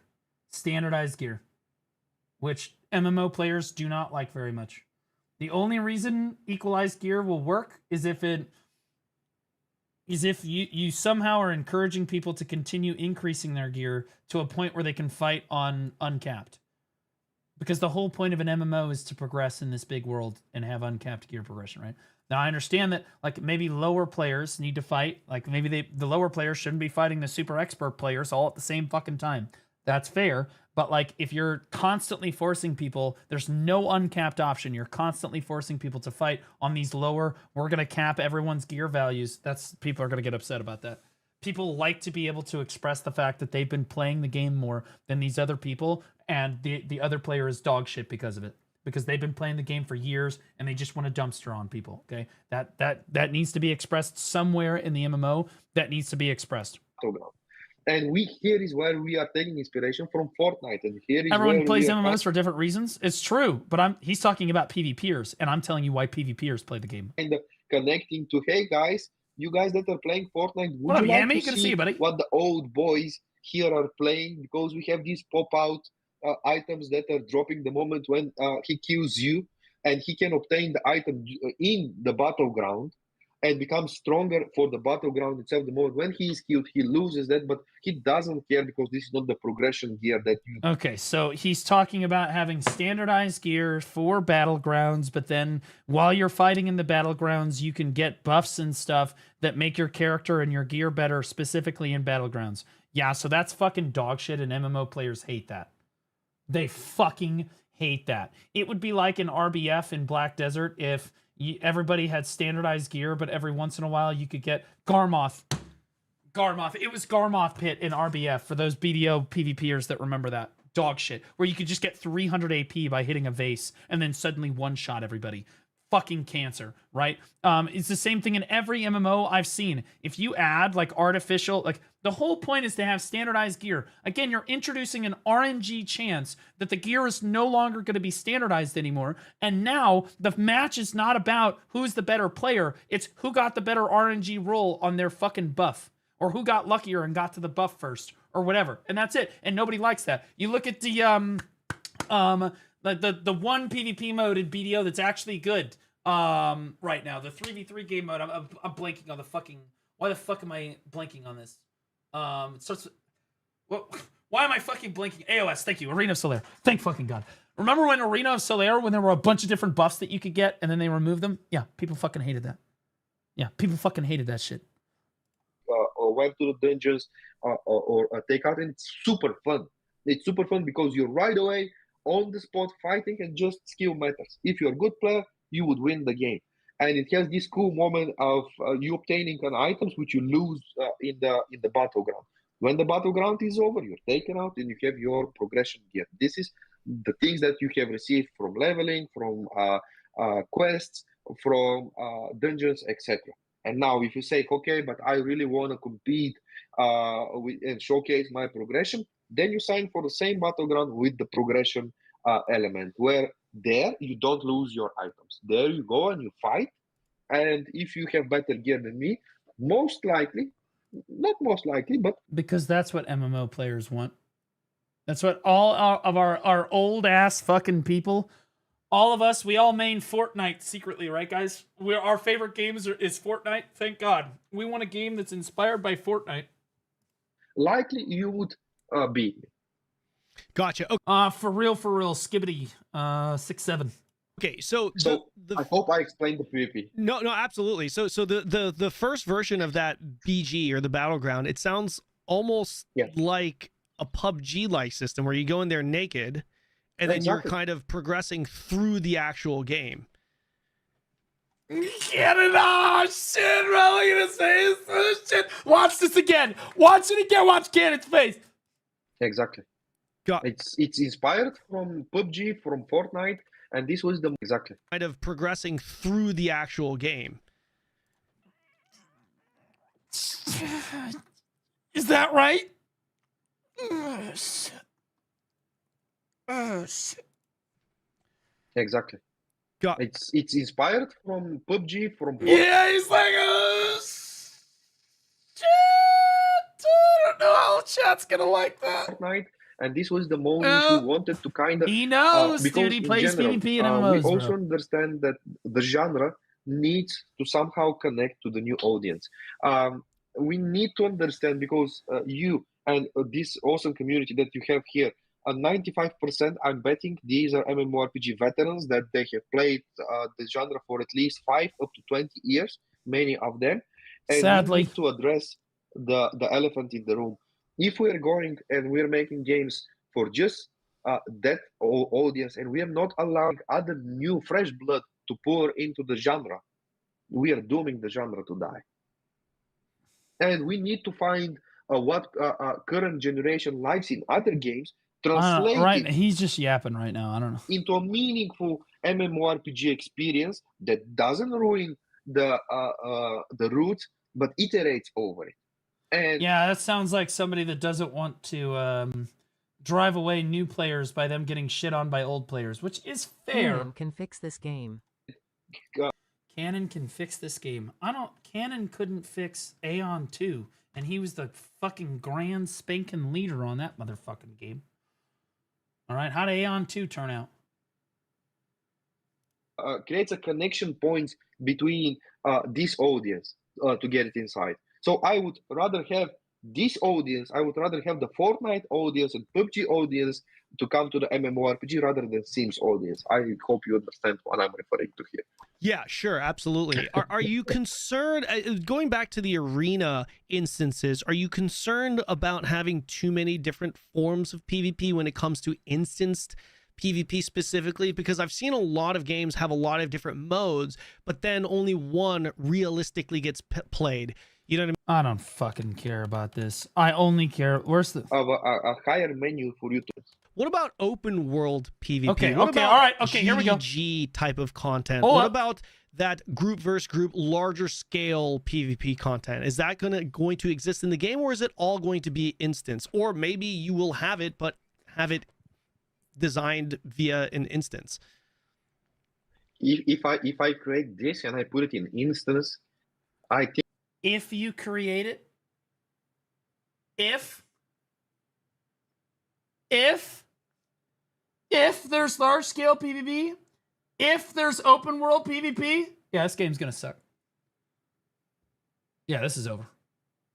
Yeah, this is fucked. Yeah, this game's gonna tank. I'm calling this right now. It's so over. I think this is against the MMORPG playbook.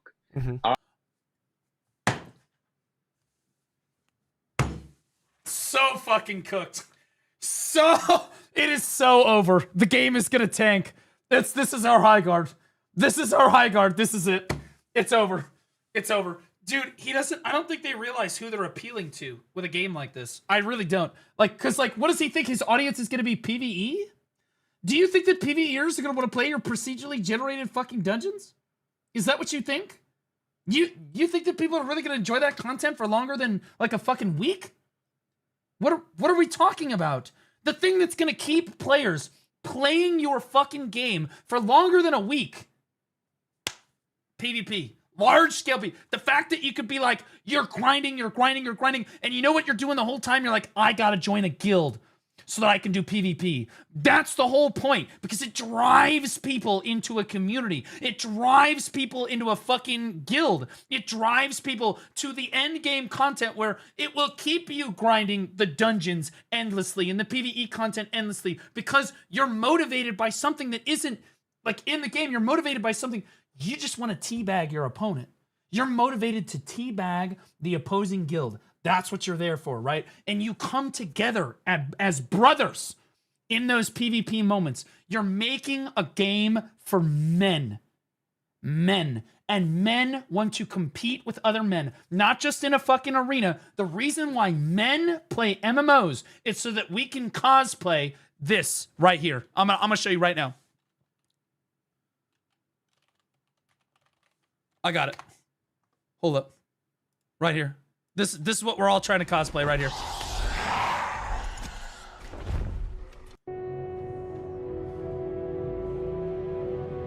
This is why we're all playing MMOs and PvP and MMOs. This is it right here. Riders of Gondor? This is Rohan, you uncultured fuck!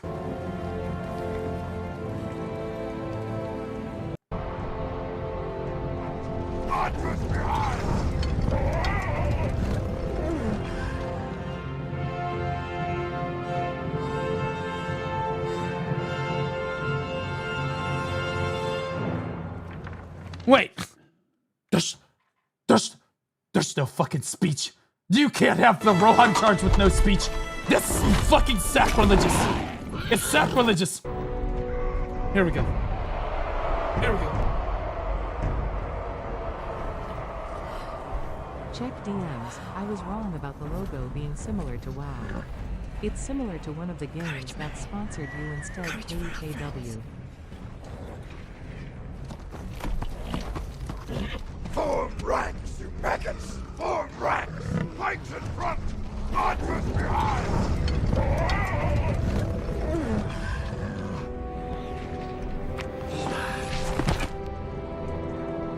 Hey, man! Take your area down the left flank! Gambling! Follow the king's banner down the center. Rimbo! Take your company right after you pass the wall. Forth! And fear no darkness! Arise!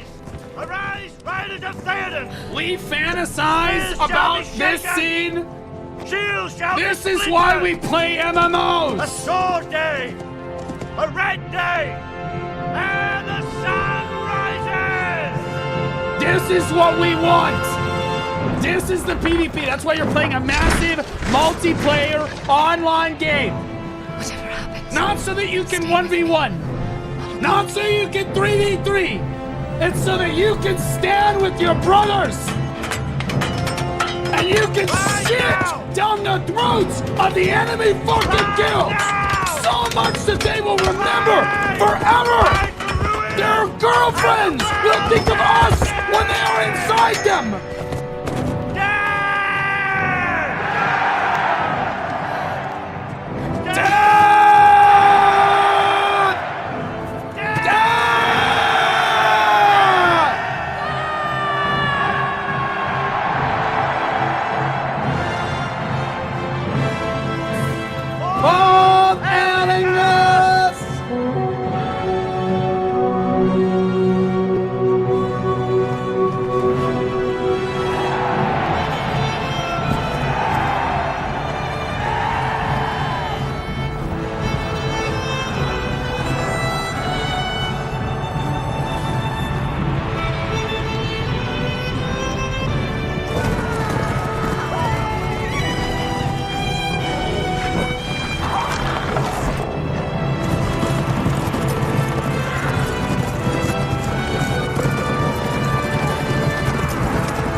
Archers before the engage actually happens. Front line, baby.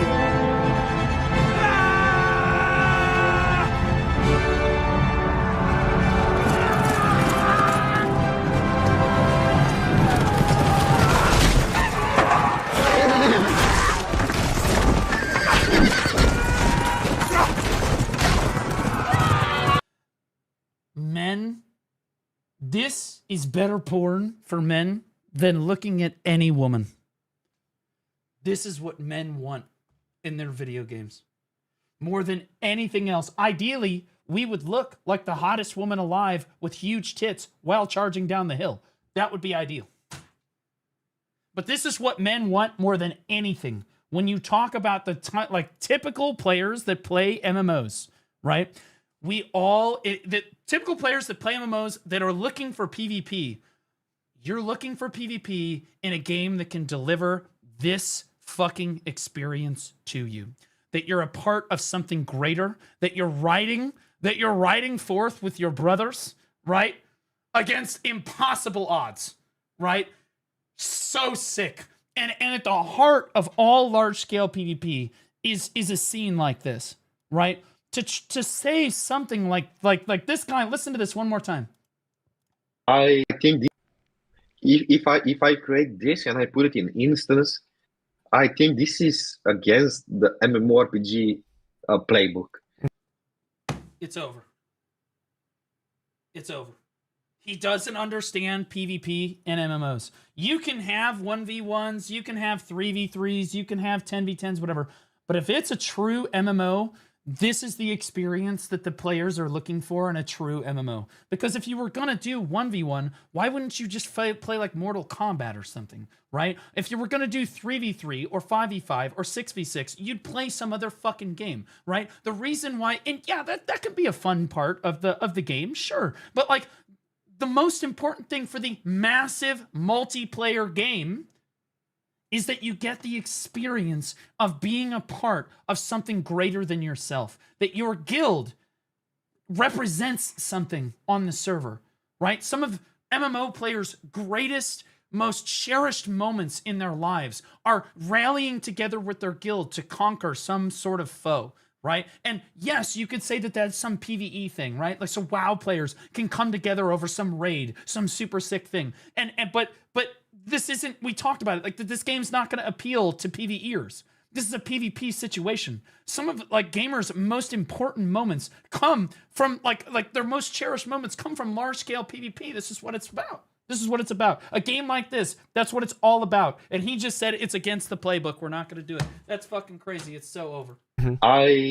One of my biggest like wow, cool, very cool moments is it when you see two guilds or the two factions uniting over on open world place, and your computer is about to blow up because of the amount of people there. Yes, thank you. He admits it. Yeah. Oh, that's one of my favorite things is when you see two guilds about to fight over some big place and your PC's gonna about to explode, but fuck it, it's gonna be super cool. Like, this is so much fun. This is so much fun. Okay. And you need to allow this to the community. If I see this in Scars of Honor, definitely another moment when I'll be like, oh my God, I'm so happy we did that. So for me, it's crucial to have it, but I will... Okay, so is he... Dude, he's got me. So is it crucial to have it, or is it against the playbook? Lean here more towards the roleplay aspect of the community to allow... Okay, so no, we're laying... yeah. So no, so we're leaning into the roleplay aspect of the community. I just want to be clear. I just want to be clear. The roleplay aspect of the community is the entire community for an MMO. Okay, so to a certain extent, you're always RPing in an MMO. Okay, that is true. That being said, them if they like. Usually, when a dev says we're leaning into the RP community, it's against PvP. More towards so let me just listen to this one more time. The two factions unite. And I create this and I put it in. It's going to be instance, or maybe you will have it, but have it. So here's that the question. Group versus group, larger scale PvP content. Is that going to exist in the game, or is it all going to be instance? Or maybe you will have it, but have it designed via an instance. If I create this and I put it in instance, I think this is against the mmorpg playbook. So if he creates it and he puts it in an instance, it's against the mmorpg players. Okay, hold. One of my biggest like wow, cool, very cool moment is it when you see two guilds or the two factions uniting over on open world place, and your computer is about to blow up because of the amount of people there. Like, this is so much fun. This is so much fun, and you need to allow this to the community. If I see this in Scars of Honor, definitely another moment when I'll be like, oh my God, I'm so happy we did that. So for me, so if he sees it in the game, so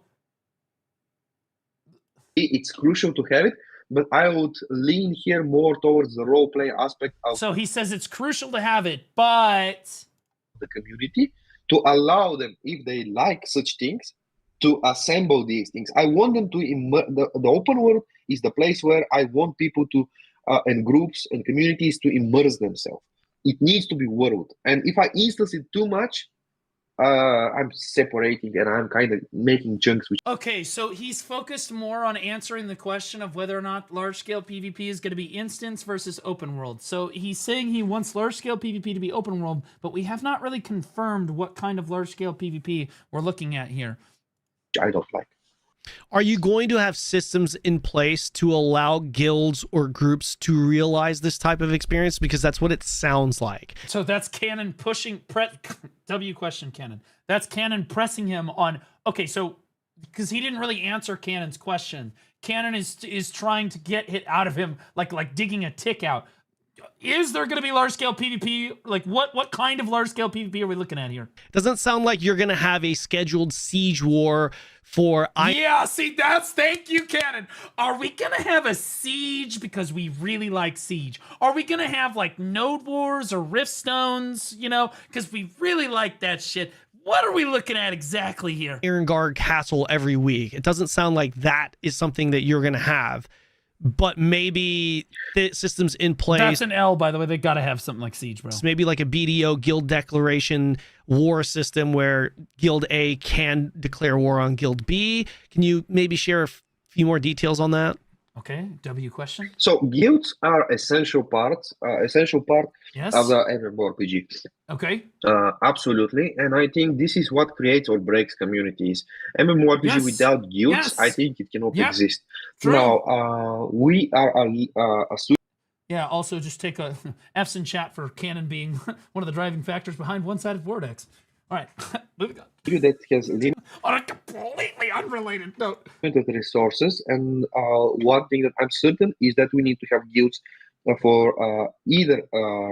So fucked up. In fairness, it was not Cannon that killed your one-sided Vortex. It was Korea. We were already getting those changes. Cannon got a bad rep for it because he happened to be the guy that was under the gun when it all happened. Well, I know for a fact that we were going to get it anyway. It didn't matter. The best would be for early access. The worst would be if we go at 0.1 to release the guilds. I would actually go, let's make the guilds as a system and be implemented by early access and not have this war system between guilds, but allow the people to create the communities. Then later, we can definitely sit down with the community. We can make a poll. Hey, guys. No. So there is no large-scale PvP currently created. We don't even have guilds yet. He's saying that guilds are an important fabric, and he's right about that. But he's like, yeah, we'll have guilds for early access. But essentially what he has just said there is there won't be any large-scale PvP for early access. And I'll sit down and we'll pull the community and we'll say, hey, do you guys want it? Yeah, whatever. No, it's fucked. So I was right the first time. Now, he says that large-scale PvP is a large part of the MMO experience for PvP, and he's right about that. And guilds are important, right? But it's not going to be there for early access, right? Tell me what are your most needed, most desired systems, and I will give a list, not me personally, but we as Beastburst developer would give a list with the specific time frame, because we also, that's super important. I'm sorry that I'm jumping like here from topic to topic. But so he's basically saying, we don't have any other PvP systems other than Arena. We're open to receiving feedback about those things during early access. That's what he's saying.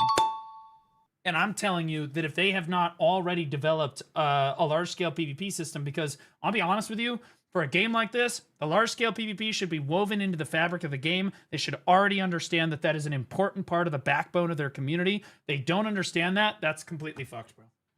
It's completely fucking good. Like, I stand by what I said before. Who is that? E-Man GG. Thanks for the brand new T1, buddy. Nothing makes me wetter than a brand new T1. Thanks, buddy. Appreciate you. You're a hero.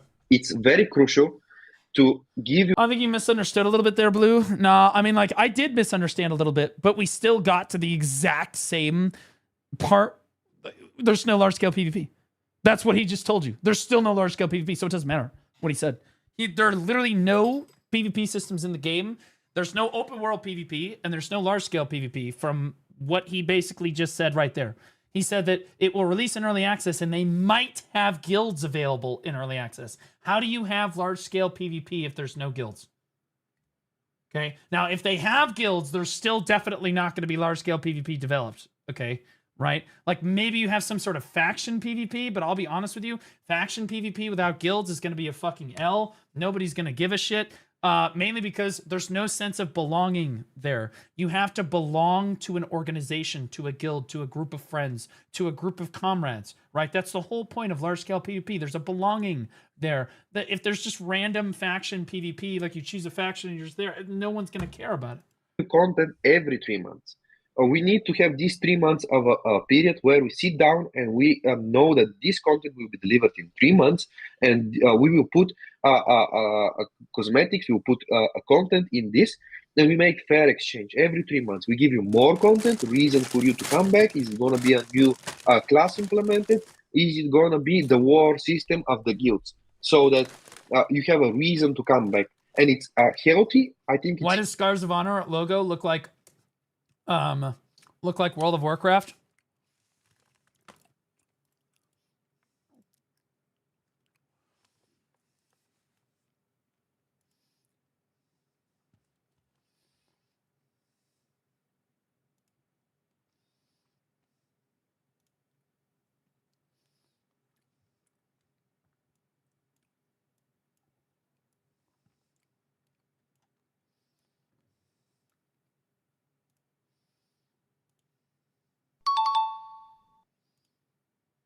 That's rough, buddy.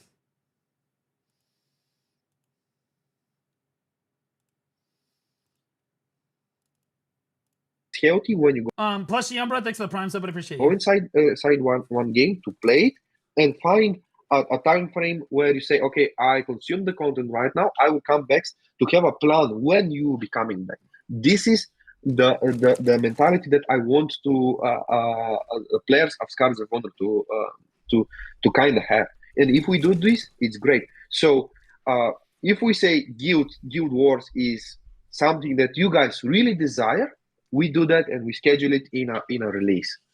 But on early access, so far, I think just thinking about the amount of work that is left that we need to make, I would say no.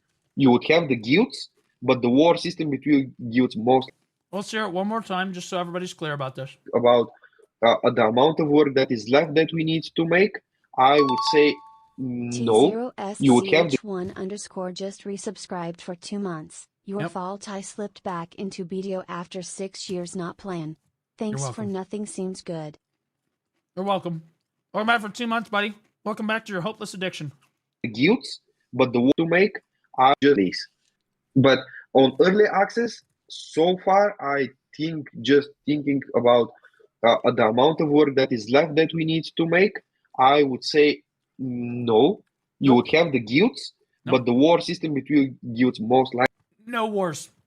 No wars, no open world PvP, no large scale PvP, nothing, guys. Likely no. In early access, which means, I'll be honest with you, early access is basically a dry run for the game in most cases. It's cooked. And if we saw no, early access doesn't mean no in the future. But you need to understand this.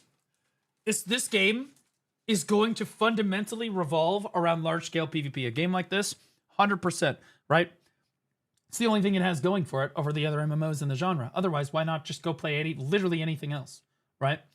If it's not appealing to the large-scale PvP gamers and they haven't thought about it that way already, if the devs aren't already aware of that crucial fact and they think that players are going to play a game that looks like this, a game that looks like this right here, a game that looks like this, players are unironically just going to sit here and play a game like this without PvP, you're fucking crazy. I would say that you're fucking crazy. There's just no way. The only reason I think players are going to play this is because they think that the PvP is good. Somehow that's it. And if they have not considered that at this point, and they have not already built that system into the game, it's going to come out. So early access is going to hit. The players are going to give that feedback, and then they're going to try to implement it, but it will not be centric to the game. And I think it's cooked, bro. Time, I would like to impress you that it's there rather than say, yeah, it's there. Makes me think of Albion. Exactly like Albion. What does Albion center around? PvP. Large scale PvP.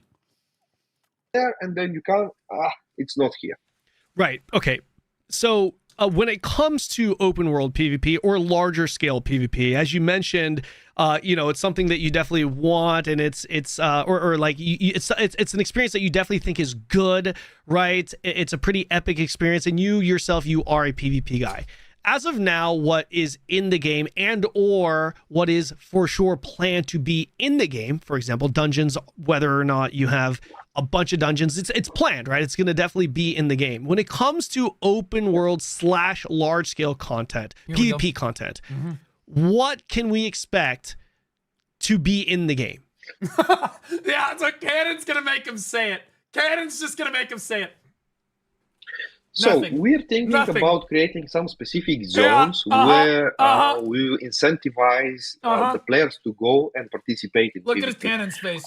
In open world PvP, I also have the other side of the coin where if I'm level 12 paladin and I hear the sounds of a rogue behind me, then I know that I'm having problems. So that I think it's crucial to have the PvP on and off ability to toggle, because a lot of people are just not fans of PvP, and that's normal. We should not make these people suffer. Very minimal amounts of people are going to be playing your game that don't want to do PvP. The PvEers will play your game for a week or two and then move on. But the PvPers are the ones that you're going to make the fucking money off of. The PvPers are going to be the ones that stick around. That's going to be your core community. I'm calling it right now. You're making the game for the wrong people. You need to make it based around the PvPers. Well, they're in the open world, because somebody who is BDO, level bro. 60 or 50 or 30, it doesn't matter, want to get. Say what you will about BDO, because the PvPers got upset when they ripped PvP out of that game. At least there's more to BDO. There's life skills, there's sailing, boat content, right? There's PvE stuff, right?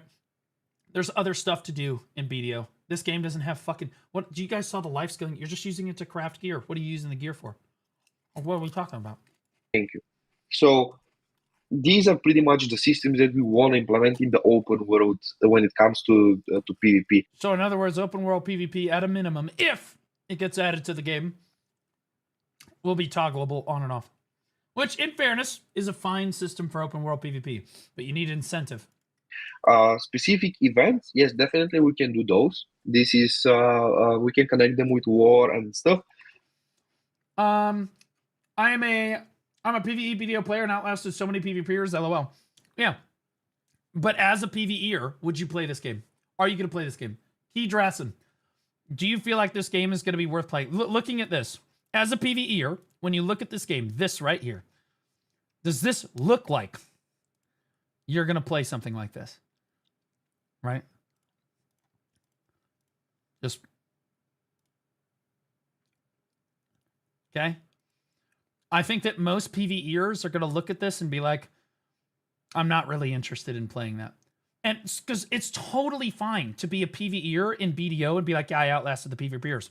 Totally reasonable, because BDO has systems that actually make it reasonable outside of the PvP, right? But for PvEers, for PvPers, which is the game's primary draw, I think it's extremely important to build the game for them. But we would do so after we make the release of the game. What game do you think has the highest PvP skill ceiling? Black Desert. BDO has the most complex and fluid combat system, and it definitely has the highest skill ceiling, mainly because there's like skill combos. You're holding like Shift Q, Shift W, like SQ, SE, right? Like there's actual combos that you're playing on your keyboard and with your mouse and stuff that you have to do, and then you're skill locking stuff. So you're using animation cancels and stuff. No other MMO really has shit like that. Nothing else has shit like that. It's not in the priorities at the beginning. For us, a priority. This guy's a fucking retard. Just wanted to say it. At the beginning, he's understanding the core work of the game is fun. Nice try on the and rage then bait. Understanding what the player base wants. If we see that 75% of our player base is PvP lovers, then we know our attention where it needs to go. Yeah, see, he doesn't know yet. He's like, well, we don't know where our players are going to be. Your players are going to be PvPers. Like, what more systems we need to give? On the other side, if we see that you guys are super enjoying the procedural dungeons of Scars of Honor, then there's not going to be anything to do in the late game other than PvP. I'm just saying it right now. That is where our focus needs to be. So from that moment, I am just saying that I cannot tell you, hey, we are a PvP game or a PvE game. I'm telling you, we have both, because I think this is important and crucial for every real MMORPG. But I'm also saying that we are here to listen from you guys what you want to play, because at the end of the day, I'm not making that game for myself. Yes, I like how Scars of Honor is shaping as a product, and I would 100% play it. There's a real one. Every single day, but it's also a game that you guys need to play, and we need to take your feedback. By the way, I need to close the window because I'm freezing.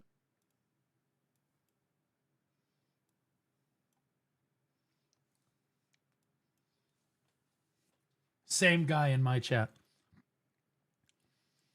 Same fucking guy in my chat.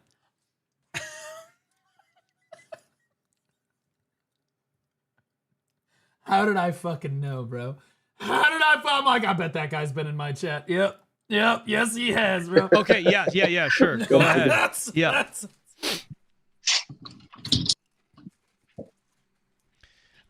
Okay, great. So it sounds like when it comes to the PvP content, we're gonna have instance arenas and BGs as the main PvP content, and open world PvP is being explored as a possibility. And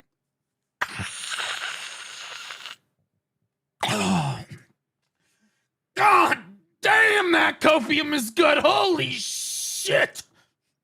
if it were to be implemented, you guys are currently leaning towards like PvP specific zones, but if you do implement it, you want it to be opt-in, not forced PvP, and anything additionally outside of that is going to be considered. If a developer does not know the concept and doesn't understand who will play their game, it's a development black hole and the project won't be successful. I completely agree. I think the game's going to tank. They're based off of player demand. 100%. Is that exactly. That's accurate? Okay, great. It's fucked. Fantastic. So it's fucked. I've seen enough. I'm gonna upvote this for Canon's sake. I love Canon. I think you did a good job pressing him on the question, but now we know. I think the game's gonna suck. That's my verdict on it. I think the game's gonna fucking blow. I think people are gonna play it for like 2 weeks when it comes out. The whole MMO, the MMO shills that play MMOs as creators are all gonna go play it. They're gonna say it's super good. They're gonna get you to buy it, and then they're all gonna quit within like 2 or 3 weeks. Guaranteed. That's what's gonna happen. That's what's gonna happen. I'm gonna say it right now, okay? Okay, so breaking news here. Game file. I say breaking, but this is apparently yesterday. Tencent was undisclosed lead financial backer of Wildlight Entertainment, the creators of Highguard. So, what?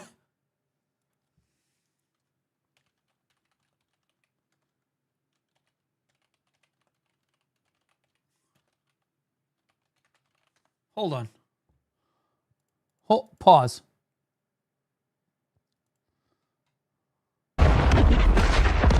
No. Midgard. Just hold up. You know what? I'll just type Game Awards because I want to hear him say it. Here it is. YouTube right here. Perfect. All right, now we just go all the way to the end because we know it was the last one. The most watched part of the whole video. Oh, God. Oh, God, it hurts so good. All right, where's the Highguard? Wait. But also... Yeah, there it is. There it is. Of the team that built Apex Legends and Titanfall. Okay, here we go. This is... Here it is. Here it is. This is the legendary moment. Here we go. You know, sometimes our last reveal at the Game Awards is a teaser for something years and years away. But not tonight. Our final world premiere comes from 61 members of the team that built Apex Legends and Titanfall.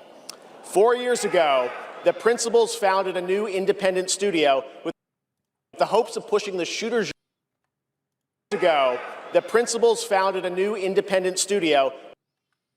4 years ago, the principals founded a new independent studio with the hopes of pushing the shooter genre forward with a new original game. They've done it in complete secrecy, which is even more amazing because the game is very deep into development. The power of independent, self-published studios to push this medium forward is a growing...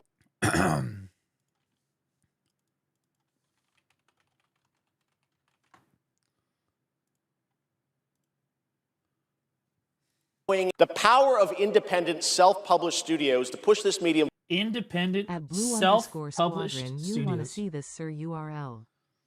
Independent, self-published studios.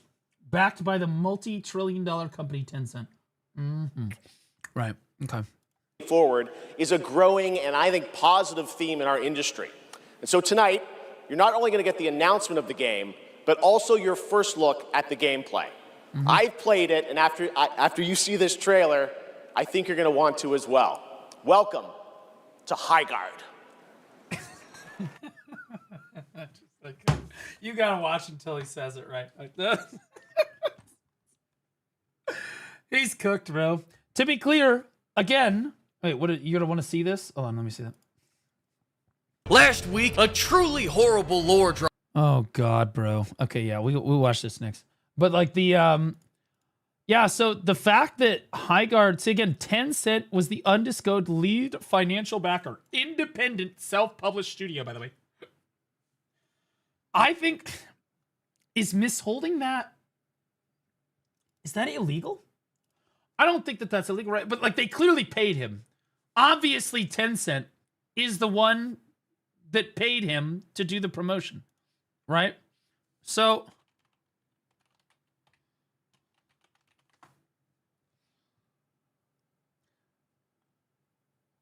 Highguard was entirely funded by Tencent. It was absolutely wasn't an indie game, and that's how they managed to get their foot in the door with the Game Awards. No helping the little guys out, just good old nepotism. Also, there are rumors that the servers could be shut down imminently. No! The 500 players are going to be devastated.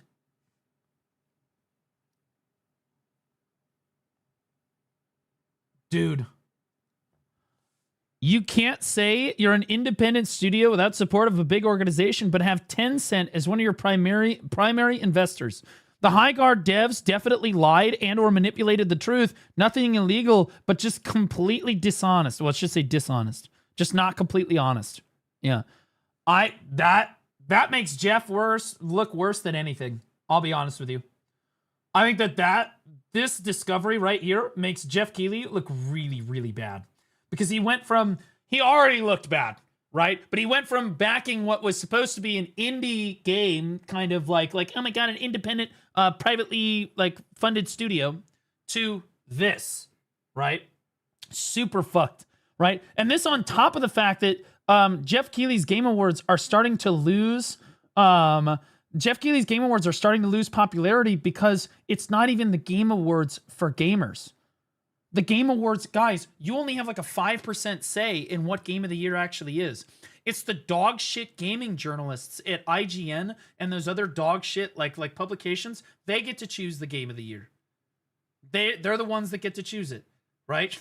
There's like and then there's the community choice for game of the year, but that one is always typically dominated by like the gacha games that are like, hey guys, if you go vote for us on this website, we will give you free pulls for our Coomer hentai girl like champions or heroes, right? And the fucking people that play gacha games, oh fuck yeah, I need to pull for the new Octopussy girl. Oh, every time. Yeah, I like Woo-Wah. I like Woo-Wah too. It's not game of the fucking year. What are we talking about? Anyway, that looks like shit. That looks like absolute shit. All right, so hold on. What is this other thing that got sent to me? This Highguard is a Concord level failure. Drop hit the world that completely changed the public's perception of the institutions we've come to respect. News so bad, Jay-Z had to flee the country. That's right, you know what I'm talking about. Highguard came out. Highguard is so bad, it made me jump out my window. Fortunately, I live on the first floor, so I walked back inside and uninstalled it. Then I left out my second floor window. From the people that made 2 dead games comes another dead game. It just Apex Legends is not a dead game. Is it? It's not a dead game. That doesn't count. goes to show the lack of creativity in this industry. At 2 years after Concord's release, we're already remaking it. I'm not even done reviewing Concord 2 and Concord 3 just got announced. What the fuck? True! We're over here like, sir, another plane has hit the tower. Like, that does... Concord, this is like Concord 4 at this point. Damn, it's just one Concord after another. Oh, I can't wait for Horizon Zero Salads. Horizon Forbidden Treadmill coming soon. That's wild, great. Exactly what I thought. Exactly what I thought when I saw that game trailer. I was like, why is she fucking like a 600-pound American woman? She's got like the fucking pink dyed hair and she's huge. Her thigh is larger around than my waist. Holy shit. No one wants to play that hulking boat of a character. But enough of that, Conk. If it was a man, to be clear, if that was a male character, it's doable.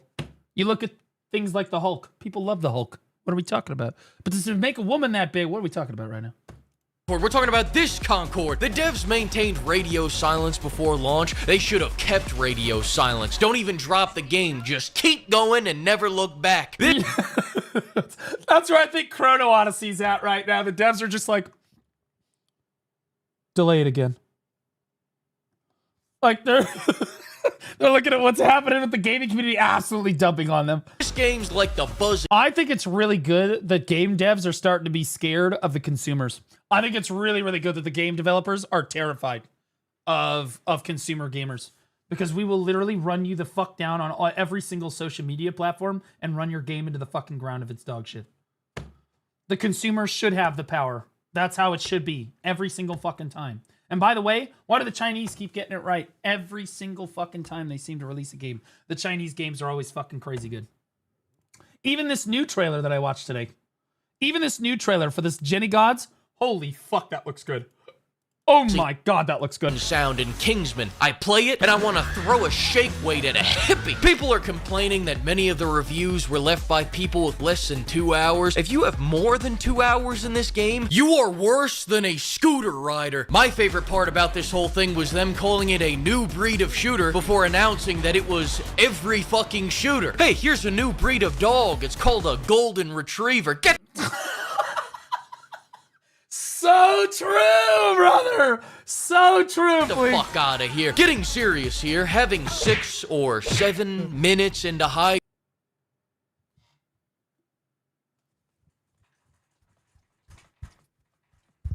Just get it out of your system. Just get it out of your system. Just get it out of your system. Get it out. Just get it out right now. Everybody get the fuck out. Get it the fuck out of your system right now. Jesus fucking Christ. You have a ping on Steam. The ping on Steam. Stop asking me to play Bongo Cat. I do not want to play Bongo Cat with you. You fucking freak. Jesus Christ. Guard, I now have more playtime than 80% of the reviews. So speaking with that seniority, this game fucking sucks. Highguard is a generic game in a saturated market. Games can succeed in a saturated market, but the incumbent has to fuck up and the other guy has to understand what hole he's filling. Fellas. Marvel Rivals. Marvel Rivals. He part of why this guy's videos are so good, Fleek's videos are so good, is because he's right. But the incumbent has to listen. Game in a saturated market. Games can succeed in a saturated market, but the incumbent has to fuck up, and the other guy has to understand what hole he's filling. Marvel Rivals. Overwatch tried to make all of their characters lesbian, transgender, fucking gay, dog shit. They re-released the same game twice. They absolutely no development power was required. They don't really encourage like tournaments, really. Like Blizzard doesn't support tournaments and stuff for the game in the way that they should. Marvel Rivals comes out, sensational. Absolute sensational fucking game. You know why? Because people love Overwatch. They loved Overwatch, okay? And you know what we love most about Overwatch? The porn, okay? The porn of Overwatch is better than the actual fucking game. And Marvel Rivals is giving us that, but better. That being said, Marvel Rivals, the game, is just Overwatch, but well managed. Fellas, Arc Raiders is Tarkov for VR chat players. Marvel Rivals is for people that are tired of looking at Overwatch porn. I'm not tired of looking at Overwatch porn, but I'm tired of being told that I'm looking at the wrong Overwatch porn, okay? So I want to look at Tracer's ass. What do we want to do here? Really, it's mercy. It's always mercy. So sometimes defense. Guard is a nothing for no one. They say they made something we've never seen. I see it. Also, Widowmaker's ass. It right. Also, if I'm in a really freaky mood, the snow chick. Ah, fuck it. Who gives a shit what her name is? The thicker chick. There and there and there and there and there. May. Yeah, that's the one. It's an arena shooter with resource gathering, team deathmatch with battle royale looting, and Rainbow Six defense tactics, but all the prep time doesn't matter. This is like... Bro, that's a kid. May is not a kid. Fuck are we talking about right now? None of the Overwatch heroes, to be clear, they originally released D.Va as a 17-year-old. They originally released D.Va as a 17-year-old. Blizzard had to go back and retcon D.Va's age because there were too many people gooning to D.Va. It was rough. I'm pretty sure they were going to face lawsuits.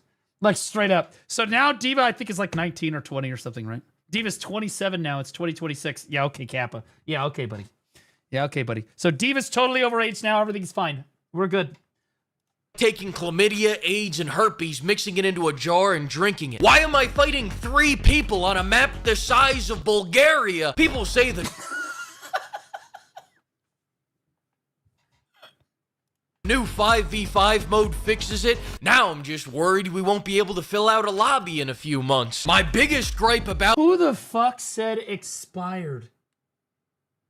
Who the fuck said she was expired at like 20 years old? What in the fuck? This game is that it's boring. No one.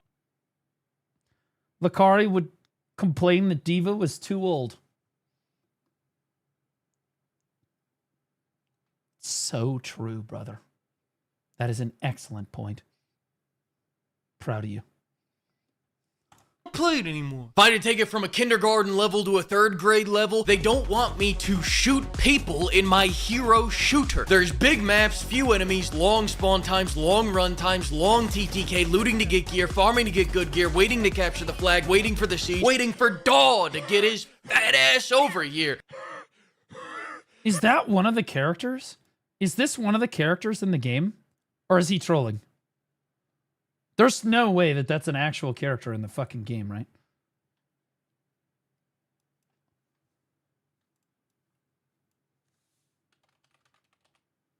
It's not? Oh, it's in Concord. Okay, all right. And if you think it's bad for you, imagine how your teammates— Who the fuck wants to play a fat black woman? Honestly, just a fat woman. Nobody wants to play a fat woman. Not even fat women. Fat women don't want to be represented by playing other fat women. You know what fat women want to play? Super skinny, massive, fucking double D honking biddies. That's what they want to fucking play. You know why? Because then they can scam men out of their fucking money by having a feminine voice and pretending that they might be thin on the other side of the line because they're playing Mercy. Or Widow. are holding up. ADHD diagnoses are at all-time highs. Imagine if you were on the point in Overwatch and your teammate was off farming for a diamond fucking pickaxe. Well, you don't have to. That's high guard. Before you say, get good, I'm going to get a better game. This new game called Overwatch just came out, and it looks pretty interesting. Much more promising than Overwatch. Wait, did they actually re-release Overwatch again, but they just dropped the 2, and they, like, actually are releasing it again? Are you serious? I thought that they just dropped the 2, that they didn't re-release it again. Dude. Overwatch 2. And you know what What that up, game Uzo? has? Heroes that actually play differently. And rivals, Wolverine, Thrash. Dude, immediately. Look at this. You know what that game has? Heroes that actually play differently. And rivals. Mm-hmm. You can see why Marvel Rivals is popular. Mm-hmm. Wolverine thrashes people with all 4 inches. Spider-Man goos people up. And Visigal claps him with her I love how he spins her around so we can stare at her ass. Yup! round rumpus. Here, we're all just dumpster divers looking for a less shitty gun. Okay, fine, you have abilities, so I take that back. Every 5 minutes you get to remember who you're playing as, then you remember what they look like, and you get sad. Greek philosopher Janet Jackson once said, you don't Janet Jackson. know what you got till it's gone. Duh! I'm sorry, baby. I didn't realize what we had together. Developers these days have 2 modes. Boardroom approved and Lovecraftian horror. Overwatch characters were practically cartoons. Steroid Man. Great ass! So, I was about to say, so true, bro. See, it's fine when the guy is fat. We love Roadhog. We love Roadhog. Prestige salad dodger. You look at them, you get Yes, harder sir. than Daw at an all-you-can-eat buffet. This. See, like, old Blizzard used to understand. Dodger. You look at Look at the fucking micro pressure on these fucking bands on her thigh. Blizzard used to understand. They used to get it, bro. you get harder than Daw at an all-you-can-eat buffet. This is just Hero Shooter Avowed. Bro, that's Gooner fan art? Never mind. Daw, hey, I saw your mother the other day. I guess nothing runs in your family. You and your mama so fat, they had to put you in separate games because you wouldn't fit in the same game. I'm sorry, just get out of here, you salad dodger. I'll catch up to you later. Shouldn't take long. Now all this can be... shouldn't take long. He had to hit you with one for the road. He had to hit you with one fat joke for the fucking round. Forgiven if the gameplay was good, but is it? Hell no. The gunplay is impactless and the time to kill is longer than Avatar 3. But hey, maybe I'm getting too negative. Let me see if a Steam review can convince me to give the game another shot. This one looks insightful. Geoff Keighley slept with Miss Piggy so we could play this game. Thumbs up. Except most people can't play this game because the game can't fucking run. Even DSL 2.3 can't save this game's performance. You got people crashing out of the tutorial. Just as a note to those playing, if your game crashes in the tutorial, here in Texas we call that divine intervention. Take the money you would have spent on skins, throw a little bit of it into the plate on Sunday, then take what's left and go buy this big titty shirt for 10% off using code PIMP. I'm sick and tired of these premature babies. You shouldn't release a game if you need 2 more years to finish it. He is right, though. It would be a better investment of your money. People say, oh, don't say mean things about the game. Give them time. Let them cook. That's what the dev time was for. You had years to cook. Don't bring the chef out of the kitchen once the meal is on my table to finish sodomizing my beef lo mein. They're talking about fixing the game and bringing back the 100,000. I just want to be clear. Beef lo mein is my favorite Chinese food. And apparently, they don't even make that shit in China. It's not even a dish. I'm so fucking American, it hurts. 1,000 players they got on launch. I hate to break it to you, but unless you can tweak this game into being Blue, when are you Titanfall getting a GamerSupps code and cup? True! 3, you don't have a shot. This game was developed in secrecy, it should have been released in secrecy, and it should have died in secrecy. And I mean no respect to Geoff Keighley, but you did this. We all know Geoff sacrificed Highguard to promote his appearance on The Muppet Show. He said, "No, they expect one of us in the wreckage, brother."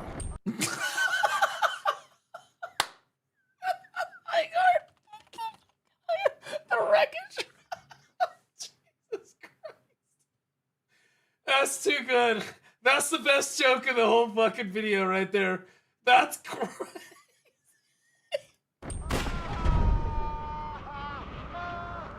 I know it, he knows it, he knows it, he knows it, he knows it, you know it, I know it, he knows it. I'd rather stare at this wall waiting for Neo 3 than keep playing this game. 9 out of 10 rage bait from Geoff Keighley. But Daw, you've eaten everything. Not everything. Not yet. Thanks to the flock of pimps for bankrolling this video. I don't know how the fuck he does it, bro. This guy is the goat. Fleek is a fucking goat, bro. Holy fucking shit, bro. Doesn't miss, bro. Absolutely insane. He just gets it, bro. He just gets it. My man, a gaming comedian. At least Highguard doesn't beat Concord in one thing, failing so hard that the TV show featuring Concord came out after Concord died. True. Blue, could you address the furry allegations? I never slept with that woman. Animal. Honestly, we all know that I haven't slept with that woman, so. All right. What else we got here?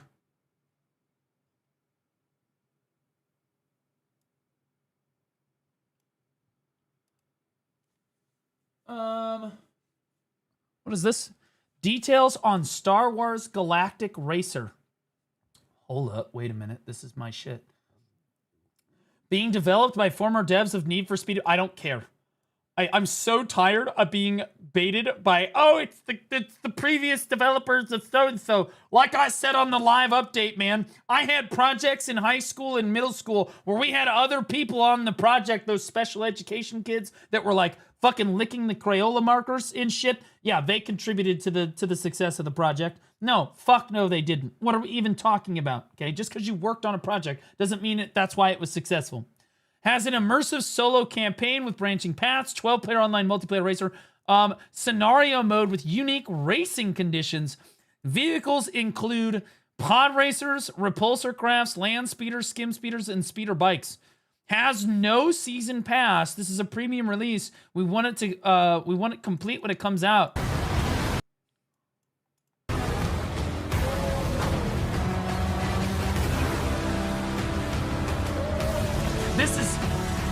This is pod racing.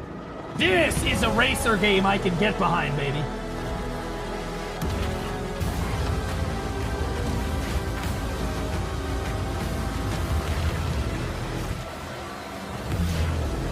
Guys, I might build a 3D pod racer and play it while I'm inside of it for this game.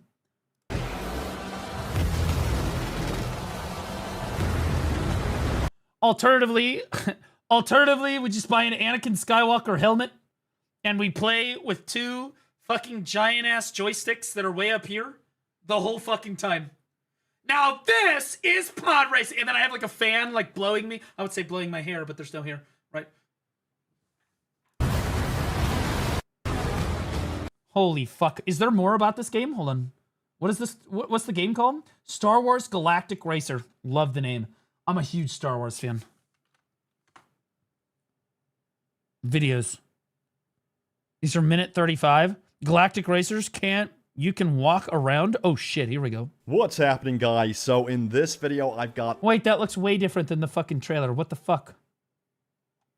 All new details for you straight from the development team about Star Wars Galactic Racers, which of course is the new Star Wars racing game releasing this year. And the developers talked about everything from the new boost and ramjet system to the new paddock area, which is an area, get this, where you will be able to actually walk around. Yo, let's go! It's gonna be like F1! You can go shit talk the other teams in the paddock. Let's go! Talk to the other characters and look at the vehicles and pod racers up close. This sounds freaking awesome. I've got all of the details on this. The development team also answered the question, will there be a battle pass? And they talked about their experience working on a little game called Star Wars Battlefront 2, which of course was not little at. Which one? Which one? Which one did they work on? Not the EA one, right? It was the PlayStation one, right? So we're going to hear from them on Please that tell me it was the well. PlayStation 2 one. Let's dive into all of the new details right now. All right, Huge so red let's flag. head over to the IGN interview that took place recently, and this was with the Oh god, the IGN interview. Hold on, wait, what the fuck? IGN? Oh fuck.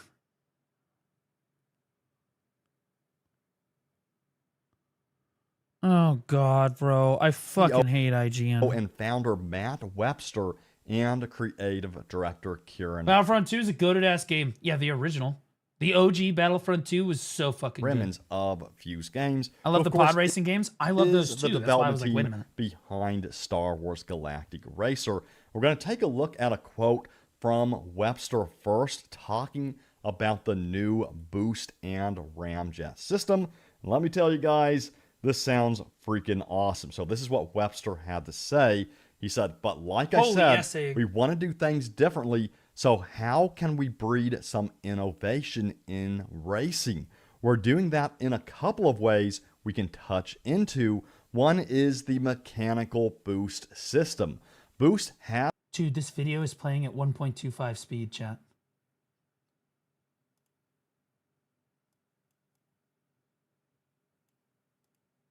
Okay, now it's at 1. Oh, fuck.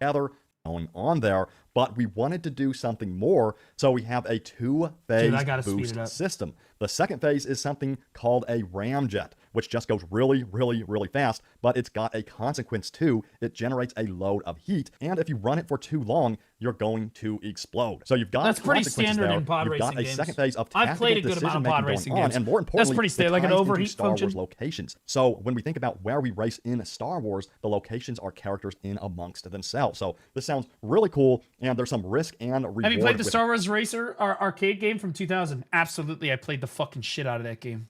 Love that fucking game. Using this ramjet system, of course, which definitely will add some excitement and intensity to the racing for sure. Now, he goes on to say the following: so the environment has a tactical part to play in terms of your racing, and it plays its part in the ramjet. So in Lantana, a lush tropical rainforest vibe on an active volcano island planet, we've got rivers of lava and rivers of water, hot and cold. And so you have those decisions. The environmental heat helps get the ramjet up to operating temperature, but it's obviously... But are the ecosystems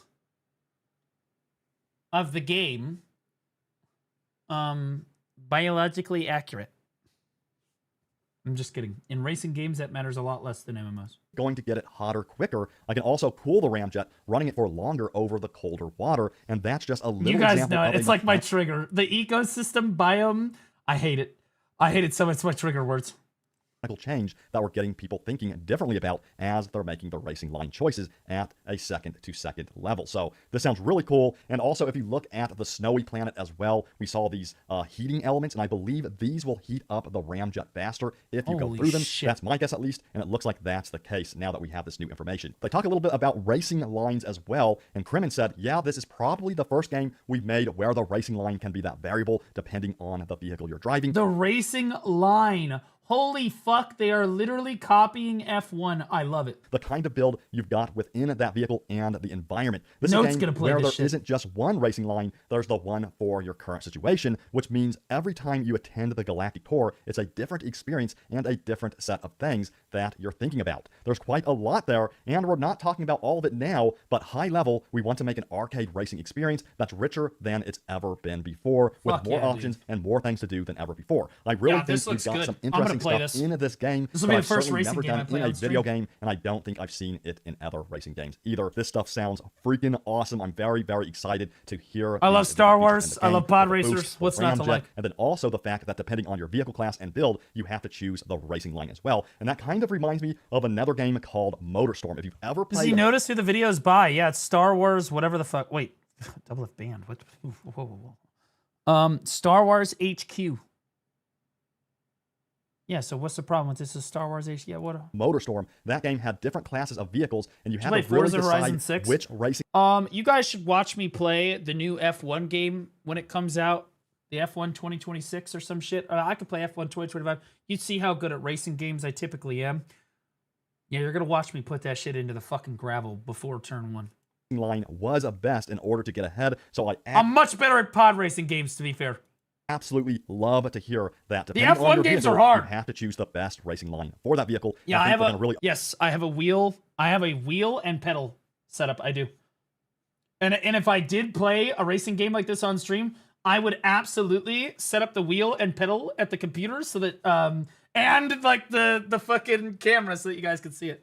Open up more about this in the coming weeks and coming months so we can discover what this is all about. But again, my guess is it works very No, I didn't similar play right to out too. MotorStorm, so I'm definitely very Is that a excited. Buzz about that. Lightyear All right, mug? You guys, bet now your let's sweet switch bibbies gears it and is. talk about the paddock area, and this also has me very excited for the game. I did not expect this at all, but let's take a look at what the development team had to say about this feature. So Webster said, so you play as a character who is racing as opposed to it being a racing game. We've made plenty of racing games where you're just a faceless silhouette in a car. Now you're inhibiting shade. You're a canonical new Star Wars character. You walk down one of the shots in the trailer. You're walking down the ramp of your starship. You're going into a paddock, and this is really interesting addition here where the paddock gives us a place, a low intensity space where we can get up close with our Star Wars stuff. We can move a... That's pretty fucking cool. I like the idea of having a paddock. For those of you that don't know, a paddock is where like all of the racing teams all line up and they each have their own like garage, like area where they're sitting. So when they say that there's going to be a paddock, you should have like your own like little team, right? Where your team is setting up, getting your car ready to go. You should have like a race engineer, all that stuff.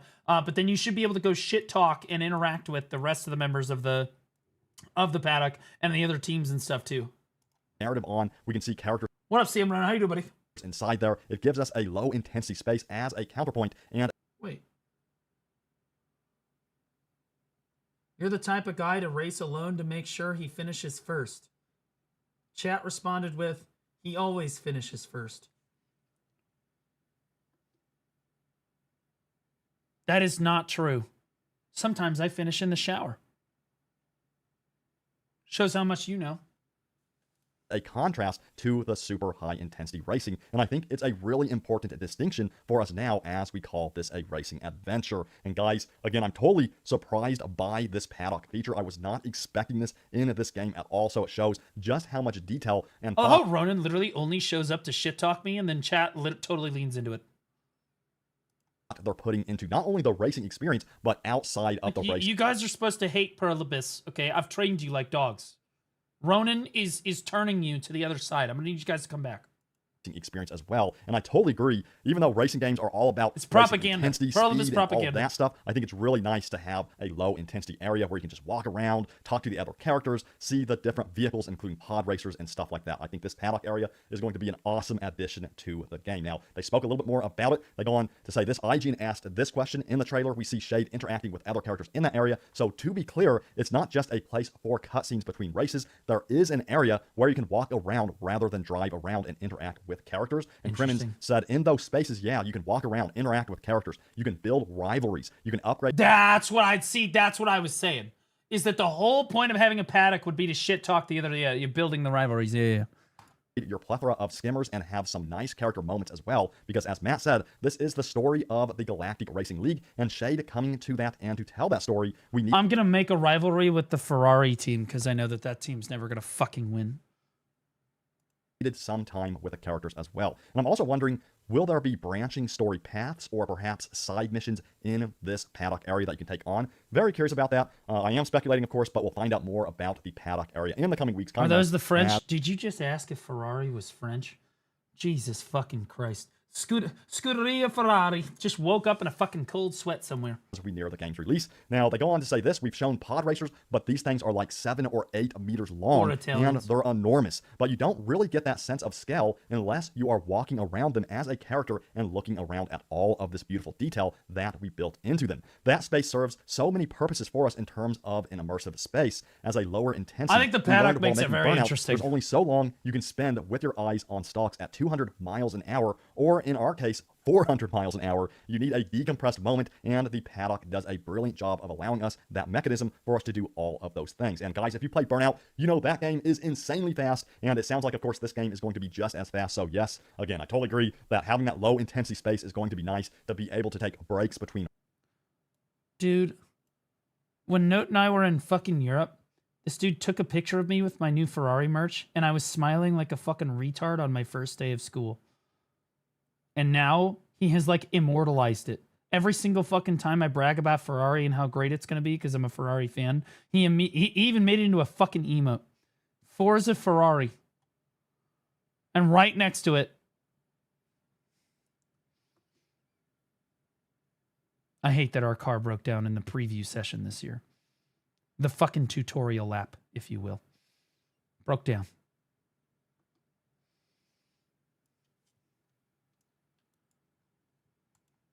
Races and really look at the pod racers and vehicles up close and personal and really see the detail that has been put in them. And of course, the sheer size and scale of these vehicles. So that's some exciting stuff indeed. Now, they also talk about the fact that this game is support, but VR support for this game? You want VR? I'm gonna be honest with you. I don't know if we're at the point where VR is good enough, guys. And I think the biggest problem is it's just not affordable. In order to get good VR, you have to spend like $2,000 on a fucking headset, which no one wants to fucking do. Open world. And then it's just not like super great. Now, the day and age when we can buy really cheap like VR headsets and watch porn with it, that's going to be peak.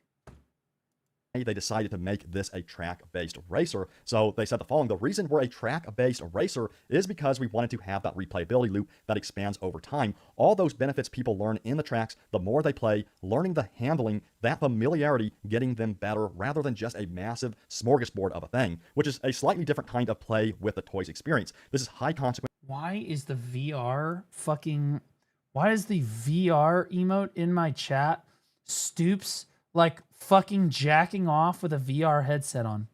What in the fuck is that? What is going on? Oogie, shut up. High action, high replayability, and something that creates player stories that you wouldn't. This guy's a fucking retard. He tried to spam it. Fucking idiot. I hate everyone who plays racing games. I'm a racist. We're gonna allow that. We're gonna allow that. That's good. Have seen in other games. And I don't think we could do that if we would go in and say, okay, we're also going to do this open world thing. That's a whole set of different challenges. And honestly, I think it's a good thing that this is a track-based racer, at least for this first entry in the Star Wars Galactic Racer franchise. How many, the real question is how many tracks are there going to be? Because the biggest problem for like the 2000s pod racing games were that, bro, there was like 11 tracks and you played them like 400 fucking times, which was great, by the way. You loved it every time. But like, yeah, how many tracks we got here? One of the reasons why I personally think it's better to be a track-based racer starting out is because it has multiple planets. You get the snowy planet, you get the desert planet, the forest planet. You can travel from planet to planet. And I think that with an open world racing game, they might not be able to pull that off. Open world racing game? This is not an open world racing game. It's got a paddock. Easy, easy, buddy. You know, with their first game. So I think a track-based racing game is definitely the way to go. Now, in the future, could they expand this to be an open world environment where that environment has different biomes and different seasons and stuff like that, similar to games like Forza Horizon and Need for Speed? Well, please avoid from using my trigger word biome. Every fucking time a retard in gaming talks about a fucking biome, they have no fucking idea what they are talking about. Literally no fucking idea. Straight up. Now, to be clear, I think that in a Star Wars Galactic Racer game, I think there actually is the potential to talk about separate biomes, okay? Mainly because there are different weather patterns and regional differences between them, right? Because most of the tracks will be happening on different planets. So it is absolutely possible to have different biomes. So he was probably right. Even still, it's triggering.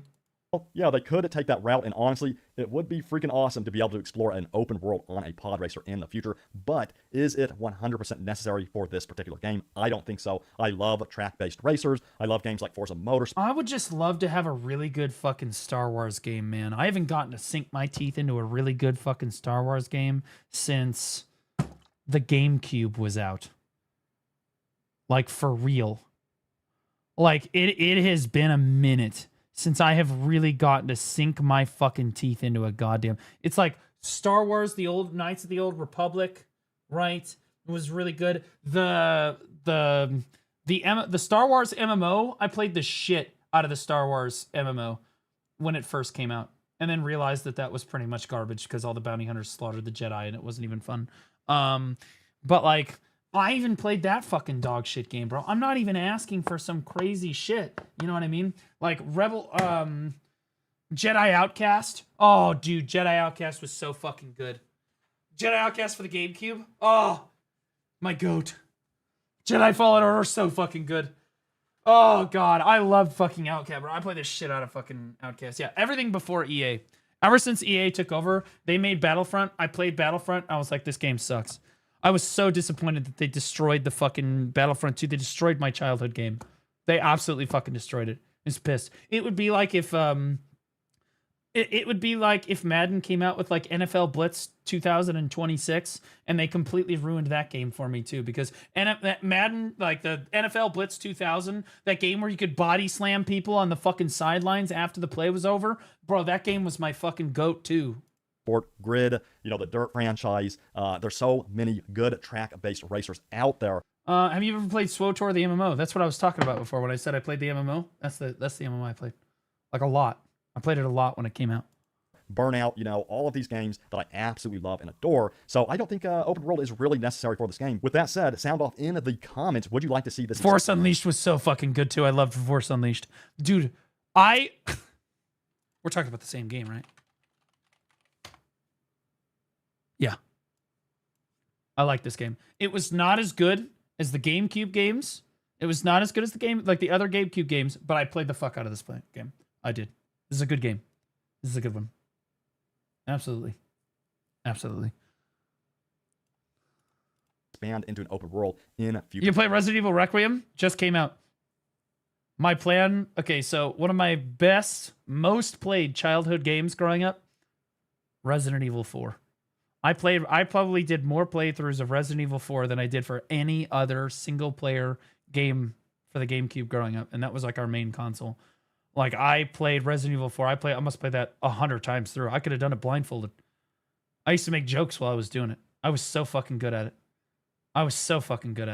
So yeah, I would love to play it on stream. Absolutely. I would love to. How about the remake? I did not play the Resident Evil 4 remake, and my brother keeps telling me, bro, you need to play it. It's super good. Super fucking good. Titles. Yeah, I didn't realize Requiem was out. I have the Requiem fucking hoodie. One of my fans sent me a fucking Requiem hoodie. With some track-based racing mixed in. Sound off in the comments down below. And many of you may be wondering, will this game have a season or a battle pass system? Well, the dev team did answer that. It's not out? Oh, okay, now I gotta get to the bottom of this. When...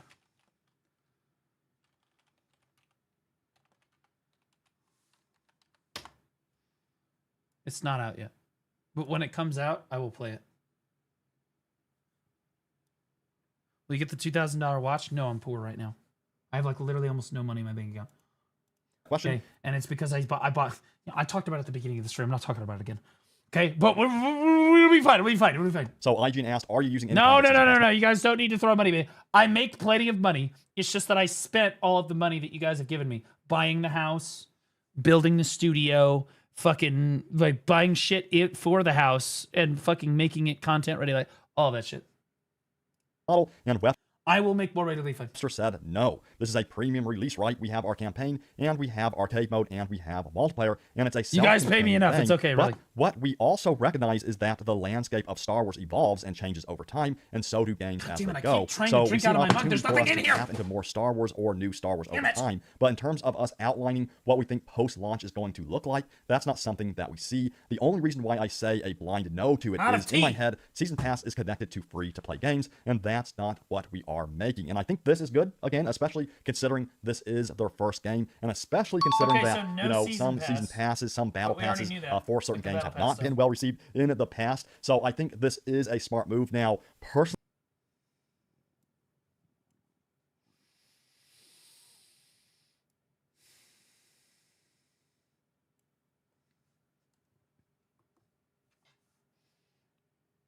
brother, you came to the wrong stream.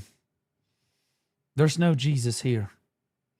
The only God I find are between two fucking hentai girl thighs when I'm playing a gacha game. Appreciate you, though.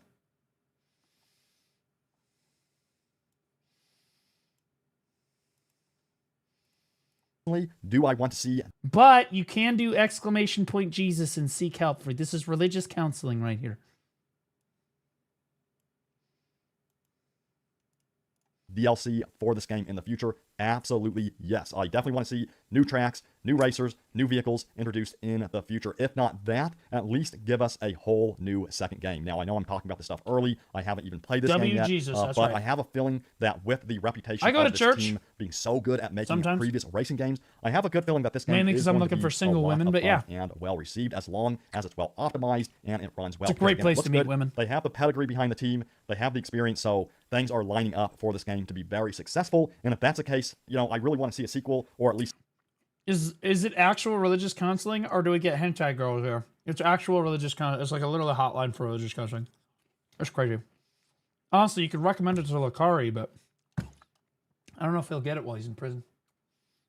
Some DLC, so I'm for DLC. So what do you guys think? Comment in the comments down below. Now, they also answered this question right here. IGN said, we've now seen Ben Quantaneros and Sabalba. Are there any more familiar faces in there? And Crimin said, there's going to be a good mix of familiar faces and new characters. Obviously, we want to get that mix right. So no matter what kind of Star Wars media you're engaged with, whether it be a movie or game, there's a bunch of familiarity in there when it comes to the space. Otherwise, it wouldn't feel like an authentic Star Wars experience. So true. I guess we can expect some more character reveals in the near future. Exciting stuff indeed. Now, get this. They also talked about their experience with... So is this being created by EA?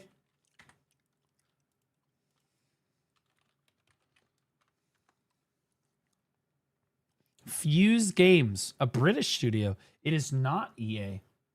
It is not EA, and maybe that's why it looks good.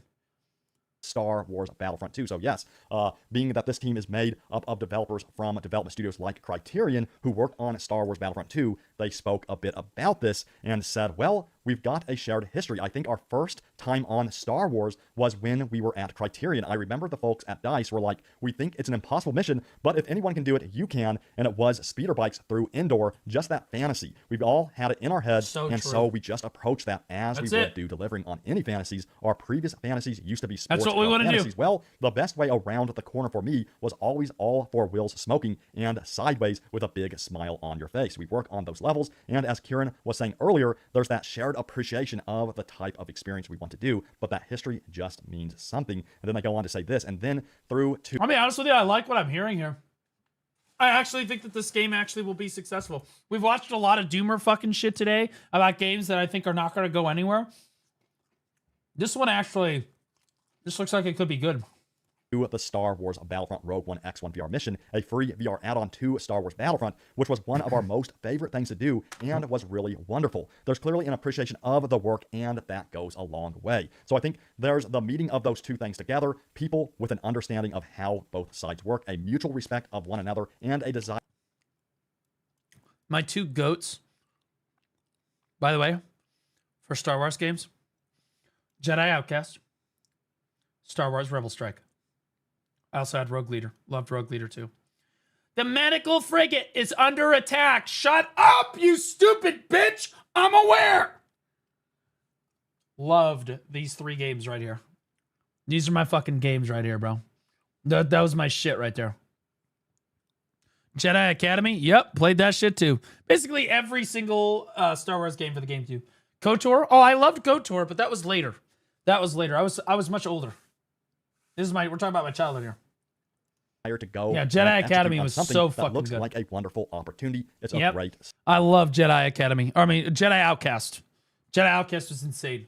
And then Jedi Academy, I think, is like the follow-up to Jedi Outcast. That was also really good. Starting point. So yeah, they have tons of Star Wars experience with that speeder bike in Star Wars Battlefront 2, and then of course the VR mission as well. So tons of experience backing this game. Not only are they geniuses at making racing games, I'm stunned that you guys all played the same fucking Star Wars games I did. I thought I was the only one. They also love Star Wars, which is yet another reason why. Crazy thing that you guys also don't know about me that I don't think I've ever said on stream before. I loved Kirby growing up. I absolutely loved Kirby. That was the character I always played in Super Smash Brothers, and then I used to play Kirby Air Ride all the time too. Just a goofy motherfucker that just sucked shit up and threw shit out. It's just a goofy motherfucker. I love Kirby. Kirby was another big one of my childhood things, and I would always play Kirby, and Super Smash Bros. My favorite. I'm so excited for this game. Now, I really want to touch base on their comment about Kirby abuser. Kirby sucks in Smash Brothers. What are we talking about? He likes Kirby because he looks like Kirby. Do I look pink to you? Don't answer that. Our mission. Could that mean we get a VR add-on or a VR mode in Star Wars? I had hair Racer? when I was a That's kid. an interesting question. They have not confirmed any VR A little. You're a fucking idiot. Fucking kick chatter. What do you know? compatibility just yet, but I don't know about you guys. I think a VR mode or the ability to play this entire game in VR would be amazing. I think that'd be an awesome I don't addition, give a but fuck we'll about see if that's VR, bro. I just don't think it's advanced enough yet. something that they add to the game or a feature in the game. On Do you remember Rogue Squadron? You mean Rogue Leader? Yeah, I remember that game. But that's gonna do it for. I played the shit out of it. Yeah, I told you right here. I had this fucking game. I've got it upstairs. My dad was gonna throw it. He's like, "I'm gonna throw all your old GameCube shit if you're not careful." And I was like, "Fuck that. I'll take it all." So I've got it. The video, guys. I know it was a long video, but there was tons to talk about. If you are like me and you are excited for this game, Like, I'm looking forward. Did you guys see at the Game Awards that they were talking about? There are like, it wasn't at the Game Awards. Maybe it was like some other thing recently. I saw a trailer for a super sick looking Star Wars game, an absolutely super sick looking Jedi like Star Wars game, and I was like, please be just like Jedi Outcast. Please just make it just be like Jedi Outcast. I'll play the fuck out of it, right? Yeah. They were like, yeah, it's from the makers of KOTOR. And I was like, God, yes, bro. I'm going to be in on that. leave a comment down below, hit that like button, and if you're new here, hit that subscribe GameCube button is as so well. peak. But I will see you guys It was later, so peak. and may the Force be with you always. All right. Well, now we know. Honestly, I think this game's going to be really good. I do. And I'm going to play it. I'm not going to main it or anything, but I would absolutely play the fucking shit out of it. Here you go. Wait. Maybe if I can find the new Star Wars game. New Code Star Wars game. So you guys can know what I'm talking about. Is it Fate of the Old Republic? Yeah, this right here. Here. Mil Oh, 11 oh, is fortunate death 100. it's happening. Sorry to interrupt Baldy, but can you check Discord DMs after stream, please? Just sent something kinda important. Blue Squad love. Okay, yeah, we'll talk about that later. Guys, this is cinema. This game. Oh, please God, be good. Wait, who makes this? Fate of the Old Republic teaser. Who makes this?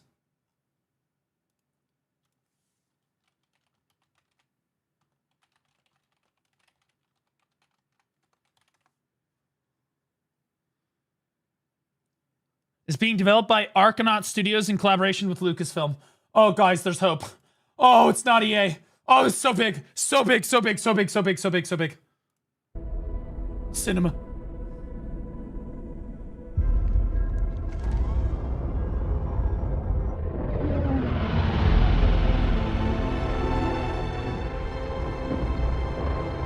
That is a fucking... Oh, that shot.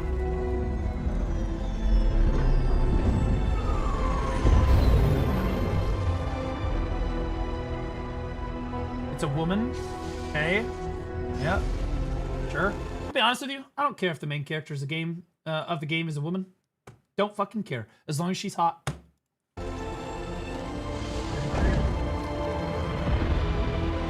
Also, it can't be Rey because Rey just, it's not.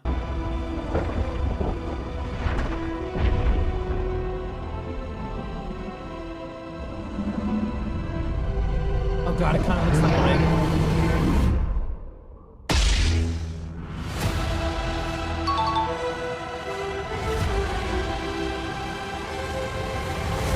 It could be Rey. It could be Rey. I would still play it if it was Rey. I don't have anything like really particularly against Rey. She was just kind of a generic character. I am pretty sure EA contract ran out this year, so we should be in for a good time. Thank fucking God. It's Traveler at 784. Thanks so much, buddy. As long as EA had the contract for Star Wars, we literally never got a good fucking Star Wars game. I'm not even joking. The entire time that EA had the contract where they were the only one that it was just dog shit. It was just shit release after shit release, just dog. Over and over and over again. Hey, Blue, just found you. From Hercules fighting Rusalka. Over under on him fighting Melania. There's no shot, bro. I don't know if he's ever gonna win. Rumor has it, he's still fighting her to this day. I still play the crap out of Battlefront 2. Battlefront 2 for the PlayStation 2 is peak as fuck. Battlefront 2 for the only reason to play the current Battlefront 2, okay, is because you are trying to get the feeling of the old Battlefront 2, and that fades very, very quickly. You play the new one, you're like, oh God, it kind of feels like that, and it just falls off really fast, and you never want to play it again. It's fucking AIDS. Rey wasn't during the Old Republic. I guess that's true. Rey was the New Republic. But this is the fate of the Old Republic. Which, in fairness, we already know what happens. Don't they get fucking lasered to death by the fucking giant planet Death Star that they made in the 7th movie? Oh, wait, no. I guess this is... The Old Republic is from before the Empire. So this is all like forever ago. So honestly, we don't know what to expect. Could be cinema. Could be Giga Cinema. Yeah, tens of thousands of Jedis, yeah. Yeah, before the dark times. Dude. Oh, it could be so good, guys. This game... Does anyone know when this is going to come out, though? Because this is all we've gotten for it so far. This is like the only teaser we've ever seen for it. I think that this game has potential to be like the most gripping, best Star Wars game of our generation. Or of the current generation. When Old Republic takes place 3,500 years before Luke Skywalker. Correct. Thank fucking God. So no Skywalkers should get mentioned in the fucking thing ever. We should not have the entire thing revolving around the Skywalker before 2030. Man. 2030? Fucking what? Why would you even tease me at this point? Why are you even gonna tease me? 4 fucking more years. They're teasing me. Teasing me. This has 3.1 million views. And it was put up on the official Star Wars channel on YouTube. Giga. I think that game's gonna fuck when it comes out. Holy shit, I don't know if I just looked at porn or I've been reacting to stuff all day, but I have to close 51 tabs regardless. Holy shit. Your muscle memory for the side cap is superb. Yep. People love me. It's a show here. You're going to be entertained. All right, guys. I'm going to wrap it up for the day. I have a bad habit of streaming way too long, and we hit 8 hours today, which, in my opinion, is a little bit longer than I was going to go for, but we're going to raid somebody. Hold on. Guys, we were in Just Chatting like all fucking day today, holding like, 500 to 700 viewers. That's fucking amazing. Literally fucking amazing. Let's scroll down so that's not like shitting on. Okay, so followed channels. Show more. Okay, so there's extra. Emily's got 36,000. Holy fucking fuck. Sweetly Wings of Death. Who are we going to here? Mira, she's hot. Rayrar, Jimmy. Pace. Pace is playing League of Legends. Chew is playing Resident Evil 2. Thank you for the unban. I got you, brother. That's the old AOC cultist guy. Saiga is playing the Quinfall again. That guy's fucking crazy. Invuln is playing old school fucking RuneScape. Hypernova is playing Naraka Blade Point. I'm tempted to raid Hypernova because he was in chat earlier. Wait. What the fuck is this? Bro. Press R 10 times. What? That's not fucking Naraka. This Maple Story? Oh, hell no. All right, what's Mushi Ice doing? Oh, she's enhancing her sovereign. Oh, chat. Oh, here we fucking go. I'm giving it to Mushi Ice. She's starting her sovereign journey. All right, boys. Night Blue, gotta finish stuff for work. Later, Taterfuls. Guys, appreciate all the subs, the gifted subs, the bits, the donos. Guys, you make my job possible. I appreciate you guys so much. You guys are fucking heroes. I'm gonna be back, let's see. I need to get the live update ready, probably Friday. I think I'm gonna stream tomorrow, and then not stream Friday, Saturday, probably, to get the live update ready. So I'll be live tomorrow, okay? And we'll do more reacts and stuff to current gamer events and stuff. Maybe creator drama and whatnot. Maybe we'll play a little BDO, set up the guild and whatnot as well. Anyway, guys, I love you so much. Have a great rest of your night. He won't be here tomorrow. Yes, I will! Shut up! God! Hope you get it sponsored soon so you can get a few more bags. Oh, no, I am currently sponsored. I want to be clear. Guys, I'm sponsored to play Naraka Blade Point. Okay, so we'll be playing Naraka. No shot, I was sponsored for High on Life 2. Sponsored for High on Life 2. Wait, there's no patch for BDO, right? Somebody told me there's no patch for BDO. We'll go over the Guild League stats tomorrow. Can you send the Guild League stats again? I closed the tab. Send me the Guild League stats right now, and I promise I'll go over it first thing tomorrow. So apparently there's no update for BDO this week. It's Korean holiday. Oh, okay, that's fair. Guild League. Go on notice and find it yourself. He's pissed. Bro. Notice. Guild League. It's not here. Events. Guild League. It's not here, brother.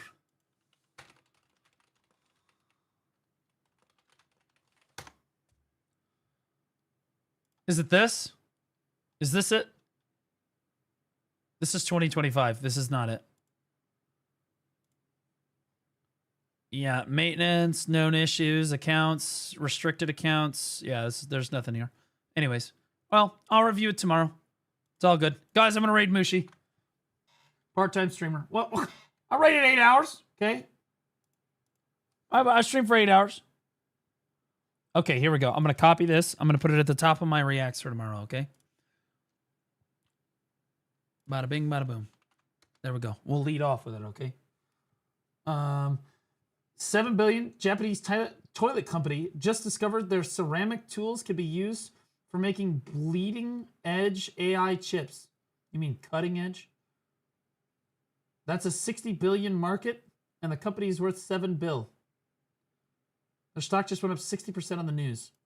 What the fuck? What the fuck? Okay, all right, guys. I'm gonna raid Mushi Ice. We'll be back tomorrow with more stuff. I love you guys so much. Have a great rest of your night.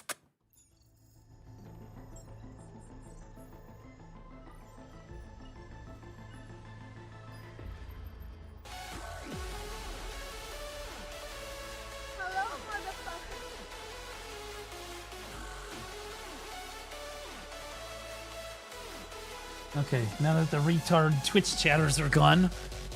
Kick, you know I love you guys. You guys are Giga Chads, alpha males. I appreciate everybody that watches me over on Kick. You guys are heroes.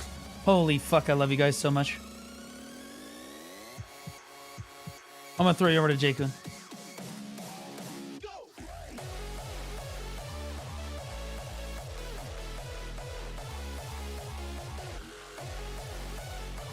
Okay, YouTube, you guys are my favorite.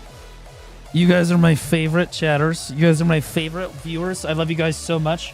My YouTube chatters are the best. I love you guys. Have a great rest of your night.